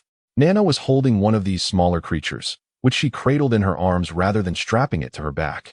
Her wide eyes were curiously fixed on Xia Ruotian. "Oh, I'm done." Xia Ruotian awkwardly lifted the handful of wild fruits she had gathered. Upon comparison, Nana's smaller prey seemed to weigh around 60 to 70 pounds, while her own fruits barely reached 10 pounds, feeling rather insubstantial in her grasp. Unfortunately, the beastmen preferred fresh wild fruits. If harvested in excess, they would spoil within days. Moreover, male beastmen typically shun such foods, leaving only the female beastmen with a taste for them. This explained why the storage room contained merely a few pounds of wild fruits. "Follow me. I'll take you to a new cave," Nana said, indicating for Xia Ruotian to follow as she carried the game. "All right," Xia Ruotian replied, clutching her wild fruits while the white fox hopped closely behind her. Soon, Nana led her to a secure cave, where a half-beastman stood guard at the entrance. He gestured for Nana and Xia Ruotian to place their food at the entrance, assuring them that other beastmen would carry it inside. Xia Ruotian returned to the original cave, the fruits still in her hands. Xia Ruotian stood in the cave, observing Nana as she once again hoisted a prey weighing around 70 to 80 pounds, preparing to transport it. Meanwhile, Xia Ruotian was also on the hunt for her own quarry. She rummaged through the pile of game, hoping to find a smaller creature weighing around 30 to 40 pounds, which she would be capable of carrying and thus regain a semblance of dignity. Surely, it would be unseemly to follow behind Nana and the others with empty hands, watching them toil away. She was rather averse to the notion of being the sole idle one amidst their bustling activity. Although Xia Ruotian noticed that among the female hunters carrying the prey, only she and Nana were present, she initially contemplated inquiring about why Humayer and the other half-serpent woman were absent. However, she quickly reconsidered, realizing that their absence was of no concern to her. Being of lesser strength, she had not contributed significantly, and such a question might be perceived as an attempt to compare herself with others, which could be rather off-putting. After all, she had heard Nana boast more than once about the rarity of females on this island and within this tribe, who require not to engage in any labor. Presumably, those two females were merely elevating their own status in such a manner. Nevertheless, she could not shake off her sense of unease, particularly due to Lance's peculiar behavior that had unsettled her mind until this moment. She had considered asking him why he had not come to assist, but then thought better of it, as his absence might spare them both from an awkward encounter. Just as Xia Ruotian's thoughts wandered while she was rummaging through the prey, several small creatures resembling mice suddenly scurried out from beneath the carcass, darting swiftly across her feet. Xia Ruotian, startled, instinctively jumped and cried out, "Ah, a mouse! A mouse!" Nana, who had already reached the entrance of her burrow with her prey, heard Xia Ruotian's shrill scream and, thinking something was amiss, hastily discarded her catch and rushed to her side. "What is it?" Before them, a few diminutive creatures, resembling mice but significantly smaller, suddenly darted past and disappeared into tiny holes in the walls. Ah ha ha ha. Upon realizing that the creature which had frightened Xia Ruotian was merely a common, tiny animal, Nana placed one hand on her hip and the other on her belly, laughing uncontrollably. "Ruotian, who would have thought that you, a seemingly bold female, would be so frightened by such a small creature after daring to confront Lance with a stick? This is simply hilarious." Ha ha ha ha ha. Tears of laughter nearly streamed down Nana's face. Even the once tense white fox, who had been on high alert, lay on the ground in amusement, gazing at the flustered Xia Ruotian, whose face had turned red with indignation at Nana's mocking laughter. Xia Ruotian observed Nana's laughter, a blend of embarrassment and urgency, which was quite uncharacteristic of her. In modern times, many girls harbor a fear of mice and cockroaches. However, having grown up in the countryside, she had once witnessed the remarkable sight of a mouse watching television. Moreover, rural areas abound with such creatures. Thus, she was not particularly intimidated by these so-called killers of feminine delicacy. Occasionally, she would even assist her grandparents in catching mice, chasing after them with enthusiasm. At that moment, she had momentarily spaced out, and when the little creature suddenly darted out and scurried across her foot, she was caught off guard and startled. She was not as timid as she appeared. Seeing Nana laugh so heartily at her fright, Xia Ruotian felt an urgent desire to explain herself. Yet, Nana's laughter was so uncontrollable that it left Xia Ruotian feeling unheard and misunderstood. After contemplating the situation, she decided that it was better to remain silent than to exacerbate Nana's misunderstanding. As Jin Tian and Manda returned to their den with their catch, they were met with the sight of Nana doubled over in laughter, while Xia Ruotian stood nearby, her expression a peculiar mix of pale and green as she watched Nana's relentless mirth. This bizarre scene naturally piqued their curiosity. "What is going on? What has you so cheerful, Nana?" Manda inquired, approaching her with a puzzled expression, focusing on her face, which was contorted in both joy and a hint of pain, punctuated by intermittent hiccups of laughter. Having known Nana for years, he had seen her smile, yet this degree of hilarity was unprecedented. Upon noticing Manda's approach, Nana, still chuckling uncontrollably, extended her hand in a comical plea for help. "Ha ha. Manda, save me. Ha ha. I can't stop. Ha ha. My stomach. Ha ha ha. It hurts so much. Ha ha." "What? You can't stop laughing? Your stomach hurts?" Manda asked, his face etched with concern as he scratched his head, at a loss for how to assist Nana in halting her laughter. "Go find Moka," Jin Tian interjected.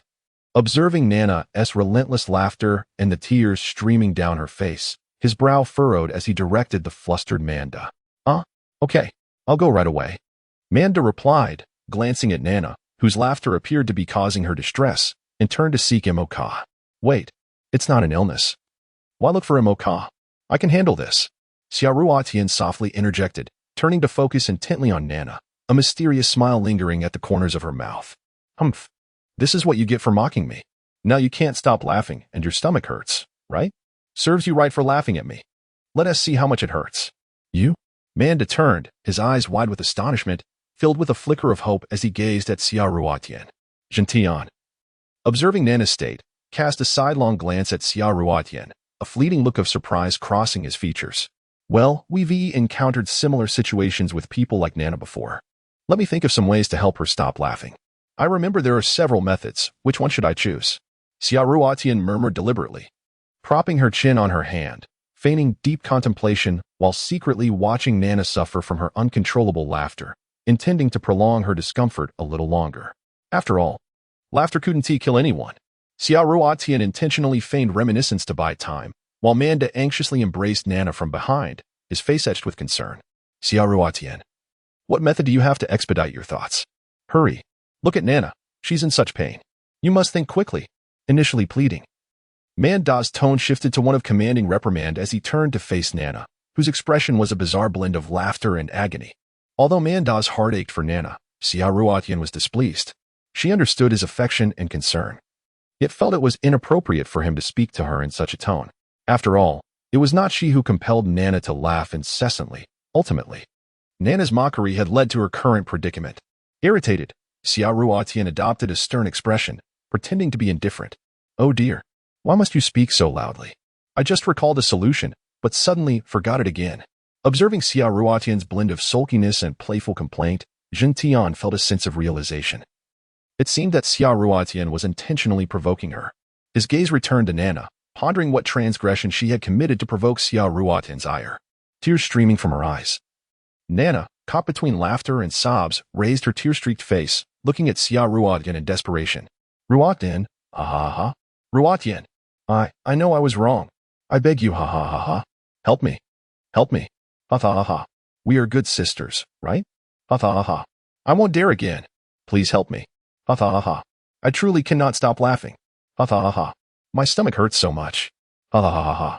Nana's face twisted in a comical display, caught in a whirlwind of laughter and tears. That's more like it. Xiaoruatian murmured softly, then suddenly rushed to embrace Gentian. Her eyes wide with terror as she gazed behind them. Ah, there's a ghost. Nana, there's a ghost behind you. Ghost? The other beastmen, startled by Xiaoruatian's shriek, trembled and quickly turned to look behind Nana. In any era, even in primitive societies, if beastmen believed in deities above, they would certainly also believe in the existence of ghosts. These two concepts exist in a delicate balance. Nana, expecting Xiaoruatian to rescue her, was taken aback to see her friend looking frightened and shouting about a ghost. Fear washed over Nana's face, prompting her to involuntarily spin around and kick forward, an instinctive self-defense mechanism. Manda, who had been holding Nana, was frantic but suddenly saw Xiaoruatian dash towards Gentian, her expression one of sheer terror. Momentarily deceived by Xiaoruatian's remarkable performance, Manda glanced behind him, pondering whether there truly was a ghost. However, as he turned back, he found nothing amiss, only to be unceremoniously kicked in a sensitive area, causing him to groan and bend over, clutching himself in bewilderment and anger as he met Nana's equally surprised and embarrassed gaze. Time seemed to freeze at that moment. All the beastmen watched the scene unfold in astonishment, while Xiaoruatian, who had been feigning excessive fright, now stifled a laugh behind her hand, secretly enjoying the spectacle of Manda's misfortune. Gentian, having witnessed the moment of Manda's injury, lowered his gaze to regard Xiaoruatian, who had rushed towards him, just in time to catch her stifled laughter, realizing it was likely a playful retaliation for Manda's earlier disrespect.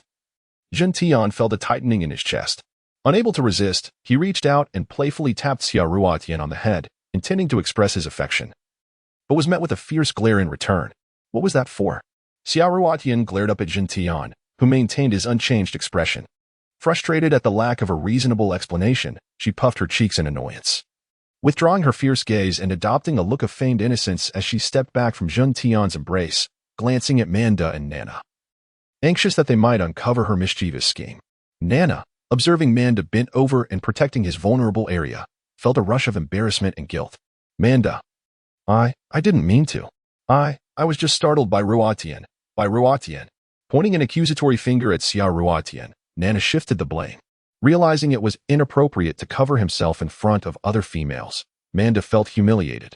Yet, he was unwilling to accept that he had been struck so painfully. Straightening up, Manda awkwardly maintained his stance, as if it might alleviate the pain. His fierce gaze bore into Xia Ruatian, silently demanding a satisfactory explanation for her antics. Xia Ruatian had long prepared a set of excuses, her expression one of utter innocence and profound grievance, as if on the verge of tears. How could this possibly be my fault? The reason for my actions just now was to treat Nana. Treat her? The gazes of the crowd shifted once more to Nana. Indeed, at that moment, Nana was no longer laughing uproariously nor shedding tears. Even the discomfort she had previously expressed, along with her intermittent hiccups, had vanished entirely. Instead, she stood there with a look of astonishment tinged with guilt, staring at the furious Manda. Xia Ruatian observed the incredulous expressions on everyone's faces and promptly began to embellish her explanation. Of course, it was a remedy. Although this method may seem peculiar, it is. In our region, a remarkably effective treatment for ailments like Nana's, known as the shock technique or fear displacement method. Just look at Nana, after I deliberately called out to her. Did she not immediately divert her attention from her incessant laughter to something else? After her earnest explanation, Xia Ruatian deliberately approached Nana and continued to inquire, Now, do you not find that your tears have ceased and your stomach no longer aches? Nana, in a daze, nodded her head in agreement. Xia Ruatian immediately spread her arms in victory, feigning a look of grievance. You all see, right? At that moment, Manda, with gritted teeth, continued to glare at Xia Ruatian, though his gaze had softened considerably from before, losing much of its ferocity. He glanced at Nana, then back at Xia Ruatian, and finally shot a fleeting look at the leader. That shriek from Xia Ruatian had indeed silenced Nana's laughter, yet he felt an inexplicable unease, unable to articulate it. His face marred with dissatisfaction. Was his injury in vain? Although he cared deeply for his partner Nana and wished to shield her from harm, he would have accepted pain in another place without a second thought, even if it meant shedding a little blood. Yet, it had to be that particular spot. Why? That part of me was hurt, but I didn't kick you. How was I to know Nana would kick you? Besides, I kindly healed Nana for you. And instead of gratitude, you glare at me? Are you seeking revenge? Do you have no sense of honor? That was purely an accident. Must I be held accountable for it? Xia Ruatian shed her earlier appearance of victimhood, her demeanor transforming into that of a fierce queen, instantly overwhelming Manda, who found himself at a loss for words. After all, Xia Ruatian had indeed healed Nana, and it wasn't her fault that he was injured. Under the pressure of Xia Ruatian's accusatory gaze, Manda's indignation rapidly dissipated, leaving behind a sensation akin to being unjustly accused. Seeing her partner being browbeaten by Xia Ruatian, Nana, despite Manda's imposing stature, wilted like a withered plant. Rather than feeling sympathetic towards Manda, she glared at him with righteous anger. Exactly. Ruatian had no idea I would kick you. It was intentional. Why are you unjustly blaming her? Watching his partner being swayed by this newcomer, a pang of bitterness washed over Manda, leaving him unable to voice his grievances. His gaze towards Nana turned helpless and sorrowful, thinking, when I am injured, isn't it you who will suffer? Manda felt something was amiss, prompting his suspicion of Xia Ruatian. Unfortunately, the evidence was overwhelming, making it impossible to shift the blame onto her. This was indeed one of the most cunning methods of retaliation. Upon observing her partner's defeated posture, Nana immediately turned to Xia Ruatian, wrapping an arm around her in a playful manner. Ruatian, thank you so much. If it weren't for you, I would still be laughing uncontrollably. You're truly amazing, far surpassing Mocha. I merely acted in your best interest, Xia Ruatian replied, feigning a look of grievance. Speaking cautiously while deliberately casting a sidelong glance at Manda, as if to convey to Nana, I was merely trying to save you. Yet your ungrateful partner glares at me. Seeing her friend glance nervously at Manda, Nana lifted her head defiantly, her big eyes glaring at him once more. Manda, feeling deeply wronged by Nana's glare, could only suppress his bewilderment, maintaining an air of indifference. He thought to himself, this newcomer is far too adept at manipulation. She clearly caused Nana to kick me, leading to my injury, yet she wears a face of grievance, as though she is the victim. Manda mused, from now on, I must avoid offending anyone, even the most cunning of Rans or Mocha, for I dare not provoke this little ancestor. Her methods of revenge are insidious. Even my most devoted partner has become her accomplice. How can I act recklessly? This formidable little female was likely beyond the control of most in the tribe. She was simply too powerful. As these thoughts crossed his mind, he nonchalantly glanced at the leader, Jin Tian, pondering how such a formidable female could easily toy with him. If she were to become his lifelong partner, goodness, he would be subjected to a lifetime of trials. Reflecting on Xia Ruotian's tormented partners and her daily companionship with Nana, Manda silently resolved to keep Nana as far away from this little witch as possible. After all, it was merely a raised voice that led to his injury. Who knew what else might happen next time? With bright, sparkling eyes, Yubai shifted her gaze between Manda and Xia Ruotian.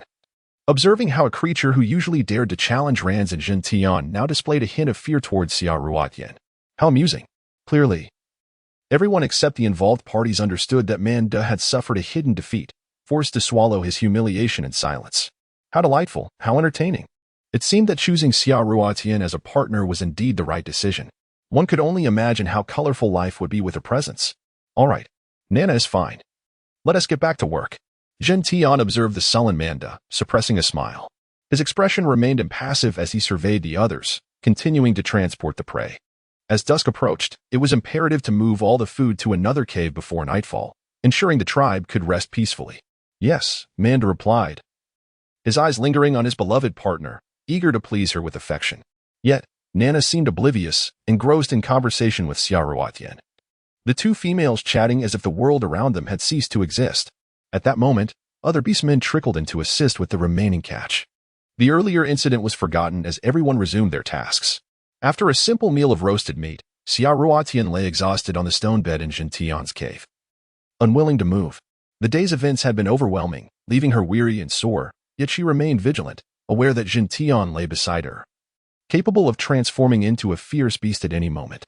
As they lay side by side on the stone bed, Jin Tian hardly touched her, yet upon turning his face, he noticed Xia Ruotian's vigilant expression. He reflected on the time when she had feigned surprise while they were transporting food, leaning into him with a semblance of trust, devoid of tension. Now, however, she appeared as though facing a formidable enemy, making him feel both pained and helpless. He couldn't understand why, after spending several days together, she still did not see him as a lover or partner. Would you consider me your partner? Jin Tian suddenly turned Xia Ruotian towards himself, urging her to face him. Xia Ruotian gazed into the unusually serious eyes before her, her heart racing with anxiety. If I were to live in your tribe, would there be many companions? And you wouldn't mind, would you? As the words escaped her lips, she was momentarily taken aback by the handsome visage before her. Realizing the absurdity of her own statement, it was tantamount to a covert acceptance of the beastman's proposition. Goodness, how could she have made such a juvenile mistake? Could it be that her prolonged solitude had ignited a yearning within her? How could she utter such shameless words? Xia Ruotian lowered her head in embarrassment, scolding herself internally. How could she have uttered such disgraceful words? Good heavens! Had her days spent with Nana led her to be brainwashed by the notion of multiple males for one female? Jindian gazed at Xia Ruotian, who had so defiantly rejected him, and recalled Lancy in the magical card, his eyes dimming momentarily before returning to normalcy. Your partners will be my family in the future. Indeed, which male does not yearn to possess a female exclusively? Alas, such aspirations are often unrealistic. Xia Ruotian was taken aback by Jindian's response. Could it be that all male beastmen here comforted themselves in such a manner? Noticing her astonishment, a flicker of joy passed through Jindian's heart. I truly like you and naturally wish for your happiness. Your joy is my joy. The subtext was clear. Although he was reluctant to share her with other males, he did not want to make her unhappy through his possessiveness. If she preferred to have multiple partners to attend to her, as long as it brought her joy, it brought him joy too. How selfless and noble that love seemed. Is what you said true? You like me? The proximity of his confession, especially in the intimacy of the bed, filled Xia Ruotian with both delight and shyness. Nervously, her hands entwined together. Jindian was the first beast man she had firmly recognized since arriving in this unfamiliar world. Her instincts assured her that he would not harm her. His decision not to force himself upon her the previous night was a testament to that. In this chaotic era of gender relations, having a beast man who could restrain his desires for a female to such an extent was truly indicative of genuine love. At this moment, Xia Ruotian felt deeply moved. Certainly, she harbored a small affection for Jindian, but it was merely fondness, not love. Not yet, at least. Otherwise, She would not have deliberately spoken of seeking multiple partners to provoke a rejection of him. I understand you are not one of the beastmen from our island. So you feel apprehensive. No worries, I will not force you. Males who compel females are looked down upon by all beastmen of every race. Jindian embraced Xia Ruotian, pulling her close, explaining why he shared a bed with her yet refrained from crossing certain boundaries, not out of lack of affection, but from a desire not to pressure her. So that was it. No wonder he had refrained the previous night. Xia Ruotian buried her head in Jindian's embrace, resting against his sturdy chest, finding a sense of security for the first time. In this unfamiliar space, on this strange island, she also discovered a sense of belonging. Little did she know. The past few days coincided with the peak of the mating season for most beastmen, which had led to the raucous bonfire celebration. Though Jindian too was in his mating season, he had never sensed the sin of arousal from Xia Ruotian, instinctively believing she rejected him and did not harbor feelings for him. As the leader of his clan and a proud male, he could not compel a female beastman who had not yet entered her mating cycle to accept him. Despite their transformation into human-like beings, they retained many primal instincts. Only engaging with females during the mating season, Xia Ruotian believed that Jin Tian was a paragon of virtue, enduring the torment of desire for her sake, unaware of the deeper layers of complexity in their relationship. Upon her arrival on this island, she had just experienced her menstruation, leading the other beastmen to regard her as not in heat. Typically, female beastmen menstruate twice a year, each cycle lasting from several days to a month. As the white fox returned from its wanderings, it entered the cave to find the two individuals on the stone bed entwined in an embrace, instantly igniting a surge of jealousy within. Bounding to the edge of the stone bed, it leaped high, positioning itself strategically between their bodies, intent on disrupting what it perceived as their affectionate moment. You buy? You're back. Where have you been wandering? Xia Ruotian, oblivious to the white fox's jealousy, felt a sudden weight pressing down on her. Upon seeing the white fox, she immediately pushed Shintian away, sitting up to envelop Yubai in her arms, affectionately stroking him. Although she was aware that the white fox could transform, her habitual displays of affection manifested unconsciously, and she still regarded Yubai as a child. Jin Tian, momentarily cast aside, observed Xia Ruotian's seamless actions with a twinge of bitterness. Witnessing her fondness for Yubai, who seemed to eclipse everyone else upon his arrival, stirred a profound jealousy within him. His envious gaze fixated uncontrollably on the half-squinted, seemingly contented white fox. Damn Yubai. You arrive and immediately disrupt my rapport with the little female. Can't you wait a while longer to return? Yubai, undeterred, shot back defiantly. You're already a leader. What need have you for any female? Why compete with me, a beastman who cannot transform? Xia Ruotian is the only one for me. Besides, why are you so irritable? I might remain a beast forever and can do nothing about it. Why be so petty? Petty? Me? Jin Tian narrowed his eyes, a hint of danger flickering within them. He clearly discerned Yubai's implication of petty in his gaze. Xia Ruotian, it's time for us to sleep. It's quite late. With a slight smile curving his lips, he pulled Xia Ruotian into his embrace, while his other hand feigned ignorance, casting the white fox aside. Seizing the moment while the white fox was momentarily disoriented, Jin Tian retrieved the animal hide that Xia Ruotian favored during the night, draping it over them both, ensuring no gaps remained as he lay on his side, holding Xia Ruotian close. Xia Ruotian, still processing the new term Jin Tian had used for her, found herself unexpectedly drawn into his embrace, surrendering to sleep. Observing Jin Tian's audacity, Yubai seethed in frustration, hopping around them in vain, wishing fervently for Xia Ruotian to remember him and come to his aid. He too yearned to hold the little female as he slept, but his form prevented it, longing for the days when she would snuggle with him at night. After being quietly held by Jin Tian for several minutes, the weariness of the day took its toll on Xia Ruotian. Listening to their synchronized breathing, she felt the urge to sleep overtaking her. Yet, the incessant bouncing of the white fox disturbed her slumber. Xia Ruotian, who cherished sleep above all, could only express her growing irritation. With her eyes shut, she yelled, Yubai, settle down. I'm tired and need to sleep. Stop jumping around. It's so annoying. Xia Ruotian, caught in a moment of unguarded thought, uttered a thoughtless remark that left Yubai feeling a pang of injustice and sorrow. Observing Xia Ruotian as she genuinely closed her eyes to drift into slumber, he was enveloped by a sense of loss. When he lifted his gaze, he caught sight of Jin Tian, whose face was adorned with a smirk of triumph, baring his teeth in an almost taunting manner. After a few symbolic gestures with his tail, he obediently lay down against Xia Ruotian's back, sinking into a deep sleep. As Jin Tian looked at the childlike appearance of the white fox, peacefully asleep, and then at the delicate features of the girl in his arms. A wave of contentment washed over him, causing him to unknowingly succumb to sleep himself. The following morning, as dawn broke, Xia Ruotian remained in a state of drowsiness, sensing someone depart. Upon opening her bleary eyes and noticing the empty space beside her, she realized Jin Tian had once again risen early. Glancing outside the cave, she saw the dim light of dawn creeping in, and as she contemplated returning to sleep, memories of her own words from the previous day flooded back. Rise early for morning exercises to strengthen the body. Reluctantly, Xia Ruotian sat up, half awake, while casting a glance at the white fox beside her, who was still blissfully asleep. At that moment, Jin Tian re-entered the cave, carrying a stone bowl filled with wild fruits. He was surprised to see the young female, who should have been sound asleep, sitting up with a groggy expression. "Why are you awake?" "Here. Thank you." Xia Ruotian replied gratefully, accepting the stone bowl and, after brushing her teeth and washing her face, indulging in a few wild fruits. Jin Tian glanced outside before turning to Xia Ruotian and instructing, "The sun has yet to rise. You should rest a little longer. I am off to hunt." "Oh." Xia Ruotian responded, raising her head only to find Jin Tian had already exited the cave. With him gone, she hurried to the stone bed, gently tugging at the delicate ears of the white fox. You buy. You little lazy pig. Wake up and accompany me for a run." The white fox, roused from his slumber by the tugging of his ears, blinked sleepily at the entrance, wondering why the young female was up so early. With curious, sparkling eyes, he gazed at her. "Come run with me. I want to exercise." Noticing Yubai's confusion, Xia Ruotian reiterated her request. "Why should I get up to run with you? I need a bit more beauty sleep." The white fox lazily squinted his eyes shut. "You're not allowed to sleep. Get up now, you little lazy pig. I'm afraid of getting lost, so you must accompany me every day."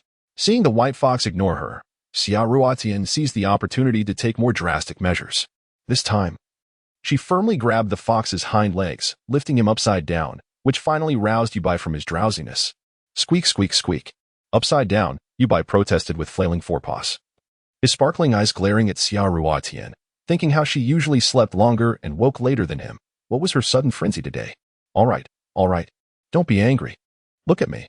I'm so weak, and you beastmen are so strong. If I don't exercise more and run faster, what if I encounter a formidable foe one day? I might not even have the chance to escape. So, dear Yubai, my lovely and beautiful Yubai, please accompany me. Running alone is no fun." Xia Ruotian coaxed, releasing her hold on the white fox and patting his fur eagerly. In truth, she wasn't afraid of losing her way. She simply thought that running alone would soon extinguish her motivation. Squeak, squeak, squeak. Now, that was more like it. Yubai, eyes half closed in enjoyment of the flattery, recalled Jin Tian's deliberate attempt to encourage Xia Ruotian's exercise the previous day. He recognized that this young female was indeed too frail, as she had remarked.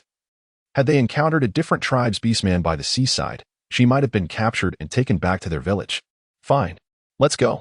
You lead the way, and I shall jog behind, trying to keep up with you." "Off we go," Xia Ruotian exclaimed excitedly, following the white fox out of the cave. 10 minutes later, Xia Ruotian regretted not lounging a bit longer in bed, wishing she had slept more. After half an hour, she was panting heavily, longing to return to the cave and lie on the stone bed. Unfortunately, as she looked back at the path they had taken, she realized just how far the troublesome white fox had led her. Resigned, she continued to follow Yubai. An hour later, she lay sprawled on the ground, throwing a tantrum. "I'm not getting up. I refuse to run any longer. I'm exhausted. You wretched Yubai, what kind of place is this? Hurry and take me back. Take me back." In the distance, amidst the overgrown grass, a young woman sat stubbornly on the ground, while a proud white fox looked down at her with an air of superiority, bemused by her antics. It was clear that she had requested the morning run, that she was the one who had roused him from his deep sleep, and that she had insisted on having him lead the way due to her fear of getting lost.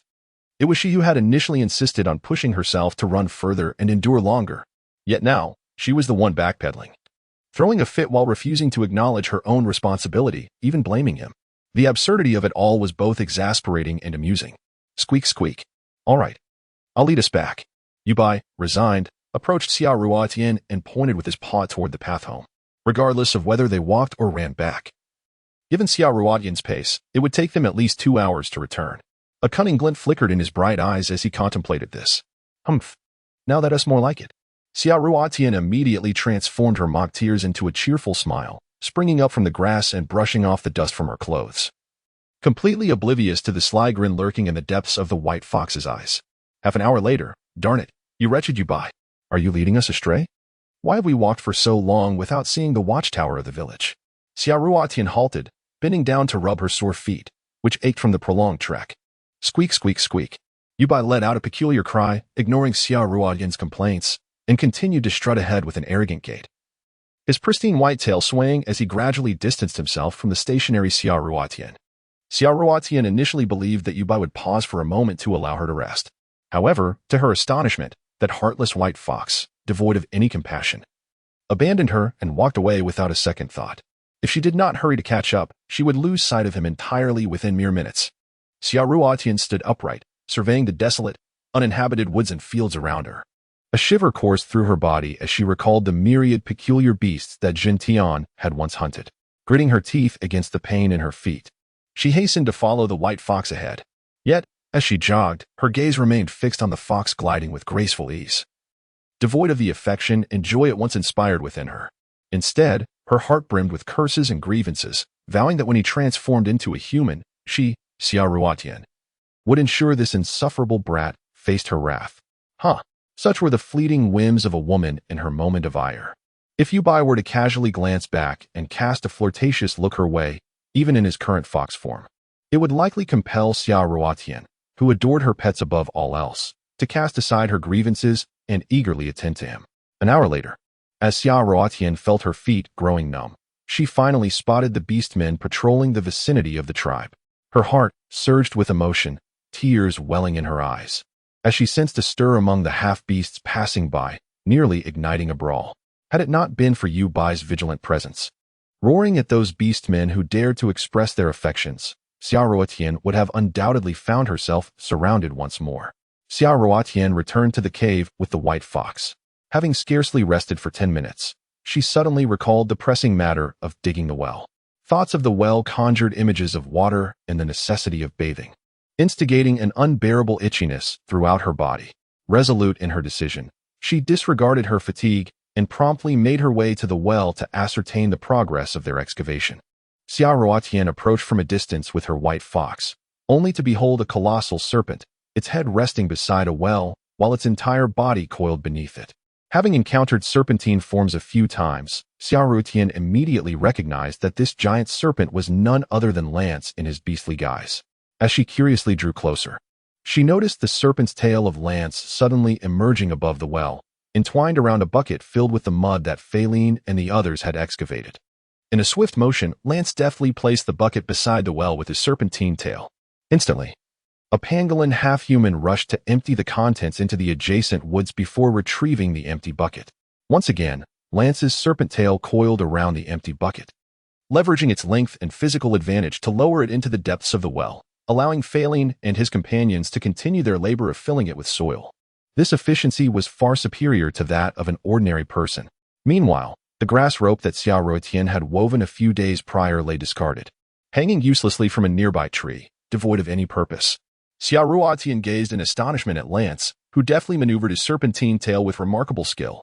Her eyes widened in disbelief. She had not anticipated that the orc could possess such intelligence, utilizing his own body as a makeshift rope. One could only wonder whether this cleverness was unique to Lance or if it was a common strategy among other orcs. The moment Lance's ethereal, blue-glowing serpent eyes fell upon Xia Ruotian, he transformed into an enchanting young man, impeccably clean, devoid of even a speck of dirt. He regarded Xia Ruotian with a stoic demeanor as she approached, accompanied by the white fox. "Hello. Good morning. Are you here to lend a hand?" Xia Ruotian initiated the conversation, feeling a twinge of awkwardness in the presence of the aloof Lance. However, he merely cast her a cold glance before turning his attention back to Faline and another half-orc at the bottom of the well, completely ignoring her. Such indifference elicited a bitter smile from Xia Ruotian, who pondered how petty this man could be. Was he still resenting her for the mishap from a few days prior? Truly, she had already apologized and even made several attempts to greet him. Why was this enchanting figure so unwilling to forgive her? If you choose to disregard me, then I shall do the same, she thought, diverting her gaze from Lance's serpent-patterned back to wave at the other half-orc. "Good morning. Thank you for your hard work," she called out cheerfully. To her surprise, the pangolin half-orc was taken aback by the beautiful female's friendly approach, raising his hand in response. Utterly captivated and forgetting to blink as he stared at her. Humph. Lance let out a discontented snort, observing the pangolin half-orc's infatuated expression. The pangolin, jolted back to reality, seemed unfazed by Lance's icy demeanor and shyly lowered his head, grinning foolishly, albeit silently, for Xia Ruotian was still by his side. Xia Ruotian was utterly oblivious to the fact that a mere greeting to her kin had left a male grinning foolishly for an extended period. She hastened to the well, lowering her head to greet the orc below. Brother Phaline, good morning. How is today treating you? Is everything going smoothly? At the sound of this address, Lance, who had been feigning ignorance, was taken aback. He abruptly turned his gaze to fixate on Xia Ruotian's smiling face as she greeted the half-orc beneath the well. A surge of fury ignited within him. He recalled how he had previously endeavored to win her favor, only to be met with disdain. She had even resorted to striking him with a stick on the day of the celebration. This had dealt a crushing blow to his pride. Experiencing failure for the first time, he found it ironic that the more he tried to dismiss thoughts of her, the more her image lingered in his mind. It was only after the chief had taken the time to explain that Xia Ruotian was unlike the other females that her apparent aversion to him stemmed from being startled by his serpentine beast form, that he understood her behavior was not intentionally directed at him. Thus, upon hearing that this so-called digging was actually her request to excavate a well, he had made a concerted effort to assist her wholeheartedly. Xia Ruotian had no idea that her sweet words were merely an attempt to please the orc laboring diligently in the depths of the well, inadvertently leading to yet another misunderstanding on Lance's part. Beneath the surface, Phaline looked up at Xia Ruotian, who was squatting beside the well, his smile radiating an air of ambiguity. The little female had affectionately called him Big Brother, a warm address that filled him with joy. Alas, a flower had bloomed upon his smiling face, unseen by Xia Ruotian, for the well had grown exceedingly deep. Do not stand too close, it is perilous, Phaline cautioned, his merriment not overshadowing his concern. Oh, all right, I understand. Xia Ruotian obediently stepped back a few paces, observing the well they had excavated. Apart from the lack of stone lining around its edges, it resembled the wells she had known. However, she was taken aback by the prowess of these pangolin orcs, who had managed to dig so deep in just one day's time. It seemed that come tomorrow, they would learn whether this well would yield water. Yet, amidst her joy, a flicker of worry lingered within Xia Ruotian. After all, she possessed little confidence. Previously, she had only watched others dig wells, while those individuals were seasoned professionals, unlike here, where she was merely an amateur without any expertise. As Xia Ruotian caught sight of the immense pile of stones that Jin Tian had carried back, memories of Lance utilizing his serpentine tail to transport soil from the depths of the well flashed through her mind. A sudden inspiration struck her. If she were to allow Lance to employ the same technique to effortlessly embed the stones into the surrounding walls of the well, the results might prove even more effective. Much like the process of piling, with a flick of his tail, a stone could be seamlessly integrated into the well structure. Xia Ruotian excitedly rose to her feet and expressed her thoughts to Lance, only to be met with disdain. Humph, you have your esteemed brother Phaline. Do you still require assistance from a serpent beastman whom you have struck, and who instills fear in you? Simply call out, and there will be plenty of males eager to assist. Lance coldly retorted, turning away with a scowl. Oh, what is this? So stingy. Wretched demon. May your stinginess be your demise. Xia Ruotian initially found herself momentarily stunned by Lance's abrupt rebuttal, her gaze fixed on his devilishly handsome face, which appeared even more frigid than the sarcastic remarks of the previous day. By the time she regained her composure, Lance had already turned and departed. Xia Ruotian gazed at the receding figure of Lance, muttering a few curses under her breath. She recalled that he still seemed to harbor resentment from that day's unfortunate incident and contemplated whether she should chase after him to offer an apology, perhaps to demonstrate her magnanimity. It was amusing to remember how he used to jest and flatter her, yet now, his demeanor was utterly insufferable. The stark contrast left Xia Ruotian feeling quite unsettled. Resolutely, she decided to pursue him and formally apologize if he remained obstinate and refused to forgive her. Then they could part ways without further ado. She detested the notion of continually extending warmth only to be met with indifference. Lance, without needing to glance back, was well aware that Xia Ruotian was trailing behind him. He suppressed his burning anger and deliberately slowed his pace, anticipating that Lan Ruotian would catch up to him and seek his favor. However, while Xia Ruotian followed Lance, her thoughts had already wandered far away. By the time she regained her focus, Lance had stormed back to his cave in a fit of exasperation, never to emerge again. Xia Ruotian remained oblivious to the fact that she had once again missed an opportunity for forgiveness. Obliviously, she lingered outside Lance's cave. Pondering whether if she ventured in to apologize directly, she would be met with immediate rejection. Should she perhaps prepare a gift to accompany her apology, hoping that the offering might soften his heart and restore their relationship? As she hesitated in her contemplation, Mubai, feeling utterly bored, cast a glance at the dazed Xia Ruotian before turning away and dashing off. Inside the cave, Lance found himself irresistibly drawn to the entrance, his ears perked up, straining to catch the sound of the erratic footsteps pacing outside. Why hadn't the little female come in to apologize? Wasn't she following him with that intention? The more he mulled over it, the more chaotic his thoughts became, and he felt an overwhelming urge to burst out and demand that Xia Ruotian apologize to him directly. Yet, such a forceful approach left him feeling deeply dissatisfied, as if he were merely waiting for her to take the initiative to make amends. At that moment, the strikingly beautiful half-human, half-snake Lan Shui approached, initially seeking her brother for a matter of business. She was taken aback to find an irritating female loitering at the entrance of his cave. Xia Ruotian? What is the meaning of this? Xia Ruotian was pondering how to apologize in a manner that would be accepted by Lance, ensuring that she would not be immediately expelled upon entering the cave. In her moment of panic, she heard someone calling her name. Startled, she looked up to see a creature, half-human and half-serpent, with a beautiful face, gazing at her with evident concern. Xia Ruotian was instantly startled, her face turning pale as she retreated several steps, nearly gasping in horror. What do you mean? Lan Shui immediately fixed her gaze on Xia Ruotian, who was avoiding her like a venomous snake. The beauty's expression had suddenly shifted. The visage of a beauty? It was only then that Xia Ruotian snapped out of her momentary daze. Upon closer inspection, she realized that her prior thoughts had led her to be alarmed by the half-human, half-demon creature standing so near. When she finally recognized Lan Shui's stunningly cold beauty, reminiscent of a goddess, she recalled that they were on Beastman Island, and the half-demon beauty before her was none other than Lance's sister, Lan Shui. Xia Ruotian could only feign ignorance while gazing at Lan Shui's chilling countenance. Lan Shui, I was just lost in thought, and didn't realize it was you who had arrived. Are you looking for your brother? Humph. Lan Shui's icy features softened slightly. What do you want? She retorted. A few days ago, I inadvertently offended your brother, and I came specifically to apologize. Xia Ruotian discerned the disdain Lan Shui harbored for her. However, since she had come to apologize to her brother, it would be unwise to clash with his sister. As the saying goes, one should not strike a smiling face. She hoped her deliberately insincere smile would ease the animosity between them, allowing her to apologize to Lance smoothly.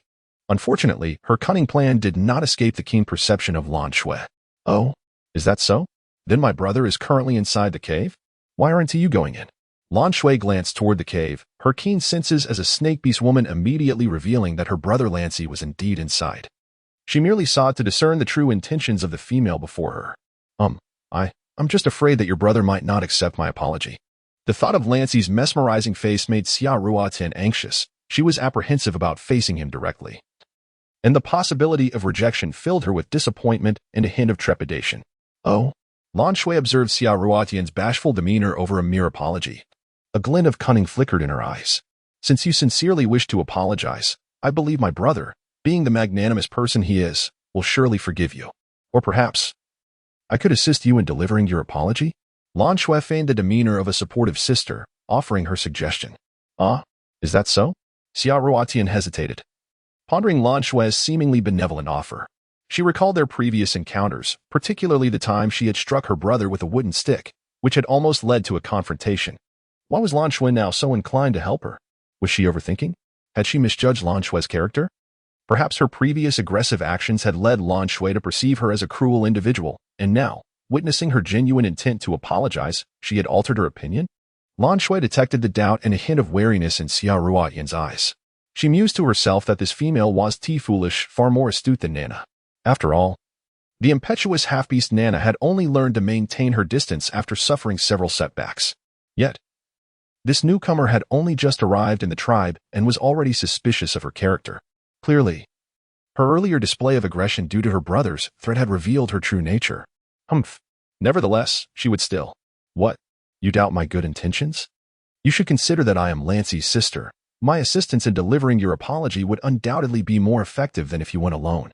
Lan Shui tossed her head, feigning indifference as she prepared to enter the cave, disregarding Xia Ruotian entirely. Wait. Seeing Lan Shui's anger as she turned to enter the cave, Xiaoruotian quickly called out in alarm. Lan Shui, you misunderstood me. That wasn't my intention. I truly appreciate your help. Please go in and tell your brother that I genuinely did not mean to offend that day. I sincerely apologize for my actions and hope he can forgive me. Please relay my words, and I will wait here outside. If he forgives me, please ask him to come out. I have more to say to him. All right, just wait. Lan Shui waved her hand dismissively, turning gracefully to enter the cave. As soon as Lan Shui stepped inside, Lancy swept over to her like a gust of wind, creating a small whirlwind in his wake. What were you two discussing outside? Lan Shui, feeling her delicate arm being gripped tightly, frowned and softly protested. Brother, you're hurting me. Noticing her pained expression, Lancy immediately became aware of how reckless he had been and released her arm, examining it closely to find a red mark where he had held her too tightly. It doesn't hurt. I'll have Moka take a look at it later. I'm fine. Lan Shui withdrew her arm, her demeanor softening as she gazed at Lancy. Brother, what did the new female outside want? Humph. It's nothing. What could she possibly want from me? Lancy's tone turned icy upon hearing Lan Shui's response, disappointment flooding his heart. He believed Xiaoruotian sought him to discuss the earlier incident at the well. He had initially thought Xiaoruotian was trying to curry favor with him and apologize. But now he realized she only wanted to exploit his abilities for her own ends. It was utterly disheartening and infuriating. This female had no understanding of his feelings. Brother, don't be angry. It's her that upset you, not me. Why are you being so fierce with me? Lan Shui pouted, shaking Lancy's arm. As she continued, she began to feign tears, her demeanor starkly contrasting her earlier cold indifference towards Xiaoruotian. If no one had witnessed this transformation, it would have been hard to believe that such opposing personalities belonged to the same stunning beauty. Upon seeing Lan Shui cry, Lancy instinctively rubbed his forehead, adopting a look of deep distress. He truly hated it when females cried. If this enchanting beauty before him were not his beloved sister, he would have unhesitatingly thrown her out. All right, you are my sister, and I adore you. Please stop crying. What do you need from me? Lancy hurriedly shifted the subject, fearing that if Lan Shui continued to weep, he might transform into his beast form and toss her into the sky. Brother, could you please speak to the shaman and the chief, Xintian? I no longer wish to have Lung Xian as my mate. Lan Shui hesitated for a moment before suddenly blurting out her request. What? Lancy gasped, astonished, gazing at his overly pampered sister with shock. Why? Has he prevented you from seeking other male partners? Lancy narrowed his azure eyes, his pupils reflecting a dangerous glint, a clear sign of his impending fury. It was important to understand that on Beastman Island, females were already scarce. If one were a successfully evolved beast woman, she was even more precious. Most tribes sought to ensure the continuation of their kind by encouraging their female beast men to mate with their own kind, even taking multiple partners to bear more offspring. A single night of passion did not grant a male the right to demand offspring. Such privileges belonged solely to partners. Thus, all tribes unanimously agreed that a good female should ideally have 3 to 5 partners. Lan Shui, however, had only Lung Xian as her partner, and now she was audaciously requesting to forego even that one. This was a significant matter within the tribe. Naturally, Lancy would hold Lung Xian responsible. Nearly. Lan Shui, startled, nodded in agreement with this reasoning. She truly wished to sever her relationship with Langxin due to his excessive control over her. More importantly, Langxin had discovered her secret and threatened her, insisting that she could only be with him and could venture out for casual encounters but could not seek another partner. Upon hearing this, Lan Shui felt a surge of displeasure, which led her thoughts to Humayer, who had no partners but numerous lovers lurking in the clan like wildfowl. Lan Shui, who prided herself on her aloof elegance, was perplexed by the thought of having countless orc suitors who sought her hand. How could she be reduced to seeking out wild orc lovers like Humayer? Lingxin's threat obliterated the scant affection she had left for him. Previously, Lan Shui had always harbored feelings for a particular individual, patiently waiting for that orc to confess his feelings. Regrettably, her hopes were dashed. Now that she had reached her mating age, surrounded by a plethora of orc suitors, she was reluctantly compelled to choose one to divert attention from herself, even hoping to provoke a certain orc with her decision. Yet, disappointment followed her once more. At one time, Lingxin had treated her with utmost kindness, complying with her every whim, even going so far as to retrieve the water of death from the crocodile clan to prove his loyalty and affection, which had naturally touched the proud and elegant Lan Shui. Thus, she accepted him as her partner.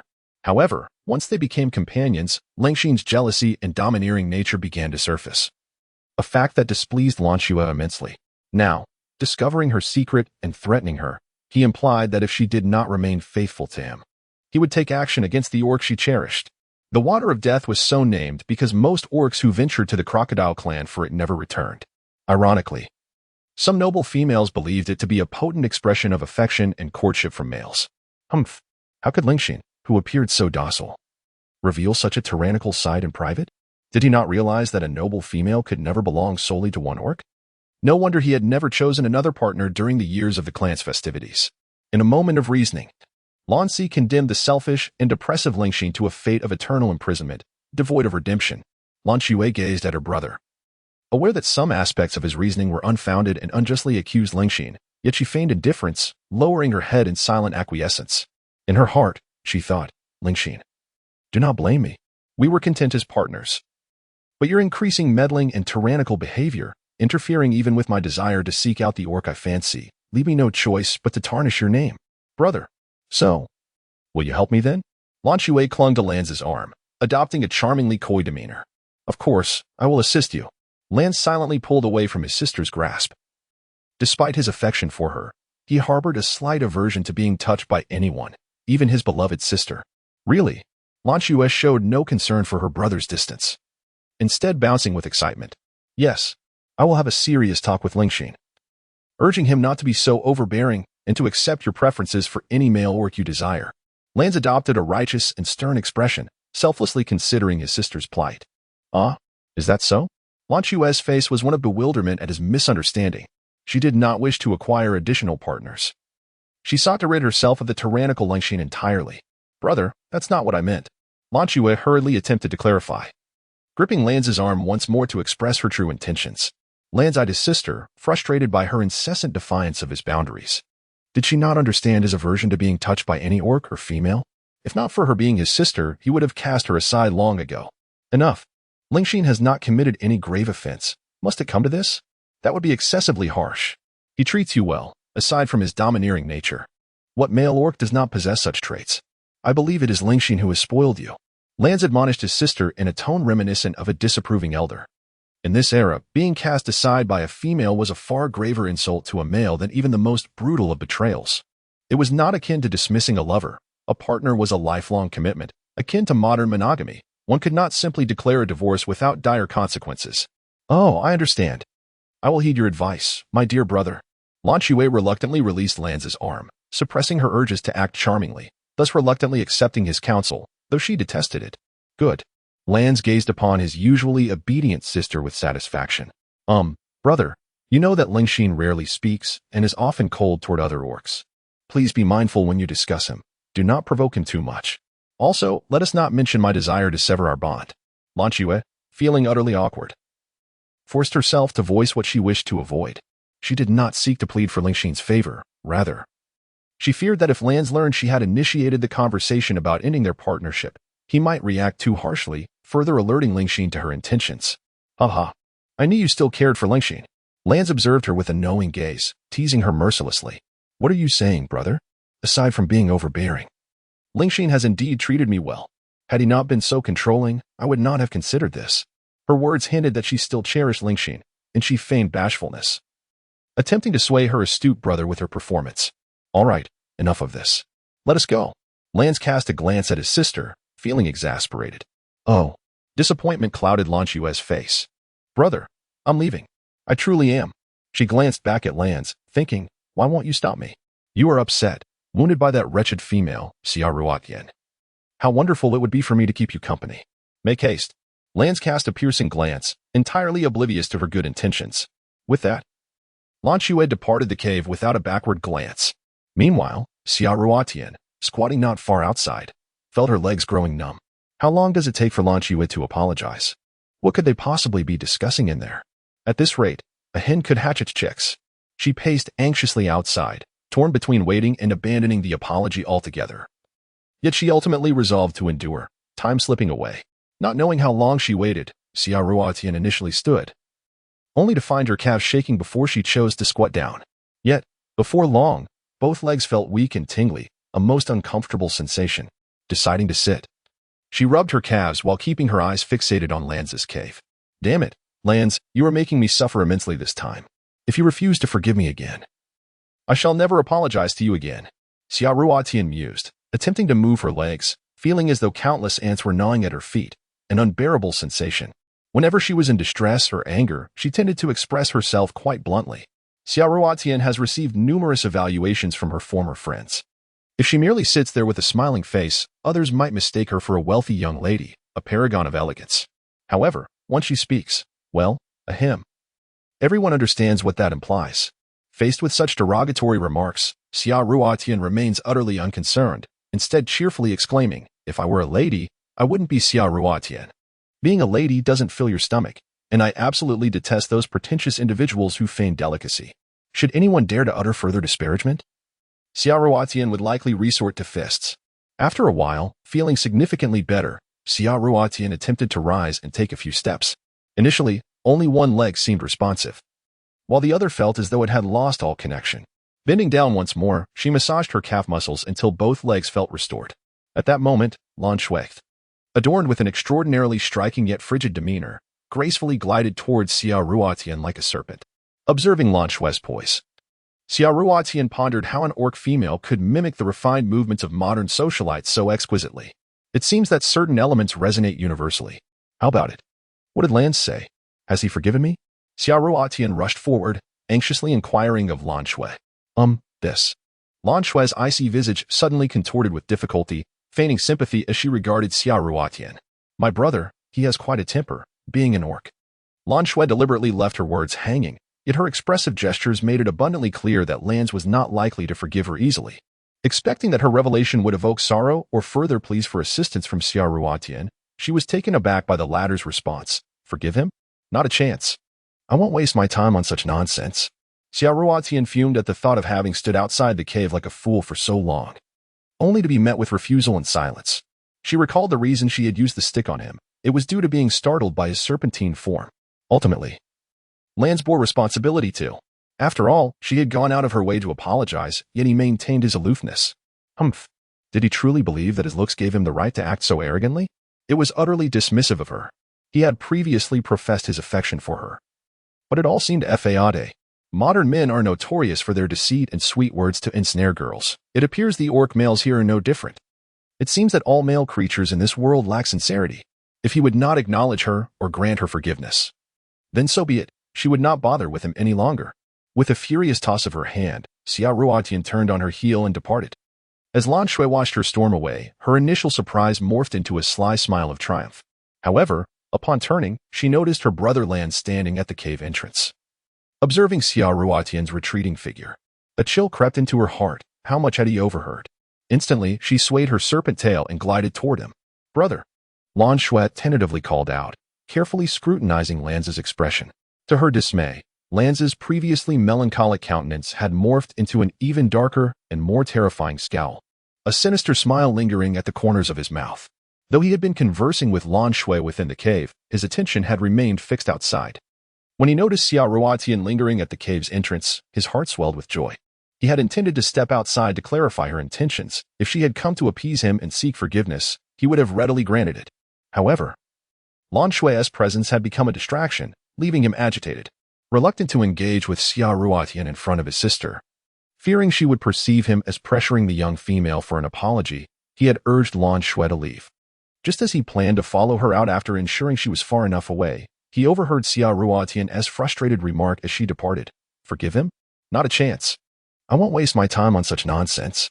This statement reverberated in Lance's mind, igniting a surge of warmth even within his cold-blooded nature.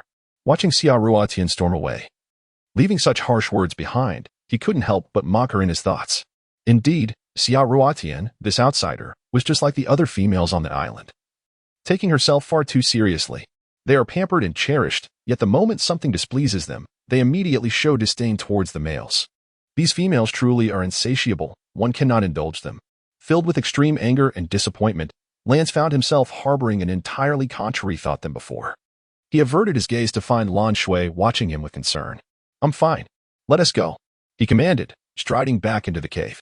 Observing her brother's nonchalant demeanor, Lan Shui felt elated, her previously icy expression now replaced by a triumphant smile, her serpent tail swaying exaggeratedly as she departed. As Xia Ruotian strode angrily towards the well, She noticed a massive python, comparable in size to Lanza's beast form, assisting nearby, clearly engaged in the task she had previously requested from Lanz, which he had not fulfilled. Xia Ruotian felt a pang of fear and hesitated to approach. From a distance, the python's pattern resembled the fishnet stockings worn by some girls in summer, distinctly different from Lanza's beastly markings. Hey, Ruotian, why don't you go over? Nana suddenly appeared beside her, curiously tilting her head as she observed Xia Ruotian's reluctance to approach. Who is that? Xia Ruotian attempted to remain composed while pointing at the distant patterned python. Oh, I didn't expect Lingxin to come help too. The oblivious Nana, lacking sensitivity to Xia Ruotian's fear of snakes, immediately recognized the python aiding nearby as Lingxin. Lingxin? Lan Shui's partner? As Xia Ruotian pondered the name, she suddenly recalled the fleeting encounter with Lang Xin. The reason Xia Ruotian distinctly remembered Lang Xin's name was primarily due to witnessing him entangled with the half-human, half-serpent enchantress, Lan Shui, which left a lasting impression. It was quite striking to envision a fairly handsome man ensnared by a half-beast serpent woman. If Xia Ruotian had not repeatedly reminded herself that this was a different world, an island of beastmen, she might have believed that the alluring serpent, Lan Shui, was attempting to seduce Lang Xin as her prey. After all, many classical tales recount the stories of beautiful serpents luring young scholars. Indeed, look how considerate I am. I sought you out as soon as I arrived, knowing you would undoubtedly be here. Let us proceed, Nana exclaimed, pulling Xia Ruotian towards Lang Xin. However, after taking only a few steps, Xia Ruotian faltered, trying to convince herself not to be afraid as she gazed at the towering figure of Lang Xin. Yet her calves trembled uncontrollably, rendering her unable to move any further. Xia Ruotian cast her gaze downward, observing her trembling legs, and could not help but berate herself internally. Xia Ruotian, how utterly useless you are. You were not afraid of those grotesque half-beasts or even of the enchanting serpent woman, Lan Shui. Yet, why does the sight of a giant python, something you have encountered on Earth, terrify you so? Have you no ambition left? How pitiful. As she scolded herself, she even bent down to strike her thighs a few times in a self-imposed punishment. What are you doing, Ruotian? Nana, who had been leading Xia Ruotian, noticed her sudden halt and curiously turned her head to find Ruotian hitting her own legs, muttering something unintelligible. Oh, I just felt a bit uncomfortable in my legs, so I stopped to massage them. Xia Ruotian quickly fabricated an excuse, pretending to rub the spots she had just struck. Of course, she would never hit herself with any real force. Uncomfortable? Then you should promptly seek out Magic Card for a checkup, Nana suggested, seizing the moment to drag Xia Ruotian towards the shaman, Magic Card, for treatment. No, I'm fine. It's not that serious. There's no need to consult him. Xia Ruotian immediately halted Nana's progress, fearing that feigning illness to visit the veterinarian might reveal her true condition, leading to a plethora of dubious remedies that could very well poison her. This orc island had everything, but getting sick was an absolute no-go. Otherwise, after a treatment from that dubious Mongolian veterinarian, one might emerge from it half-dead. Xia Ruotian inwardly lamented her distrust of the half-hearted medical skills of Magic Card. What if you were ill and don't seek out Magic Card? Nana pondered aloud. Oh, right. I remember now. You also practice witchcraft. Are you planning to heal yourself? Nana suddenly enlightened, regarding Xia Ruotian with a mischievous expression mixed with a hint of admiration. That was merely due to a poor night's rest, Nana. Please don't overreact. Xia Ruotian implored with a pleading expression, hoping the troublesome elder Nana would relent and not pursue the matter further. She had simply told a small lie. Surely she wouldn't be punished by fate for such a minor transgression. One lie would not lead to another, for she lacked the energy and confidence to maintain such a facade. Per rest? Huh? I see. Nana's expression grew increasingly mischievous, her smile laden with innuendo. Xia Ruotian felt a chill run down her spine under Nana's scrutinizing gaze, fully aware of the misunderstanding at hand. She contemplated clarifying the situation but ultimately decided against it. Allowing Nana to maintain her misconception seemed harmless enough. After all, some matters are better left unspoken. The more one attempts to explain, the more convoluted the situation becomes. Internally chastising herself, Xia Ruotian sighed, lamenting her tendency to speak carelessly, which had now backfired on her. Observing Xia Ruotian's pained expression, Nana, surprisingly, chose not to press the issue further. Xia Ruotian diligently restrained her fears, timidly following the raccoon spirit Nana to the edge of the well. Upon their arrival, Faline, who was standing by the well, immediately approached them with a friendly demeanor. Two lovely ladies, we certainly have not been idle. Us pangolin beastmen are the epitome of hard work. Look, we have already completed the tasks assigned to us ahead of schedule. It's just that failing trailed off. Cautiously glancing at Xiaoruotian. Will water truly emerge from below? While he spoke words of flattery, attempting to highlight the industriousness of their kind. Doubts clouded his heart and mind. The excavation had reached considerable depths, and he feared that any beastman carelessly passing by might meet a dire fate. Yet, to this day, the anticipated water, as described by the new female, had not materialized. Were they merely toiling in vain, tricked by her? Such suspicions lingered unvoiced. As he endeavored to soften his tone, striving to appear harmless. After all, the suggestion to dig had originated from the new female, who had addressed him as Big Brother not long ago, rendering him unable to reproach her. He contemplated that should they continue digging for another 2 days without results, and their leader ordered them to cease, the tribe might express discontent towards Xiaoruotian. His cautious inquiry was a preemptive effort to devise a strategy. Should the tribe members decide to press her with their grievances? Xiaoruotian was unaware of the good intentions behind Fei Lin's inquiry. However, upon his question, several nearby beastmen and even a few passers-by halted in their tracks, straining their ears to eavesdrop on her response. It is worth noting that in recent days, Xiaoruotian's name had become exceedingly prominent within the tribe. Not only had she employed witchcraft to save many, but she also carried embers of fire with her. The tribe's folk believed that this newcomer would ascend to become the most noble female beastman among them.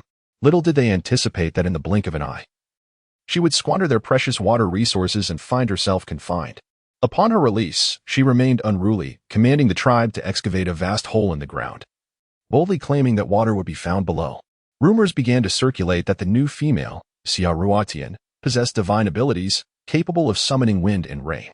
Consequently, all the tribe's people awaited to see whether this pit would indeed yield water and whether the tales were true. Some were filled with excitement, hoping Xiaoruotian truly possessed such powers, while others eagerly anticipated the spectacle, certain they would relish the opportunity to revel in her misfortune. Xiaoruotian glanced around, noticing that aside from Nana, who stared at her with wide eyes, the other beastmen nearby had slowed their movements, eavesdropping on her response. The tension in the atmosphere made her hesitant to make any promises. However, she understood that if water did not flow from the well in a few days, she would likely face confinement or even expulsion from the tribe. Oh dear, how should she respond? Given the gravity of the situation, she sought a solution that would satisfy everyone. She realized she could not say anything definitive, as that would leave her vulnerable to blame from the beastmen later. Thus, she quickly devised a clever excuse. I cannot assure you of that, she declared. It's not merely a matter of digging a hole in the ground. Sometimes it's purely a matter of luck. Upon hearing her words, expressions of pain and disappointment spread across the faces of the crowd. Yet, one individual's reaction was even more intense. Nana, the raccoon, pulled Xiaoruotian aside, whispering anxiously while glancing around to check for any beastmen eavesdropping on their conversation. Ruotian, what do you mean by that? I have always regarded you as a deity. You must stand before everyone and assure them that this well will indeed yield water by tomorrow. Nana insisted, dragging Xiaoruotian forward to demand a solemn promise in front of their kin. Xiaorua felt a profound discomfort as she gazed at Nana, who was firmly grasping her arm. Despite her considerable strength, she struggled several times to break free, only to be met with Nana's hopeful and earnest expression, which radiated a conviction even more fervent than that of a modern individual. Though Xiaorua understood that Nana's insistence stemmed from no malicious intent, she could not be compelled to publicly make promises she was not entirely certain she could fulfill. She recalled mentioning this matter to Zhen Tian just days prior, where she had merely stated that she would endeavor to draw water from the well, but she had not made any guarantees. After all, she was not a seasoned well digger. Now, with Nana's insistence, it felt as though the gazes of those around her had turned unfriendly, as if she had committed some grievous transgression, willfully deceiving their affections. Xiaoruotian glanced around and noticed that Fei Lin and his companions, as well as Lang Xian, had reverted to their beast forms and ceased further excavation of the well. Their intent was clear. They awaited a definitive response from Xiaoruotian, a promise to reassure them all. Xiaoruotian felt an overwhelming weight upon her as countless gazes fixated upon her. A powerful urge to cry out to the heavens surged within her. Oh, how unjustly she suffered. Having inadvertently traversed to this orc island, all she yearned for was a refreshing sip of clean water and a soothing bath. Yet, barely half a year into this strange world, she found herself on the brink of dying from thirst and filth, destined to become the first pitiable and disgraceful cannon fodder heroine in history. Could anyone be as unfortunate as she? Initially, her intentions were merely to indulge her own desires. But in the end, if the well-digging endeavor succeeded, who would truly benefit but them? Why were they pressing her so relentlessly? Xia Ruotian cast several piercing glances at the sky before unexpectedly breaking into a peculiar smile directed at Nana, her face blooming with joy. Nana, I recall that when I first spoke with Chief Xintian, he suggested that perhaps we could obtain water by merely digging a well. It was he who encouraged me to give it a try, and I never made any promises. After all, success hinges not only on luck, but also on the richness of the underground water supply. Even in my previous tribe, the act of digging wells did not guarantee water. Oftentimes, it took 2 or 3 attempts before we struck a source. I had conveyed this to your chief. Yet, who is it that spreads rumors? Claiming that I possess the power to summon winds and rain? Such extraordinary abilities, if I had them, would I not be aware? Nana, can you ponder who this gossiping beast might be? What motive lies behind such slander aimed at me? Could you assist me in unraveling this mystery? Xia Ruotian smiled at Nana with increasing delight, yet deep within, she felt a growing sense of unease. There was no alternative. She had to use Xintian, this simpleton, as her shield. She was confident that due to his habitual reticence around other beastmen, he had not divulged their previous conversation to anyone. Furthermore, none of their kin would dare confront that perverse leader directly, for Xia Ruotian had witnessed firsthand the profound respect these beastmen held for him, treating his words as if they were divine decrees. She believed that her scheme to implicate him and shift the blame onto Xintian would remain undiscovered. Unless Xintian himself betrayed her and revealed their discussion to the other beastmen. If that were the case, she would never again acknowledge such a man. Ah, is that so? Hee. The beastman who claimed you possess such remarkable abilities surely has your best interests at heart. How could he wish you harm? Consider this. With your extraordinary talents, wouldn't the other races think twice before bullying our Windchaser tribe? You would earn the respect of all tribes, attaining the highest honors and becoming a figure of divine reverence. Nana, observing the peculiar smile on Xia Ruotian's face, felt a chill run down her spine. Instinctively, she released her grip on Xia Ruotian's arm, too afraid to admit that she was indeed the one spreading rumors. Her intentions had been quite innocent. She merely sought to incite jealousy among the other 2 females in their tribe by portraying Xia Ruotian as exceptionally capable. Oh, is that so? Yet I beg to differ. Consider this. I truly lack those exceptional abilities, and I certainly cannot perform the miraculous feats attributed only to deities, such as summoning the winds and rains. What if my vanity compelled me to admit to such prowess, only for the other beastmen to discover that I am, in fact, a fraud? Would they not perceive this as a sacrilege, feeling deceived in their faith? Might they, in a fit of rage, sacrifice me to their gods, setting me ablaze? You say she harbors no malice toward me. Is that truly the case, Nana? I detect a certain tone in your voice. Do you happen to know the identity of the one disseminating these rumors? Who is she? Xia Ruotian deliberately exaggerated the situation, not only intending to intimidate Nana, but also to make her aware of the potential consequences of her nonsensical chatter. After all, in this superstitious Orc Island, blaspheming the deities is a grave offense, and being burned alive is a real possibility. She must not allow any such eventuality to transpire. That would be utterly disastrous for her. I never intended to harm you. I never wished for your demise. I did not. Ruotian, you must believe me. Nana suddenly exclaimed, gripping Xia Ruotian's arm in a flurry of urgency, terrified that Ruotian might misconstrue her intentions. Yet, as she gazed at Xia Ruotian with a bewildered expression, she was met with an impish grin, one that seemed to suggest, I knew it was you all along. In that moment, Nana realized, in her fervor, she had inadvertently confessed to being the very orc spoken of in rumors. Instantly, she felt a wave of embarrassment wash over her, lowering her head in shame. Unable to meet Xia Ruotian's gaze, appearing pitiful and resigned to whatever punishment might come her way, Xia Ruotian merely intended to divert the conversation and amuse Nana. Yet she was unprepared for the depth of Nana's sincerity. Gazing at Nana's guilt-ridden expression, she was immediately consumed by regret. She should not have toyed with Nana's affections, who regarded her as a sister. Nana, I believe in you. We are the best of sisters, the finest pair of females. With both hands, Xia Ruotian grasped Nana's sharp, claw-like nails, encased in thick, meaty palms, her face radiating earnestness. Thank you, Ruotian. I never considered it that deeply. I am sorry. I didn't want you to be harmed. Nana exclaimed, tightening her embrace around Xia Ruotian, and unexpectedly burst into tears. Her weeping stirred a profound sorrow within Xia Ruotian. At that moment, Lang Xian, who had been waiting impatiently on the sidelines, approached with an air of indifference. If this well cannot provide water to save our kin, then I, Lang Xin, do not wish to squander my time on it. Once you have contemplated your actions, or if the leader wishes to seek me out again, we may discuss it then. Lang Xion's implication was clear. He would cease his assistance in digging unless Xia Ruotian could offer a definite assurance to everyone, or unless the leader issued a direct command for him to resume his efforts. Xia Ruotian never anticipated that this person, who appeared so aloof, could be indifferent to such an extent. Did he not notice the sorrow etched on her and Nana's faces? How could he approach them and utter such words? Xia Ruotian gently pushed Nana aside, softly patting the back of her hand to comfort her and prevent her from shedding tears. However, her gaze disdainfully flicked to the side, as she walked away with an air of haughtiness, reflecting on the cold-heartedness of Lingxin, who seemed to embody the traits of a serpent, so ruthless, perfectly in line with his character. Faline observed Lingxin's departure and realized that without the assistance of this serpent human, their efforts as pangolin beastmen in digging a well would be futile. For without anyone to transport the soil from the well's depths, they could not drive stones into the surrounding walls without any leverage.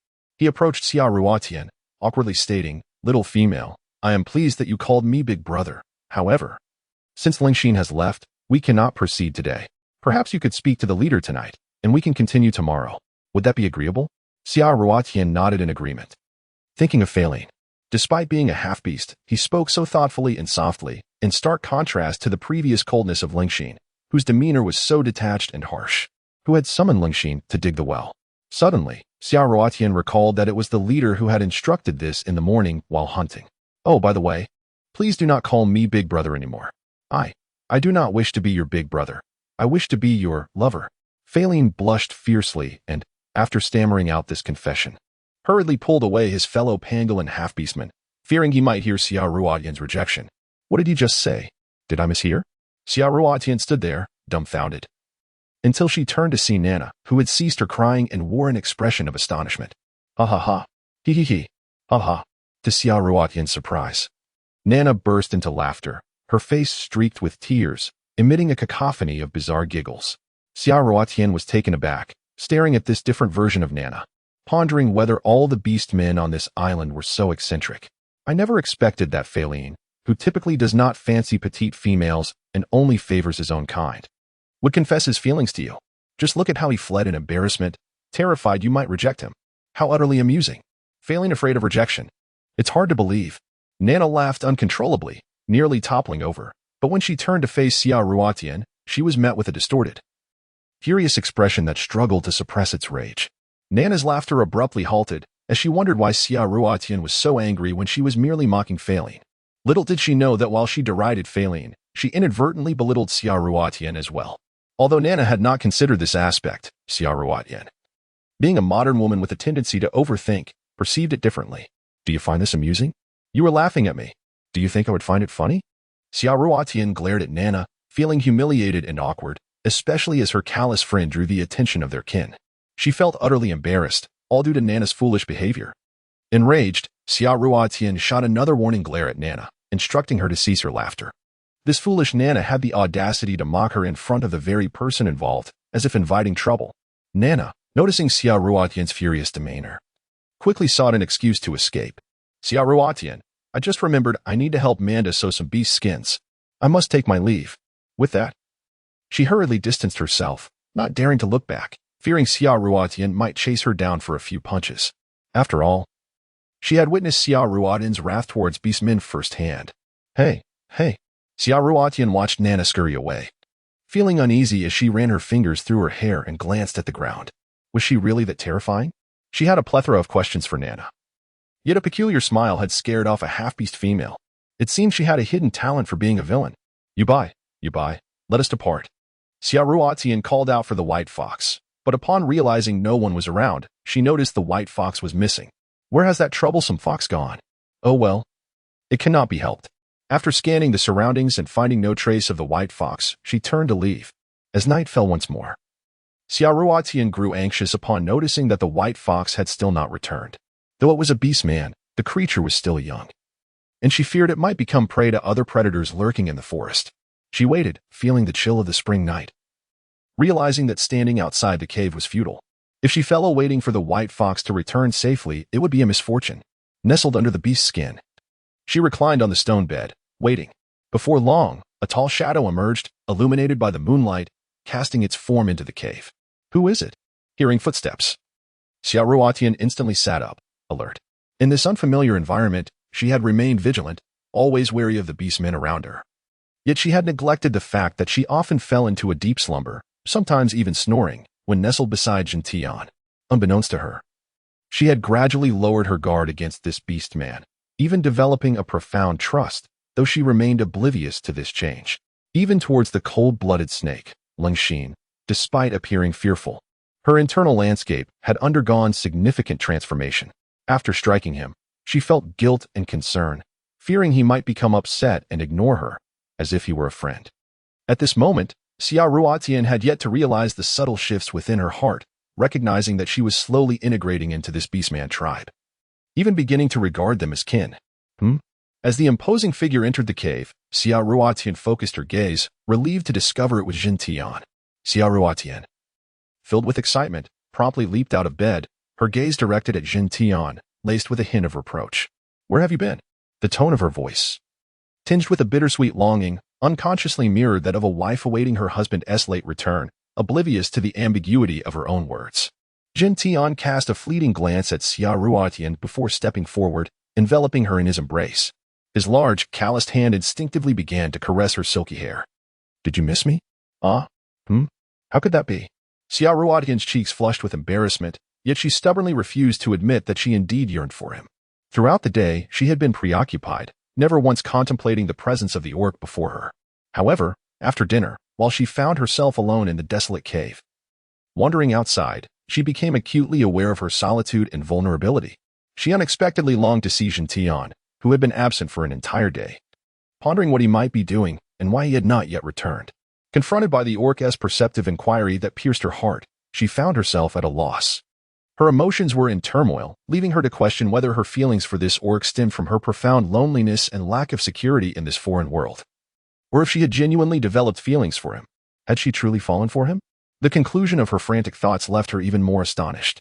Xiaoruotian, startled, immediately lifted her gaze towards Jin Tian, who was cradling her as he approached the bed. Their eyes unexpectedly met just as Jin Tian noticed something unusual about the person in his arms and bent down to examine her. Xiaoruotian gazed into the disheveled hair, where a pair of emerald eyes shone, not the enchanting blue of Lance that bewitched the heart, but a pure black akin to her own, yet subtly different. It was as if there existed a certain magic, allowing them to glimpse one another, to see a shared future filled with hope. As their gazes collided, the stoic Jindian unexpectedly averted his eyes, feeling an unsettling urge to look elsewhere. My goodness! Merely looking into the little female's eyes ignited a desire within him, as though he were entering a state of fervor once more. But what of the little female? Jindian sniffed, taking in the scent of Xiaoruotian, who sat at the edge of the bed in his embrace, and found no signs of her own arousal. A wave of despondency washed over him. It seemed she still had not accepted him. Was he truly so inadequate? Did she regard him with the same disdain as his kin did, viewing him as a monster? Was this the reason for her reluctance to embrace him? This thought flitted through Jindian's mind, only to be swiftly dismissed. Surely not. The little female would not treat him so, for his beast form remained a secret known only to him. After so many years on the island, he had nearly forgotten his own identity. How could she possibly know this secret and refuse to accept him? If not for that reason, then what could it be? Thus, Jindian held Xiaoruotian in his arms, quietly sitting at the edge of the bed until he finally broke the silence. The giant hyena clan has attacked our tribe, stealing away some food. Though not much, I must consider Shui Tian, he explained softly, gazing at Xiaoruotian, though puzzled as to why the little female had not yet come into heat or accepted him. He found solace in the thought that at least there had been some change. She had thought of him just moments ago, had she not? Shui Tian? Winter? So even primitive people understood the importance of preparation. They were not as foolish as she had imagined. Suddenly, a realization struck Xiaoruotian. Yubai had vanished. Instantly, she leapt from Jindian's embrace to stand before him, anxious to discuss the white fox she had long wished to inquire about. Him? Do not concern yourself. Jindian frowned slightly. Previously, he had regarded the white fox as a mere failed evolution of a beastman, of little consequence even in the presence of the little female. It provided two benefits. He could keep an eye on her and ensure her safety. Yet now, it was glaringly evident that the fox was an eyesore. The little female seemed to care for Yubai even more than for him. Just moments ago, when he had directly asked if she thought of him. She had denied it, yet openly acknowledged her concern for the white fox. From this, it was clear that in her heart, that damned Yubai held more importance than he did. Jindian hesitated. He appears when he wishes. Though reluctant to mention Yubai, he felt compelled to explain. Fearing Xia Ruotian would worry, he pondered whether to take advantage of Yubai's absence to ask the little female if she might consider adopting another pet, to see if she would grow equally fond of it. Oh, how foolish of me to worry. The leader of the tribe is not concerned. Why should I, an outsider, fret? Do you only wish to keep a white fox? Would you consider a different pet? Perhaps a cat fox? Jindian inquired tentatively. A cat fox? What a strange creature. Xia Ruotian looked at Jindian, puzzled. Why would she need to change her pet? She quite liked Yubai. Was it because he was a beastman, destined to become like Jindian one day? But that didn't make sense. If beastmen were unsuitable, why had Jindian welcomed her keeping one in the first place? But why now? I see you enjoy being with Nana. The cat fox resembles both Nana and Yubai, Jindian stated, attempting to describe the creature's appearance in a manner the charming little female could grasp. Something that looks like both a cat and a fox? Such a creature exists? Will it transform into a beastman when it grows? Xia Ruotian mused, envisioning a peculiar animal that bore similarities to both Nana and Yubai. The more she thought about it, the stranger the island seemed, teeming with bizarre creatures. Ah, not at all. It is merely an ordinary wild beast. Jindian replied after a moment of contemplation. Do you enjoy keeping beasts? He fixed his gaze on Xia Ruotian. On this island, only certain male beastmen favored keeping non-evolving beasts. But they tended to choose only the most formidable and powerful creatures, eschewing those like the white fox, which were seen as weak. Other females had little time to spare for the care of beasts, being preoccupied with mating with beastmen. Besides, caring for a beast required food. Powerful beasts could hunt for themselves, but the weaker ones. This was why other males were unwilling to keep weak creatures like the white fox. Keeping beasts? What do you mean? Isn't the white fox a beastman? How has it become a beast? Upon uttering her words, Xia Ruotian immediately silenced Jintian, who comprehended a startling truth. It was highly likely that the diminutive female before him had misconstrued certain matters. In our youth, we were akin to other wild beasts, however. Upon maturation, we evolved into either beastmen or half-beastmen, distinguishing us from other creatures that are unable to evolve and merely become our sustenance. Yet, with success comes failure. Those who fail to evolve remain beasts, and some, despite consuming evolution grass, cannot transform into beastmen. Thus, the white fox Jintian, having elucidated his explanations, observed Xia Ruotian's countenance. So, does this imply that Yubai is actually a failed evolved beastman, rather than the childlike state you believed him to be? Xia Ruotian gazed at Jintian, unable to grasp this revelation. She had assumed that all wild beasts could seamlessly evolve into beastmen, although she acknowledged that ordinary beasts could not.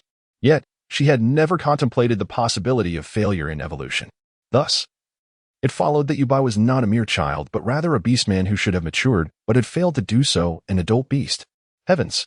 Each time she had embraced the white fox, showering it with affection and caresses without a hint of restraint, believing it to be female, only to later learn it was male, and further discovering it to be a beast man in a juvenile form. How could she have imagined it was a failed evolution of an adult beast? The realization of her indecent actions left Xia Ruotian utterly astounded. Her first reaction was not to feel pity for Yubai's failure, but rather to reflect on her past inappropriate behavior toward him. It seemed that some individuals had unwittingly acted as lecherous women without their own awareness. Jintian observed every nuance of Xia Ruotian's expression. Although he anticipated her reaction upon learning Yubai's true nature, he was perplexed by the peculiar complexity of her emotions, now shy, now oddly expressive. In truth, the word lecherous had eluded his grasp, for he was but an unlettered primitive. Are there others in the tribe who, like Yubai, have failed to evolve? Xia Ruotian sat quietly beside Jintian, appearing nonchalant, yet her heart ached for Yubai. More distressing was her longing to witness how Yubai would grow into a figure of calamity, embodying the legendary fox spirit, though she had Humayer as a precedent. The allure was insufficient. After all, Humayer was a genuine fox spirit, never quite matching the grandeur of a fox deity. In Xia Ruotian's heart, she had long since resolved that Yubai was destined to become the fox spirit of legend. Yet now, with this sudden devastation, her hopes lay shattered. Despite her sorrow for Yubai, a flicker of glee emerged. She had feared that upon his maturation, he would no longer belong to her. Now, he would forever remain merely a fox, signifying eternal possession, enabling her to monopolize him. Suddenly, Xia Ruotian was struck with a realization. Was her desire not selfish? It appeared she too harbored a selfish heart. Indeed, there are many, though they often conceal themselves, making them difficult to encounter, Jin Tian remarked blandly. His inner world devoid of joy or sorrow, to him, the ability to evolve was simply dictated by fate. No wonder she had only seen the white fox during her time in the tribe. Reflecting on the non-evolving white fox, she recalled Humayer, the fiery red creature who had lived with wild abandon, and the enigmatic fox shaman, whose visage lingered in her memory from a brief encounter days prior. Particularly the unique black lips she had possessed. What is the relationship between Yu Bai and the shaman of the tribe? I seem seldom to see her about. Xia Ruotian inquired casually, though her heart remained vigilant, recalling the shaman's glimmering eyes filled with a thirst for blood when she had failed to bow in time. She is the only elder of our clan, revered by our kin as a shaman. She only emerges from her dwelling during certain sacrificial rites. Both she and Yu Bai, along with Humayer, are remnants of the ancient Fox clan's beastmen. When you encounter her, you must show her utmost respect, unlike how you would treat others. Although puzzled by Xia Ruotian's inquiry regarding the peculiar elder female, Jin Tian instinctively felt the need to caution her to keep her distance. Fearing her carelessness might provoke the shaman's ire, Jin Tian extended his arm, drawing Xia Ruotian, who sat beside him, into his embrace.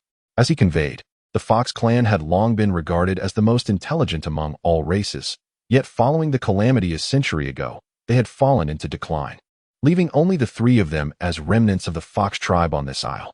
Rarely does she emerge. Mysterious indeed, she perfectly embodies the archetype of a witch.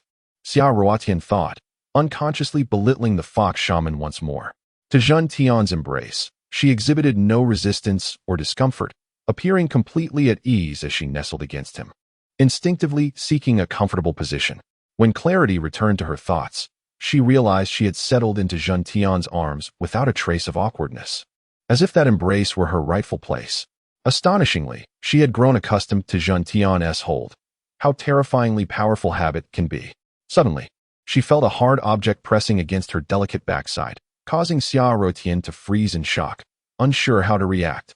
Jin Tian held her close, inhaling the floral fragrance emanating from her hair, lost in his own reverie. Never had he encountered a female whose scent was so intoxicating, a fragrance that tantalized his desires each night. Even though the female in his embrace bore no scent of heat, he was on the brink of losing control. Could he truly force an unaroused female into mating?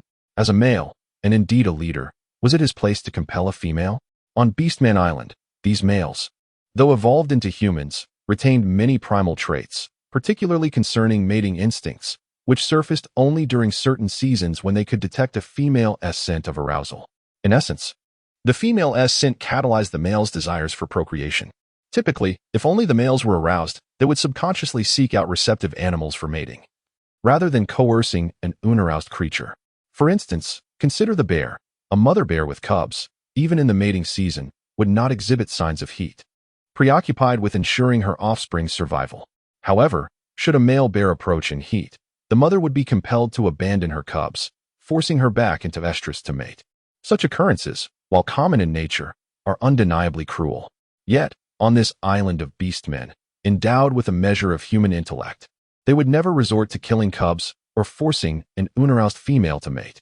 For them, the absence of a female's heat meant that mating could not occur. More importantly, only if the female were also aroused could mating potentially yield offspring. Simply put, if the female was not in heat, the male should not be either. Ahem. This notion, reminiscent of primal instincts, may seem somewhat foolish, yet it remains an undeniable truth and reflects their genuine thoughts. This is a law of nature, compelling animals to adhere to it subconsciously, allowing them to reproduce freely while simultaneously regulating the pace and scale of their procreation. Little did Jin Tian realize that Xia Ruotian, although female, did not conform to the typical pattern of heat that would only manifest biannually. Essentially, to put it bluntly, aside from the few inconvenient days of menstruation, nearly all remaining days can be devoted to, well, to his astonishment, even in the absence of the female's estrus, Jin Tian found himself responding merely to the fragrance of Xia Ruotian's hair, his body betraying an involuntary reaction. He immediately sensed that the person in his embrace had become aware of his state. Xia Ruotian felt a sense of discomfort, while Jin Tian was gripped by a fear even more profound than hers. He momentarily froze, only to be engulfed by terror. Despite the fact that the female in his arms was not in heat, he found himself reacting as if he were. Could there be something wrong with him? Initially, in the preceding days, he dismissed the matter, attributing his state to the lingering sin of other females in heat nearby. Yet, at this very moment, there were only the two of them, beastmen, within the confines of the cave. It was evident that no other female's scent lingered in the air, and yet he was experiencing a reaction. Was there an issue with his body? Was he unwell? His most direct thought was alarmingly this. Why you should sleep first. I'll step outside for a moment. For the first time, Jin Tian took the initiative to push Xia Ruotian away, instantly rising to his feet and, with a swift motion, vanished into the cave's entrance. Xia Ruotian stood beside, utterly dumbfounded, initially feeling quite embarrassed by the vigorous reaction of Jin Tian's physique. At this moment, her entire mind fixated on the cave entrance, pondering how it seemed that Jin Tian felt even more bashful than she did, observing his hasty retreat. It appeared he feared she might pursue him, although Xia Ruotian was still reluctant to engage in any liaison with the beastmen deep within. She had long harbored such thoughts and preparations. As a party that should have declined, she found herself rejected, stirring the most hypocritical sentiments within humanity. Much like her current state, despite her aversion to forming any special bond with the beastmen here. The fact that she had been indirectly dismissed by one made her heart feel unbalanced, as if she lacked allure. Humph, who would covet you? Xia Ruotian feigned indifference and reclined back onto the stone bed. Unbeknownst to her, she drifted into slumber, forgetting the unpleasantness of her earlier encounter with Lance. The troubles of digging a well, the blame she had placed on Jin Tian, and even the absence of the white fox, unburdened as she ventured into dreamland. Jin Tian, having arrived at the entrance of Mocha's cave, surprisingly did not enter but instead lingered outside. He surmised that Mocha had likely already succumbed to slumber. What could he possibly say to her upon entering? How could he muster the courage to mention his personal issue? Even for beastmen, discussing private matters with a shaman was a daunting task, much like the prideful nature of human males. If it were not a grave concern, they would endure minor troubles, ultimately allowing small ailments to burgeon into significant issues. Jin Tian, however, was not in such a predicament. His understanding was merely limited to the mating behaviors of beasts. After pacing near the cave entrance a couple of times, he ultimately turned and departed. No sooner had Jin Tian left than Mocha emerged from the cave. Catching sight of his retreating figure, why was it he? Mocha gazed at the silhouette disappearing into the night. Just moments ago, while reclining on the stone bed, he had heard commotion outside and immediately quieted himself to listen. After waiting for an eternity without any beastmen entering, he initially feared an invasion, only to discover a beastman who should have been nestled with a beauty, reveling in bliss, instead loitering outside his cave. Was it possible that the leader Jin Tian shared a cave with a female yet had not yet mated with her? Surely, Jin Tian could not have any issues. Could he? Although Mocha did not wish for Jin Tian to become Xia Ruotian's first mate, he recognized that Jin Tian had dedicated years of service to the tribe. Never considering his own desires, it was only natural for him to yield, especially if it were someone like the lascivious Lance. Mocha would have certainly contested. This was also the reason he refrained from pursuing Xia Ruotian after that night spent with Jin Tian. Beyond their long-standing camaraderie, he hoped that when the time came for him to undertake a significant endeavor, Jin Tian would unhesitatingly stand by his side. For the sake of that grand ambition, he could temporarily relinquish his budding affection for the charming female, but he would never concede Xia Ruotian's second mate to anyone, especially not to Mocha. Upon Jin Tian's return to the cave, the source of his restless thoughts lay before him, exuding even breaths, indicating she had fallen into a deep slumber. Gently, he turned Xia Ruotian's body, settling into the inner part of the stone bed. With the moonlight illuminating her delicate features, though blurred, they appeared even more enchanting. He could not fathom why she differed so markedly from the females of this land. Her movements, her speech, even her sleeping posture were all distinct. He had witnessed other females sleeping, often preferring to lie prone, akin to the males, retaining the wild beast sleeping position. Yet, the petite female before him had always favored lying on her back, exposing her vulnerable belly to the world. He understood that such a position was perilous should they encounter an attack from another beast. Most females sought refuge within the stone bed, believing it offered security. Should danger arise, the one lying closest to the edge would be the first to suffer. Yet, from the very beginning, she had claimed the outermost position. as if daring anyone to challenge her. Thus, every night, he would envelop the petite female in his embrace after she fell asleep, fearing that a moment's inattention might allow an intruder to harm her. In recent days, he had adopted her sleeping posture, discovering it was indeed quite pleasant and comfortable. Unlike before, when the slightest noise would rouse him instantly, he now willingly embraced the risk of danger, cherishing the opportunity to momentarily set aside all concerns and enjoy a restful sleep. Such bliss was reminiscent of his childhood days spent with AMU. Reflecting on AMU and his tribe members, a shadow crossed Jintian's gaze. Perhaps they had long forgotten about him, assuming he had perished. Yet, he remained alive and well. One day, he would return, he was certain of it.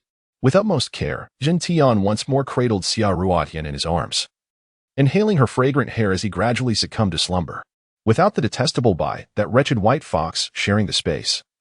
It was just he and the petite female beastman. This sensation was truly delightful. As the sun rose with its usual radiance, Xia Ruotian awoke to find her side completely empty. She glanced at the space beside her, wondering if Jintian had returned after his hasty departure last night. Had the insufferable Jintian not returned? Or had he once again ventured out to hunt at dawn? He never bothered to inform her. How vexing. In truth, Jintian had refrained from disturbing her slumber. Yet she unjustly resented him, such kindness went unappreciated. Turning her head to the other side, she noted that the wretched white fox had also failed to return.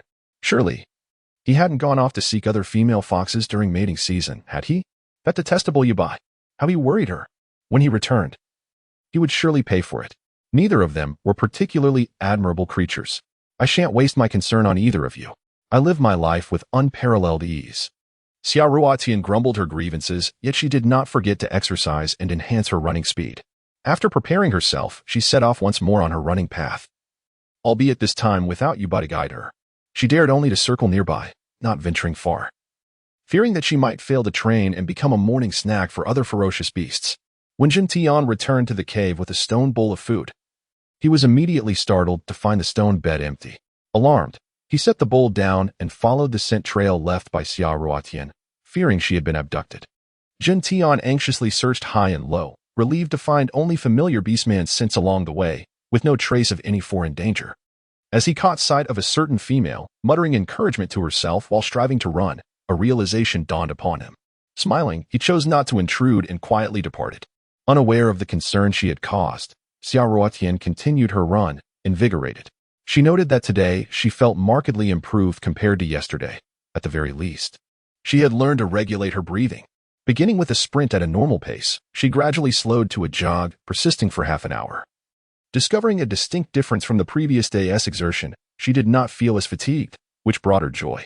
She encouraged herself, praising her efforts, and maintained her slow jog for another half hour. The harrowing incident involving Sal and his pet sister bear at the seaside had left her with psychological scars. She understood that outside the protective confines of Jintian and the tribe, encountering wild beasts alone would likely result in her demise within 30 minutes. Therefore, while she might not possess combat skills, she at least needed to develop her ability to escape. It was precisely to prevent such dangers from recurring that she, who had always shunned hardship and fatigue, persisted, believing that with conviction, success was within reach. After running for nearly an hour, Xia Ruotian found herself struggling. Surrounded by numerous orcs wandering about, she decided to abandon her training and slowly made her way back to the cave. Having exercised for so long without a meal, she was already quite hungry. As she approached the cave, she was surprised to discover 3 stone bowls on the stone bed. One contained a large piece of cold roasted meat, another held a few plump, red fruits, and the last was filled to the brim with clear water. It turned out that Jinjin had not forgotten her when she awoke, instead of immediately going hunting. He had prepared breakfast for her. Xia Ruotian gazed at the ample food before her, and it would be disingenuous to say she was not touched. Who would be so kind and generous to prepare meals daily without complaint? For the first time, as she savored the cold roasted meat in her hands, she felt a sense of home. It dawned on her that she need not be alone, even in a strange world. Happiness could still be within her grasp if she so desired. After finishing her meal, Xia Ruotian recalled the most pressing matter in her life at present, supervising the well excavation. She couldn't help but slap her forehead. She had completely forgotten to inform Jinjin about this crucial task. The memory of the orc named Lingxin, with his indifferent demeanor as he departed yesterday, made her head ache. Now that Lanz was ignoring her, it seemed that Lingxin only heeded Jinjin's commands. The moment she hesitated yesterday, those orcs promptly ceased their work. Did they truly regard her as inconsequential, to be trampled upon at will?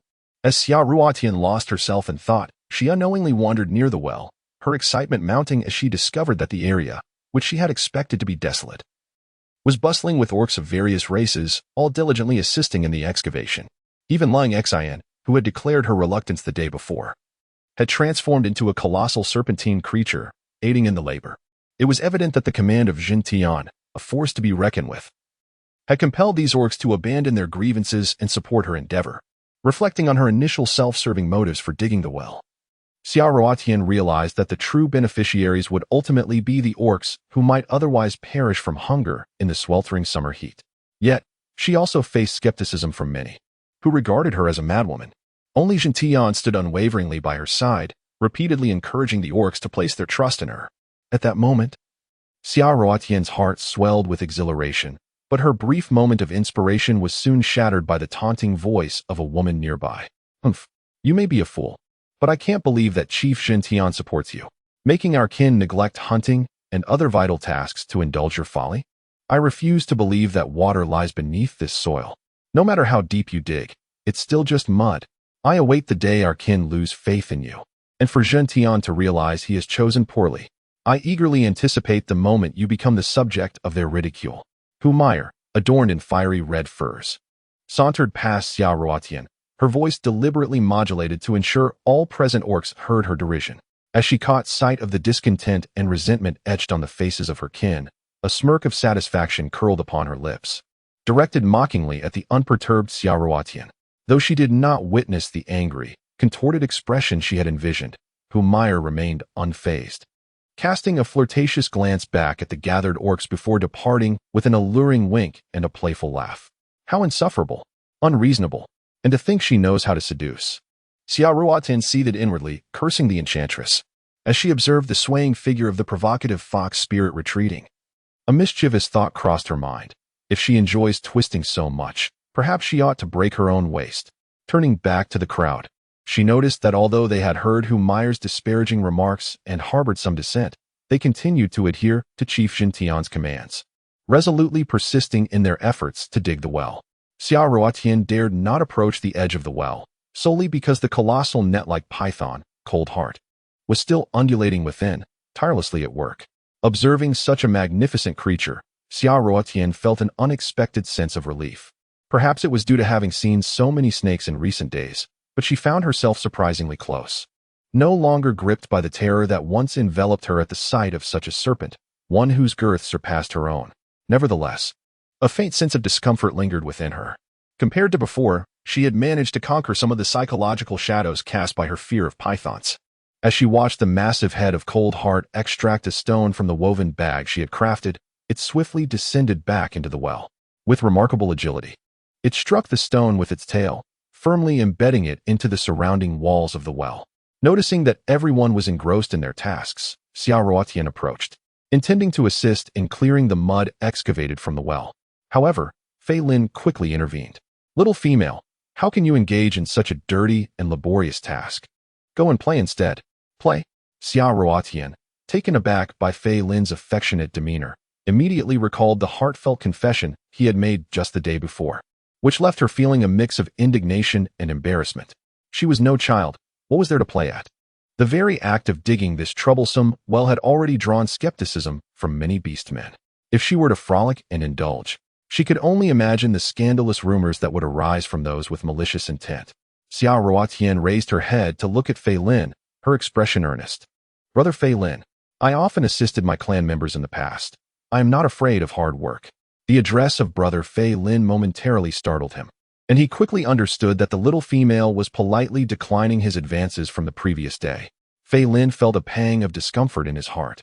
Although he was astonished that this precious female had frequently labored in her former tribe, he recognized that some matters were better left unasked. Moreover, the sting of rejection weighed heavily on him, so he chose to let Xia Ruotian be. "Please refrain from doing this. It is far too filthy and will soil your fur. Instead, assist Lang Xian by handing him those stones."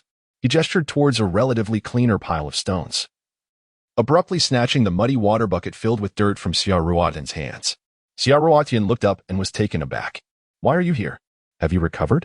Seeing the little female express such concern stirred a pang of emotion within Namo, almost bringing him to tears. Just a few days prior, he had heard about Xia Ruotian's request to the chief, Jin Tian, regarding the excavation of a well. At that moment, he had contemplated offering assistance, but was thwarted by the elder who dismissed her as an imaginative newcomer, likening her to a deity. The elder stubbornly refused to believe that there could be water beneath the surface, despite Xia Ruotian's modest contributions. Of course, the elder would never voice such thoughts in front of his partner, Nana, who idolized Xia Ruotian. This adoration had made Nana neglectful of him, fostering a growing resentment towards the innocent Xia Ruotian. Thus, when he learned that Namo intended to involve himself in the situation, he promptly intervened, asserting his elder status, even though he was only slightly older than Namo. After a wave of disappointment, Namo clandestinely followed Xia Ruotian in the following days, hoping to discern if she required his assistance in her new surroundings. Yet, she was perpetually accompanied by the chief or Rans, and even a steadfast white fox. Yesterday, upon witnessing her apparent conflict with the cold-blooded Rans, he felt a tumult of emotions, concern for her well-being mingled with a flicker of hope. He wished for Rans's defeat, as it might open a door for him. However, when he saw her wandering alone outside Rans's cave, hesitating to enter and apologize, his heart ached at her guilt-ridden expression. Ultimately, he refrained from approaching her. He also observed the tribe's skepticism regarding Xia Ruotian's authority to direct the well excavation. In his heart, however, he unwaveringly believed in his savior's capabilities, though he too harbored doubts about the existence of water underground. If Xia Ruotian asserted there was, then there must be, such as the devotion of a true fan, akin to the fervor of idolaters. This morning, he arrived early, eager to lend a hand and demonstrate his support for Xia Ruotian, wishing to convey that regardless of the tribe's disbelief, he, Namo, would always stand by her side. Yet, to his dismay, the little female walked past him as if she had not seen him at all. This realization deflated his previously soaring spirits, leaving him despondent. Despite his disappointment and sorrow, he held on to a flicker of hope. If she could not perceive him, then perhaps he should not force himself into her sight. Thus, he had just intervened to prevent Xia Ruotian from using a dirty bucket to transport soil. Haha, I arrived early. You only just noticed me. Namo's smile, tinged with heartache, resonated deeply. Although Xia Ruotian felt that smile seemed somewhat forced, she did not dwell on it, for it was time to work, wasn't it? Very well. I shall assist Ling Xian. I leave the rest to you. Oh, no need for such formality. This is for the benefit of our kin. The smile that adorned the duo's face was tinged with relief, observing the young female before her. She realized that this one was indeed different from the others in the clan. It was truly rare and delightful to find one so willing to toil alongside the males. Xia Ruotian turned her head and resumed her tasks, ignoring everyone, including Failing. Perhaps she felt somewhat awkward about Failing's affections, hesitant to grow too close for fear of further misunderstanding. However, the lingering gazes continued to follow Xia Ruotian, and even the fool beside her could discern his sentiments. Naduo. Failing suddenly slapped Naduo's shoulder with considerable force. We are all in the same boat. Sigh. Let us get to work. Seeing Naduo wear a bitter expression, longing for the heart of the little female yet unable to attain it, Failing felt a sense of camaraderie in their shared discomfort, which alleviated his own anguish. After offering consolation to Naduo, he resumed his labor, unbothered by the muddy smudges he left on Naduo's clean shoulder.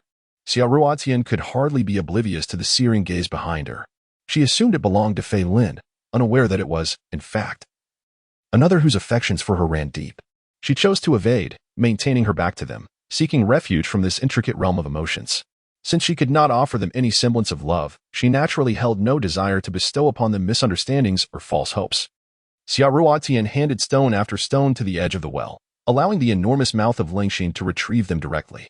However, just as she delivered the third stone, Lingxin suddenly darted out its forked tongue, its serpent-like eyes coldly fixed on Xia Ruotian, leaving her bewildered and frightened, unsure of her misstep, her eyes wide open, not daring to blink.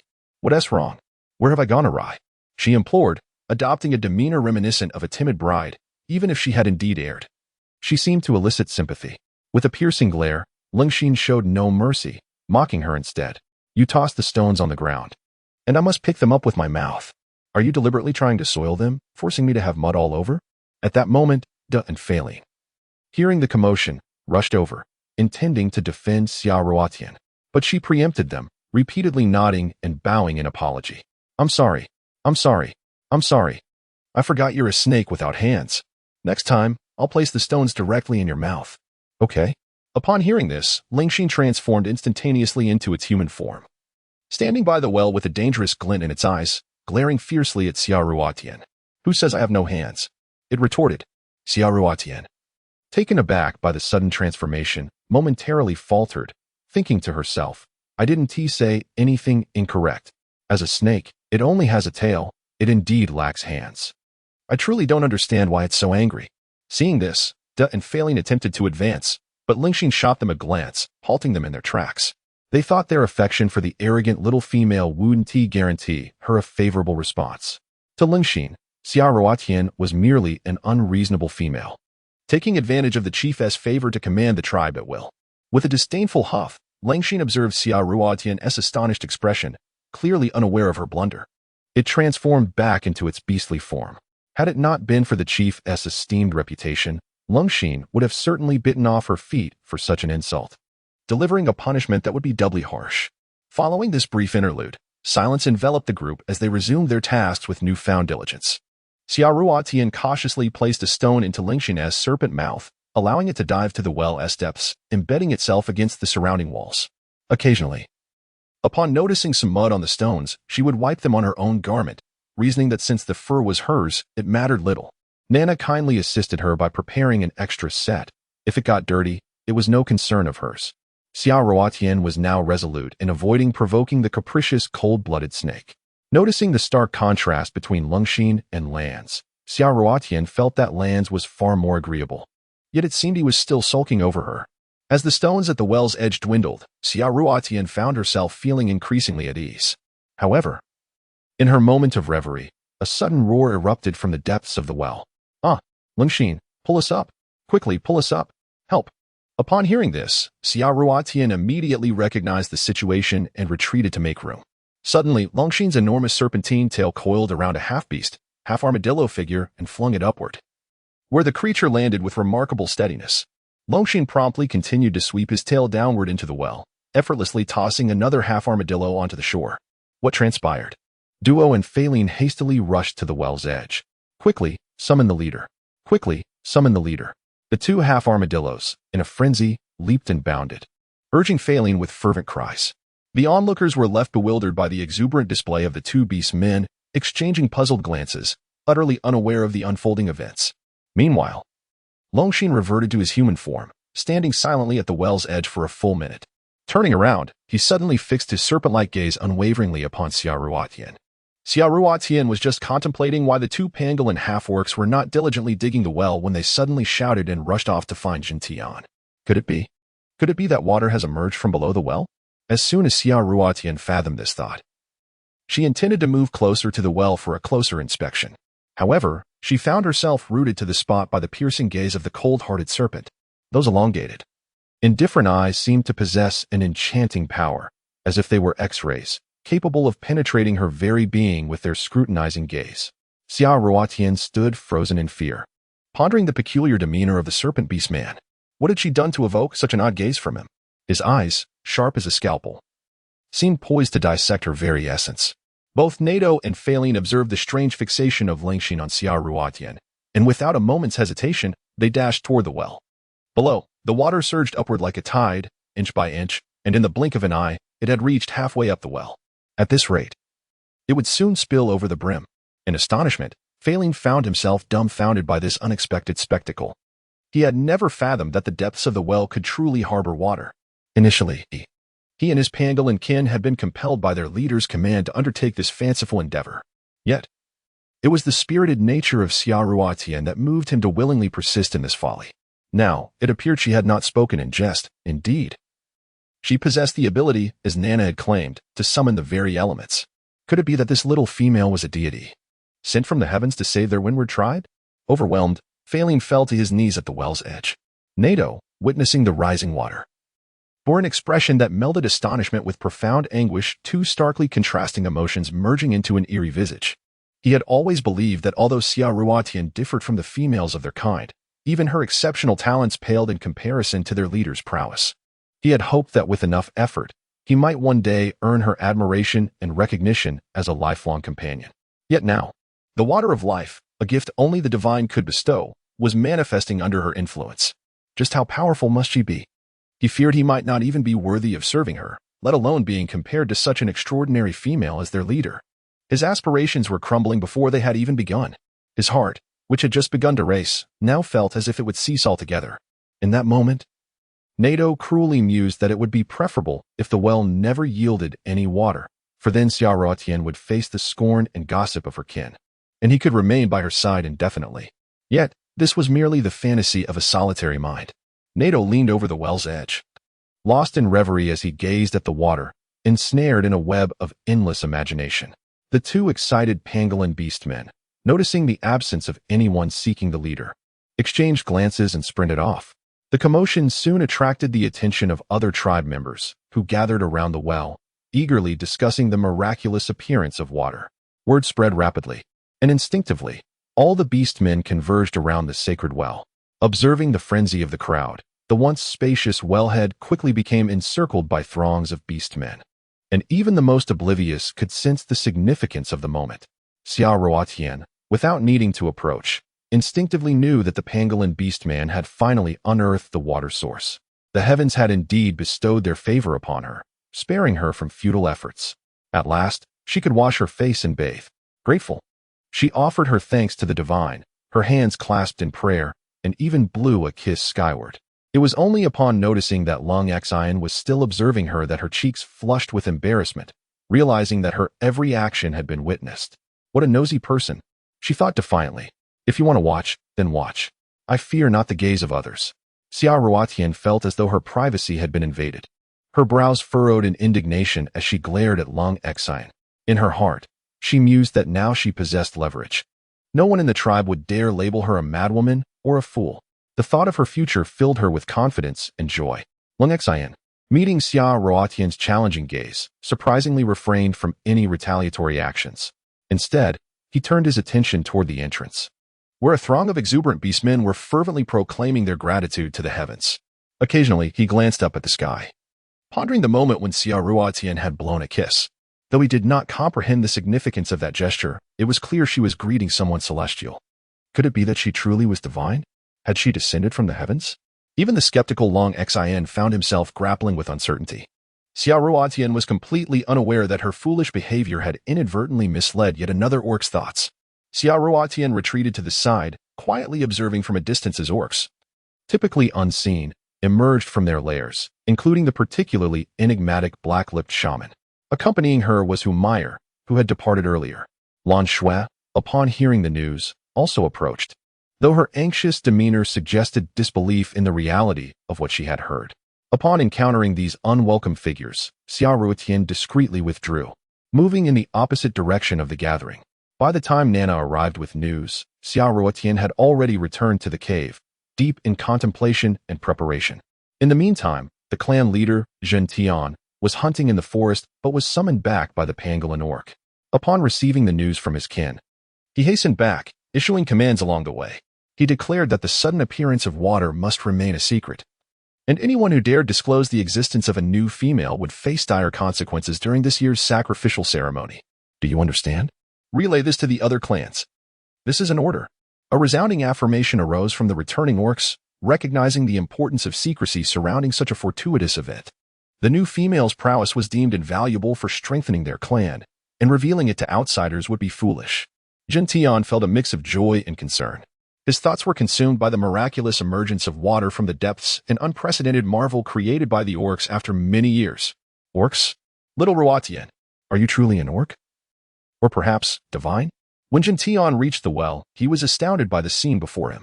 The orcs were arranged in an orderly fashion, some kneeling and others prostrating themselves before the well, fervently praying and offering thanks to the heavens. Only one orc stood tall beside the well, raising a vine staff and chanting in a fervent plea, seemingly invoking the heavens' blessings and expressing gratitude for divine gifts. It was evident to all that this was the only elder female of the Windchaser tribe, the Fox Clan's shaman. As Zhen Tian positioned himself, the shaman ceased her expressions of gratitude and, stepping over the other orcs, approached him. Leader, your timing is impeccable. Last night, I beseeched the deity for water of life for our Windchaser tribe, and to my astonishment, the deity granted my request. Behold, Today this cave flows with the water of life. We must give thanks for this divine bounty. The shaman's face was alight with excitement as she occasionally raised her staff towards the heavens, as if to convey her gratitude to the watching deities. Her proclamation sparked confusion and anger among two pangolin half-orcs, who exchanged glances filled with resentment but dared not voice their discontent. In their hearts, they knew the well had been dug by the new female, Ruatian, and that it was her accomplishment, not the shamaness. Yet, fear of the shaman's wrath kept them silent, for it was said that those who disrespected the divine or defied the shaman would suffer grievous maladies. Jun Tian watched the shaman speak, choosing not to expose her deception but instead opting to believe her claims. Uncertain of their veracity, he knelt respectfully, gazing skyward in a gesture of worship. The other returning orcs, puzzled, recalled that just moments ago, the shaman had been at odds with the leader's earlier assertions regarding the water's origin. Yet, seeing their leader kneel in reverence, they hesitated to challenge the narrative. As Jun Tian concluded his prayers and approached the well, the other orcs scrambled to rise, instinctively parting to create a clear path for their esteemed leader. Yet, with each step towards the well, Jun Tian felt an unexpected heaviness, as though the weight of countless burdens pressed down upon him. This should have been a moment of elation, yet he found no joy in it, haunted by his silence in the face of the shaman's fabrications. Upon reaching the well's edge, he gazed down to see the water level rising to the brim, as if any orc could simply bend down to draw from it. Meanwhile, the shaman, observing Jun Tian's profile, wore a maliciously triumphant smile. She stepped forward again, raising her staff to address the tribe. The hot season approaches, and I cannot bear to witness the deaths of our kin as in years past. Thus, I spent the night in prayer, beseeching the deities for our water of life. To our astonishment, the deities have favored our Windchaser tribe today. Let us express our gratitude to the heavens. Her impassioned speech, filled with fervor, made it seem as if she were the sole architect of this miracle. What? Her prayers? Nana, puzzled, glanced at the shaman before turning to her beloved partner. Isn't the water of life something Ruatian created? How could it be attributed to the shaman's prayers? Manda shared her confusion, having heard of Ruatian's well-digging endeavor. I'm uncertain. Perhaps it truly was the shaman's request? Manda's apologetic gaze met Nana's, then shifted to scrutinize the shaman, questioning her integrity. Would the shaman dare to usurp Ruatian's glory? Te Terrace, dismissive, scoffed at Nana. Why question it? Clearly, our revered shaman solicited the god's favor. Your dear friend, Ruatian, appears to be a delicate and frail female. Incapable of such a feat, Nana's anger flared at the disparagement of her friend. That is nonsense. Ruatian is incredibly capable, far superior to you. She was the one who instructed Fei Lin and the pangolin half-orcs to excavate the well. Humph. So, are you suggesting the shaman is lying? Dare you question the shaman? Nate was inexplicably stubborn, unwilling to acknowledge the remarkable capabilities of the new female, Ruatian. Upon hearing Nana assert that he was inferior to a female, his irritation naturally surged, causing his tone to become considerably harsher. In that moment, Manda, witnessing Nate's disrespectful words towards Nana, immediately frowned and reprimanded him. Nana, feeling wronged, shot Nate a resentful glare and dove into Manda's embrace. As a female devoid of strength, how could she dare to question the omnipotent shaman? To doubt the shaman was akin to questioning the divine. Should such words spread, it could lead to a fiery execution and sacrifice to the gods. Sobbing, Nana buried her head deeply in Manda's arms, her tears flowing freely. Seeing her distress, Manda, filled with compassion, kicked Nate, who dared not retaliate, his face contorted in pain, yet filled with guilt as he looked at Nana. Nana, I'm sorry. Please, don't cry. If you're upset, you can hit me instead. Humph. Now he realized his mistake. How could he have frightened Nana with such words? Manda snorted coldly, glaring fiercely at Nate. His fierce demeanor suggested that, had Nana not been in his arms, he would have surely gone to confront Nate with great force. Nate's apologetic voice reached Nana's ears, prompting her to lift her tear-streaked face and accuse him. You bullied me. From this day forth, I shall never sleep with you again. Upon hearing this, Manda's lips curled into a joyful smile. However, Nate looked at Nana with a bittersweet expression, realizing he had only harmed himself with his words. His gaze instinctively shifted towards the shaman. The shaman, observing the chief, initially thought that after her outburst, he would respond with thunderous approval. Yet, Jun Tian merely lowered his head, staring intently at the well water, showing no inclination to join in the fervor. Following her shout, other orcs began to roar at the sky, though a few remained silent, among them the insightful Lin, who understood the true nature of the events unfolding. Esteemed shaman, One among them questioned, "You beseech the heavens for the divine gift of life water.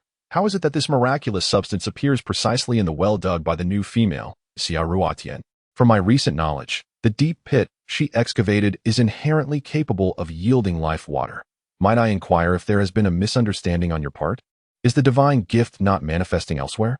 As Rands arrived, he overheard the shaman's grandiose claims at the well's edge.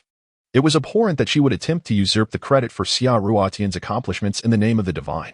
This old shaman, who often played tricks, now dared to weave such a colossal lie before the tribe.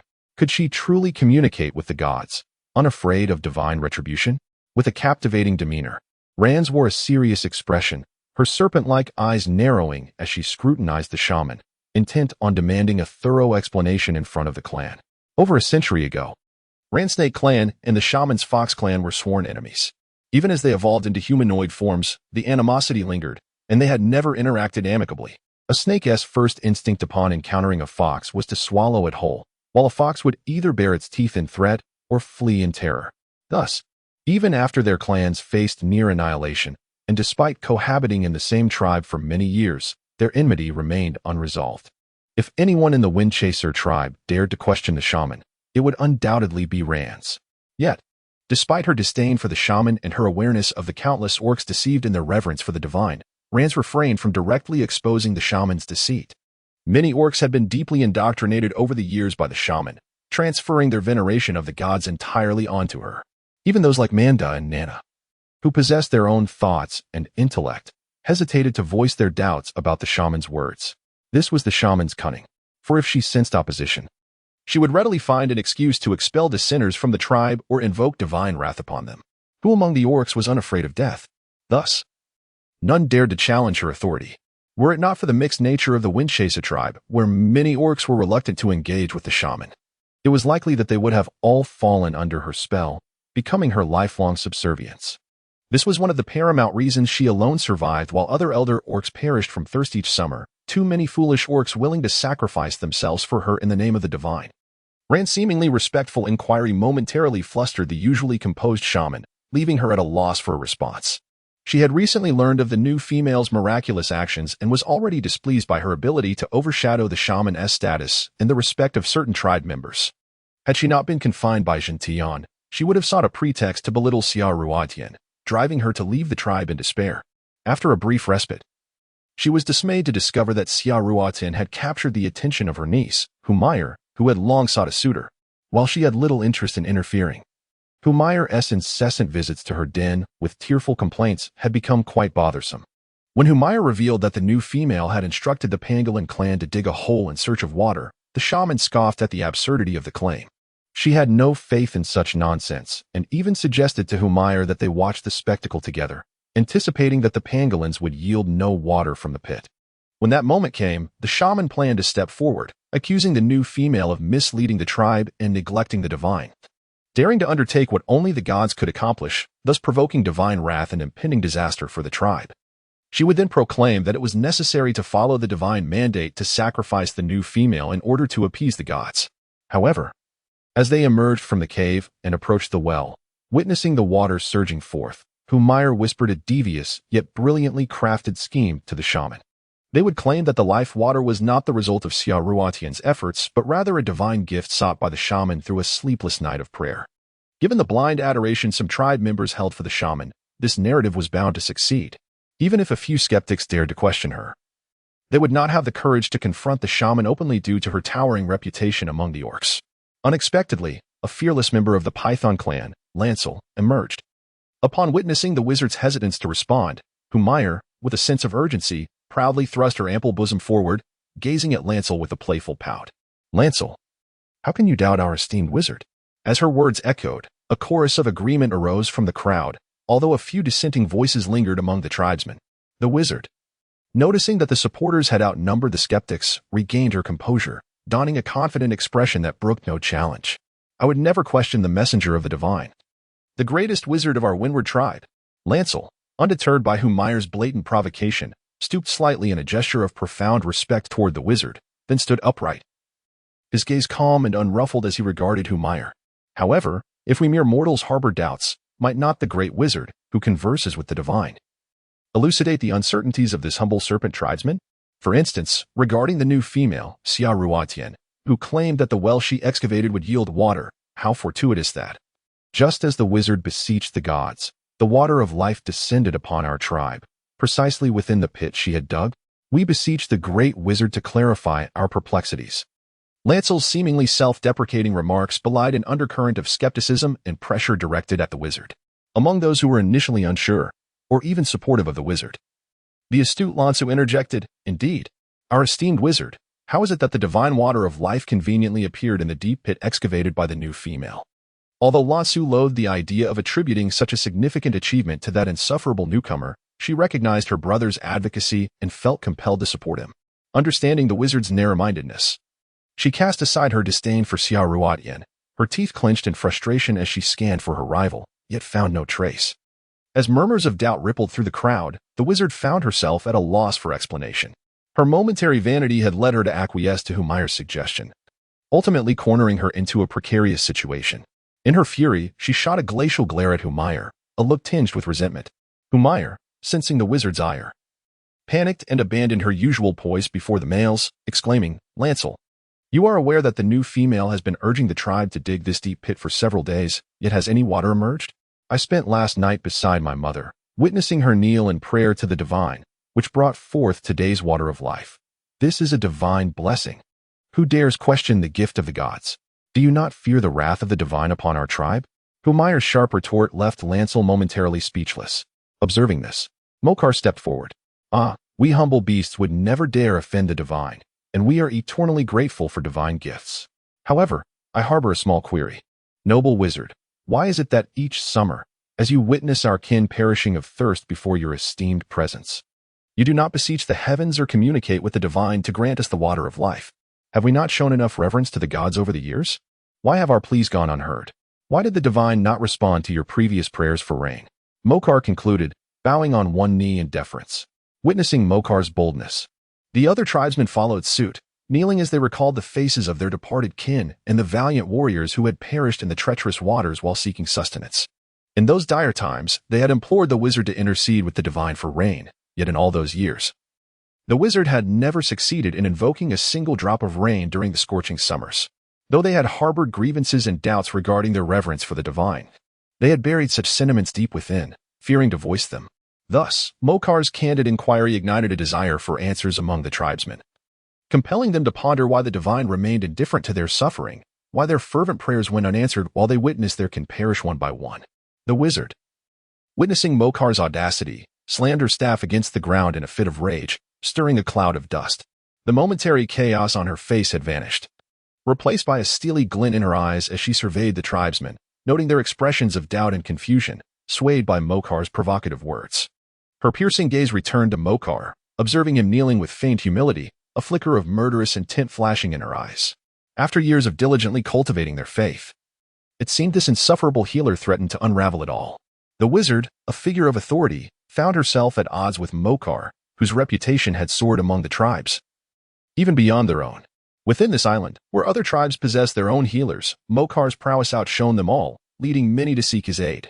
In contrast, the wizard's influence waned, gradually fading from the memories of the beasts. Over time, animosity brewed between the wizard and Mokar, as the latter seized every opportunity to expose the cunning wizard's true nature, only to be evaded each time. Thus, Mokar had become a thorn in the wizard's side, one she longed to eliminate. However, Mokar's reputation only grew, respected even among rival tribes. While many healers across the island had met with failures, they faced no repercussions, as they would attribute any demise to the severity of the illness or divine selection, claiming the individual had been summoned to serve the gods. Each tribe could only have one healer, and in some smaller tribes, none at all, leaving the afflicted to endure until their inevitable demise. Thus, the shaman stands as the sole figure of high esteem and security on this orc island, navigating between the rival tribes without fear of retribution. To maintain her status, the shaman is reluctant to take on apprentices, often waiting until the twilight of her years to choose an orc to inherit her medical knowledge. This has resulted in many techniques being lost, as unforeseen circumstances have led to her premature demise, consequently elevating the tribe's reverence and demand for shamans. Do you share this sentiment? The shaman's piercing gaze swept across the faces of the orcs, feigning profound sorrow and disappointment. Oh, Divine One, you have just bestowed blessings upon our wind tribe. I express my gratitude on behalf of my kin. In the past, whenever I sought your aid, you did not respond, revealing that you were testing our humble loyalty as orcs. Upon witnessing this, the orcs began to murmur among themselves, questioning whether the deity had always been assessing their fidelity. Thank you for granting us the water of life. Remarkably, the shaman displayed her ultimate bargaining chip, humbling herself to kneel before the heavens. The surrounding orcs were taken aback. Traditionally, only they would prostrate during rituals, while the shaman maintained an imposing, untouchable demeanor. Such humility was unprecedented. Clearly, the water of life was a result of her fervent prayers through the night.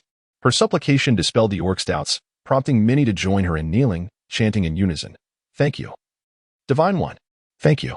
Jin Tian's fierce gaze fell upon the defeated Mo, who wore a bitter smile tinged with defiance.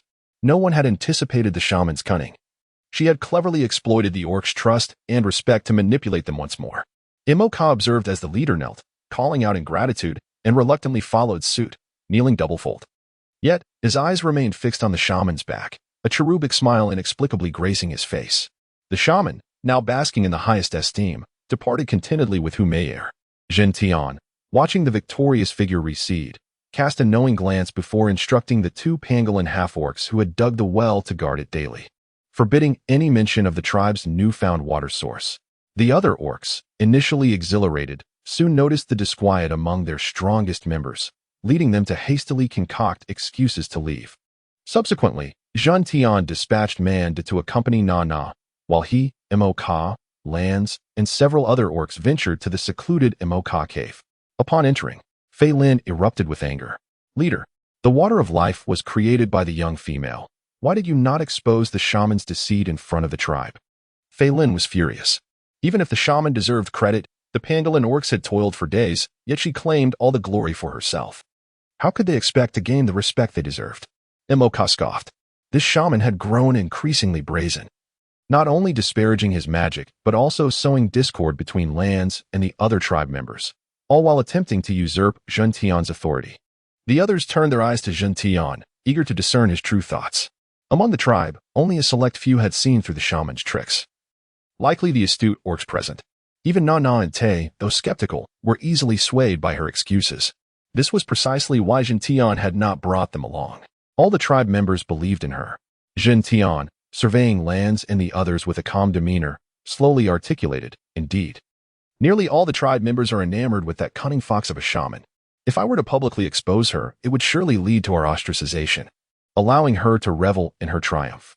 He recalled how, had it not been for Lands urging him to watch the spectacle, he, like Manda, would still be oblivious to the shaman's deceit. Manda glanced at Lands, whose inscrutable eyes bore into Jin Tian. "So you intend to relinquish your position to her? Allow her to continue wreaking havoc on our tribe?" Jin Tian discerned the sarcasm in Lands' tone. Indeed, the shaman had been gradually eroding his power. Initially, he tolerated her antics for the sake of tribal harmony, especially given that Humayer was of the Fox clan and related to the shaman by blood. Humayer's mother was the shaman's sister, which is why she referred to the shaman as aunt. Among relatives, such terms of endearment were common. If she were to be offended, and Humayer were to leave, the tribe's single orcs would surely turn on him during mating season. This was a significant reason for Jin Tian's continued forbearance towards the shaman. Seeing Jin Tian's silence, Mo smirked, his cherubic face radiating delight. "Jin Tian, I know your concerns, but is it truly beneficial for the tribe to continue this way? Regardless of your consent, I will take action." The others instinctively stepped back at Mo's radiant smile. While it appeared charming, they were all acutely aware that it signified his intent for revenge. Jin Tian cast a sharp glance at Mo, his brow furrowed. "Do as you wish." With that, he strode out of the cave. "Is the leader angry?" Manda questioned softly, glancing at the other orcs. Manda, you are indeed a brute with strength but lacking in wit." Lands chuckled, swiftly following Jin Tian. Manda shot a glare at Lands and Mo, who wore mischievous smiles, before defiantly pursuing them. "Hey, Lands, don't leave. Clarify your words." Mo and Fei Lin exchanged glances, shaking their heads. This brute was indeed as Lands had described, strong but dim-witted. Jin Tian's earlier words had clearly indicated his agreement with Mo's plan to confront the shaman and deemed it necessary to teach that arrogant fox a lesson. Yet, Manda misinterpreted the message, leaving him open to ridicule from Lands and the others. "Shall we go see Ruatian?" Mo inquired of Fei Lin. Upon witnessing Jin Tian's hasty departure, he surmised that he was concerned for the young female and intended to explain the shaman's actions. Naturally, he worried that Ruatian might leave the tribe in anger upon learning the truth. Very well. Fei Lin nodded, sharing the same concern. Thus, a group of orcs proceeded towards the resounding cave in a line. Upon returning to her lair, the sorceress immediately vented her frustration against the wall. In a display devoid of dignity, she raised her staff, a symbol of her sorceress identity, and struck the wall fiercely. Her eyes blazed crimson with rage, bulging in fury. Her black lips curled back in a snarl as she muttered curses under her breath. Yet, in her fury, she remained composed enough to hear a noise from outside the cave. Who? She demanded, swiftly turning to sit on her stone bed, staff in hand, adopting a serious demeanor. "Amu, you didn't wait for me." Humayer entered with a playful, sultry tone. The sorceress, upon seeing Humayer follow behind, felt her tension slightly ease, though her face still bore the remnants of anger. "Amu, what troubles you? Are you still upset? You are now the revered deity of our Wind Chaser tribe.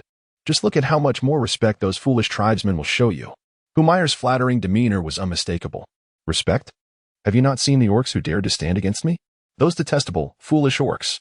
Damn Lancy, damn Mocha." The sorceress recalled the incident at the well, where they had publicly challenged her, and her venomous thoughts resurfaced. "Ah, Amu, you are the wisest and most clever fox orc in our family history. Why bother with the provocations of a few male orcs? Besides, in the end, did you not achieve what you desired?" Humayer observed the sorceress's expression, wary of her harboring resentment towards Jin Tian. After all, he was the only perfect partner she sought within the entire Wind Chaser tribe. Despite his cold demeanor towards her, she found herself irresistibly drawn to him, especially when she witnessed him returning to the tribe, bearing a massive catch. His tall figure and immense strength captivated her, as if he possessed an enchanting magnetism that made her, the tribe's belle, feel a special connection to him.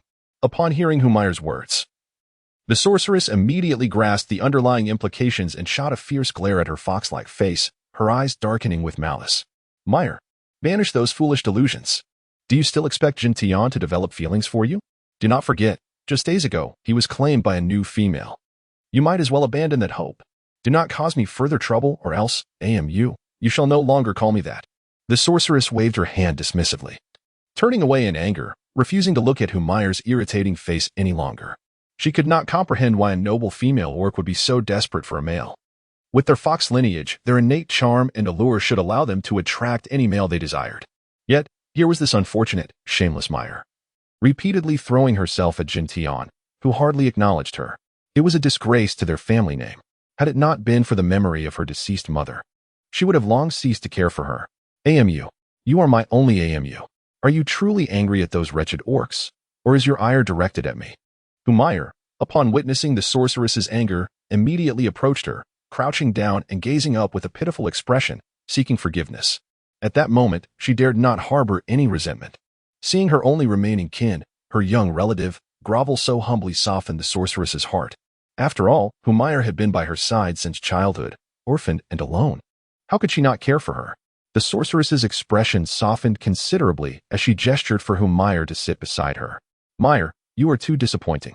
Amu speaks the truth." Humayer lowered her head submissively, though her eyes brimmed with bitterness and ferocity. "Xia Ruatian Humph, you dare to steal my mail, claim Jin Tian. I shall have Amu seize your accolades, humph.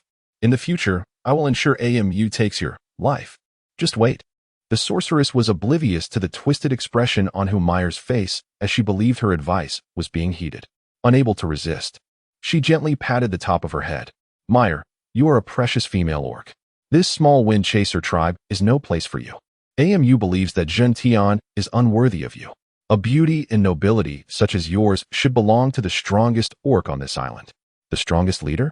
Humayer, perplexed by the sorceress's words, looked up at her in confusion. "Of course. Do you not aspire to that? What is so special about Jin Tian? Just think. As the partner of the strongest leader on the island, you shall have everything you desire. Why endure this little tribe and its indignities?" The sorceress gazed at Humayer, slowly persuading her, enticing her. "Amu, do you really think so? Am I really that good?"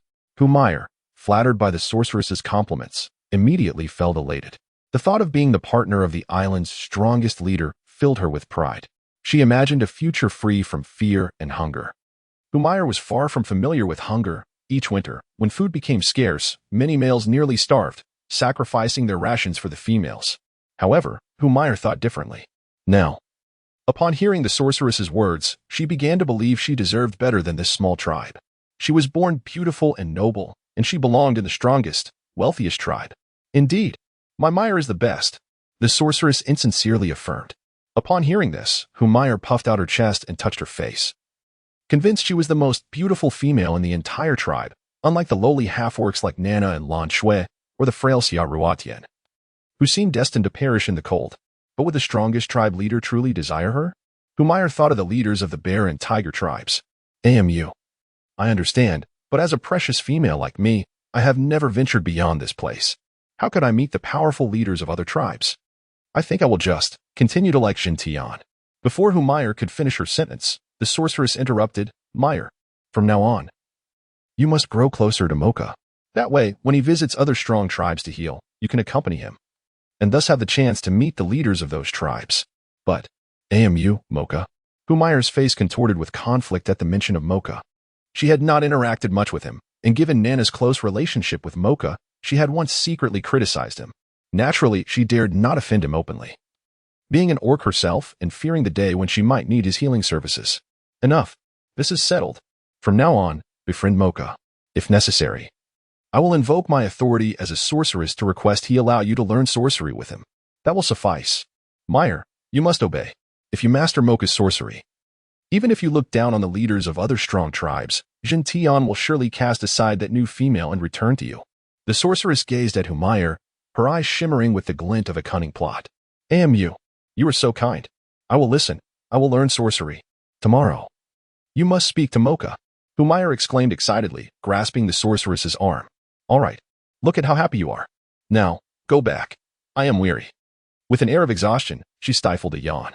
All right, AM, make sure to speak with Mocha tomorrow. With that, she took her leave. Her thoughts already consumed by the prospect of mastering Mocha's sorcery. Once she had acquired such skills, she would relish in the thought of trampling Xyro beneath her feet. If that girl fell ill in the future, well, Humayer, with visions of grandeur, left the sorcerer's cave with a self-satisfied expression. The moment Humayer departed, the weariness on the sorcerer's face dissipated, replaced by a glint of murderous intent in his eyes. Mocha, Lance, you thwart my ambition to restore the Fox clan. Curse be you. What if you're the leader, Xintian? The clan members still heed my command. His thoughts turned to Xyro, the newcomer. You possess considerable talent, but alas, in time, you shall serve my purpose. You will elevate my reputation, compelling these foolish clan members to revere me as a deity. When you lose your worth, then. Thus, an absurd contest for power unfolded unbeknownst to Xyro. Meanwhile, she luxuriated in the fruits of her labor within Xintian's cave, utterly oblivious to the fact that her efforts had been usurped by others. The true laborer who had dug the well was not her at all. Beside the cave's stone wall rested a massive stone vat, the very same one Xintian had previously shown Xyro as the tribe's water reservoir. Xyro had ingeniously maneuvered this colossal vat into the cave, and now it served as her bath. Beneath it, she had excavated a small hollow in the ground, where burning sticks crackled merrily. Next to it stood a rough yet clean wooden bucket. With her eyes half closed, she leaned against the steaming vat, appearing drowsy and utterly content. Her damp hair clung to her smooth, jade-like back, and a fresh, blood-red petal adorned her left shoulder, revealing that the surface of the water in the vat was scattered with petals. As the wood continued to heat, the flowers submerged in the bath released intoxicating fragrances into the cave. Before Xintian had even reached the cave, he caught a whiff of the floral aroma wafting from within. The enticing scent caused him to halt mid-step, inhaling deeply the fragrant air. However, as he continued to breathe in the alluring fragrance, an unsettling sensation coursed through him. By then, Lance and Mocha had arrived, also detecting the alluring scent of the aphrodisiac flowers, and they exchanged peculiar glances with their leader. It was evident that the one who had gathered the aphrodisiac flowers was none other than the newcomer, Xyro. He, Xintian. Although you are the mightiest leader of our tribe, it appears you require aphrodisiac flowers to ignite your interest. However, Manda mused, surely you have gathered an excessive amount of these flowers? Even I cannot resist the urge they invoke. Xintian, overhearing Manda's lewd laughter, cast a sharp glance in his direction. Manda immediately recoiled, his eyes widening in fear, and hurriedly retreated. Leader, enjoy yourself. I can hardly wait to return to Nana. As soon as Manda departed, Fei Lin gazed toward the cave entrance, envisioning the shy yet eager Xiaoruotian awaiting their leader. His expression darkened. He too harbored feelings for Xiaoruotian, yet the thought of her preparing aphrodisiac flowers for Jin Tian stirred a tempest within him. He could not bear it. Stealing a glance at Jin Tian, he lowered his head, concealing the tumultuous emotions that surged within him as he turned away in dismay. Are you two also ready to leave? Jin Tian inquired of the remaining orcs, Lans and Mocha, who regarded his cave with curious expressions. Struggling to suppress the stirring within him caused by the aphrodisiac flowers, he clenched his fists, determined not to expose his inner turmoil. Yet, inside, he was elated. Utterly unfazed by Manda's sardonic remarks. He had not anticipated that the petite female would express her affections for him in such a manner. At that moment, he yearned to rush into the cave, to tenderly embrace the delicate female. If only the two bothersome figures before him would take their leave. Though Lans, the cold-blooded snake orc, rarely experienced arousal, when he did, it was more fervent than any other orc's passion. He had never considered that Jin Tian, his leader, had truly captured Xiaoruotian's heart. Yet, would she still harbor feelings for him? Employing such an abundance of aphrodisiac flowers for Jin Tian, could her frail body withstand it? By now, she may have already mated with other males, while he remained concerned for her well-being. At this moment, Lans longed to storm into the cave and confront her, demanding, "What makes you think I am any less worthy than Jin Tian? Am I not entitled to be one of your suitors?" Watching Jin Tian suppress his arousal, his fists clenched, Lans found himself devoid of courage to challenge him. He glared at Jin Tian, his eyes filled with barely contained rage. Her frame is so frail. You want to fear for her life with all those aphrodisiac flowers. With a reluctant glance back at the cave, he turned and departed. At that moment, he wished to be Jin Tian, to be the one who could enter the cave. Jin Tian observed Lans's contorted, pained expression, but felt no anger. He understood that Lans was consumed by jealousy. Mocha cast a fleeting glance at the departing figure of Lans before turning her gaze to Jin Tian. Lans is correct. Given her physique, she should refrain from using them excessively. With jealousy etched upon her face, Mocha too departed, leaving Jin Tian feeling wronged and bewildered. The floral fragrance continued to waft from within the cave, and Jin Tian could no longer resist. He leapt towards the entrance, only to be met with a scene that took him aback. The reality within the cave was far removed from his imagination. There was no demure female patiently awaiting him. Instead, a massive stone vat dominated his view, with Xiaoruotian reclining within, her porcelain arms and a glimpse of her back visible above the water's surface. As steam rose from the vat, Jin Tian's expression tightened. He glanced beneath the vat and noticed that several twigs had already extinguished, leaving behind only glowing embers that crackled softly. What was she doing? Bathing? In an instant, he forgot the turmoil within him. Moving quietly to the opposite side of the vat. There, he discovered that Xiaoruotian had sunk into a blissful slumber in the warm water. Completely at odds with the earlier descriptions given by Manda and the others, Jin Tian momentarily lost focus. Inhaling deeply the fragrance of the aphrodisiac flowers that filled the cave, the intensity far surpassing that outside. As he inched closer, he was astonished to see that the tantalizing flowers had been used by Xiaoruotian simply as petals for her bath. The vast vat brimmed with life-giving water, adorned with vibrant, dripping aphrodisiac flowers. Had this delicate female always lived in such a manner? The serene expression on her slumbering face suggested that she was accustomed to such indulgence. A clear indication that her previous tribe had enjoyed a life of luxury. Good heavens! Jin Tian suddenly realized why she had so eagerly proposed digging a well to create life-giving water, and why she had requested unrestricted access to water. Every word she had spoken to Nana rang true. Her former tribe must have been quite affluent. If that was the case, her assertion that her tribe was composed entirely of beastmen must also be true. Could it be that she truly hailed from a divine lineage? Why then? Was she here on this island? Had she been wounded by a former partner, seeking refuge in this place? Will she, one day, depart from the Wind tribe? The mere thought of this petite female possibly leaving fills him with a profound sense of loss, for he fears he may never see her again. The previously suppressed desires within him suddenly erupted, intensifying to an unbearable degree, leaving him in a daze. Just a couple of aphrodisiac flowers could ignite a male's mating instincts. How much more potent would it be with an entire barrel brimming with them? In that moment, a singular thought consumed his mind, to ensure the little female never leaves this tribe, never departs from him, even if it meant resorting to force. His once serene eyes now burned a furious crimson, contorted by overwhelming desire. Should Xiaoruotian open her eyes at that instant, she would witness the awakening of a true beast. Buzzing echoed around him, a cacophony of strange sounds from outside the cave. What is happening? He strained to suppress the surging desires, casting a loving glance at Xia Ruotian, striving to maintain a semblance of clarity, before darting outside the cave. To his astonishment, a massive swarm of dark bees filled the sky, all worker bees. These sterile female bees, devoid of reproductive capabilities, were drawn by the alluring scent of the aphrodisiac flowers, mistakenly believing they had found nectar. While Jin Tian was not afraid of these tiny creatures, an overwhelming number could indeed prove fatal for an orc. Bees typically do not attack unless provoked, knowing that one sting would cost them their lives. However, if they felt threatened, they would undoubtedly swarm in defense.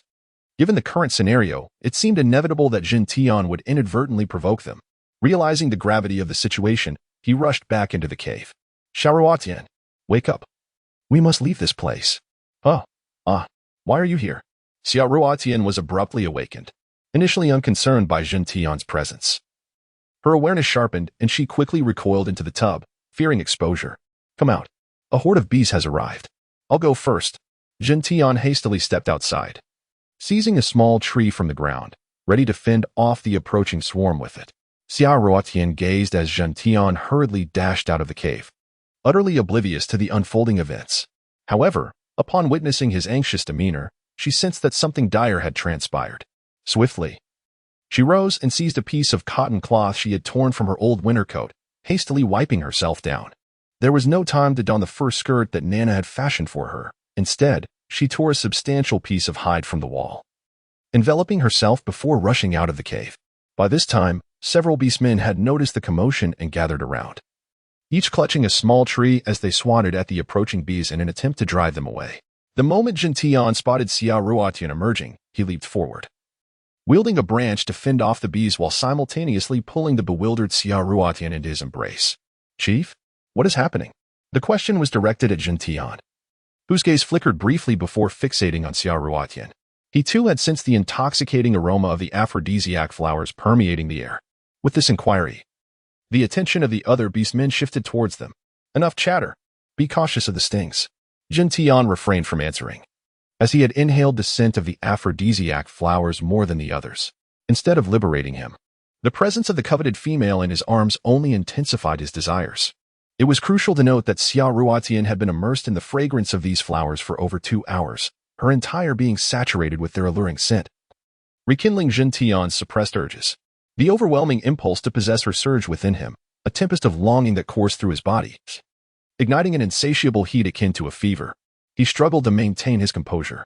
In a moment of urgency, Jin Tian swiftly pulled Xia Ruotian behind him, his focus unwavering as he confronted the swarm of bees, resolute in avoiding any further contact with her.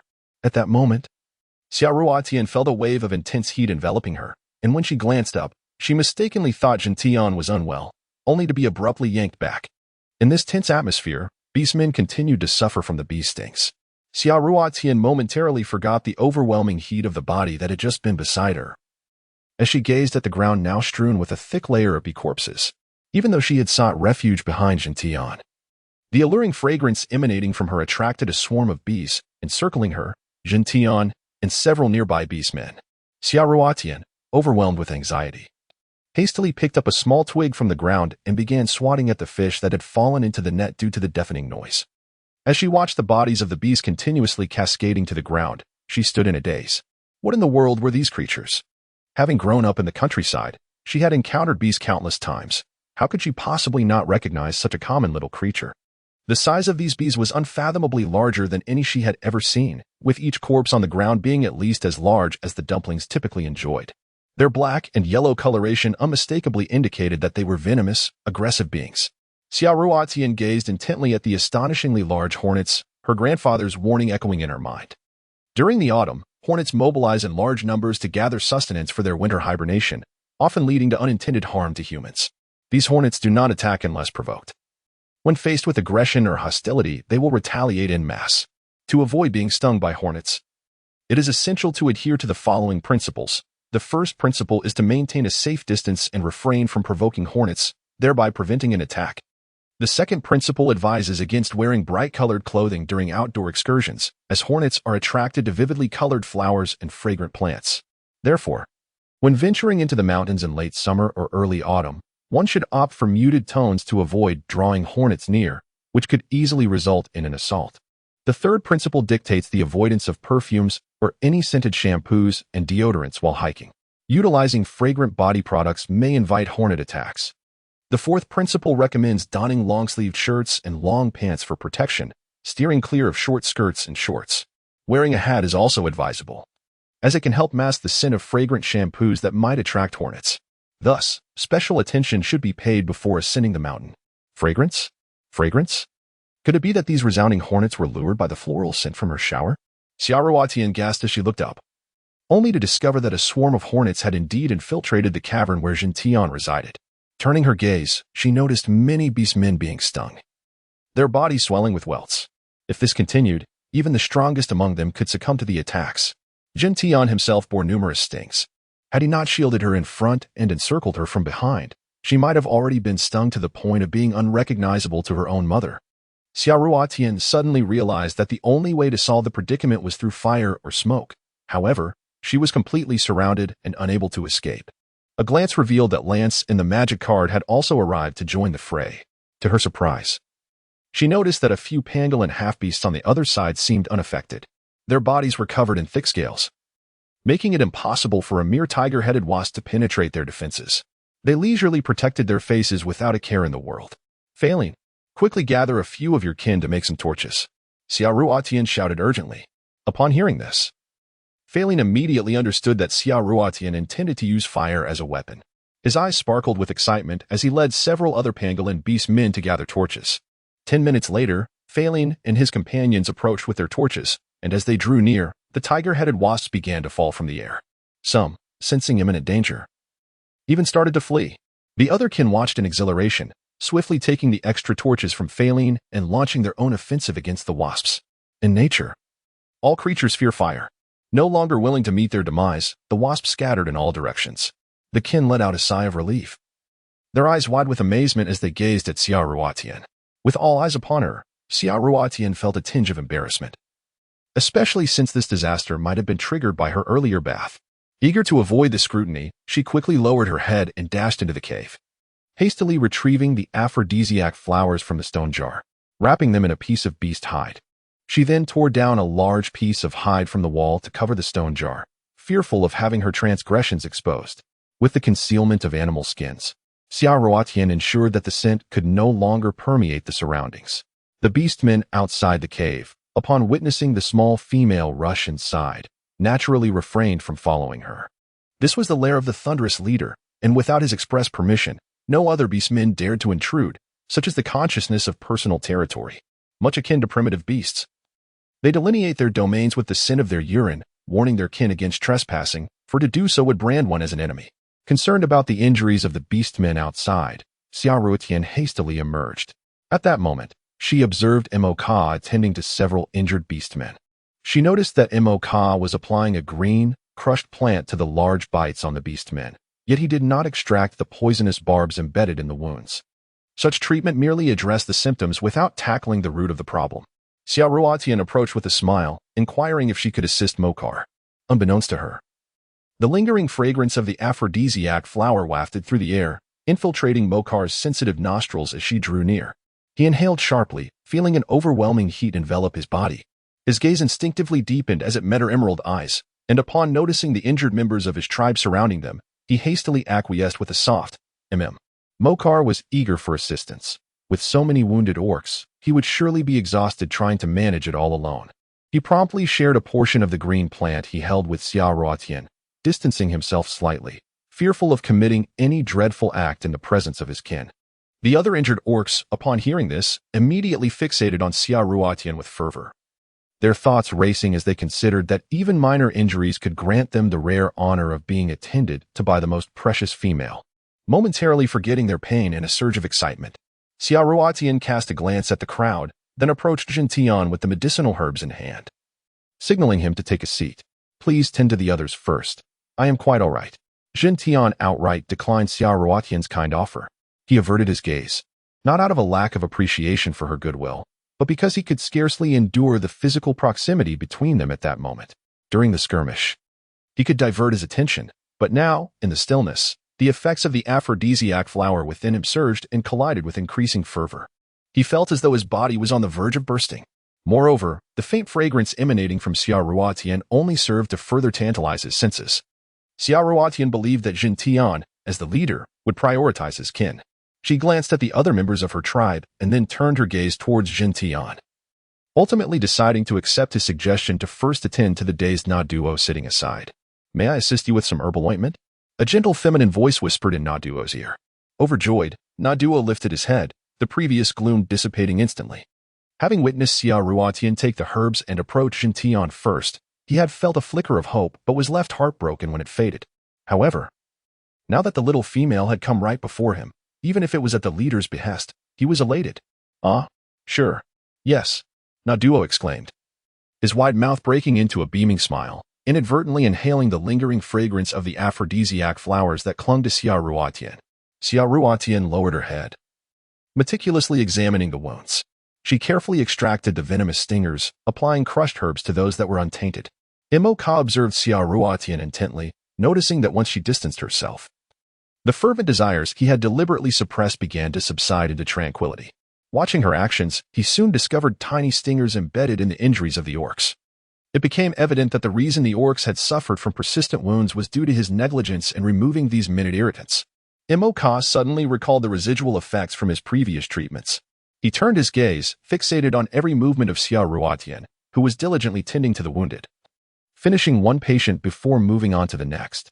Unbeknownst to her, the lingering fragrance of the aphrodisiac flower was still mischievously at play. She remained oblivious to the fact that with each orc she treated, their faces flushed with an unmistakable hue. He berated himself internally for harboring inappropriate thoughts towards the chief's companion at such a moment.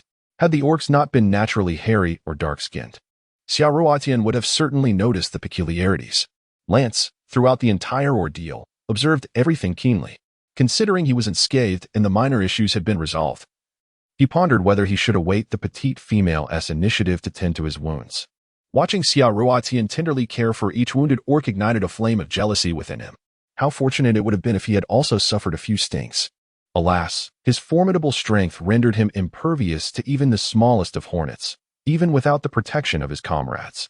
Had Jin Tian not been preoccupied with safeguarding Xia Ruotian, he too would have evaded injury effortlessly. Stealing another glance at Xia Ruotian, he noted her complete focus on the orcs, not affording him a single glance. Heartbroken and slightly enraged, he turned away in haste. "Why did you deceive me into believing you possessed no skills in sorcery? Now your secret has been laid bare." Imo Ka, fixated on Xia Ruotian, contemplated how such an inconspicuous female could possess such remarkable abilities, resolving once more to devise a means to draw closer to her. Little did Imo Ka know that Xia Ruotian's knowledge stemmed from mere snippets of wisdom shared by her grandfather, as she had experienced a bee sting during her childhood escapades in the wilderness. Their collaboration soon bore fruit. The wounded orcs were tended to promptly, bidding farewell to Jin Tian as they retreated to their caves for recuperation. Yet, as each orc departed, they couldn't help but steal a few lingering glances at Xia Ruotian. Imo Ka approached her directly, his gaze filled with significance as he regarded her standing beside Jin Tian. "Did you not claim you had no mastery of sorcery?" Xia Ruotian, feeling a sense of unease, glanced up at Jin Tian, only to find him unperturbed. She then turned to Mokar with a defiant air, declaring, "I absolutely refuse. These are merely trivial bits of knowledge." After her retort, she keenly observed the reactions of the two individuals beside her. To her astonishment, Mokar burst into hearty laughter. "Ha ha. Little Tian, you are truly remarkable. Although I am unaware of the common knowledge you speak of, your evident talent prompts me to invite you to study sorcery with me starting tomorrow, for the betterment of our entire tribe." Little Tian? What an unpleasant moniker. And become your apprentice in sorcery? Xia Ruotian was poised to contest, disinterested in the idea of pursuing a career in medicine. Yet, Mokar turned on her heel, leaving Xia Ruotian with no room for dissent. Xia Ruotian cast a sidelong glance at Jin Tian beside her, noticing his prolonged silence. He had not voiced any opposition to the words of the demon card earlier, which suggested that she had indeed committed herself to becoming a disciple of the demon card. Xia Ruotian sighed, contemplating that matters of tomorrow could be addressed when the time came. Just as she was about to call out to Jin Tian, she suddenly noticed a colorful cloud drifting towards them from the direction of the sky behind Jin Tian. Xia Ruotian was taken aback. her heart racing at the thought that the enormous bee from earlier might have returned with reinforcements. Jin Tian immediately noticed the change in her demeanor and turned to look up. He saw a mass of unidentified colorful clouds swiftly approaching. Just as he intended to pull Xia Ruotian away from the spot, he turned back only to find that she had already slipped into the hole while he was gazing at the sky. What was she doing lingering there? Waiting to be stung? Hurry inside. Xia Ruotian beckoned, and in an instant, Jin Tian darted to her side like an arrow released from a bow. Before Xia Ruotian could fully comprehend the astonishing speed resembling that of a rocket, the vibrant cloud had already approached. Oh my! It was not a swarm of stinging wasps, but butterflies. Magnificent butterflies, all of them queens, indeed, every single one. As Xia Ruotian discerned the flock of colorful butterflies gliding closer, her excitement surged, prompting her to leap up and dance with glee, pointing at the enchanting spectacle of butterflies fluttering into the cave, which gathered around her, some even alighting upon her. However, as the old adage goes, joy often begets sorrow. Just moments ago, during the attack of the hornets, Xia Ruotian had not had the chance to don proper attire, wrapping herself only in a piece of animal hide. After the previous struggle and her recent exuberant movements, that very hide suddenly came undone, cascading to the ground. Xia Ruotian was taken aback, suddenly recalling that there was still a man inside the cave. Before she could crouch down to retrieve the animal skin, she felt a shadow rush towards her. With a loud thud, she found herself pinned beneath it. Before Xia Ruotian could even cry out in pain, she lifted her gaze to behold a pair of blood-red eyes, filled with insatiable desire. At the juncture where their bodies met, she could distinctly sense the searing heat emanating from Jin Tian, as if he intended to melt her entire being. Without the encasement of animal hides, the intoxicating fragrance of the aphrodisiac flowers permeated the cavern, emanating from Xia Ruotian in rich waves, filling the air with an overwhelming aroma. In an instant, the scent enveloped the space. Outside, countless butterflies fervently sought entrance into the confined cave, swirling around the two figures sprawled upon the ground. At that moment, as Xia Ruotian gazed up at Jin Tian, her mind was engulfed in a haze, leaving her utterly bewildered. Meanwhile, several unwelcome guests lurked outside the cave. Humph! Who would have thought you possessed such prowess? Luring admirers, are we? Just wait and see. Having heard the commotion, Humayer, concealed nearby, watched in fury as butterflies fluttered eagerly into Jin Tian's lair.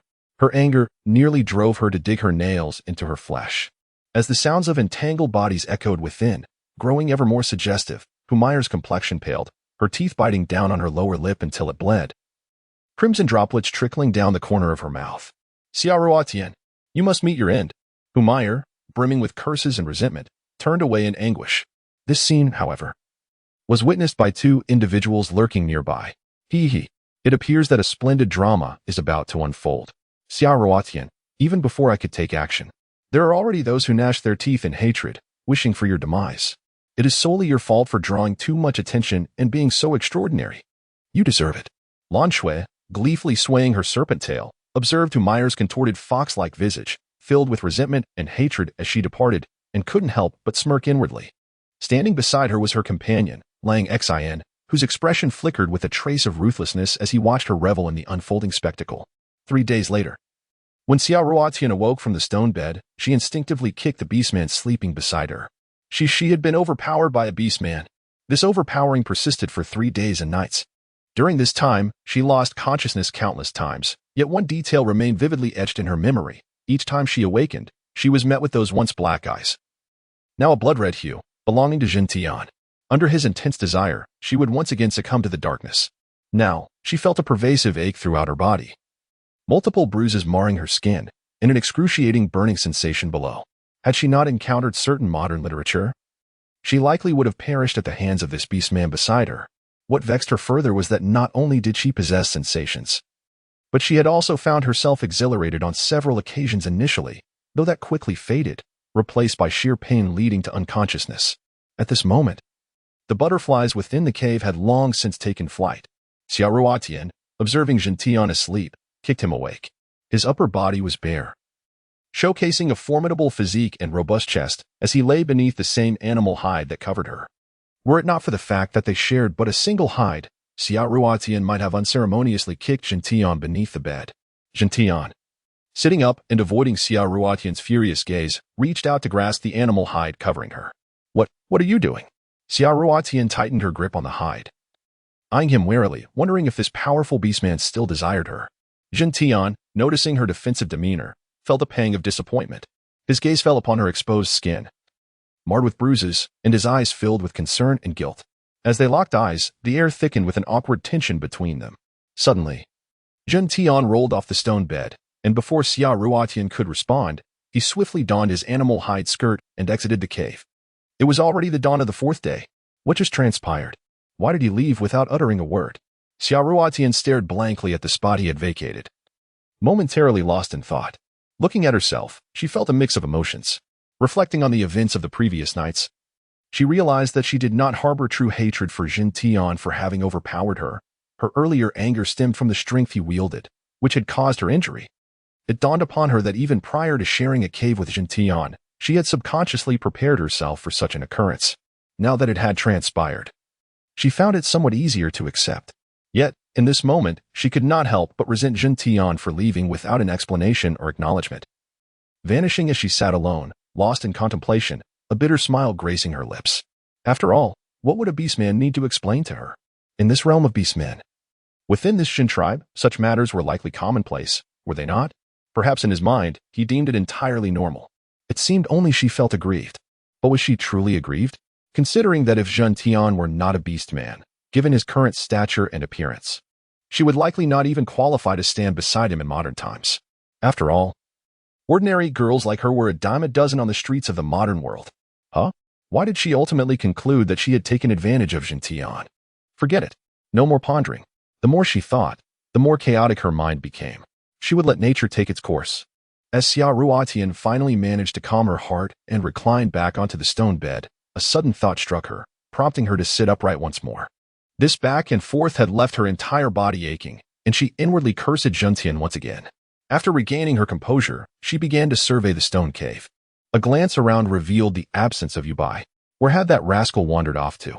Upon scanning the cave once more, she noticed that the animal skin she had previously used to wrap the petals of the aphrodisiac flower was now neatly hanging on the wall. Even the stone basin she had used for bathing had vanished. It was evident that these tasks had been attended to by Jin Tian. Who would have thought he possessed such domestic qualities? Xia Ruotian couldn't help but chuckle to herself, uncertain whether her feelings leaned more towards admiration for Jin Tian or resentment.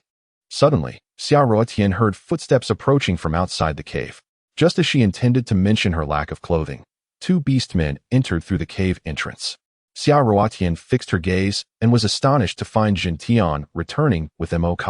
Instantly, her head lowered and her cheeks flushed with embarrassment. She pondered how Jin Tian had managed to summon Mo. She quickly wrapped the entire animal hide around herself, fearful of exposing herself. As Jin Tian entered the cave, he noticed Xia Ruotian's evasive glance and bowed head. A fleeting glance at Mo beside him filled him with silent reproach. He had not intended to summon Mo.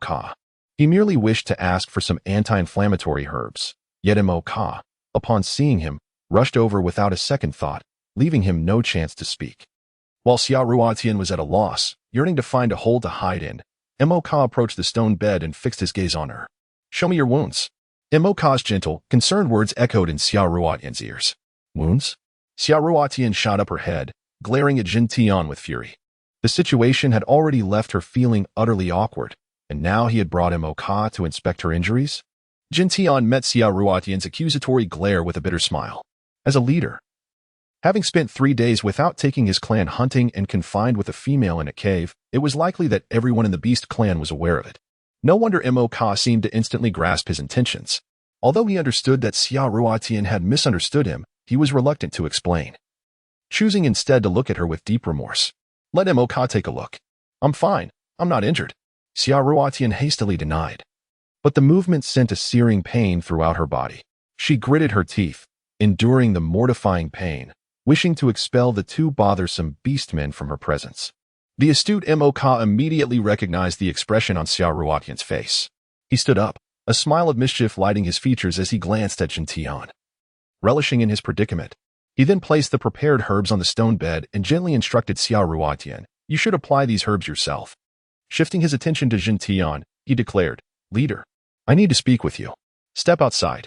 After a tender embrace, Jin Tian disregarded Xia Ruotian's struggles and left a gentle kiss on her face, before releasing her and signaling Mo to exit the cave with him. "He just kissed me?" Xia Ruotian stood in stunned silence, her fingers brushing the spot he had kissed. A smile creeping onto her face as she felt enveloped in happiness. Yet, she soon realized the gravity of the situation. She had been taken by a beastman, and now she found herself developing feelings for him. Once outside the cave, Imoka turned, ensuring they were in a place where Xia Ruotian could not overhear, and fixed Jintian with a shrewd smile. Are you not aware that a female's first mating should not take so long? You've injured her severely. Do you wish for her demise, or to render her incapable of reproduction? In the eyes of these beastmen, Xia Ruotian was an unclaimed female with no mating experience. They disregarded her previous relationship, solely because they could detect Jintian's unique scent on her after their union. Thus, Xia Ruotian was in a regrettable situation. Wherever she went on the island, the beastmen who recognized Jintian would immediately know she was his mate. However, this scent would gradually fade over time unless she re-engaged with him every few days to maintain the bond. Jintian furrowed his brow at Imoka, speaking calmly. You should know why I lost control. Besides, she will be fine. Imoka was well aware that Jintian had lost control due to the aphrodisiac flowers. Yet jealousy surged within him. He envied that Jintian was Xia Ruotian's first mate, even though he had long accepted this reality. He raised an eyebrow. Are you certain? Certain. Jintian replied with conviction. He was indeed certain, had he not fought against the desires incited by the aphrodisiac after witnessing Xia Ruotian faint beneath him repeatedly. His instincts alone could have incapacitated her for weeks. If not for the physical exertion he had undergone the previous night, they would still be entangled on the stone bed. Imoka could sense Jintian's sincerity and softened his tone. In the future, be cautious. She is a precious female who cannot withstand such treatment. His words dripped with jealousy. Upon hearing this, Jintian gazed intently at Imoka. Then it follows that Xia Ruotian will belong solely to me. She certainly will not suffer as she has today. Imoka's eyes widened in shock. You cannot. Even if you are the leader. A precious female cannot be monopolized by a single beastman. Such brazen dominance over Xia Ruotian's rights was a blatant disregard for his standing.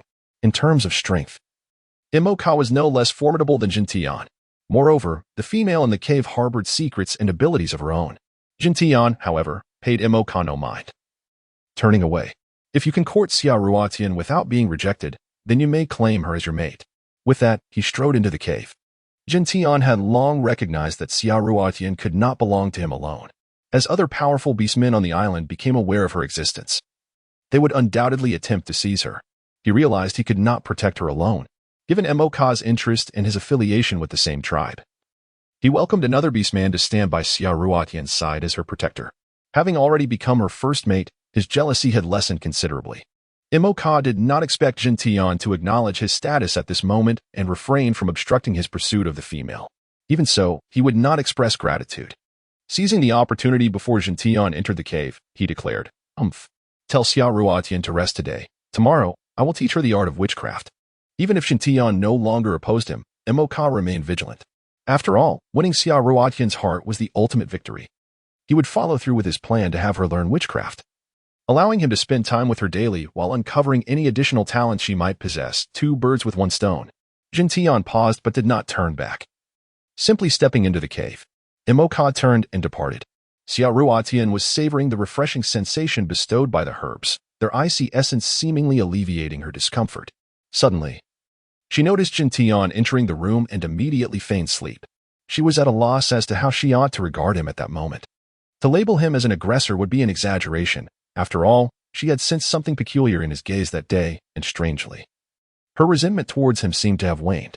Her emotions were in disarray, prompting her to adopt an ostrich-like approach, avoiding confrontation, if only for the time being.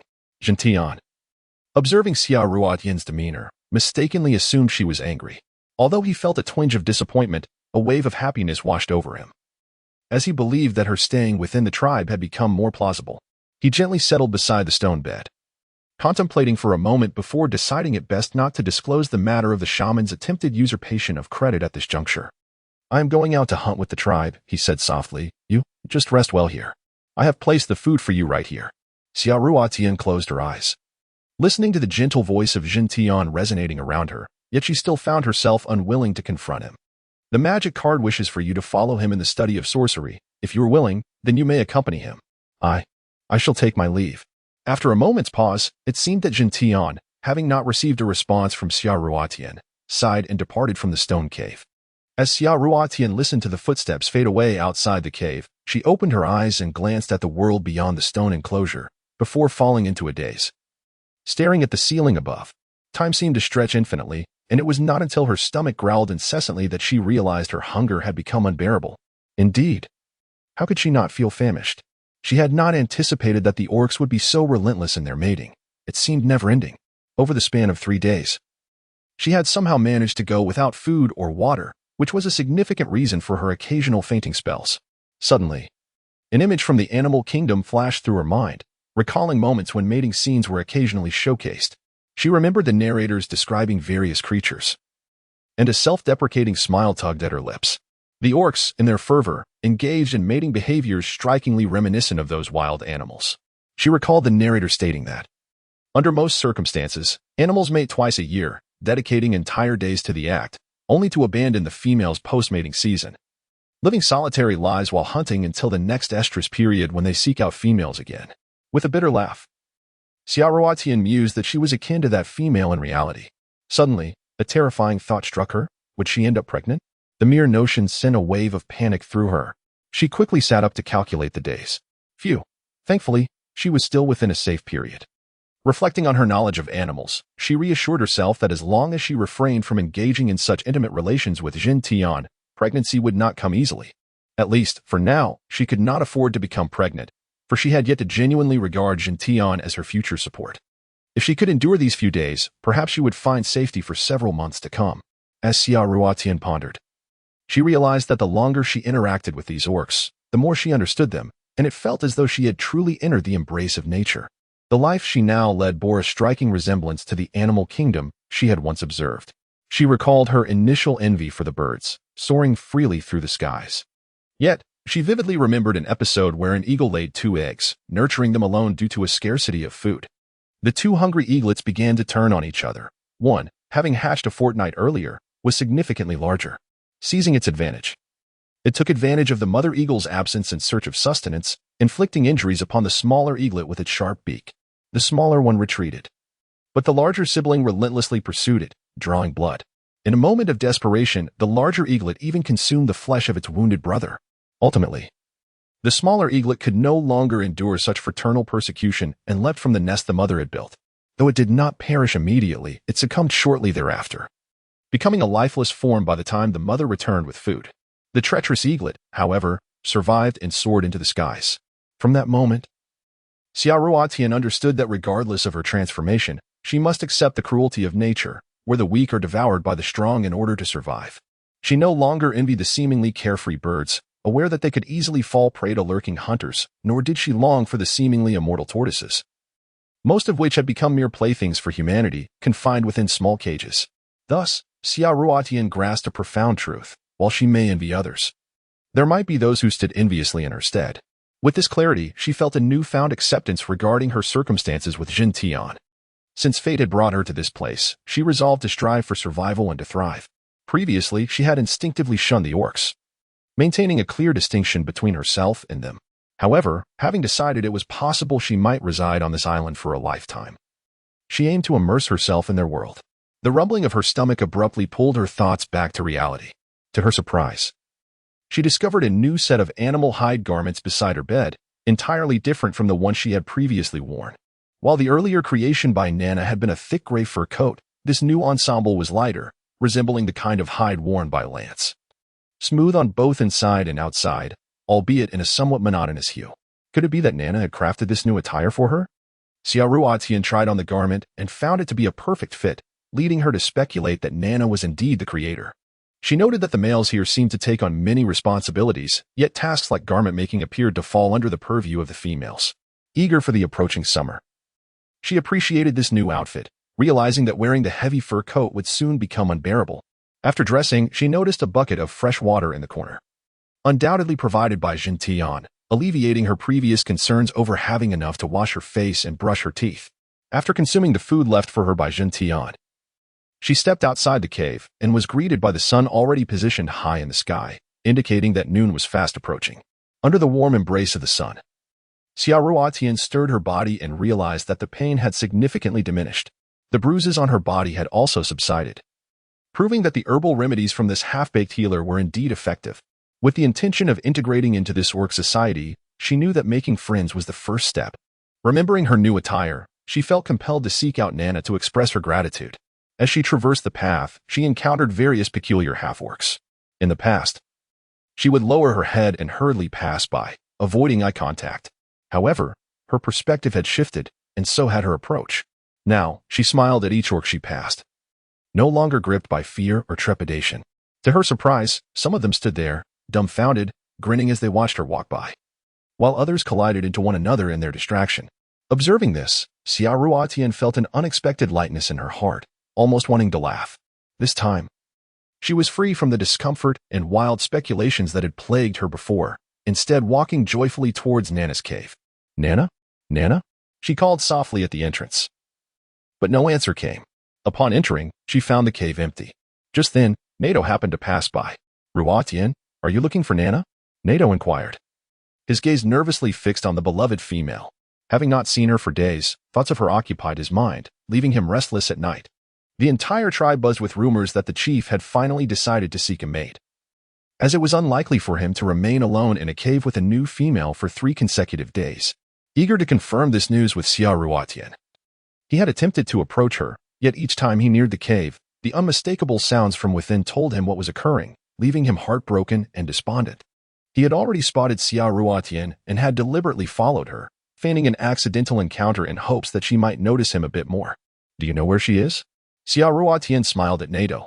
"She has 2 mates and is likely at Nate's cave," Nato replied, his eyes glued to the enchanting female, wishing to absorb every inch of her presence while battling the fear of revealing his affection. "Nate?" Xia Ruotian whispered, recalling the half-orc she had previously seen, who bore a striking resemblance to Nato. Nana had once told her that females could not possess their own caves. Did that mean Nana alternated between the caves of her 2 mates? It gave her a peculiar sense of the emperor favoring his concubines. "Oh. Do you know where Nate's cave is?"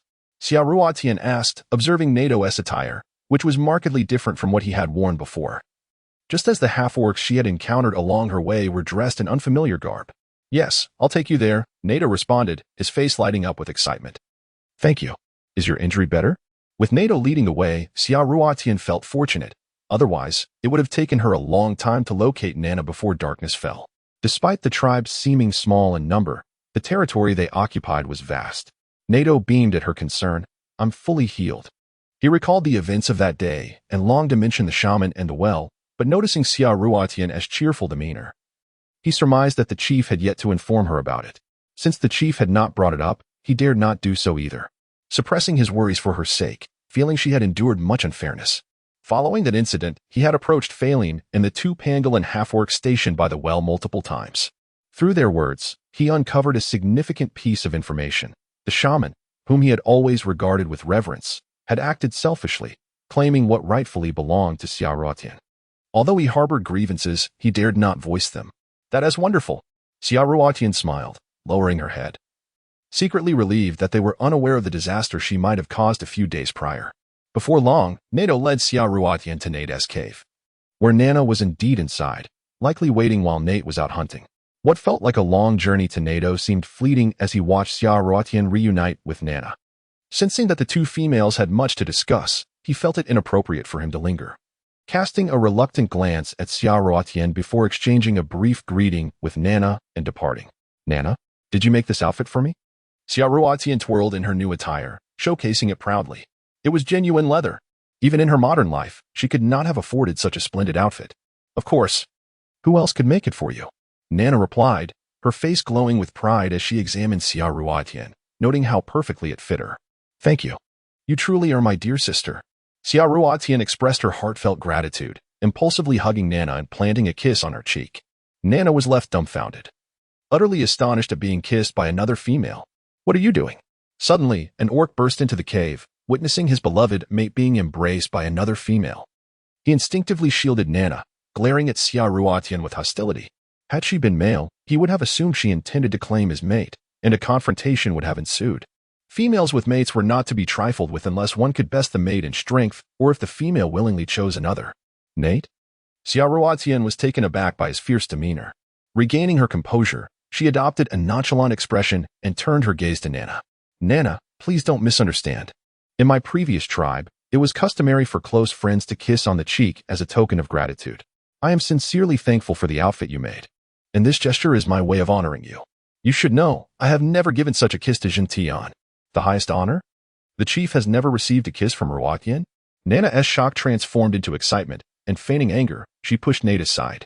Nate, what are you doing? You frightened Ruatian. Nate sulked to the side, still eyeing Xia Ruatian with suspicion.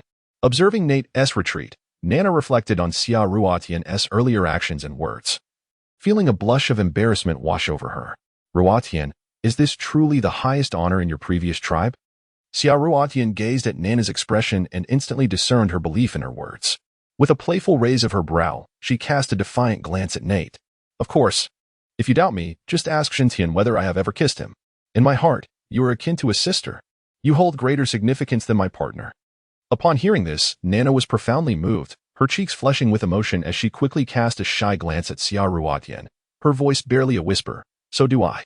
Nate, observing the audacious little female before him, was taken aback by her boldness in flirting with his partner and her declaration that Nana was more important to her than her own mate. Did this not imply that Nana was more vital than the leader himself? Was it possible that she did not harbor feelings for males? Yet, that seemed implausible. For days, the entire tribe had been abuzz with rumors that the leader cherished her, spending 3 consecutive days indoors with her, neglecting the hunt. However, rumors were one thing, while the reality before him was quite another. Daring to glare at me? Xia Ruatian noticed Nate standing silently nearby, his large bovine eyes warning her to keep her distance from Nana. But could she possibly comply? In the entire tribe, her bond with Nana was so profound that in modern terms, they were best friends. Yet, on this beastman island, it was infuriating that these males misinterpreted their pure friendship, treating her as a rival. It was utterly outrageous. Regardless, Nate would not dare to confront her. She resolved to provoke him a little. After all, his possessiveness over Nana was so intense that he even felt jealous of a female's affection. Xia Ruatian was unaware that, without even realizing it, she had already begun to identify as female and had started to perceive herself as a member of this tribe. Xia Ruatian took a step closer, immediately narrowing the gap between herself and Nana. With an arched brow, she playfully draped her arm over Nana's shoulder in front of Nate, seemingly oblivious to the implications of her actions. Feeling the touch, Nana stiffened momentarily but did not push her away, as she was accustomed to Xia Ruatian's playful antics during their walks. Her gaze remained fixed on Nate, keenly observing his reaction.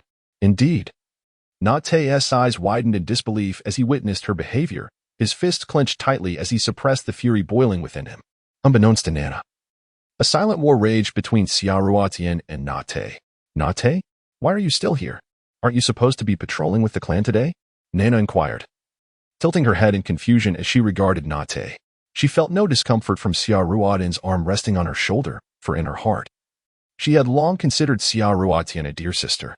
Hearing her express such sentiments filled Nana with immense joy, causing any lingering affection she harbored for Jintian to dissipate like mist in the wind, particularly after Xia Ruatian's kiss. Upon catching Nana's gaze, Nate quickly withdrew his unpleasant expression and strode toward the cave entrance. However, as he glanced back, he noticed Xia Ruatian silently laughing at his retreating figure, prompting him to glare at her before reluctantly leaving. As Nana watched Nate depart, she sensed something peculiar in his demeanor towards Ruatian but dismissed it, assuming he was still upset about a previous matter. She took Xia Ruatian's hand and led her to sit on the stone bed that belonged to herself and Nate. Ruatian, that outfit you're wearing was made for you by the chief, Nana said, contemplating her earlier thoughts. While she was delighted that Xia Ruatian's feelings for her seemed warmer than those for the chief, she secretly wished for the chief's happiness. Nana hoped that through the chief or a partner like Lance, Xia Ruatian would remain forever intertwined with the tribe, ensuring that they would always be close friends. From the outset, Nana's thoughts were tinged with selfishness. She felt profoundly lonely in the tribe and yearned for a companion, one with whom she could share everything, not a partner like Nate. Thus, Xia Ruatian's words struck a chord deep within her. She feared the day would come when Xia Ruatian might leave to return to her own tribe, worried not only for her own heartache but also for the chief's sorrow. It was the first time Nana had observed the lonely chief develop feelings for a female. Although she felt defeated, she harbored no resentment. Jintian? Xia Ruatian looked at Nana with mild surprise. She had always assumed Jintian to be a taciturn individual who showed little concern for others, as it was she who had to initiate conversations for him to respond. Recalling their intimate entanglements from a few days prior, a warm sensation coursed through Xia Ruotian, causing her cheeks to flush. Nana rose from her seat, venturing into the cave to retrieve a bag crafted from animal hide. Approaching Xia Ruotian, she gestured for her to open it. "What is this?" Xia Ruotian asked in confusion as she accepted the bag, only to discover it was filled to the brim with an array of colorful feathers, all meticulously processed and cleaned. "How did you come by so many feathers?" Xia Ruotian lifted her head in astonishment as she gazed at Nana. Realizing the sheer effort it took to collect these feathers, how many small, feathered creatures must have been captured? "This was a task assigned to me by Zhentian, who said you desired it. And look at this beast hide bag. It was crafted under Zhentian's guidance. What do you think? Doesn't it resemble the pockets on the clothes you used to wear?" Zhentian playfully winked at Xia Ruotian, eagerly awaiting her praise. "You are truly remarkable," Xia Ruotian exclaimed. Tightening the bag's drawstring, her mind racing with thoughts of winter, she would not fear the cold, for she could fashion several garments from these feathers. She even intended to make a few for Nana, as winter was still far off, and she was certain more feathers would be collected. Little did she realize that Zhentian had studied the clothing she had brought from the modern world and ingeniously conceived of creating such a spacious bag for Nana from the pockets of her old attire. When she had casually asked Zhentian for a few feathers while by the sea, he had remembered her request. It felt wonderful to have someone so attentive to her needs. "But what purpose do these feathers serve?" Nana inquired, her brow furrowing. "They are neither edible nor wearable. Even as decorative items, it seems excessive. Of course they can be worn. These feathers will be used to create clothing for the winter," Xia Ruotian replied confidently. "Clothing?" Nana was taken aback, gazing at Xia Ruotian in disbelief. "Yes, when winter arrives, you will understand." "Nana, ask them to gather more. I need more." "All right," Nana replied, though her confusion lingered regarding how feathers could possibly be turned into garments. She hesitated to press further, fearing she might irritate Xia Ruotian, but her curiosity persisted. "Ruotian, could you teach me how to make clothing from these feathers when the time comes? You see, when it gets cold, what you call winter, many of us half-beasts perish from the cold. Unlike the full beasts, we cannot transform our skins to adapt to the changing seasons for warmth." "Huh?" Xia Ruotian was puzzled by this revelation, seeing the confusion on her face. Nana recalled that Xia Ruotian had mentioned before that there were no half-beasts in the future tribe. Understanding Xia Ruotian's confusion, she began to explain, her expression growing somber. "When we half-beasts evolved, like me, we rely solely on the pelts of the beasts we hunt to keep warm in winter. However, our tribe is small and weak, and every year we must give a large portion of our pelts to the tiger clan, leaving us with very few. Females like myself receive some pelts, but many of the male half-beasts do not. Consequently, numerous lives are lost each year due to the harsh cold. In contrast, leaders like Zhentian and Humayer face no such hardships. Their skins evolve into clothing as they transform." "Clothing?" Xia Ruotian gasped, shocked to learn that all the beast skins worn by both full and half-beasts were derived from their own bodies, not mere remnants of slain creatures. "Yes," Nana nodded. "As summer approaches, Humayer transforms into a fox. Her thick fur will become sparse.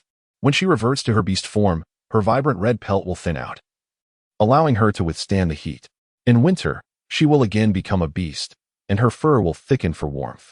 However, we half-beasts are tragically unable to shift between beast and human forms, meaning our pelts remain unchanged. Thus, we require the skins of beasts to survive the winter." Nana's voice grew increasingly melancholic. She recalled how, during her childhood, many half-beasts and elderly full beasts succumbed to the cold each winter. Although the water issue had been resolved, the food scarcity during winter remained unsolved. Yet, she dared not divulge all of this to Xia Ruotian at once, fearing it might drive her away. She chose to share only bits of the truth, hoping that one day Xia Ruotian would find at least 2 partners in the tribe, providing her with security and protection before revealing everything. In her view, no matter how weak a tribe might be, the female should never go hungry or suffer in the cold. This was another reason she held back her words. Yet, Nana had underestimated Xia Ruotian's intelligence. She would surely piece together the truth without needing explicit confirmation. "Oh my, no wonder I've always found Humayer's vibrant red furs so striking. They are, in fact, her own skin. This is astonishing. So, the beast skins worn by these individuals are not lifeless garments, but rather living entities that can change at will. No wonder Humayer never changes her attire. I always wondered how she could wear the same clothing without it becoming dirty. Since they are living materials, they likely possess self-cleaning properties too. How enviable." Then, I noticed that Jintian and Lands also wear different types of clothing. Are their garments also derived from their own skins? Xia Ruotian inquired, intrigued. It was evident that Lands wore a thin layer resembling snake skin, adorned with scales and vibrant colors, while Manda donned a hide that resembled cowhide, slightly thicker than Lands's. Each beast's garment appeared far superior to Jintian's drab, grayish fur. If they wore their own pelts, then what of Jintian's? Nana paused, her expression faltering as she looked at Xia Ruotian, torn between speaking and remaining silent. She understood that Xia Ruotian had misconstrued something, yet she hesitated to clarify. This was a secret known to everyone on the island, and thus not truly a secret. She quickly darted outside, scanning for any nearby beasts. Seeing none, she pulled Xia Ruotian into a secluded corner and whispered, "You are correct, but there is one exception, the leader." Jintian? Xia Ruotian regarded Nana with curiosity, uncertain of what she wished to convey. "You must have heard some rumors about Jintian," Nana said cautiously, not daring to say too much. She resolved to reveal nothing unless Xia Ruotian already knew, for it was likely that Xia Ruotian and Jintian would become lifelong partners. Although they had yet to hold a ceremony to gain the blessing of the entire tribe, all the tribe's people viewed Xia Ruotian as Jintian as partner, primarily due to their 3 days spent together in the cave, which led them to conclude that their leader had made his choice. Huh? Are you saying he cannot transform? Xia Ruotian raised an eyebrow, having long harbored this question but never finding the opportunity to ask. Now, with Nana's mysterious demeanor, she yearned to hear the answer. Yes.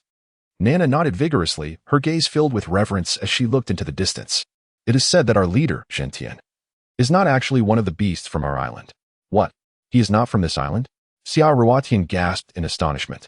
Nana cast a glance at Xia Ruotian, paying little heed to her astonishment, for she had reacted similarly upon first hearing this tale. She continued her narration. When I was very young, merely a cub, one day, the former leader returned from the jungle with an orc, proclaiming him to be Jintian, who would henceforth be his cub.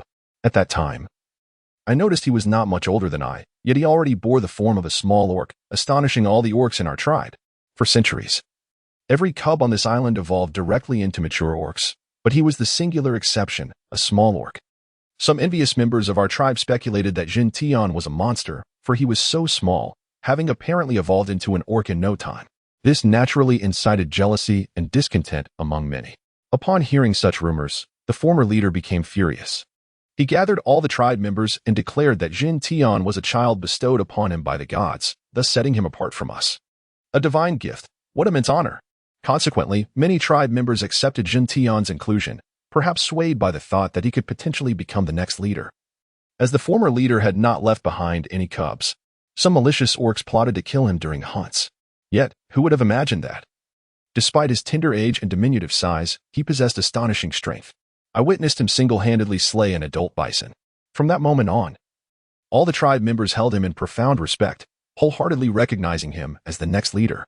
However, throughout these years, he continued to grow in human form, and no one had seen him transform. Nobody has witnessed his transformation? Xia Ruotian echoed, unable to contain her curiosity. Indeed, Nana nodded, leaning in closer and whispering conspiratorially. But I have seen it with my own eyes. You? Xia Ruotian turned abruptly to fix her gaze on Nana, puzzled as to why the former leader would have lied. Yet, she understood that perhaps it was an attempt to save a fragile life. Still, she was left wondering whether Jintian was truly human or beast. Yes. Nana affirmed again, lost in her recollections. I remember a long time ago, one night, I felt quite unwell. In truth, I was about to evolve without my knowledge. It was night, and not wanting to disturb the other tribe members, I quietly crept into the nearby forest alone. Later, by the edge of a canyon, I heard a roar from a beast unlike any I had ever encountered. I was terrified. I intended to flee, but at that very moment, I began to evolve.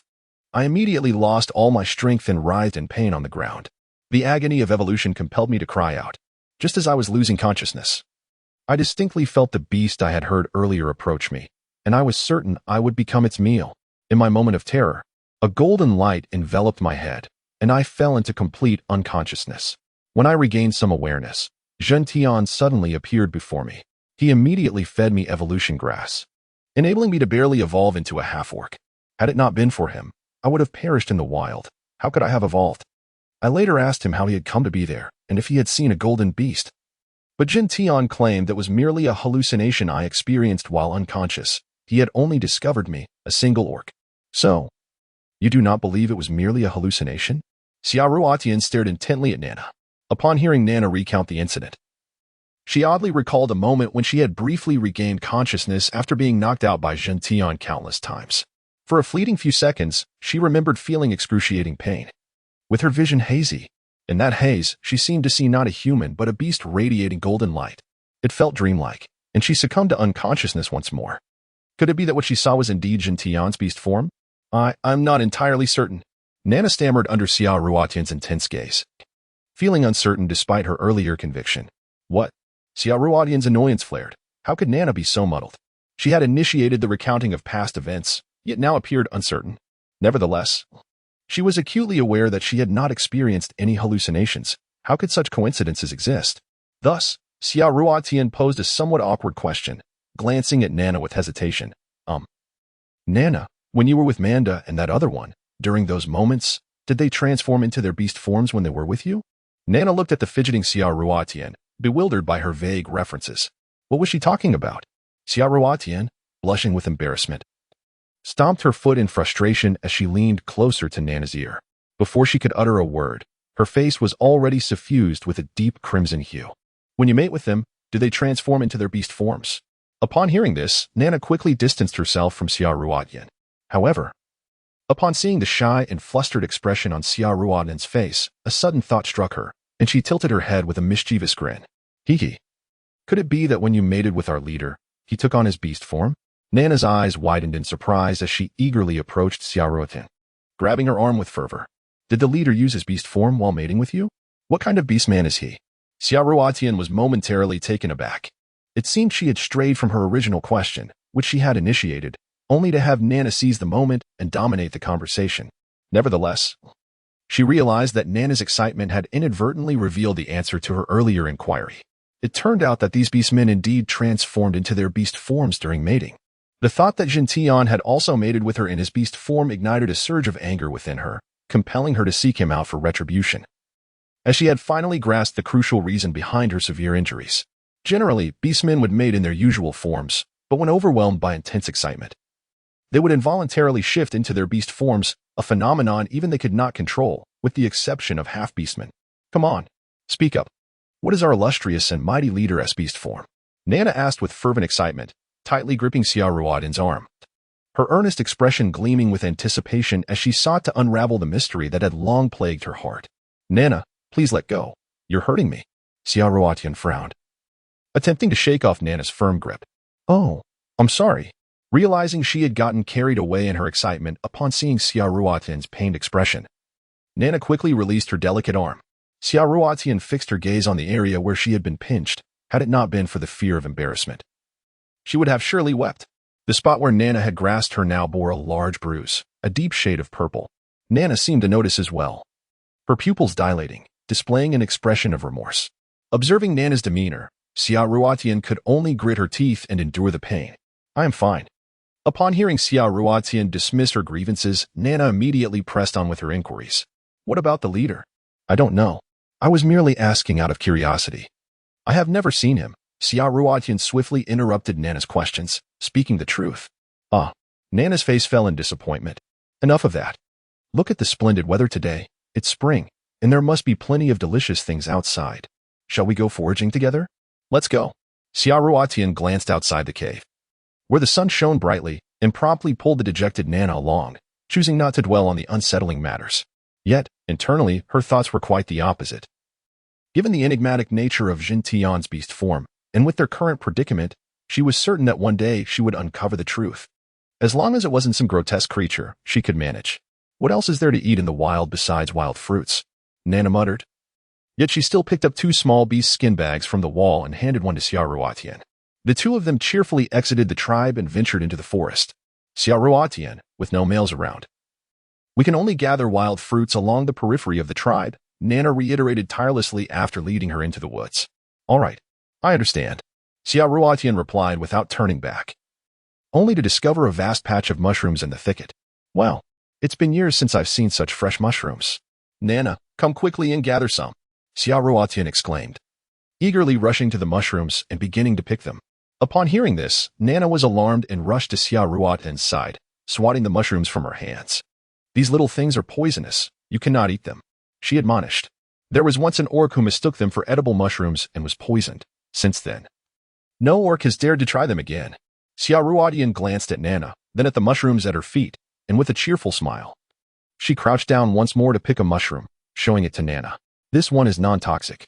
It's edible, unlike those brightly colored ones, which are poisonous. There are many varieties of mushrooms. They are delicious and highly nutritious. Back at my grandfather's house in the countryside, I often went to the mountains to gather them. Don't worry, I've eaten them before. Non-toxic? Countryside? Really? Nana hesitated, watching Xiao Ruotian, who was exuberantly engrossed in mushroom picking. Why would I deceive you? Am I going to poison myself? I adore mushrooms. Rest assured, I'll make mushroom soup for dinner. If there's any poison, let it kill me first. Haha. Ruotian, what nonsense are you spouting? Nana observed Xiao Ruotian's playful demeanor, yet sensed a serious undertone in her words. Noticing that she was selective about the mushrooms she collected, Nana felt entirely reassured. Thus, she joined Xiao Ruotian in their cheerful gathering, her mind lingering on the mention of mushroom soup. She wondered what it was, how it would taste, and whether it would be delicious. In this manner, Nana became Xiao Ruotian's devoted follower. Xiao Ruotian introduced her to many edible wild vegetables, such as wild shepherd's purse, garlic chives, black fungus, fiddlehead ferns, bamboo shoots, tender leaves of the tune tree, wild celery, and dandelions. Eventually, Nana became so familiar with these plants that her eyes were dazzled by the variety. Looking at these assorted plants, she felt they resembled wild grass quite closely. Yet, she questioned the truth behind Xiao Ruotian's earlier claims. If they were indeed edible, why did she know so much about these wild vegetables? And could they possibly be more delicious than meat? However, seeing Xiao Ruotian's excitement upon encountering these plants, as if she had discovered treasures, Nana chose to suppress her doubts, not wanting to dampen her enthusiasm.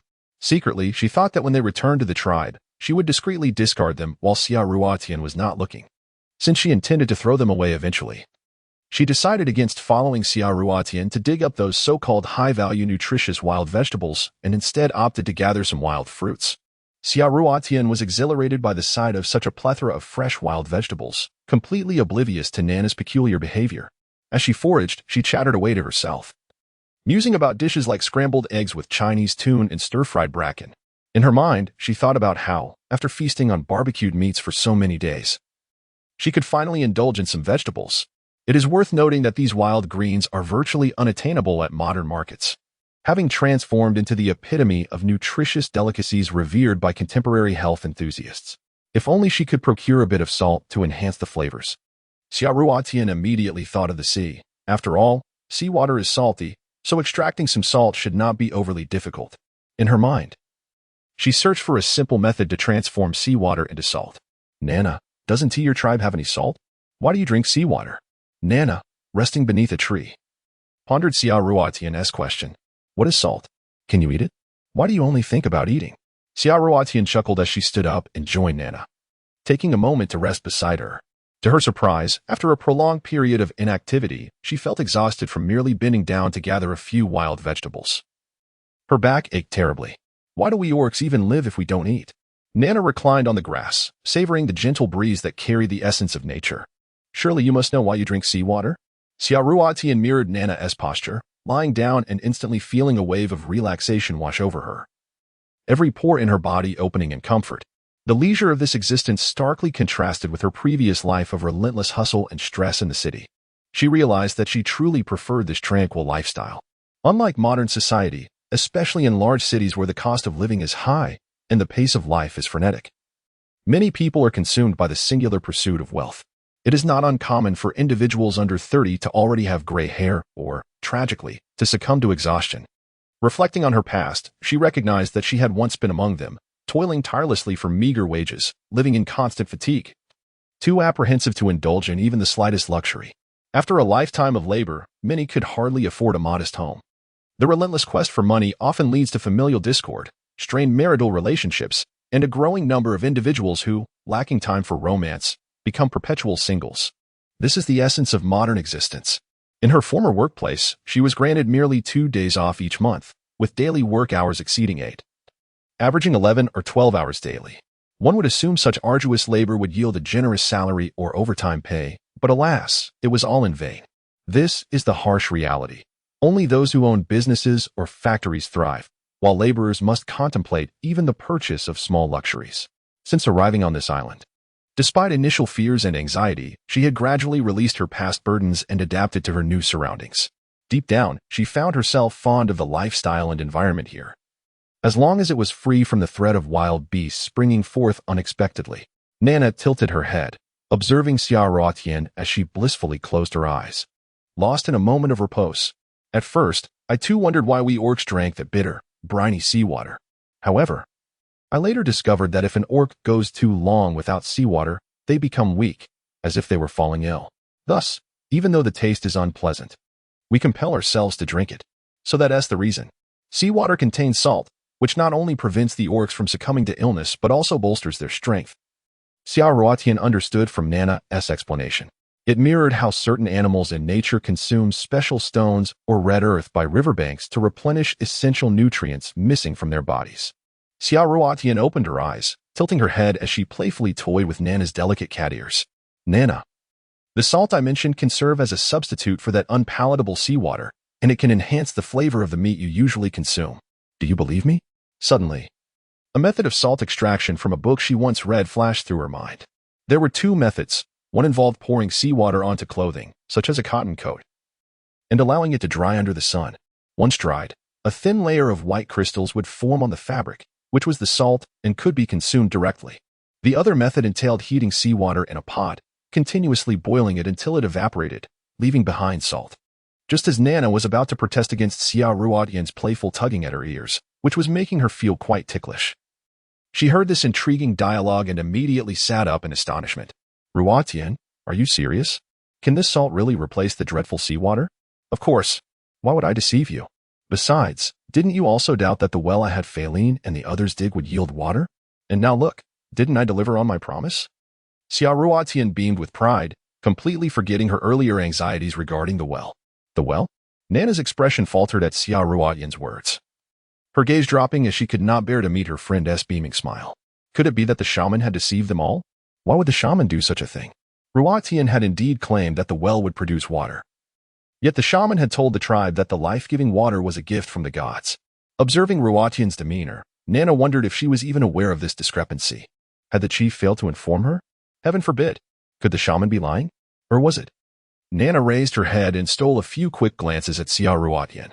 Based on her understanding of the female before her and the words spoken prior to the well excavation, Nana, who had always held the shaman in high regard, began to harbor doubts about the shaman's integrity for the first time. Ruotian, does your tribe have many wells that produce water? A sense of unease washed over Nana. The thought that the figure she had revered for so long might be a fraud chilled her heart and filled her with sorrow. Indeed, in my former tribe, only the weaker tribes had wells. The stronger tribes would channel water directly into their villages, simply turning a valve to release a flow of water. Can you even fathom that? Nana expertly concealed her turmoil, while Xiaoruotian remained engrossed in the scenery, oblivious to the anxiety and disbelief reflected in Nana's eyes. As Nana scrutinized every expression and gesture of Xiaoruotian, she found no hint of deception in her demeanor. Observing Xiaoruotian's casual and accustomed expression, Nana's certainty about who was lying began to solidify. Gazing at Xiaoruotian's profile, she felt a wave of shame wash over her, unable to lift her head. If Ruotian were to discover that the water she had created for the entire tribe had been claimed by the shaman, how would she react? Would she confront the shaman in anger, or would she sorrowfully depart from their tribe? Oh, shaman! Nana holds you in such high esteem. You possess immense powers, able to converse with the divine who governs all living beings. Why then would you seize Ruotian's credit for digging the well? Why? Nana, why are you dawdling? Let us return to the tribe. Tonight, I will prepare a grand feast for you. You will come to know what salt truly is, and from this day forth, you shall never again have to endure that dreadful seawater. Xiaoruotian, resolute and determined, swiftly stood, grasping her beast hide bag and pulling Nana along. Sweeping through the tribe like a gust of wind, embarking on her series of groundbreaking endeavors within the orc society. After Xiaoruotian placed the wild vegetables she and Nana had gathered into the cave, she urged Nana to lead her to the orc and the tribe skilled in stone tool crafting. For her endeavors, she required a stone pot and a stone shovel. Possessing these two items would not only enable her to produce salt, but also allow her to relish fresh, delicious vegetables with every meal. Once we arrive, you need only to convey the desired shapes of the items to them. Do not touch any of their belongings, she instructed. Nana recalled the orc who crafted stone tools, feeling somewhat reluctant to engage with them. Are there not multiple orcs who can perform this task? She mused. Ah, I see. Xiaoruotian seemed to discern that the orcs they were about to encounter likely possessed rather irritable temperaments and were averse to others handling their possessions. A sentiment she could understand. Ultimately, as long as those orcs could create the items she required, she had no desire to stir up trouble. All right. Nana observed Xiaoruotian's agreement and nodded, pulling her towards the entrance of a cave. As Xiaoruotian stepped into the cavern, she was taken aback, halting her advance at the astonishing sight before her. The interior of the cave was several times larger than the one inhabited by Jintian, and more importantly, it was populated by a peculiar group of orcs, whose appearances were strikingly unusual. Nana, noticing the look of bewilderment on Xiaoruotian's face, took a couple of steps forward and began to introduce the oddly featured orcs to her. The orcs within the cave paused in their tasks of crafting stone tools, lifting their gazes towards Nana and her companion. For the first time, Xiaoruotian perceived a distinct aversion to the presence of females in the eyes of these orcs. Xiaoruotian cast a glance and discovered that they appeared to be all half-beasts, their bodies cloaked in short fur. Reminiscent of the anthropoid creatures she had once encountered in history books, ancient beings of humanity. Nana tugged Xiaoruotian towards a half-beast enveloped in black fur yet adorned with a mane of white hair. He was known as the Whitehead. Whitehead? Xiaoruotian mused, observing the figure before her. Not only did he sport a head of white hair, but even the short fur upon his shoulders was of the same hue. A long tail extended behind him. Gazing upon such a visage, Xiaoruotian felt an inexplicable sense of encountering her ancestors. Thus, a flicker of fondness ignited within her, prompting her to nod gently and offer a smile. Greetings, I am Xiaoruotian. However, the Whitehead, seated upon a stone bench, turned his head with an expressionless demeanor, returning to his task of polishing a stone bowl. The chill of this indifference extinguished the warmth of Xiaoruotian's smile as swiftly as if it had been frozen. She had unwittingly offered her warmth to an unyielding coldness. At this moment, Nana reached out, gently squeezing the back of Xiaoruotian's hand, shaking her head softly to signal her not to take offense. Xiaoruotian cast an awkward glance at Nana, then turned her gaze to the white-haired individual who was diligently engrossed in work, completely indifferent to her presence. She resolved to be magnanimous and not hold a grudge. However, she pondered curiously about the white-haired figure, contemplating that perhaps this elder was an aged relative, which might explain the haughty demeanor directed towards her. Nana, seemingly accustomed to the situation, swiftly pulled Xiaoruotian before another half-orc who was engaged in the art of stone tool crafting. Bai Zhang. This is the newly arrived female Ruotian, my dear sister. Xiaoruotian then directed all her attention from the white-haired figure to Bai Zhang. She discovered that he too was a half-beast, his body cloaked in short fur, save for his hands, which were strikingly white. Xiaoruotian gazed at Bai Zhang in astonishment, then turned to observe Bai Tu. A sudden thought struck her. Could it be that all these half-orcs were named after their distinctive appearances? The earlier encounter with Bai Tu had not been pleasant, and she presumed that this Bai Zhang would likely disregard her as well. Xiaoruotian pondered in frustration, already resigned to the chill of being ignored that she had anticipated. Xiaoruotian had no idea that this person named Bai Zhang was, in fact, one of Nana's admirers. Upon seeing Nana approach with Xiaoruotian by her side, Bai Zhang immediately rose to his feet, ceasing his work on the stone tool, and awkwardly scratched his head. After stealing a glance at Nana, he turned to Xiaoruotian with an embarrassed smile, saying, hello, I have long been acquainted with your name. Xiaoruotian was taken aback when Bai Zhang unexpectedly stood up to greet her. His adorable demeanor prompted her to respond with a bright smile and genuine enthusiasm. Hello. It's a pleasure to meet you. Bai Zhang, motivated by his regard for Nana, initiated the conversation, having previously witnessed Xiaoruotian being turned away by Bai Tu, which had left Nana somewhat discontented. Fearing a similar treatment that might lead to Nana ignoring him, he felt compelled to engage her, albeit casually. To his surprise, Xiaoruotian bore no resentment from the earlier incident and continued to radiate warmth. Initially, Bai Zhang suspected that Xiaoruotian's friendliness was disingenuous. However, the sincerity reflected in her smile and eyes dispelled his doubts. It's a pleasure to meet you. After exchanging pleasantries, he turned to Nana, hoping to converse further, only to have her promptly whisk Xiaoruotian away. Watching Nana's retreating figure, Bai Zhang returned to his stone bench, feeling dejected, while he resumed his stone carving and kept an attentive eye on Xiaoruotian and her companions. Bai Mei. This is the remarkable female I mentioned. who carries fire with her, Xia Ruotian. She now resides in the same cave as the chief. Nana winked playfully at Bai Mei as she spoke. Bai Mei nodded thoughtfully, his gaze filled with inquisitive scrutiny. He had already assessed Xia Ruotian from head to toe upon her arrival with Nana. The stone-carving half-beasts rarely ventured outside their cave, and even when news of the life-giving water circulated within their tribe, they merely reacted with excitement without stepping out. They felt inferior, avoiding the disdainful looks of their kin. Thus, while they had heard tales of Xia Ruotian, they had never encountered her in person until today. Bai Mei, filled with curiosity, understood that he need not rush to inquire. He anticipated that they would soon clarify their purpose. Hearing from Nana that Xia Ruotian shared a cave with the chief, Jin Tian indicated her status as his mate, given Jin Tian's kindness towards their kind. Bai Mei naturally approached Xia Ruotian with a friendlier disposition than he would have towards others in their tribe. His subtle acknowledgement was a significant gesture of goodwill, especially considering that initially, Bai Tu's reaction had epitomized their customary treatment of fellow tribe members. Bai Tu, overhearing that the chief had taken an interest in the young female, felt a twinge of regret for his earlier rudeness. Pouting, he contemplated saying something, but ultimately remained silent, continuing his work while stealing occasional glances at Xia Ruotian. Xia Ruotian offered a faint smile, nodding slightly in acknowledgement. She discreetly observed the trio introduced by Nana, Bai Tu, Bai Zhang, and Bai Mei, finding them rather intriguing, as their names and appearances were perfectly aligned. Her earlier conjectures were validated. Though Bai Mei strikingly resembled the ancestral figure of humanity, the ancient ape, due to his lack of a tail.